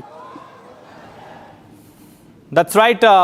Satya Prakash is getting us more details, and it all started when the M&S workers slapped one of these traders on Mira Road, and after that the traders carried out a protest. The protest was given permission, and now M&S workers are questioning why isn't the permission being given to us when you have given the permission to all these traders to protest. And despite no approval, despite no permission, the M&S workers, there you can see, have rolled out a massive protest gathering in Mira Road, right near the railway station, like Satya Prakash was mentioning. And Maharashtra Chief Minister Devendra Fadnavis had also warned all these protesters of taking law into their own hands. And he also said that the reason why the protest was not given permission is because of the risks it carries. And he also highlighted that a protest of this scale could lead to a stampede-like situation lead to loss of lives, and that's why no permission was given to MNS workers. And despite that, these MNS workers have hit the streets. Akanksha is joining me live from the newsroom. Akanksha, tell me what's happening, Akanksha. The latest flashpoint seems to be near the railway station on Mira Road, and without permission, MNS workers have gathered in huge numbers. Well, absolutely. This is the second leg of their protest today. Remember, Deepak, earlier today, we saw the protest on the streets near Mira Road. That was when the MNS leaders and workers took to the streets, but they had no... Right, Akanksha, stay on with me. Let's now cut across to those visuals coming in from Kerala University. These are SFI activists, the left activists, left-wing activists raising slogans at the Kerala University premises against the governor, and they have alleged that there is a saffronization bid of the state education system, and they are now raising their voice against this. The police tried to push them back, but the SFI activists are unrelenting and they're staging a protest. They barged into the Kerala University campus, but the Vice Chancellor was not there. But despite that, the SFI activists are now raising slogans, and these slogans are being raised against the governor.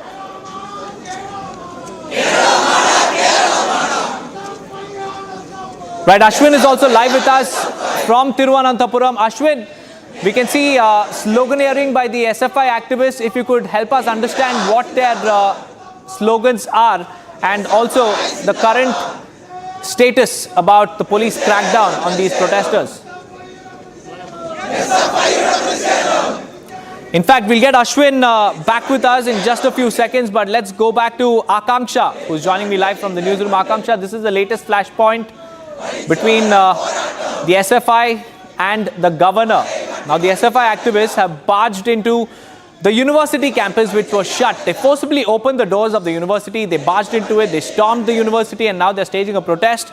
Tell us more about this agitation, Akanksha. Well, absolutely. In the visuals, Deepak, we can see massive turmoil in Karnataka, in fact, Kerala University right there. And this is happening after on Bharat Mata image. And also, as our colleague Ashwin also pointed out, registrar's suspension as well. What we're learning is that the student outfit, SFI, which is affiliated to the ruling CPM, it barged inside the university campus, and the police tried to disperse them with water cannon and lathi charge. But the efforts were in vain, as the activists barged into the administrative block of the university, and they tried to get inside the room of the Vice Chancellor. So this protest is against the governor and the Vice Chancellor, as a reporter has been mentioning. The first reason is regarding the Bharat Mata images. What we're learning is that during the event, the governor paid tribute. He offered flowers to that image of Bharat Mata. And the second point of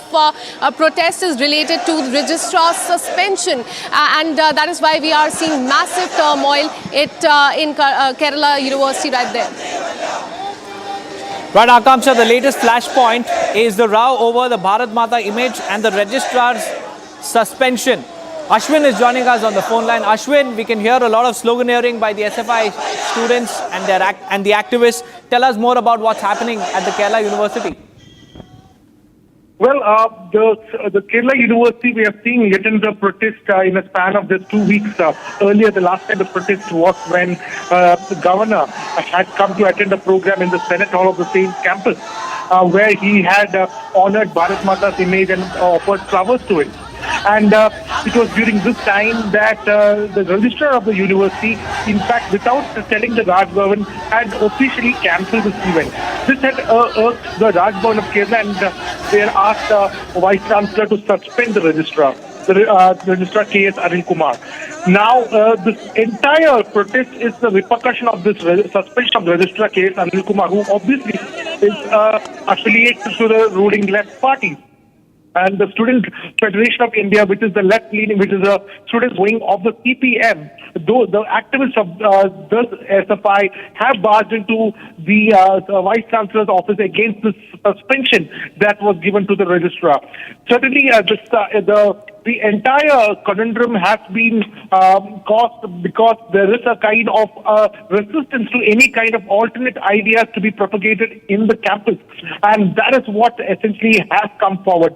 We see there is on one side, we have seen how the left ceases to keep the universities within their prey and do not allow any other ideas to propagate. At the same time, the governor has been trying to say that the image of Bharat Mata has been veneered even before the RSS has been formed. In fact, this is an image which a lot of people took prestige during the independence struggle, and it was not just a part of the RSS. And certainly this is where the entire conundrum started. Now what we see is that after the suspension, large number of students have barged into the campus, and which police had to use water cannons and lathi charge, and many of them have been detained.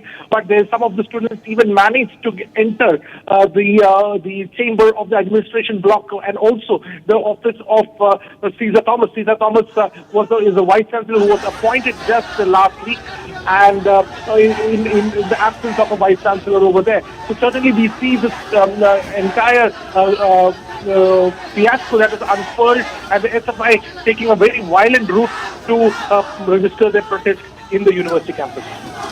Ashwini, the flashpoint is over. As you also mentioned, the suspension of the registrar. Tell us why he was suspended and what are the students there demanding?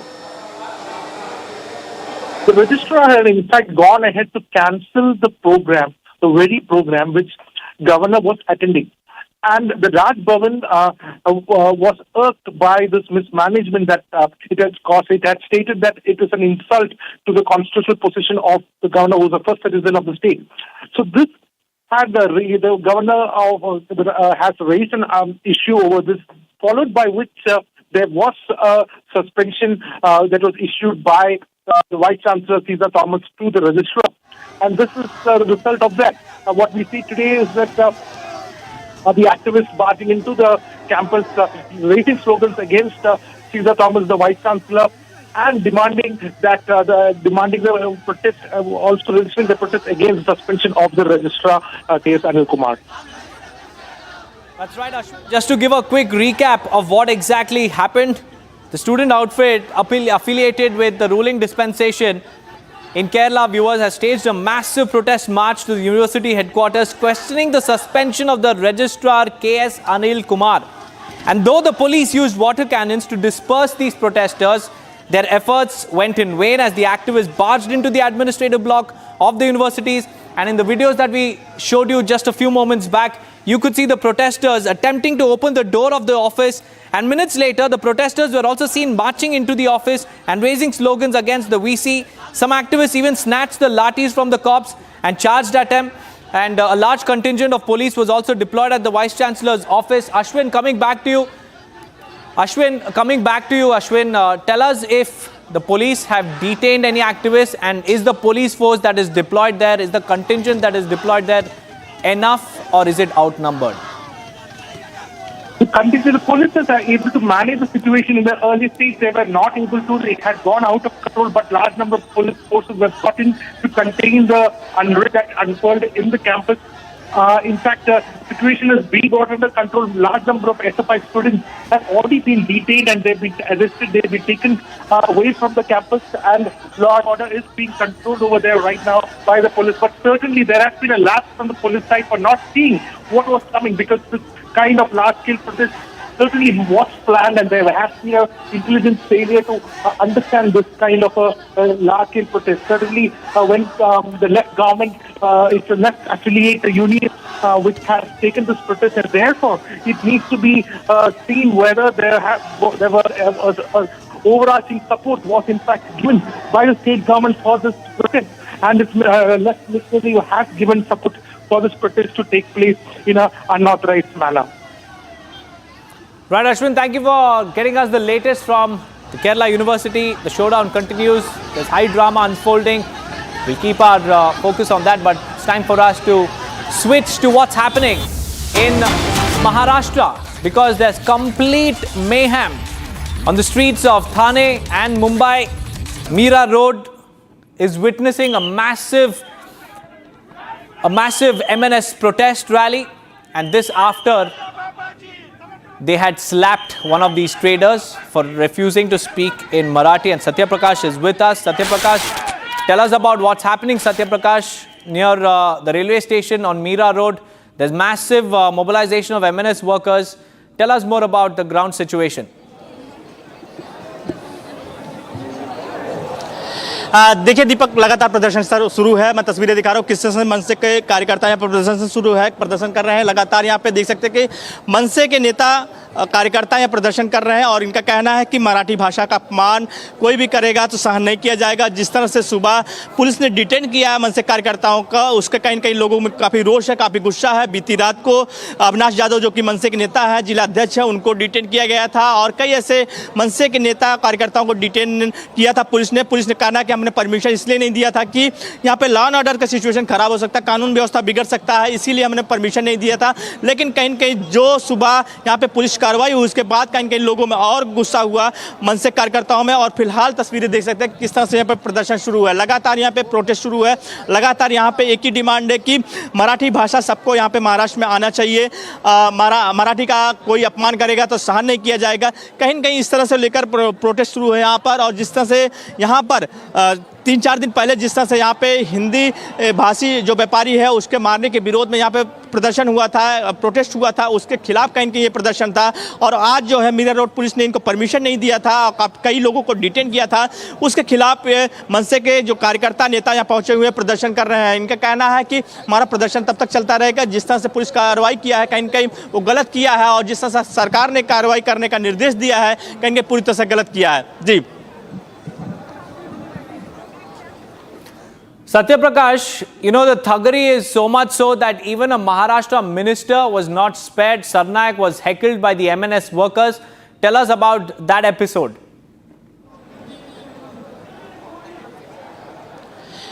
देखिए, ये मनसे के protest में जो है प्रताप सरनाईक जो कि शिवसेना शिंदे गुट के नेता है, मंत्री है, परिवहन मंत्री है, वो पहुंचे हुए थे प्रदर्शन में। और प्रदर्शन में इसलिए पहुंचे हुए थे, उनका कहना था कि मराठी भाषा को लेकर, मराठी हित को लेकर यहाँ पे प्रदर्शन हो रहा है, इसीलिए पहुंचे हुए थे। लेकिन कहीं न कहीं यहाँ पे जो प्रदर्शन करने वाले लोग हैं उनको यहाँ से जाने के लिए बोला, उनके खिलाफ नारेबाजी किया गया। इसके बाद प्रताप सरनाईक यहाँ से चले गए। यहाँ के लोग कहना है था कि यहाँ पे जो आए थे प्रताप सरनाईक जो मंत्री हैं, उनके कहने पर जिस तरह से पुलिस ने कार्रवाई किया है, पुलिस कार्रवाई इसीलिए किया है कि प्रताप सरनाईक कहने से यहाँ सुबह सुबह मनसे कार्यकर्ताओं को डिटेन किया गया। यहाँ पे क्रेडिट लेने के लिए आए हैं, इसीलिए हम उनको यहाँ पे रुकने नहीं दिए, जाने को कहा। इसके बाद प्रताप सरनाईक जा चुके हैं। लेकिन सामने तस्वीरें देख सकते हैं किस तरह से मनसे के नेता और कार्यकर्ता यहाँ पे प्रदर्शन कर रहे हैं, नारेबाजी चल रही है। सुबह से ही मीरा रोड स्टेशन के बाहर और अलग अलग जगह पे प्रदर्शन चल रहा है।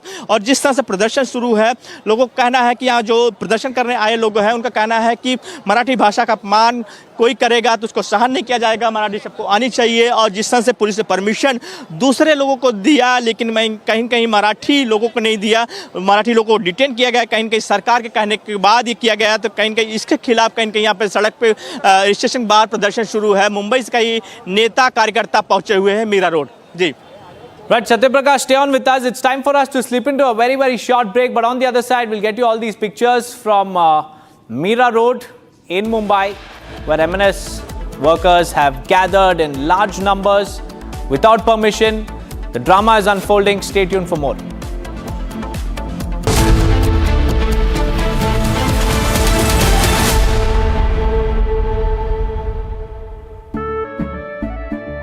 केसरिया से मन जोगी हुआ रे, दिल झूमे देखो मतवारा हुआ रे। केसरिया से मन जोगी हुआ। हर पल मनाओ केसरी त्योहार। विमल, बोलो जुबान केसरी। ये है सीक्रेट रेसिपी MDH का जीरा सिप जल जीरा मसाला। सिप सिप जीरा सिप, जीरा सिप MDH का जल जीरा सिप, जीरा सिप MDH का जल जीरा SIP.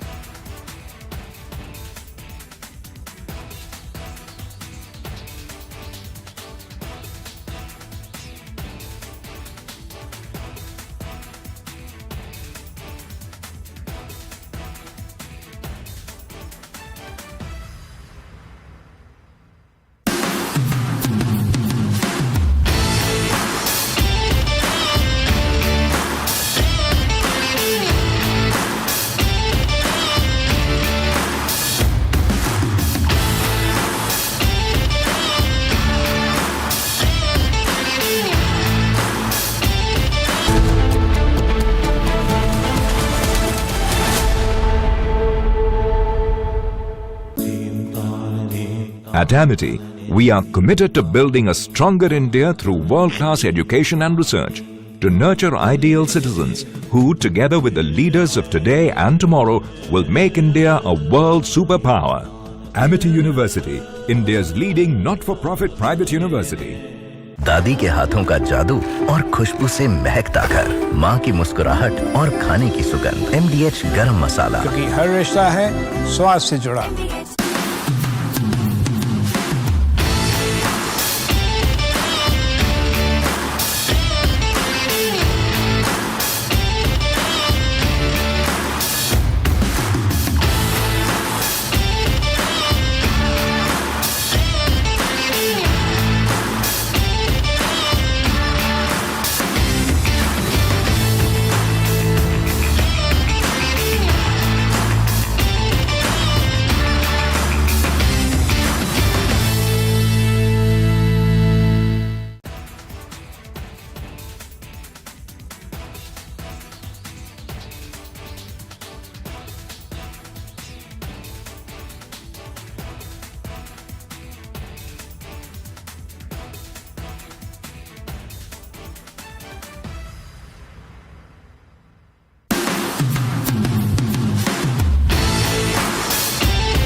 Welcome, you're watching Republic TV with me, Akanksha Khajuri. A massive drama is all unfolding on the streets of Maharashtra. We'll get you those dramatic pictures in just some time. First, as always, the headlines.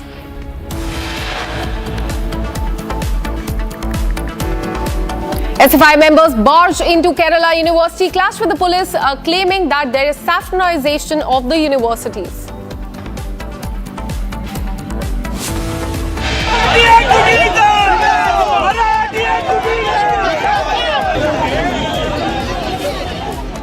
Marathi language row blows up in Maharashtra. Maharashtra Cabinet Minister and Shiv Sena MLA has joined the protest. Yogi government's bulldoze of justice on mastermind of the conversion racket is underway. There's a big update in Ajit custodial death case in Tamil Nadu. Custodial death confirmed in judicial probe. CBI may arrest beyond 5 officials.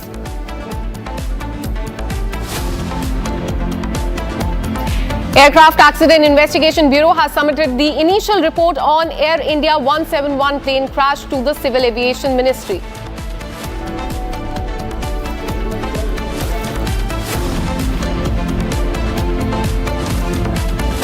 Cricketer Yash Dayal has been booked as far as the harassment case is concerned.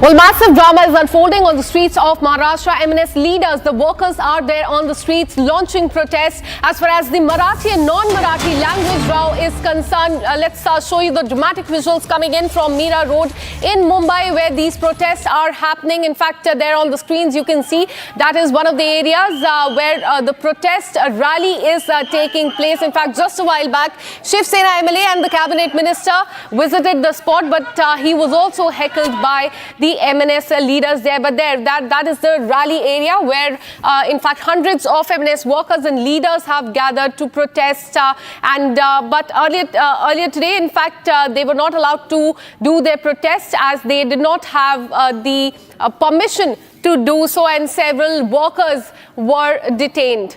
Let me go across to my colleague Satya Prakash, who joins us live on the broadcast. Satya Prakash, आप ये पूरी story सुबह से track कर रहे हो. सुबह protest हुआ, डिटेंशन हुई, या फिर से प्रोटेस्ट हो रहा है, क्या कुछ हो रहा है ग्राउंड पे? देखिए मीरा रोड स्टेशन के बाहर की तस्वीरें मैं पहले आपको दिखा रहा हूँ किस तरह से प्रदर्शन शुरू है। यहाँ पे मनसे कार्यकर्ता नारेबाजी कर रहा है, यहाँ प्रदर्शन शुरू है। संदीप देशपांडे जो कि मनसे के नेता है वो अपना भाषण दे रहे हैं कार्यकर्ताओं को, यहाँ पे भाषण शुरू है। सुबह से यहाँ पे हंगामा हो रहा है। सुबह जो हो रहा था 10 बजे यहाँ पे पुलिस से परमिशन मांगा था मनसे कार्यकर्ताओं ने कि यहाँ पे हमें प्रोटेस्ट करने दिया जाए, परमिशन दिया जाए मोर्चा निकालने के लिए। लेकिन मीरा रोड पुलिस ने ये कहते हुए इनकार कर दिया था कि अगर मोर्चा निकालते हैं तो यहाँ लॉ एंड ऑर्डर का सिचुएशन खराब हो सकता है, इसलिए हम आपको परमिशन नहीं दे सकते। सुबह जो लोग यहाँ पहुंचे थे उनको डिटेन कर लिया पुलिस ने और उनको पुलिस स्टेशन लेके गई और वहां पर रखा। इसके बाद लोगों को पता चलता गया और मनसे कार्यकर्ता यहाँ पहुंचे और नारेबाजी धीरे धीरे इकट्ठा होने शुरू हो गए। बीती रात भी मनसे के कई कार्यकर्ता और नेता को डिटेन पुलिस ने किया था क्योंकि परमिशन नहीं था और यहाँ पे कानून व्यवस्था बिगड़ सकता है, इसीलिए परमिशन नहीं दिया गया था। लेकिन उसके बाद कहीं कहीं यहाँ पे मनसे कार्यकर्ता पहुंचे हुए। सामने जो तस्वीरें देख रहे हैं किस तरह से प्रदर्शन शुरू है। संदीप देशपांडे यहाँ पे जो मनसे के नेता है वो यहाँ पे भाषण दे रहे हैं अपना, और सबका एक ही यहाँ पे जो लोग पहुंचे उनका कहना है कि मराठी भाषा का सम्मान करना चाहिए। यहाँ पे जो है लोगों को मराठी आना चाहिए और मराठी भाषा का जो अपमान करेगा वो सहन नहीं किया जाएगा। ये सामने तस्वीरें देख सकते हैं किस तरह से यहाँ पे प्रदर्शन शुरू है। सुबह जो है कई ऐसे मनसे के नेता कार्यकर्ताओं को डिटेन किया था पुलिस ने और इसके बाद यहाँ पे प्रदर्शन शुरू हुआ। धीरे धीरे जो मनसे कार्यकर्ता मुंबई के अलग अलग इलाकों से, थाने, बहंदर, अलग अलग इलाकों से पहुंचे और मीरा रोड स्टेशन के बाहर यहाँ प्रदर्शन शुरू है। हालांकि ये भी प्रदर्शन जो है इसका परमिशन नहीं मिला है, लेकिन इकट्ठा हुए हैं। सुबह भी परमिशन नहीं था, यहाँ पर प्रदर्शन शुरू है। सामने तस्वीरें देख सकते हैं कि यहाँ पे किस तरह से सैकड़ों से ज़्यादा यहाँ पे पुलिसकर्मी तैनात किया गया है मीरा रोड द्वारा। अलग अलग पुलिस स्टेशनों से मंगाया गया क्योंकि अगर कानून व्यवस्था बिगड़ता है तो यहाँ पे पुलिस यहाँ पे बंदोबस्त इसीलिए किया गया है, कोई कानून व्यवस्था बिगड़े ना, इसके लिए हालात खराब ना हो, इसके लिए सुरक्षा व्यवस्था कड़ा किया गया। फिलहाल यहाँ पे प्रदर्शन शुरू है। सुबह से ही मीरा रोड में प्रदर्शन अलग अलग जगह पे चालू रहा, लेकिन अभी जो है मीरा रोड स्टेशन के बाहर प्रदर्शन चल रहा है। यहाँ पे सैकड़ों की तादाद में मनसे कार्यकर्ता पहुंचे हुए प्रदर्शन कर रहे हैं और सबका एक ही मांग है कि मराठी भाषा का अपमान हम सहन नहीं करेंगे। मराठी भाषा सबको आनी चाहिए और मराठी को लेकर जो हिंदी को जो लेकर थोपा जा रहा है वो हम सहन नहीं करेंगे। जी Absolutely, there on the streets of Maharashtra, massive protests are there. Thank you so much, Satya Prakash, for tracking all those details. We will keep our eye on the dramatic visuals and the massive rally there in Maharashtra. Now shifting our focus to the state of Uttar Pradesh, massive crackdown in Uttar Pradesh's Balrampur, where the government has launched a bulldozer action against the foreign-funded conversion racket. The ATS has arrested a man who's known as Changur Baba in a suspected case of love jihad. And this racket, in fact, is said to be estimated around 100 crore rupees, with gang members reportedly visiting an Islamic country nearly 40 times. Here are all the details. ताबीज बेचने के नाम पर और एक ताबीज मिली है। मैं सहयोगी से कहूँगा थोड़ा सा इसको दिखाएं जूम करके। आप अगर देख पा रहे हो, समझ पा रहे हो तो देखिए, ये शायद उर्दू में है, फारसी में है, लेकिन ये कुछ और है। ये भारत की संस्कृति नहीं है। ये आप देखिए यहाँ पर, तो इस तरह की बहुत सारी चीज़ें आपको यहाँ देखने को मिलेंगी। साथ ही ये देखिए ड्रोन, चारों तरफ ड्रोन उड़ाया जा रहा है, चारों तरफ सुरक्षा को देखा जा रहा है। कहाँ क्या कुछ चीज़ें निकल सकती हैं, कुछ चीज़ें मिल सकती हैं, क्या कहीं कोई और भी कुछ चीज़ें यहाँ बरामद हो सकती हैं, उस पर बाकायदे पूरी तरह से निगरानी की जा रही है, पूरी नज़र है और यहाँ पर ड्रोन से चारों तरफ पैनी नज़र रखा जा रहा है। साथ ही बुलडोजर चल रहा है। और मैं आपको और बता दूँ कि बुलडोजर की संख्या बढ़ा दी गई है। बुलडोजर की संख्या बढ़कर के 5 हो गई है। 3 बुलडोजर, 2 बुलडोजर इस तरफ, 3 बुलडोजर हैं तो 2 बुलडोजर पीछे के साइड में, यानी कि 2 से 3 तरफ से यहाँ पर मकान गिराने का काम चल रहा है। ये ध्वस्तीकरण की कार्रवाई चल रही है और 5-5 बुलडोजर इस पर काम कर रहे हैं। अभी मेरी यहाँ जो बलरामपुर के जो कप्तान हैं उनसे मेरी बात हुई। उन्होंने कहा बाकायदे पूरे प्रोसेस के बाद यह जगह गलत पाई गई है और आदेश के बाद इस पर कार्रवाई हो रही है और यहाँ पर पूरी तरह से सुरक्षा व्यवस्था दिया गया है। अन्य जो मकान हैं अगर उस पर भी निर्देश आता है, जांच में वो चीज़ें बढ़कर आती हैं तो उस पर भी कार्रवाई होगी। तो खुद ग्राउंड जीरो पर पहुंचे थे जो जिले के कप्तान हैं, बलरामपुर के जो कप्तान हैं, वह यहाँ पर आए हुए थे। उनसे रिपब्लिक भारत ने बातचीत की और उन्होंने खुद रिपब्लिक भारत को जानकारी दी है कि यह पूरी तरह से जो निर्माण है अवैध पाया गया है, यह जांच में अवैध पाया गया है, जिसके बाद यहां पर कानून के तहत इस पर बुलडोजर की प्रक्रिया जारी है, बुलडोजर की कार्रवाई जारी है, ध्वस्तीकरण का काम यहां पर जारी है और वह पूरी तरह से कानूनी तौर तरीके से हो रहा है। गया था उसको ध्वस्त किया जा रहा है और पूरी प्रक्रिया विधिक रूप से पूरे विधिक रूप से चल रही है और पूरा निस्तारण जो विधिक रूप से कराया गया उसके बाद ये कार्रवाई की जा रही है। मैं देख रहा था क्रॉस के निशान लगाए थे, नोटिस भी चस्पा हुआ था, उसके बाद ही ये कार्रवाई, उसके बाद ही कार्रवाई चल रही है। सर ये वाला जो मकान दिख रहा है जहाँ पे पुलिस फोर्स है उस पर भी कार्रवाई होगी? अभी फिलहाल इस पे कार्रवाई चल रही है और इसको आज हम लोग पूरा करेंगे। आज इसको पूरा करेंगे, उसके बाद आगे का चार्ज मिलता है जिस पे भी काम उसके अलावा जो भी जहाँ भी मिलेगा उस पर कार्रवाई होगी। जी, उस पर भी कार्रवाई होगी। जी। Now shifting our focus to the state of Tamil Nadu, the judicial probe is in fact underway in the custodial death of Ajit Kumar last month. Remember, he was allegedly murdered in the custody of the police, and in the second hearing today, it has been confirmed that the act was indeed a custody death and that the CBI will soon decide if, apart from the 5 officials who have been arrested so far, there will be more arrests or not. As far as the judicial probe is concerned, that continues in this case. And now in the second hearing today, it was confirmed that the act was a custodial death and CBI will soon decide whether more arrests should be made as far as other officers are also concerned.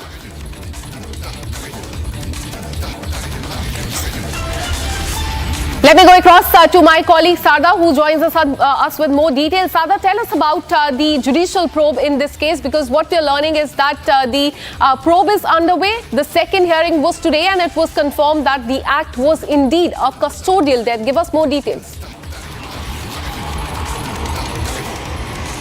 Well, following the Ajit's custodial death, which the CBI inquiry was moved in last week, and today is the second hearing. So, following the probe, the Madras High Court bench of the Madurai has said that the CBI inquiry has proven this is indeed a custodial death and that Ajit was tortured while during the inquiry and his questionings were not right. Now, the CBI is also asked to submit a complete report on the 20th of August, stating if it was only these 5 police officials involved, the one who was arrested, or are there any more officials who's involved in this particular case. The judges also mentioned that this probe will continue until there are more information given by the CBI. So earlier, the police inquiry did not satisfy the people and there was many questions later on which the DMK, the ruling government, moved it to CBCID. However, the opposition claimed that the DMK is trying to hide it because there were 25 other custodial deaths in the last 4 years and now it's been moved to CBI. Following which, this judicial probe has revealed that Ajit's case was completely under the custodial torture. Absolutely, Sada. Keep tracking those details. We'll keep coming back to you for more on this.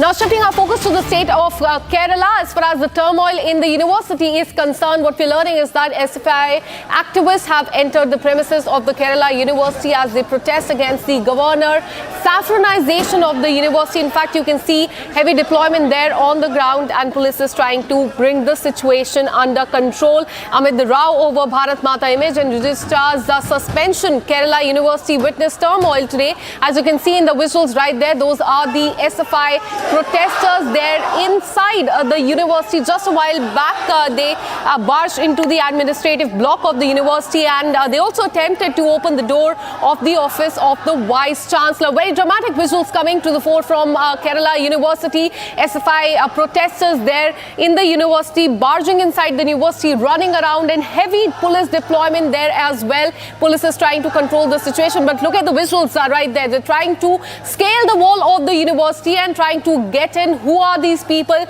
is something remains to be seen, but what we're learning is that these are the students and the SFI members. Remember, SFI is a student outfit affiliated with the ruling CPM that is staging the protest, trying to scale the wall there to get inside the university. Let me go across to my colleague Ashwin, who's been tracking these details very closely. Ashwin, as you've been telling us, this is over a controversy related to Bharat Mata image and also registrar's suspension. But what we can see on the screen right now are SFI members, the protesters trying to scale the wall and once again trying to barge into the university. Very shocking visuals coming to the fore, Ashwini.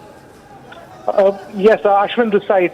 So essentially what has happened is the protest over the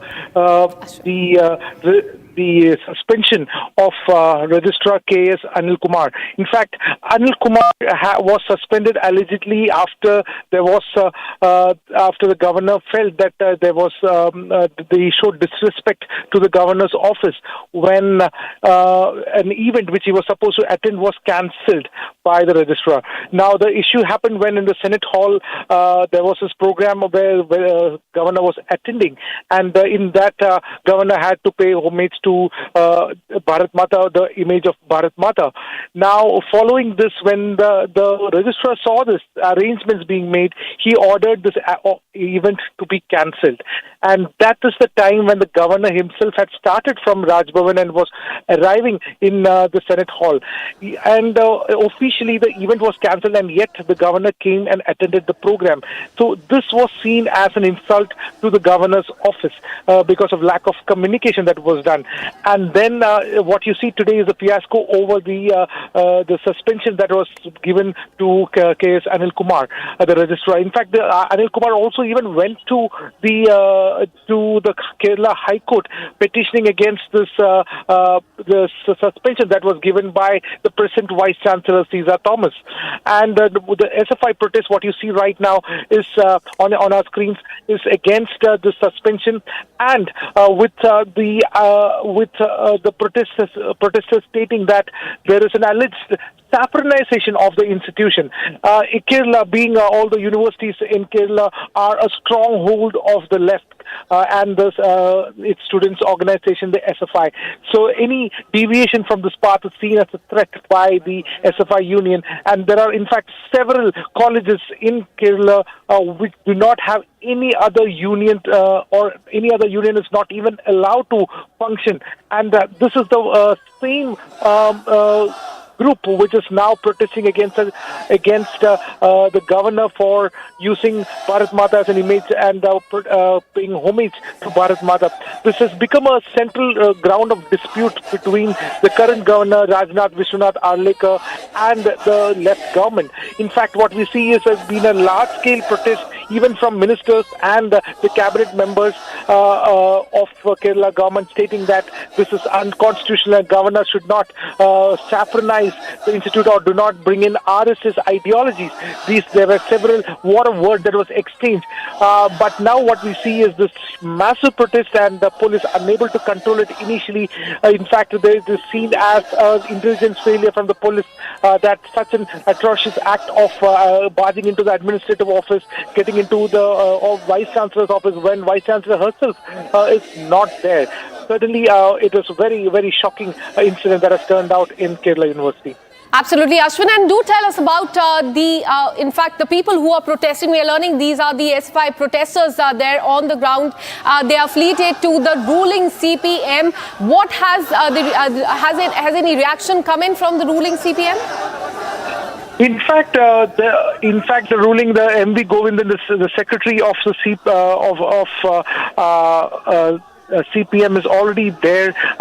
In fact, there has been an overarching support that has been given to the SFI. In fact, they have been speaking in the same vocal tone, stating that against the governor and stating that the governor is trying to saffronize the institution, and these same institutions which the SFI and the left parties have been holding on for a very long time, not even allowing any other political ideology to function over there or allow any other political ideology to come up. So certainly this is seen as a threat. The governor's move of paying homage to Bharat Mata and bringing in a nationalist idea within the college campus is seen as a threat to the SFI, and that is what this protest is all about. The registrar was suspended owing to his mismanagement of this entire program that happened in the Senate hall a week ago, and now we see that this protest is unfolding before our eyes, and the police are unable to control it initially, but now things have certainly come under control, and a large number of activists have been detained, and this is seen as a massive victory for the left. Interestingly, they are celebrating it, that this is a protest that they see as an act of defiance against the governor who they allege is trying to saffronize the institutions of Kerala. Absolutely, Ashwin. We are getting in these visuals from the Kerala University. As you can see, the S5 members trying to scale the walls of the university there. Ashwin, what is the situation on the ground as of now? Because just a while back we saw that police was not able to control the crowd there. What is the situation now? Well, things have largely come under control. There are a large number of police forces have been deployed. Remember, there was water cannons used. Some round of lathi charge was also done on some of these students.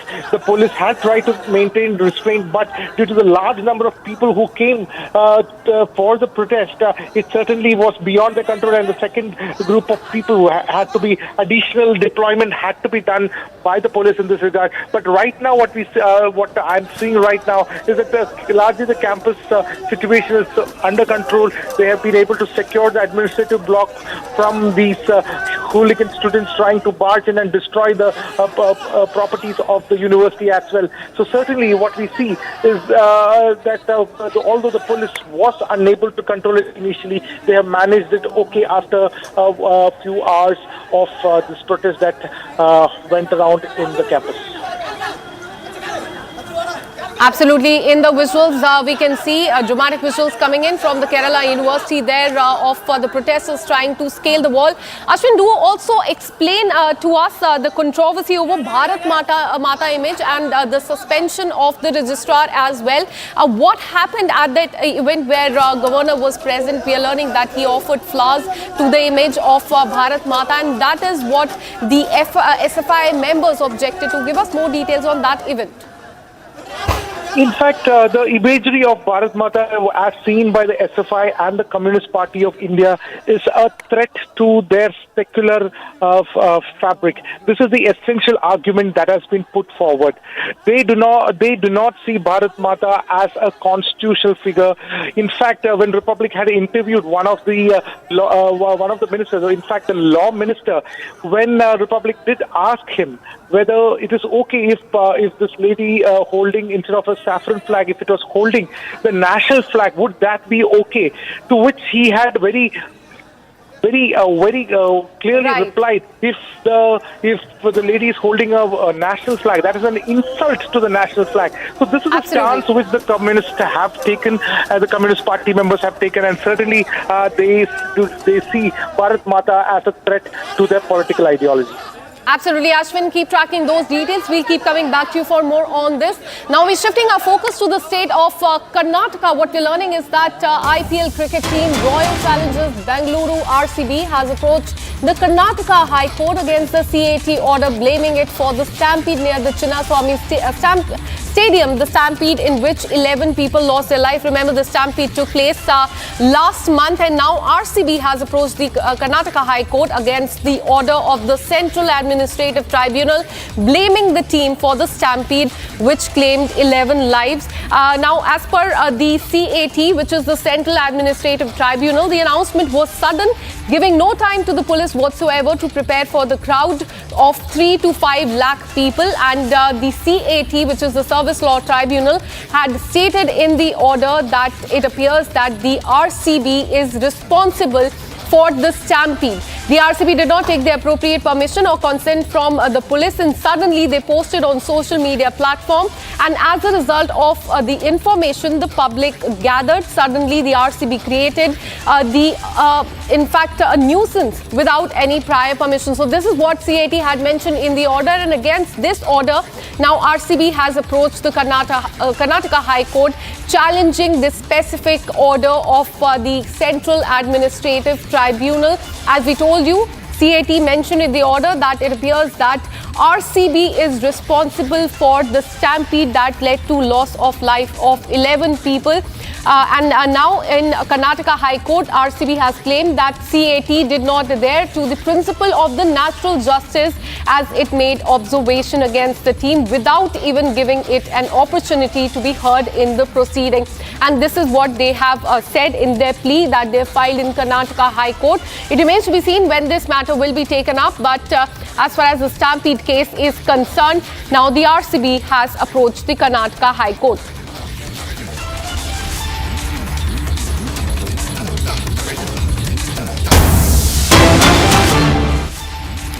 In fact, we have another breaking news coming in amid all the speculations of the political shake-up in Karnataka. Another Karnataka MLA is backing DK Shivkumar, who's the Deputy Chief Minister of Karnataka, as the Chief Minister. His name is CP Yogeshwar. He has batted for DK Shivkumar as the Chief Minister. Remember, in the last 1 week, there's been, in fact, escalation as far as who's going to be the next Chief Minister is concerned. Another MLA last week had said that DK Shivkumar should be made the Chief Minister next. And now another, in fact, MLA from his party that has come to the fore to claim to in fact say and demand that DK Shivkumar should be made the Chief Minister of Karnataka next. ಹೌದ್ರಿ, ನಾವು ಅದನ್ನೇ ಹೇಳ್ತಾ ಇದೀವಲ್ಲ, ನಾವು ಎಲ್ಲಾ ಜಿಲ್ಲೆಯ ಶಾಸಕರು ಒಗ್ಗಟ್ಟಿನಿಂದ ಅವರು ಮುಖ್ಯಮಂತ್ರಿ ಆಗಬೇಕು ಡಿ ಕೆ ಶಿವಕುಮಾರ್ ಅಂತ ಹೇಳ್ತಾ ಇದೀವಿ. ನಮಗೇನು ಅದರ ಮೇಲೆ ಭಿನ್ನವಾದಂಥ ಅಭಿಪ್ರಾಯ ಇಲ್ಲ. ಜಿಲ್ಲೆಯ ಜನಾಭಿಪ್ರಾಯನೂ ಹಾಗೆ ಇದೆ. ನಾವು ಶಾಸಕರೆಲ್ಲ ಹೇಳ್ತಾ ಇದೀವಿ. ಅದೆಲ್ಲ ಈಗ ಹೈಕಮಾಂಡ್ ತೀರ್ಮಾನ ಮಾಡಬೇಕು. ಮುಂದುವರೆದು ಒಂದು ಮಾತು ಹೇಳಿದ್ರು sir. Now shifting our focus to the state of Karnataka, clashes have erupted between the police and a group of youth there in Karnataka's Hisar, and reports claim that those people were celebrating a birthday party and playing loud music on the street, and when police tried to intervene, the situation turned violent. There was stone pelting which resulted in injuries to both the police officers and those young people who were there in Hisar. Here's more on that incident.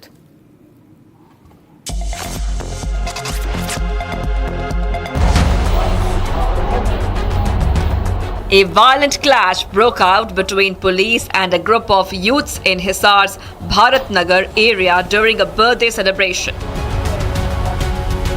The youths were reportedly playing loud music and singing on the street. When police arrived and asked them to stop, the youths reacted aggressively. In retaliation, several youths climbed onto the roof and began pelting stones at the police. During the commotion, two youths jumped from the roof in an attempt to escape. Both sustained serious injuries.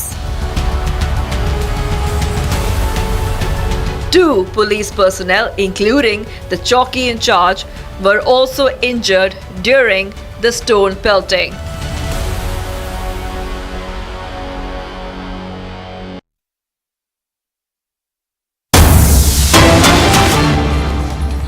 Breaking news coming in. Eviction drive is underway in Dhubri in Assam.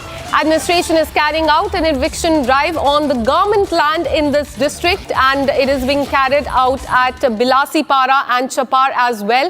The land and a few other area of this district is being cleared by the administration, and though some of the landholders are encroachers on the government land, not all the landholders are encroachers, as few were compensated as they hold the records and the documents as well. And this particular eviction drive has gathered mixed response from the locals there, as it is being carried out for a power plant that will be built here. Now, it is not related to the eviction being carried out on the forest land and the government land under the encroachment. So as you can see on the screen, this is the eviction drive that is being carried out in Dhubri in Assam.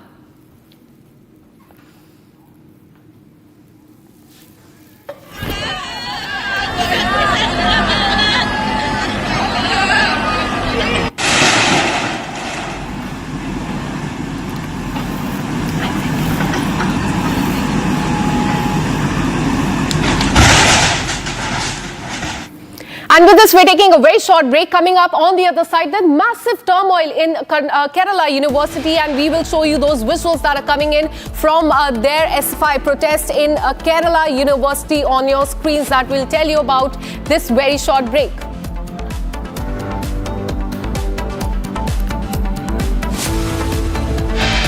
Also on the other side, we'll tell you how Marathi language row has blown up. In fact, on the streets in Maharashtra as well, there's been a massive uproar and a massive protest by MNS. This and much more on the other side. Stay with us.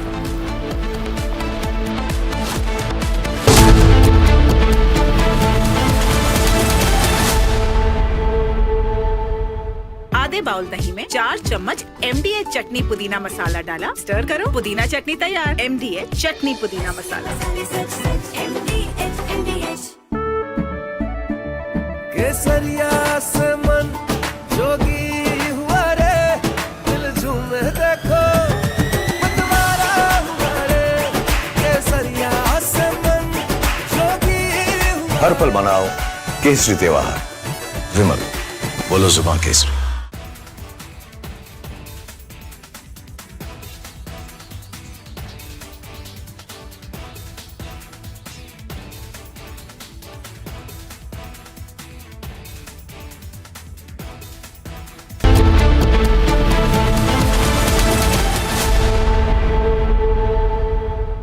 MDH की हल्दी मिर्ची धनिया करे कमाल, ये रंग दे ये खुशबू दे ये तीखा ये कम पड़े, क्या निराला MDH masala.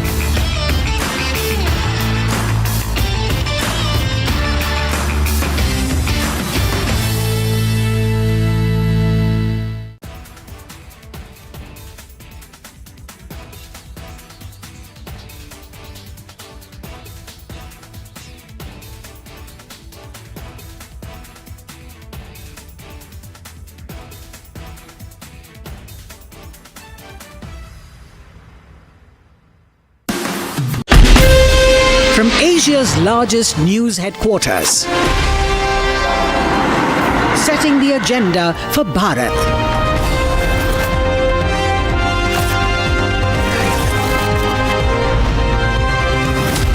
You're watching Republic.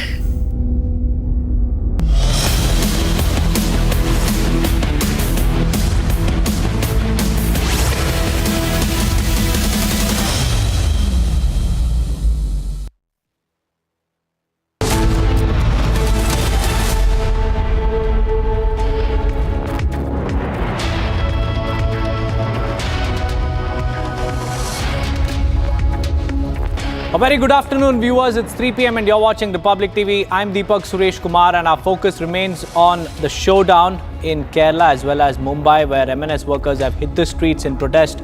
We'll get you all that and much more after a quick check on the headlines.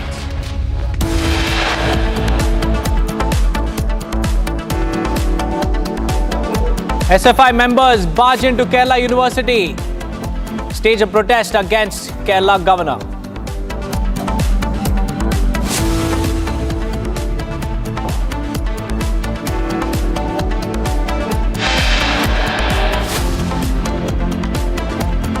Marathi language row escalates. MNS workers stage a protest on Mira Road in Mumbai without permission.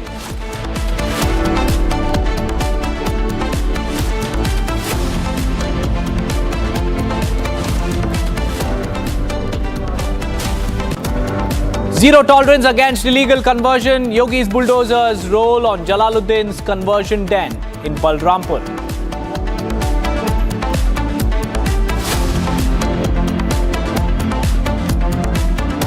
Big update in Ajit custodial death case. Custodial death has been confirmed in the judicial probe. CBI may arrest beyond 5 officials. Aircraft Accident Investigation Bureau submits preliminary report on Air India 171 plane crash to Civil Aviation Ministry.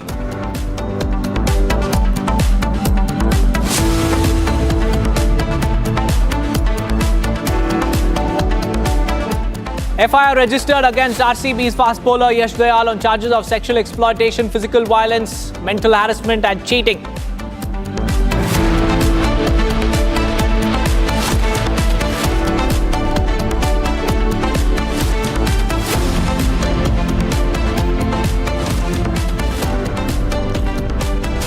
First up, viewers, let's cut across to those visuals coming in from Kerala University, where SFI members have stormed into the Kerala University as they are in protest against the governor, alleging saffronization of universities. The police are trying to bring the situation under control, but their efforts have gone in vain. Water cannons have failed to contain these protests, where the SFI members have breached the security have also tried to forcibly open the Kerala University door. And now we also have pictures of some of these students, some of these activists even jumping the compound.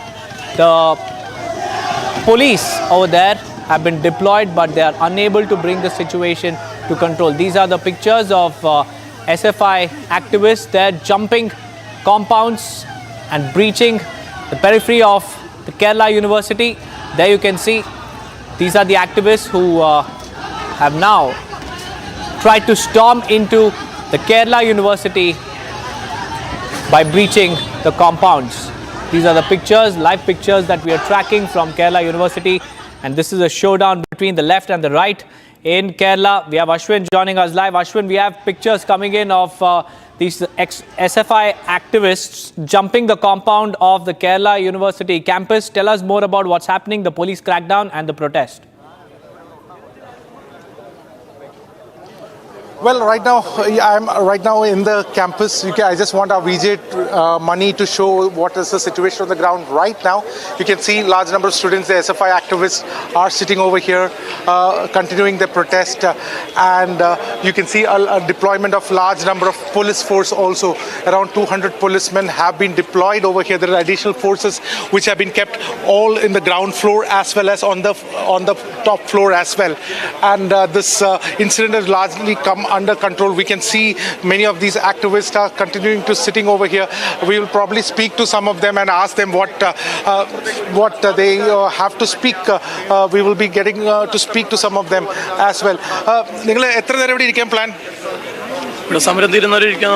How long are you planning to sit here? Anybody who speaks English over here? Anybody who speaks English? Okay, this is a campus. I don't know anybody who can speak English. Okay, but can you at least share why are you sitting over here? We're protesting against the VC and the chancellor, that is the governor. He'll talk to you. Yes, what is the reason for this protest? We have explained it many times and we have no hesitation in explaining it. It's against the saffronization of higher education sector. Okay. We are fighting hard since last few years against the saffronization. All over India, RSS is dealing with saffronization of higher education system. They are censoring textbooks. They are appointing RSS persons as chancellors and vice chancellors. They are appointing RSS personnel as academicians in universities. And we are fighting against this in all over India. In Kerala, the specific thing is that Kerala have completely rejected the RSS ideology. In last election, we have seen not even a single member of RSS or BJP have won in Kerala legislature.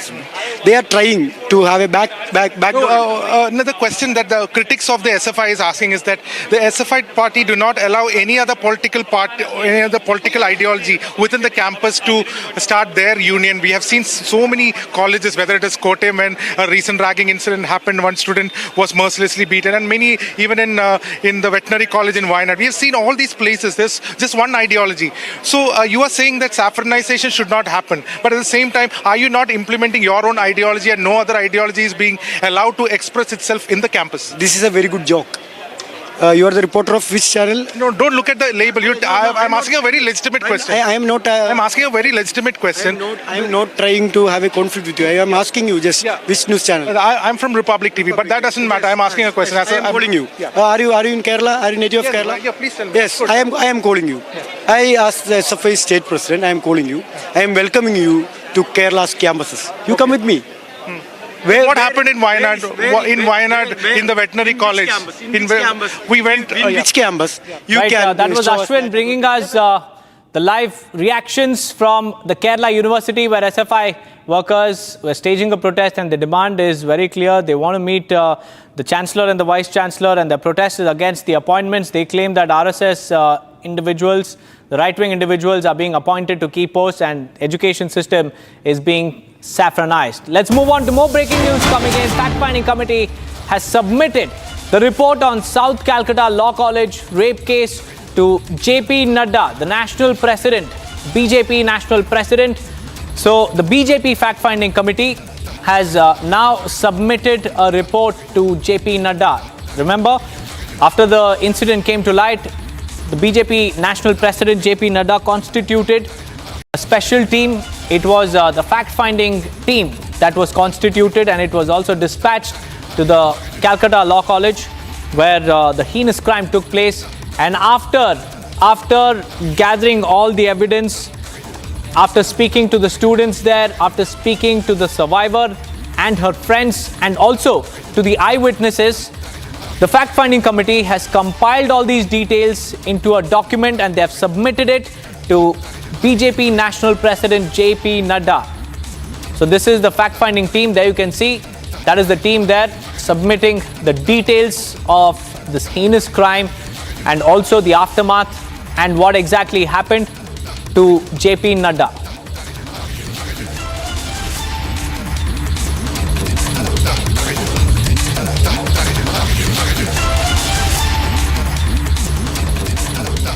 Moving on, viewers, an FIR has been registered against Royal Challengers Bengaluru's fast bowler Yash Dayal for alleged sexual exploitation under the pretext of marriage.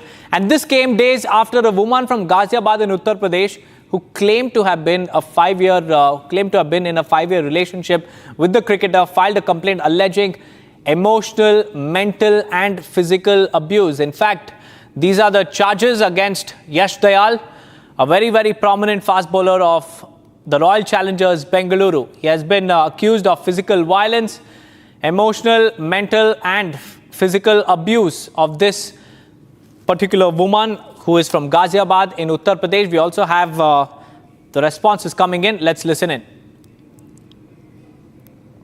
A shocking incident has come to light from Ghaziabad, where a woman has alleged that a person who has been identified as a cricketer has sexually assaulted her.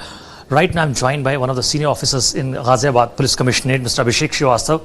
क्या है पूरा मामला? थाना क्षेत्र इंदिरापुरम पर एक युवती के द्वारा ये सूचना दी गई कि एक क्रिकेटर के द्वारा उनके साथ शादी का झांसा देते हुए शारीरिक संबंध बनाए गए। उक्त संबंध में तत्काल ही उनकी तहरीर के आधार पर सुसंगत धाराओं में अभियोग पंजीकृत किया गया।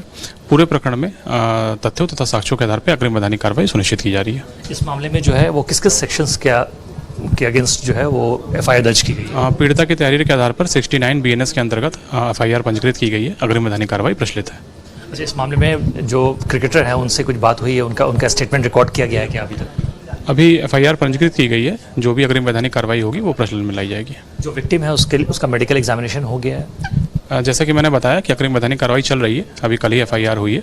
सभी जो सुसंगत धाराओं में FIR दर्ज की गई है और अग्रिम वैधानिक कार्रवाई प्रचलित की जाएगी। विक्टिम जो है वो क्रिकेटर को तकरीबन पिछले 5 साल से डेट कर रही थी। हमने बात करने की कोशिश की, रिपब्लिक टीवी की जो टीम है उसने बात की उस विक्टिम से। उसका कहना है कि 2020 से वो उसके टच में थी और शुरू से वो उसको झांसा दे रहा था शादी के लिए, और अब उसने मना कर दिया है और दोनों फैमिली एक दूसरे को जानती थी। इस मामले में विक्टिम ने अब तक चुप्पी क्यों साध रखी थी और अब वो क्यों सामने आई है? अभियोग पंजीकृत किया गया है। ये सारे जो तथ्य हैं विवेचना के क्रम में इनका परीक्षण किया जाएगा। विवेचना के आधार पर ही स्थिति स्पष्ट हो पाएगी। Moving on, viewers, massive crackdown in Uttar Pradesh's Balrampur, where the government has launched bulldozer action against a foreign-funded conversion racket, and the ATS has arrested a man known as Changur Baba, alias Jalaluddin, in a suspected case of forcible conversion, and the racket is estimated to be worth at least 100 crore rupees, with gang members reportedly visiting an Islamic country nearly 40 times. Here are the details.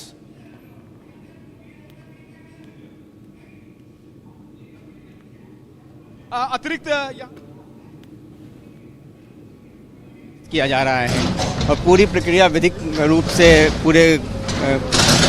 रूप से चल रही है और पूरा निस्तारण जो विधिक रूप से कराया गया उसके बाद ये कार्रवाई की जा रही है। मैं देख रहा था क्रॉस के निशान लगाए थे, नोटिस भी चस्पा हुआ था, उसके बाद ही ये कार्रवाई? उसके बाद ही कार्रवाई चल रही है। सर, ये वाला जो मकान दिख रहा है जहाँ पे पुलिस फोर्स है उस पर भी कार्रवाई होगी? अभी फिलहाल इस पे कार्रवाई चल रही है और इसको आज हम लोग पूरा करेंगे। आज इसको पूरा करेंगे, उसके बाद आगे अगर चार्ज मिलता है उसके भी काम उसके अलावा जो भी जहाँ भी मिलेगा उस पर कार्रवाई होगी। जी, उस पर कार्रवाई होगी। जी, आया गया था उसको ध्वस्त किया जा रहा है और पूरी प्रक्रिया विधिक रूप से चल रही है और पूरा निस्तारण जो विधिक रूप से कराया गया उसके बाद ये कार्रवाई की जा रही है। मैं देख रहा था क्रॉस के निशान लगाए थे, नोटिस भी चस्पा हुआ था, उसके बाद ही ये कार्रवाई? उसके बाद ही कार्रवाई चल रही है। सर, ये वाला जो मकान दिख रहा है जहाँ पे पुलिस फोर्स है उस पर भी कार्रवाई होगी?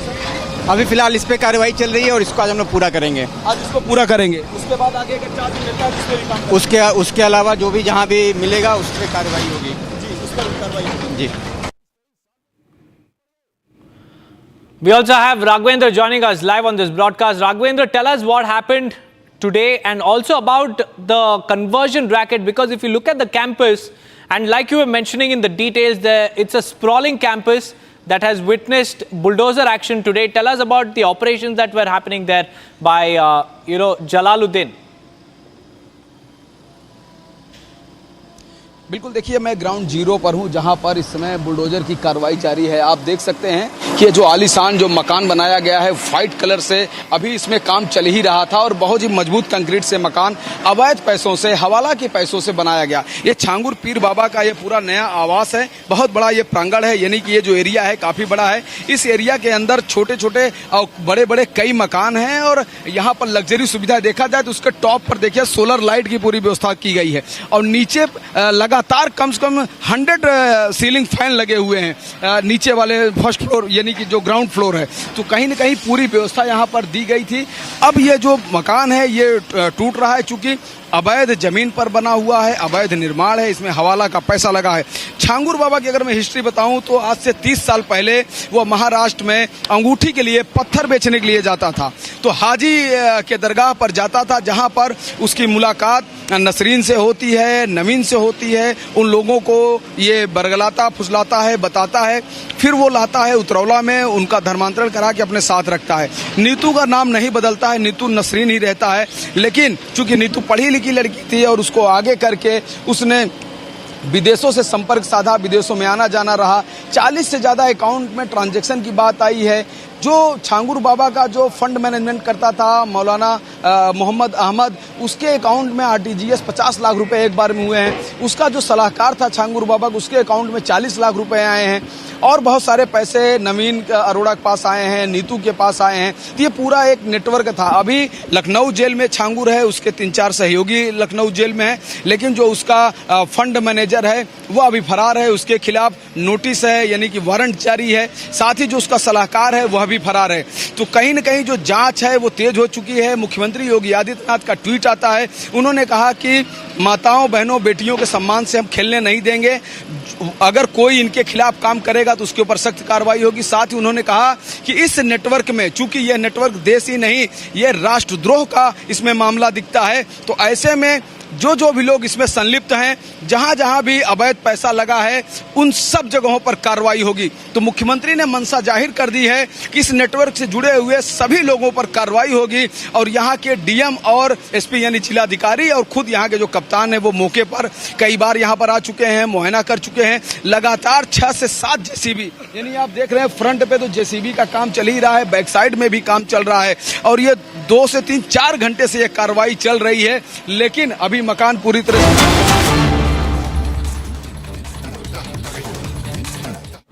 I'm not singling out Air India, but few incidents here and there concerning some flights. Obviously, when a crash happens, everything then becomes, sensitivity and gets highlighted more. So I just pointed out to the DGCA and to ABM that they should take safety as paramount. And I can still tell you, as a person knowledgeable in the subject, that Indian aviation is safe. There's no need to be panicking about it. All airlines, including Air India, follow all safety protocols. DGCA is well equipped and does a very good job. DGCA, I have also highlighted that needs to have more people because they are facing shortage of the top level skilled people. So a lot of the retired senior people can be brought back for short tenure so that DGCA, the understaffing and at the higher level to ensure the safety standards are fully compliant to go do maybe an audit of the entire sector or all the aircraft. They should do all these things at the earliest so that passenger confidence is restored. But aviation in India is definitely safe and there is no reason. And I am traveling in a few days on an Air India flight myself. Sir, what did the airlines say to the members' concerns about the air safety, particularly Air India? No, I appreciate members as a general mood. As I said, people always are concerned when such a major tragedy happens, and it is also imperative that they ask questions and they get reasonably satisfactory answers. I think everybody did endeavor. Air India also did endeavor to give satisfactory answers, and I did not find reason. We are here to assist in the process of restoring confidence. We are not here to, unnecessarily speculate about whether this is right or that is wrong. But I can tell you, Indian aviation is in good hands. We should not worry. And on the price surge thing, sir, because sudden price surge that happened. Pricing and all those issues were raised by members, and some of the concerns are definitely very valid, and especially we saw during post-Pahalgam or Mahakumbh or some such events, airfares surge very, very high. And it is also within the jurisdiction of the Ministry and the DGCA to control predatory pricing. That is also, we have a provision. So they should invoke it, and at the time of such exigencies, they should also call the airlines and have a dialogue with them and ensure that prices are maintained at reasonable levels. It is a fact that there is a demand-supply mismatch on some of the days, leading to higher fares, but that can be controlled with, I think, a little bit of dialogue between airlines and the ministry. Did the airlines assure him that, sir, on prices? Airlines are by and large also aware that if there are concerns, they have to be addressed. Right. Thank you, sir. Harsha is joining us live. Harsha, tell us about what exactly happened during the Parliamentary Committee meeting. We just heard Praful Patel. Tell us more, Harsha. The meeting which commenced at 11 o'clock has finally has concluded. The meeting we saw the presence of all the members of the Public Accounts Committee, saw the presence of the Secretary of Civil Aviation, DGCA, BCAS, Airport Authority of India, AERA, the Air India CEO Campbell Wilson. The other officials were also present in the meeting, but so far we know that it was not a meeting which went on smooth, because several questions were raised by Member of Parliament to the Air India, to the regulatory body and to the Aviation Secretary as well. We have got to know that several MPs like Sukhendu Shekhar and also Praful Patel, the former Civil Aviation Minister, stated that there should be a proper audit, not only of regulatory body BCAS and DGCA, but there should be a proper audit of MOCA as well. It's the high time that the responsibility is set on the ministry and on the regulatory body. And there were issues of the air safety, concerns about the infrastructure, about the price surge of the airline during the peak seasons and festivals as well.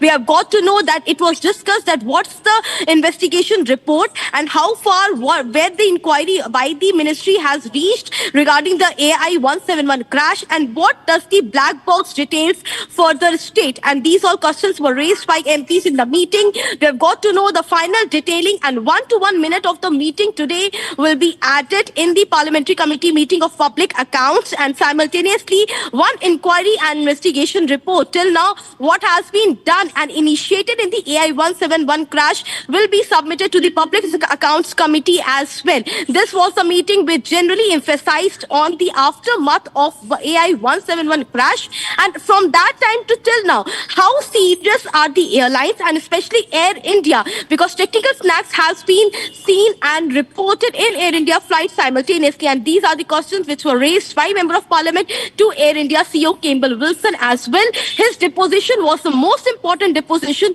today in the Parliament in front of the committee. Back to you. Right, Harsha, thank you for joining me with those details. Now let's move on, viewers, to the war of words that erupted between AIMIM Chief Asaduddin Owaisi and Union Minister of Minority Affairs. But before that, let's continue to track what exactly happened in that Parliamentary Committee meeting. Harsha is staying with us live to get us more details. Harsha, tell us about what the MPs discussed in that particular meeting, whether there was any aspersions that were raised, because Praful Patel said that the meeting also discussed confidence building among passengers as well after the Air India crash.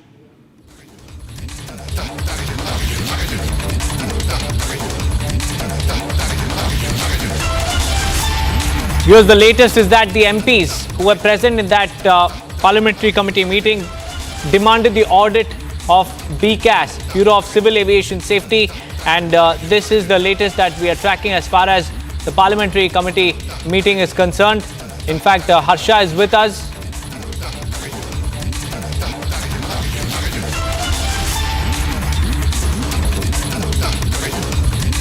Well, the MPs, viewers of several parties who were present there demanded for the audit of BCAS. BCAS is Bureau of Civil Aviation Safety, and this is the body that is concerned as far as this particular discussion was, was happening behind closed doors. Air India CEO was also present. He was also grilled by all party members. And now Harsha is joining us live to give us more details about what exactly the MPs demanded apart from the audit of BCAS. Harsha, if you could hear me, tell us about this latest demand coming in from the MPs, and they claim that the audit of BCAS must be done. Tell us more, Harsha.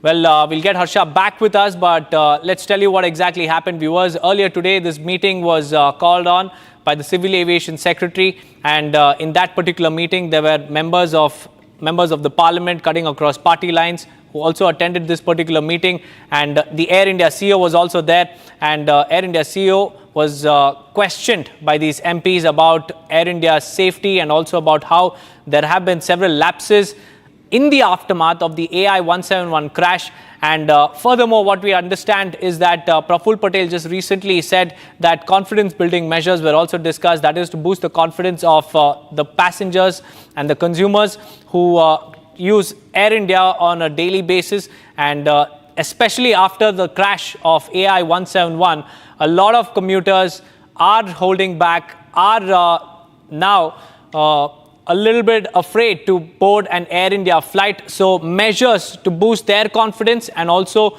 to discuss and also rectify the technical glitches that were witnessed in several Air India flights were also discussed. Harsha is back with us. Harsha, the MPs have demanded the audit of BCAS. Tell us about that, as well as Praful Patel's statement that just came in, where he said that confidence building measure among commuters and passengers was also discussed. Deepak, two most important things, not only the audit of BCAS, but audit of DGCA and MOCA. You will be surprised, and this is very important for our viewers also to know, because the opposition MP, basically the TMC MP, demanded that there should be audit of the regulatory body, BCAS, because it's the Bureau of Civil Aviation Security. It's the body which is majorly responsible for the air safety. And how come a Boeing, which reported several technical snags in the month of May to June, how the Boeing was operating and it was not grounded. Anything was not reported to the regulatory body, and therefore not only BCAS but the audit of DGCA and Ministry of Civil Aviation is also equally responsible. This was stated by TMC member of Parliament in the Parliamentary Committee meeting, to which former Civil Aviation Minister Praful Patel also responded that yes, responsibility needs to be set and there should be audit because this is a serious matter of concern, because today there's a Boeing 787 which has crashed, and there could be many fleets of Boeing which would be reporting the similar technical snags, and it has to be grounded or taken to the isolation bay and not to be operating with huge number of passengers traveling every day, taking international routes in the Boeing 787 fleet, and therefore responsibility of Air India needs to be set. So this was a meeting. This was a meeting where we saw that there was a huge chaos also in the meeting, because continuously member of Parliament was raising question, and in the answer it was to be given by Air India CEO Campbell Wilson and Air India officials as well, and also the issue regarding black box inquiry timing, who are the experts who have volunteered to be in the part of the investigation and the inquiry, which independently DGCA is also doing and Ministry of Civil Aviation is also doing, and one investigation set of report which the AAIB has today submitted to the Civil Aviation Ministry. All these are very important questions which were posed to the officials of the Civil Aviation by the members of the committee. There were several opposition MPs which were not happy with the responses of Air India, and therefore several MPs stated that introspection should be done by Air India, by DGCA and by MOCA. It's the high time that passengers feel safe when they are traveling in a flight. We need to assure them that there's no sense of scare or fear when they board a flight. That surety can only be given if this responsibility is set and some stringent action is taken against those responsible for flying a flight, aircraft carrier with a technical snag or the technically faulty equipment. Back to you.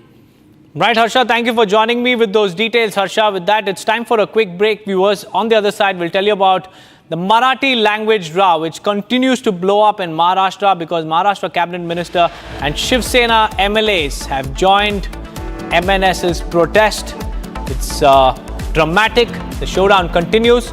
Along with that, we'll also tell you about the big update in Ajit custodial death because the judicial probe has confirmed custodial death. The CBI may arrest over 5 officials. Stay tuned.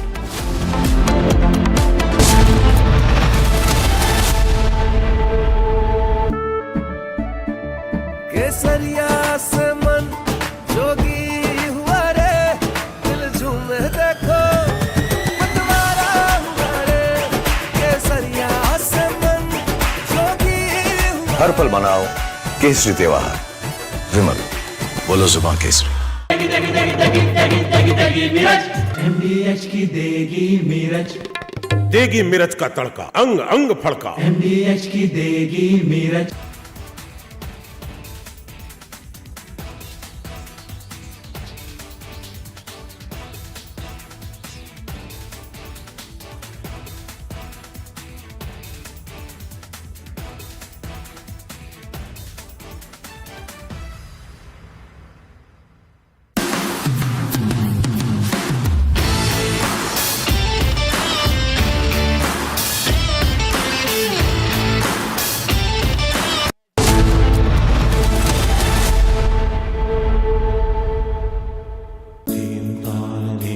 At Amity, we are committed to building a stronger India through world-class education and research, to nurture ideal citizens who, together with the leaders of today and tomorrow, will make India a world superpower. Amity University, India's leading not-for-profit private university. अब छोलिया हो या लोबिया, सफेद चने या काले चने, सब कुछ मजेदार बने। MDH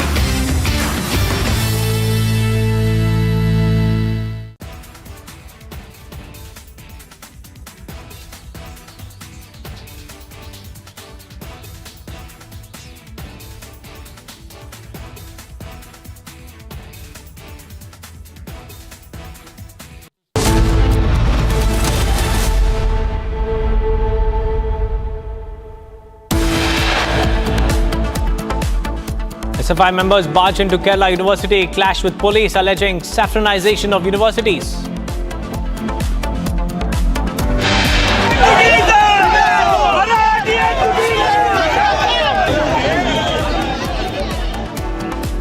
Marathi language row blows up in Maharashtra. Cabinet Minister and Shiv Sena MLAs join MNS protest. Yogi government bulldozer justice on mastermind of conversion bracket. Jalaluddin's conversion den completely reduced to dust.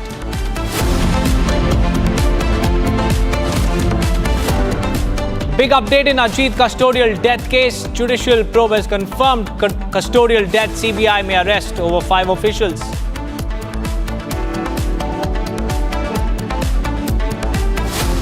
Aircraft Accident Investigation Bureau submits preliminary report on Air India 171 crash to Civil Aviation Ministry.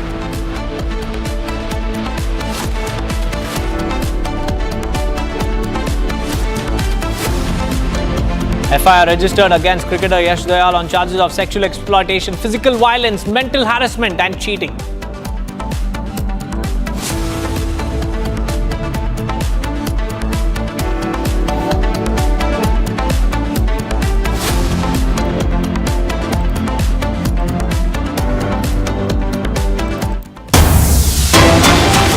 We have some big breaking news coming in. Air India CEO Campbell Wilson has told the committee that Dreamliner is a safe aircraft to fly, no issue in the Dreamliner, and we should not jump the gun before investigation report. Nothing can be said. We're equally concerned about the matter. This is the Air India CEO's statement to the committee that was present there. The aviation secretary was also there, and as turbulence hits public confidence over Boeing's Dreamliner aircraft, Air India's top boss has broken his silence, facing tough questions from the Parliamentary panel. Air India CEO Campbell Wilson has assured that Dreamliner is a safe aircraft to fly, no issues in the Dreamliner, and he has said that we should not jump to conclusions before the investigation report is out. Nothing can be said, and he has also said that Air India is equally concerned. But even as reports and concerns continue to swirl over Dreamliner's operability, the CEO is urging caution, saying that we must not jump the gun before the investigation is complete. And he said, we are equally concerned, and it is a statement that is meant to reassure, but one raises more questions than it answers. In fact, Harsha is joining us live. Harsha, the Air India CEO has assured that there's nothing wrong with the Dreamliner, but over the last few weeks, we've seen how the similar model of the Boeing aircraft has run into several technical glitches. Does Air India's top boss have to say anything about those glitches? No, Deepak, nothing. Just tight-lipped in front of the committee members, just assuring everyone in the committee, to all the member of parliament, that the Dreamliner is the safest aircraft to fly. And also, it reiterating his statement by again and again saying that there's no issue with the Dreamliner. So far, Dreamliner has been thoroughly checked now and then, and that's the reason why Boeing 787, the Dreamliner, which has yet not reported any such incident before, it's the safest aircraft to fly. That's what Campbell Wilson told the committee members and the member of parliament. And also he stated that we should wait for the investigation report. As we all know, Deepak, everyone is waiting for the investigation report. Everyone is waiting that what are the initial details which has been gathered from the black box, from the CVR and from the DFDR. So the crux of the crash could be known, exactly what has happened during the last minute, what transpired into the crash. And Wilson also stated that the investigation report is yet to come, and after that thorough investigation report, something concrete could be stated. He stated that in Air India, everyone is deeply concerned about the safety of the passengers, and also is concerned about that there should be no aircraft with such technical snags which fly. But yes, everything which is being reported now and then is now being thoroughly informed to the regulatory body, and it is also being sent for the maintenance to the MRO, and at the isolation bay, the aircraft goes for AOG, that is aircraft on ground, till it is not fit to fly. That is all Campbell Wilson had to say, but the crux is that Dreamliner is fit to fly. That's what Wilson is stating, but we are not going by Wilson's statement, because we have reported our breakings, and we have reported with numerous snags and technical faults, which the Dreamliner has earlier also reported and still is continuously reporting in most of their routes to international and to domestic. Back to you. Well, Asha, this is nothing but a templated response coming in from Air India CEO once again. How did the committee members respond? Did they challenge Campbell's statement? So, Deepak, most of the committee members were not happy. They were not satisfied with the kind of response the Wilson was giving continuously, and that is the reason again and again several MPs in their own way were asking about the passenger safety. They also asked about the cockpit issue, which earlier Republic also reported, the cockpit safety issue. Also, they spoke about the Vietnam flight, which Republic earlier reported as well, that how emergency landing was done in the Vietnam aircraft, and all these instances were spoken by the member of parliament, because they were clearly not satisfied by Wilson's answer. To all these queries, Wilson only stated that each and every technical snag, each and every faulty aircraft has been grounded. Almost 50% domestically has been grounded. 30% overall aircraft of Air India has been grounded. Most of the aircrafts are going through the maintenance repairing work, and they are not flying until the DGCA orders. That's all Campbell Wilson had to respond to the committee members' questions. But yes, the bigger question here lies that what will he respond when the investigation report comes? Everyone is yet to wait for the investigation report. The report of initial findings, which has now been submitted to Ministry of Civil Aviation today morning by the AAI. Back to you. Right, Harsha, thank you for joining us with those details. Air India CEO there essentially not even detailing the specific safety measures that have been introduced in the Dreamliner after the AI-171 crash, but assuring that the Dreamliner aircraft is allegedly very, very safe to fly and there is nothing to feel scared about. But in reality, there are a lot of doubts about this aircraft. Now, moving on, viewers. Souvik Ray, the state vice president of TMCP and ex-student of Narsinga Datta College in Central Howrah, has been accused of sexual harassment. A video showing TMCP leader asking male students to unzip their pants. Accused TMCP leader was also seen with local MLA and Minister Arup Roy. Trinamool Chatta Parishad, known as TMCP, is the student wing of the All India Trinamool Congress. Another shocking incident coming to light, another case of sexual harassment, and it's another TMC leader who is facing these allegations. TMCP's Souvik Roy has been accused of sexual harassment. He has been accused of asking male members to unzip their pants, and this is not just disturbing, viewers, it's also absolutely shameful.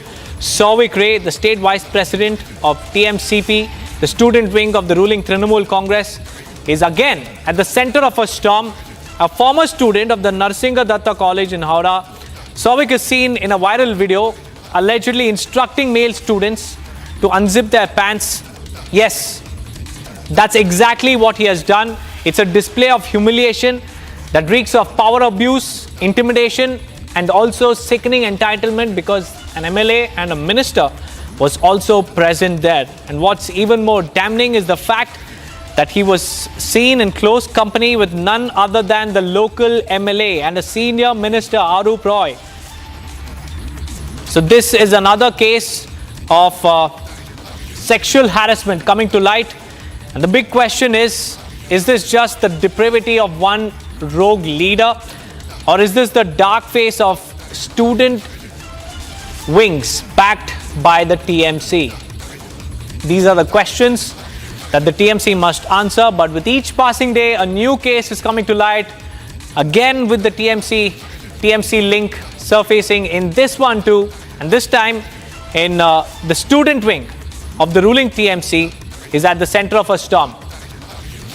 We have Pinky joining us live from Kolkata. Pinky, this is another shocking case coming to light. Souvik Ray was seen with MLA and a minister, senior minister Arup Roy, carrying out these shameful acts with students. Tell us more about this particular incident, Pinky.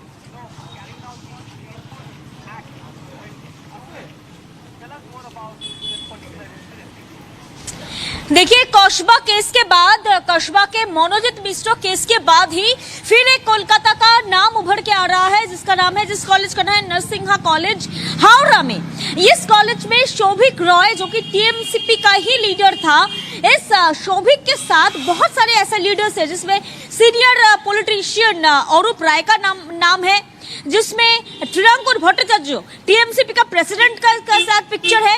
ऐसा सोभिक रॉय, ये 2024 में एक viral video हुआ था, एक viral हो गया था एक वीडियो, जहां पर दिखाया जा रहा था कि एक स्टूडेंट को, इसी कॉलेज का एक स्टूडेंट को इस सोभिक रॉय ने फोर्सफुली उसको अनजिप करने के लिए फोर्स कर रहा है, और उसका जो गोपनांग है वो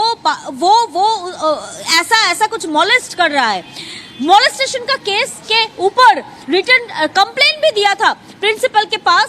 जो स्टूडेंट और विक्टिम स्टूडेंट थी वो स्टूडेंट ने एक कंप्लेन लेटर भी दिया था, मगर उसके बाद प्रिंसिपल ने वो कंप्लेन लेटर पुलिस के पास भी नहीं दिया, और ये कंप्लेन पुलिस के पास ना जाने की वजह से एफआईआर भी नहीं हुआ, ये सोभिक रॉय अरेस्ट भी नहीं हुआ। इसके बाद एक साल बीत गया, जब मनोजीत केस सामने आ रहा है, फिर इस केस के ऊपर फिर से चर्चा शुरू होने लगा है। कॉलेज का प्रिंसिपल का कहना है कि उसी टाइम उसको बर्खास्त किया गया था, सस्पेंड किया गया था और उसको कहा गया था कॉलेज में ना आने के लिए। मगर क्वेश्चन ये था कि ये शोभिक रॉय कॉलेज में आता कैसे था, क्योंकि ये तो पास आउट हो चुका था, कॉलेज में एंट्री कैसे मिलता था। और कैंपस के अंदर यूनियन रूम जो है, टीएमसीपी का जो यूनियन रूम है, उस यूनियन रूम में ये सब हरकतें चल रहा था। शोभिक रॉय जो कि एक स्टूडेंट्स को बुलाकर इस यूनियन रूम के अंदर मॉलेस्ट कर रहा था और प्रिंसिपल एक कंप्लेंट लेटर जाने के बाद उसको सस्पेंड कर रहा है। और सिर्फ यही नहीं, यहाँ पर ही रुका हुआ था सिचुएशन, जब ऐसा हुआ कि सब बाहर आ गया, वायरल हो गया, तब जाके सस्पेंड किया गया था। मगर पुलिस के पास वो कंप्लेंट लेटर जो कि स्टूडेंट ने दिया था, कॉलेज की तरफ से ऐसा कोई कंप्लेंट दिया नहीं है। आपको ये भी बता दूं, ये है कॉलेज के सामने का पोजीशन। अभी कॉलेज के बाहर बहुत सारे पुलिस पोस्टेड है। कॉलेज के सामने आप देख ही सकते हैं कि कॉलेज का यूनियन रूम इस कॉलेज के अंदर है। बहुत सारे प्रोटेस्ट भी चल रहा है। अभी एसएफआई की तरफ से प्रोटेस्ट चल रहा है कॉलेज के गेट के बाहर, और आप देख सकते हैं कि पुलिस भी पोस्टिंग किया गया है इस कॉलेज के बाहर। So now after the law college gang rape case in West Bengal, another incident has come to the fore as far as the ragging and sexual harassment is concerned. On the visuals you can see that is Souvik Ray. He is connected to the Trinamool student wing TMCP. तो पिंकी मैं आपसे पूछना चाहूंगी, हम क्योंकि video दिखा रहे हैं यूनियन रूम की, जैसे आपने भी मेंशन किया जहाँ पे ये सब कुछ होता था, तो वहाँ पे आप बता सकते हैं क्या कुछ कंप्लेंट में सामने आए? जितने भी कंप्लेनेंट है उनका क्या कहना है, किस तरह से सौविक रे उनको अंदर ले जाता था और क्या कुछ वहाँ होता था? कंप्लेंट में सामने आए, जितने भी कंप्लेनेंट है उनका क्या कहना है, किस तरह से सौविक रे उनको अंदर ले जाता था और क्या कुछ वहाँ होता था? गोली का ढुकेगा, गोली से। Well, after the law college shocker, now another shocker has come from the state of West Bengal. There on the visuals you can see that is Souvik Ray, who is under the scanner now for harassment and ragging of the students in this college. In fact, what we're learning is that he's the state president of TMCP, which is the student wing of the Trinamool Congress, and he also was a part of Narsinga Datta College in Central Hora. Now he has been accused of ragging. Local MLA and minister has said that police will probe the matter. But as far as the complaint is concerned, several students have said that Souvik used to call all the students to the union room and used to ask them to unzip their pants, remove the trousers, and used to derive pleasure from such action. Now in 2023, a letter detailing the charges was sent to the president of the district as well, which is the TMCP, with copies to the state president as well, but no action was taken as far as this case is concerned. A letter was also sent to the Anti-Ragging Commission as well, but in the last 2 years, no action against Souvik Ray whatsoever. But let me go across to my colleague Pinky, who's been tracking this story very closely from outside this college. Pinky, जैसे आप बता रहे थे, union room में बुलाकर सौविक रे ये ragging करता था, सेक्सुअल हरासमेंट करता था लड़कों की, जो कॉलेज में लड़के पढ़ते, क्या कुछ वहाँ पे सौविक रे के द्वारा किया जाता था? पुलिस क्या कह रही है इस मैटर पर?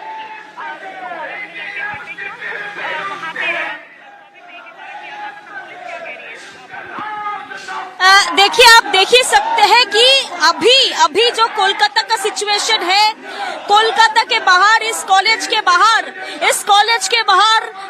एसएफआई की तरफ से, लेफ्ट की तरफ से ऐसा प्रदर्शन किया जा रहा है, अभी रैली किया जा रहा है, और कहना है कि ये टीएमसीपी की तरफ से बहुत ऐसे कोलकाता का कॉलेजेस है जिस कॉलेज में ऐसा केसेस हो रहा है। ये वीडियो, ये पिक्चर्स आप देख सकते हैं। Pinky, thank you for joining us with those details. Now let's move on, viewers. Massive crackdown in Uttar Pradesh's Balrampur, viewers, where the government has launched bulldozer action against a foreign-funded conversion racket. The ATS has arrested a man known as Changur Baba alias Jalaluddin in a suspected case of love jihad, and the racket is also estimated to be worth at least 100 crore rupees, with gang members reportedly visiting Islamic country nearly 40 times. And according to the details, this particular campus, it's a sprawling campus that was built by Jalaluddin with the help of Hawala money and foreign funding. Here are the details.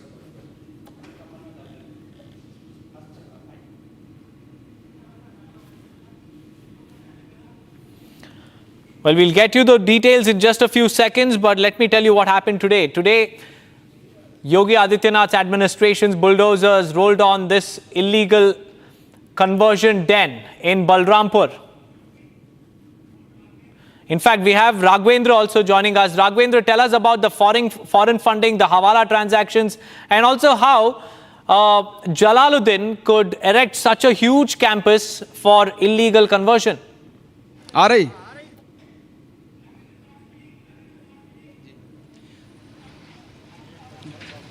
तो देखिए, आप देख सकते हैं मैं ground zero पर हूं। जिस तरह से अवैध पैसों से, हवाला के पैसों से जो एक साम्राज्य खड़ा था, वह साम्राज्य देखिए अब अपने अस्तित्व के लिए लड़ रहा है। आप देखिए, जो सोलर की लाइटें इस घर को रोशन की हुई थी, आज वह सोलर की लाइटें अपने अस्तित्व के लिए देखिए किस तरह से गिरती हुई दिख रही हैं। तो कहीं न कहीं ये जो बुलडोजर, यहाँ पर आधा दर्जन से ज़्यादा जो बुलडोजर हैं, जो जिससे कार्रवाई तेज हो रही है, ध्वस्तीकरण का काम हो रहा है, मिट्टी में मिलाने का काम हो रहा है, वह इसलिए हो रहा है क्योंकि उत्तर प्रदेश में बहुत दिनों से धर्मांतरण का काला खेल खेला जा रहा था। धर्मांतरण के नाम पर और इस प्रॉपर्टी को बनाने के नाम पर विदेशों से यहाँ पर फंडिंग की जाती थी। अरब देशों से पैसा आता था, नेपाल के रास्ते से पैसा आता था। ट्रांजैक्शन की बात हुई है, 50-50 लाख रुपए एक बार में आरटीजीएस हुए हैं, 40 लाख रुपए आरटीजीएस हुए हैं, लाखों करोड़ों रुपए आरटीजीएस हुए हैं। कहा जा रहा है कि 100 से लेकर 500 करोड़ तक का पूरा खेल हुआ है छांगुर बाबा के द्वारा। छांगुर बाबा जेल में जा चुके हैं, उनके सहयोगी जेल में जा चुके हैं, कुछ उनके और मास्टरमाइंड राइट हैंड हैं जो अभी बाहर हैं। उनके खिलाफ कहीं न कहीं नोटिस जारी की गई है, समन जारी, उनके खिलाफ वारंट जारी है, पुलिस उनकी तलाश कर रही है। लेकिन मुख्यमंत्री योगी आदित्यनाथ ने ट्वीट करके बता दिया है कि हमारी बहन बेटियों के सम्मान से जो खेलेगा उसको बर्बाद कर दिया जाएगा, छोड़ा नहीं जाएगा। साथ ही यह जो मामला है छांगुर बाबा का, यह सिर्फ धर्मांतरण का ही मामला नहीं है, यह देश विरोधी मामला है और ऐसे देश विरोधी तत्वों को छोड़ा नहीं जाएगा। इसके नेटवर्क को खंगाला जाएगा। जहां जहां भी अवैध संपत्ति, इसे कोई भी चीज बनी होगी, उसको ध्वस्त किया जाएगा। तो मुख्यमंत्री ने साफ कह दिया है। उसी क्रम के निर्देश में यहाँ पर जो डीएम है वो यहाँ आ चुके हैं, कप्तान जिले के यहाँ आ चुके हैं और सब ने कहा कि जांच जारी है। जांच के बाद जो भी चीजें मिलती हैं उस पर भी सख्त कार्रवाई होगी। आप देख सकते हैं कि लगातार यहाँ पर बुलडोजर जो है ध्वस्तीकरण का कार्यक्रम जारी रखा है। यहाँ पर लगातार जो योगी आदित्यनाथ का जो बुलडोजर है वह कार्रवाई करता हुआ दिखाई दे रहा है। दिख रहा है आपको कि किस तरह से यूपी में जो धर्मांतरण का खेल खेला जा रहा था, जिस तरह से यहाँ पर हिंदुओं को मुस्लिम बनाने का खेल खेला जा रहा था, साथ ही जातियों को इसमें वरीयता दी जा रही थी। अगर आप सवर्ण हैं तो उसका रेट अलग है, ओबीसी हैं तो उसका रेट अलग है, दलित है तो उसका रेट अलग है। इस तरह का चेहरा था। तो छांगुर बाबा का जो चेहरा है वो सामने आ गया। यहाँ के लोग जानते थे कि छांगुर बाबा एक पीर बाबा है जो गरीब लोगों की मदद कर देता है, उनको गाड़ी घोड़ा भी दे देता है मौके पर। लेकिन ये पैसा आता कहां से था? आज जाके खुलासा हुआ है कि विदेशी फंडिंग आती थी। आखिर क्यों आती थी, किस लिए आती थी, ये पैसे आखिर इन घरों में क्यों लगे हैं? तो ये सारी चीजें पुलिस इसको जानना चाहती है और हर नेटवर्क को तलाशना चाहती है, चाहे वो देश में हो चाहे वो विदेश में हो। कहा जा रहा है कि पुणे में 18 करोड़ रुपए की रजिस्ट्री हुई है, उसमें छांगुर बाबा के रजिस्ट्री में उसके फोटोज हैं, उसका जो राइट हैंड है मोहम्मद अहमद, उसकी भी फोटो है। आखिर 18 करोड़ की प्रॉपर्टी, आरोप लगा है वहां पे धर्मांतरण के साथ साथ आतंकी गतिविधि, आतंकी वहां पर एक्टिविटीज होती थी।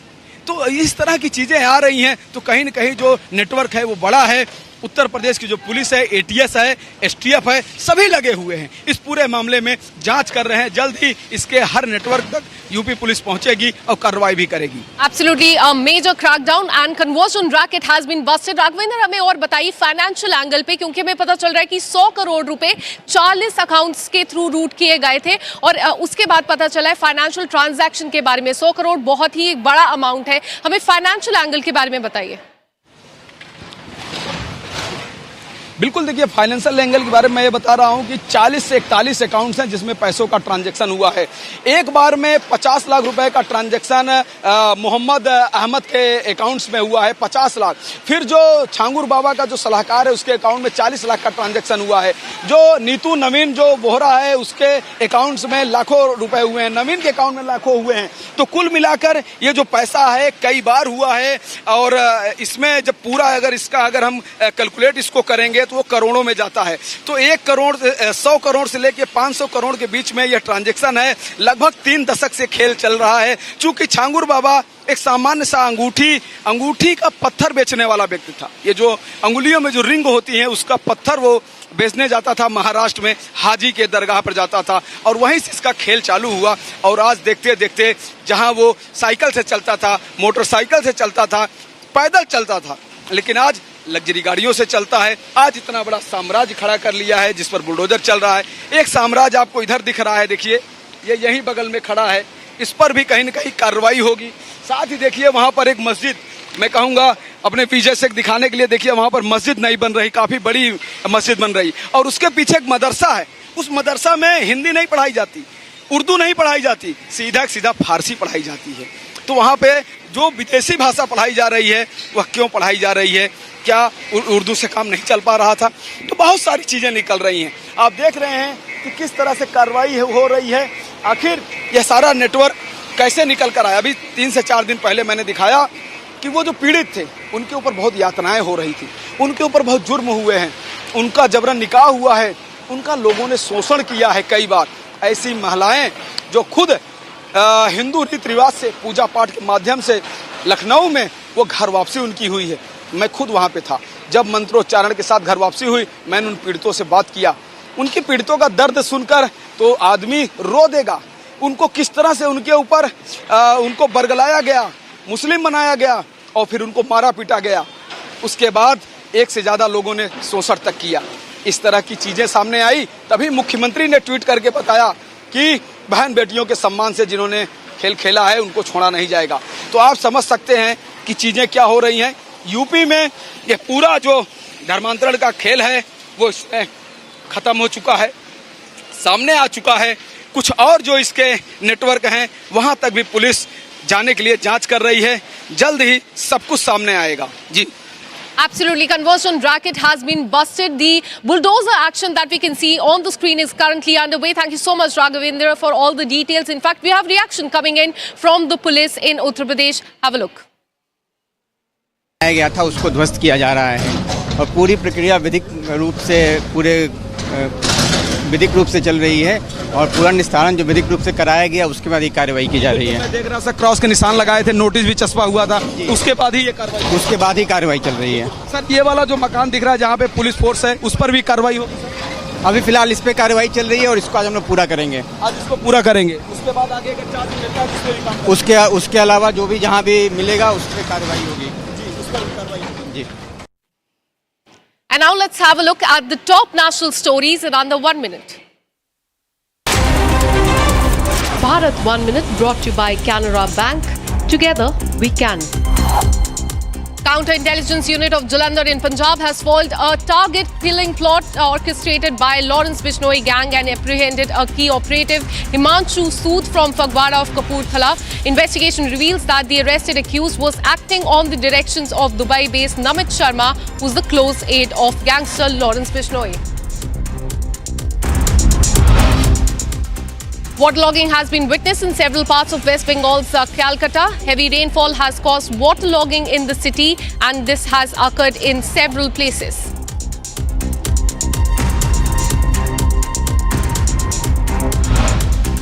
On M&S worker protest, as Meera Bhayandar, additional CP Datta Shinde has stated that there was a reason to not give permission to the protest. The reason that it was not permitted was due to an incident which occurred earlier there.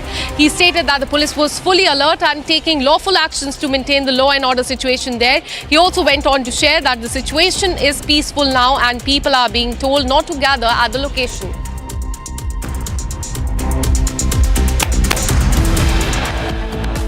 And with this, we're taking a very short break. Coming up on the other side, we'll give you the update in the Ajit Kumar custodial death case. Now, the custodial death has been confirmed in the judicial probe. CBI may arrest more people. Aircraft Accident Investigation Bureau has submitted the initial report on Air India plane crash to the Civil Aviation Ministry. This and much more on the other side. Stay with us.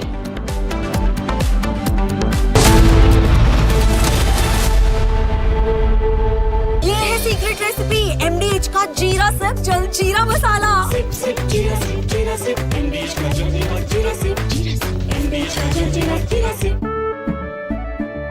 केसरिया से मन जोगी हुआ रे दिल झूमे देखो मतवारा हुआ रे केसरिया से मन जोगी हुआ हर पल मनाओ केसरी त्योहार विमल बोलो जुबान Kesari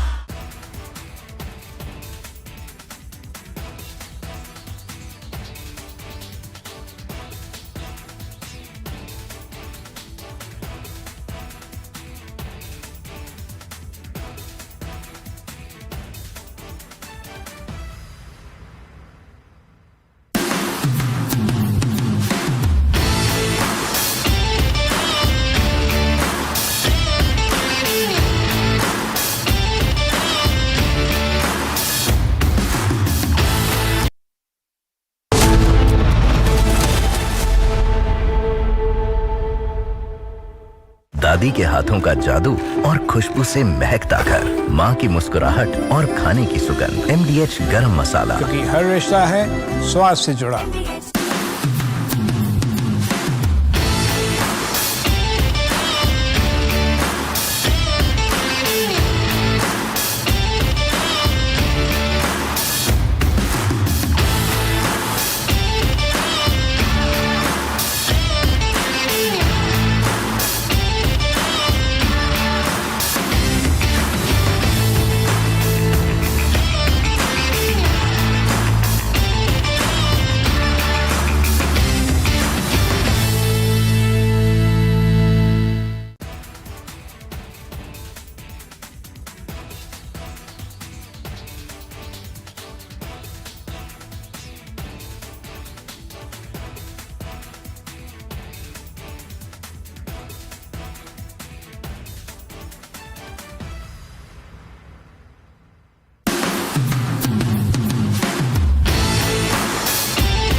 From Asia's largest news headquarters,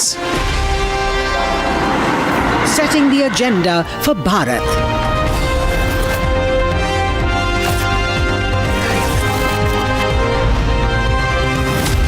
You're watching Republic.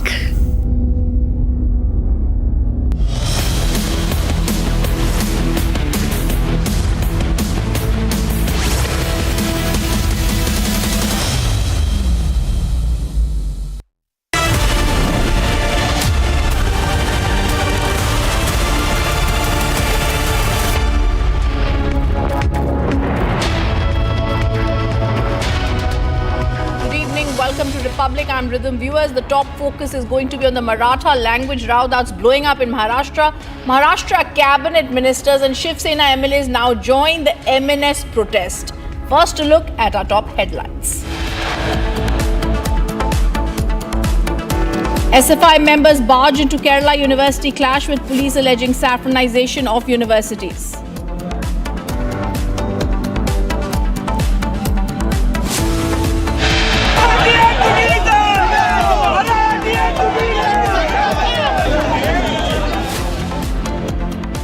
Marathi language row blows up in Maharashtra. Maharashtra cabinet minister Shiv Sena MLAs join the MNS protest.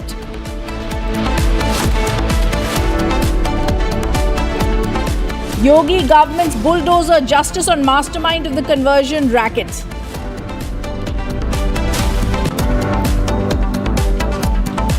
Two cases of sexual harassment on Bengal's college campuses, one in Sonarpur, another in Howrah. Accused are linked to TMC in both cases.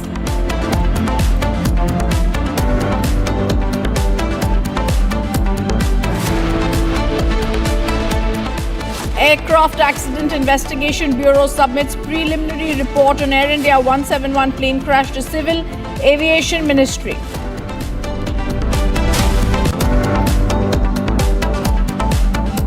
And FIR is registered against cricketer Yash Dayal on charges of sexual exploitation, physical violence, mental harassment and cheating.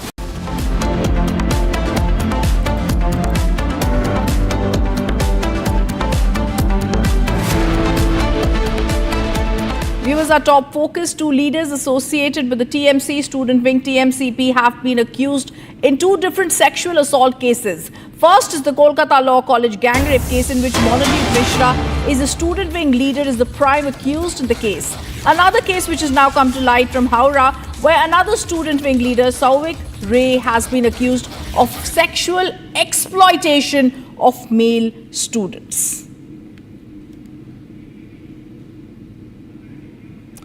These are the visuals that are now coming in, which we've been looking at. Sauvik Ray, the state vice president of TMCP, alumni of a certain central Howrah University, has been accused of sexual harassment and ragging.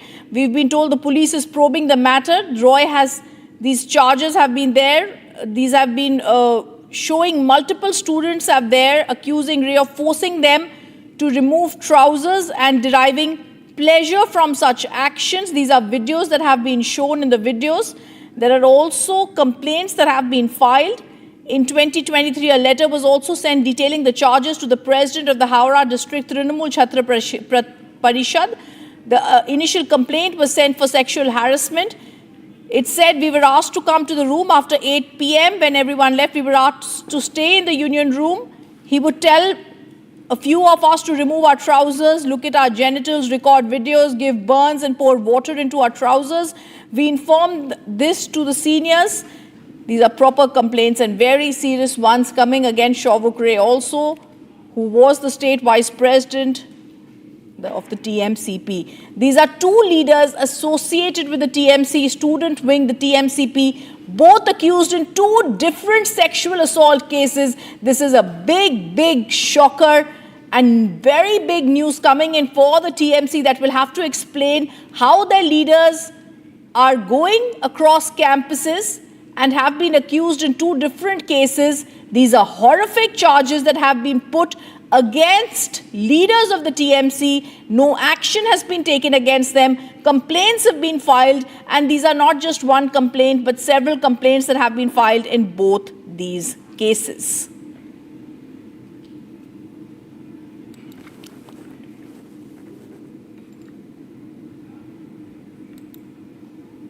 I also want to go across on this case and the story that's coming of the this student Neta, and the details of which I was giving you, Sauvik Ray, the state vice president of the TMCP, who has now been accused in these charges.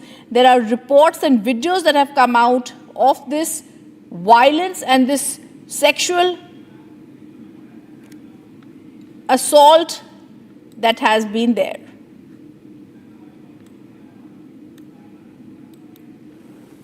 And we're also getting more breaking news coming in, viewers, and this is on the Kolkata rape case. The fact-finding committee has submitted the report on the South Calcutta Law College rape case to JP Nadda, the national president of the BJP. There are pictures that have also come in of that fact-finding committee that was there earlier in Kolkata to collect evidence, and that committee that also had Meenakshi Lekhi, senior BJP leader, Manan Mishra, RS member of the BJP, and all others who were in that fact-finding committee. There was who were there. They submitted that report. They headed to Kolkata. They were in Kolkata for some time, and now that report has been submitted to JP Nadda. Those pictures on our screen soon of the fact-finding committee that had arrived and had submitted that report. They were earlier barred from going inside. Now this committee has submitted its report, the fact-finding committee that had gone there. They had tried to meet all the concerned people in this case to get more details out of them. A 4-member committee to probe this matter had gone to Kolkata. The June 25th violence, the rape that triggered public outrage, there was legal intervention. This committee that comprised of, that's the picture that I was talking about, that met JP Nadda. That's the picture that's comprising of Union Minister Satpal Singh, Meenakshi Lekhi, who's not present in that picture. She's also a part of the fact-finding committee, along with members of Parliament. Biplab Kumar Dev and Manan Kumar Mishra arrived to meet JP Nadda and submit that report. It's crucial to see what could be in that fact-finding committee that had also held a press conference and stated they're going to understand what really happened.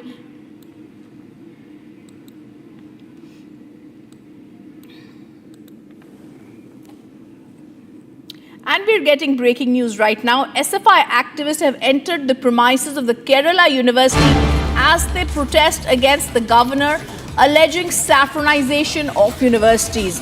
The police have tried to bring the situation under control, but we're going to try and play out more pictures. These are pictures coming in from Thiruvananthapuram in Kerala, where the SFI has gone into the universities and is trying to protest the alleged saffronization. These are live pictures that are coming in as the SFI protest against the governor and the so-called saffronization of Kerala universities. Scores of Student Federation of India activists, so-called activists, have marched towards major universities in Kerala.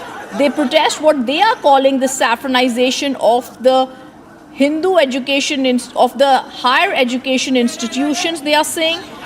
These are slogans also being raised against Governor Rajendra Vishwanath Arlekar, who served as the Chancellor of the universities. Protesters are also breaking through the police barricades. Tensions have also arisen now. Police have also responded to the SFI members who managed to reach the Vice Chancellor's office.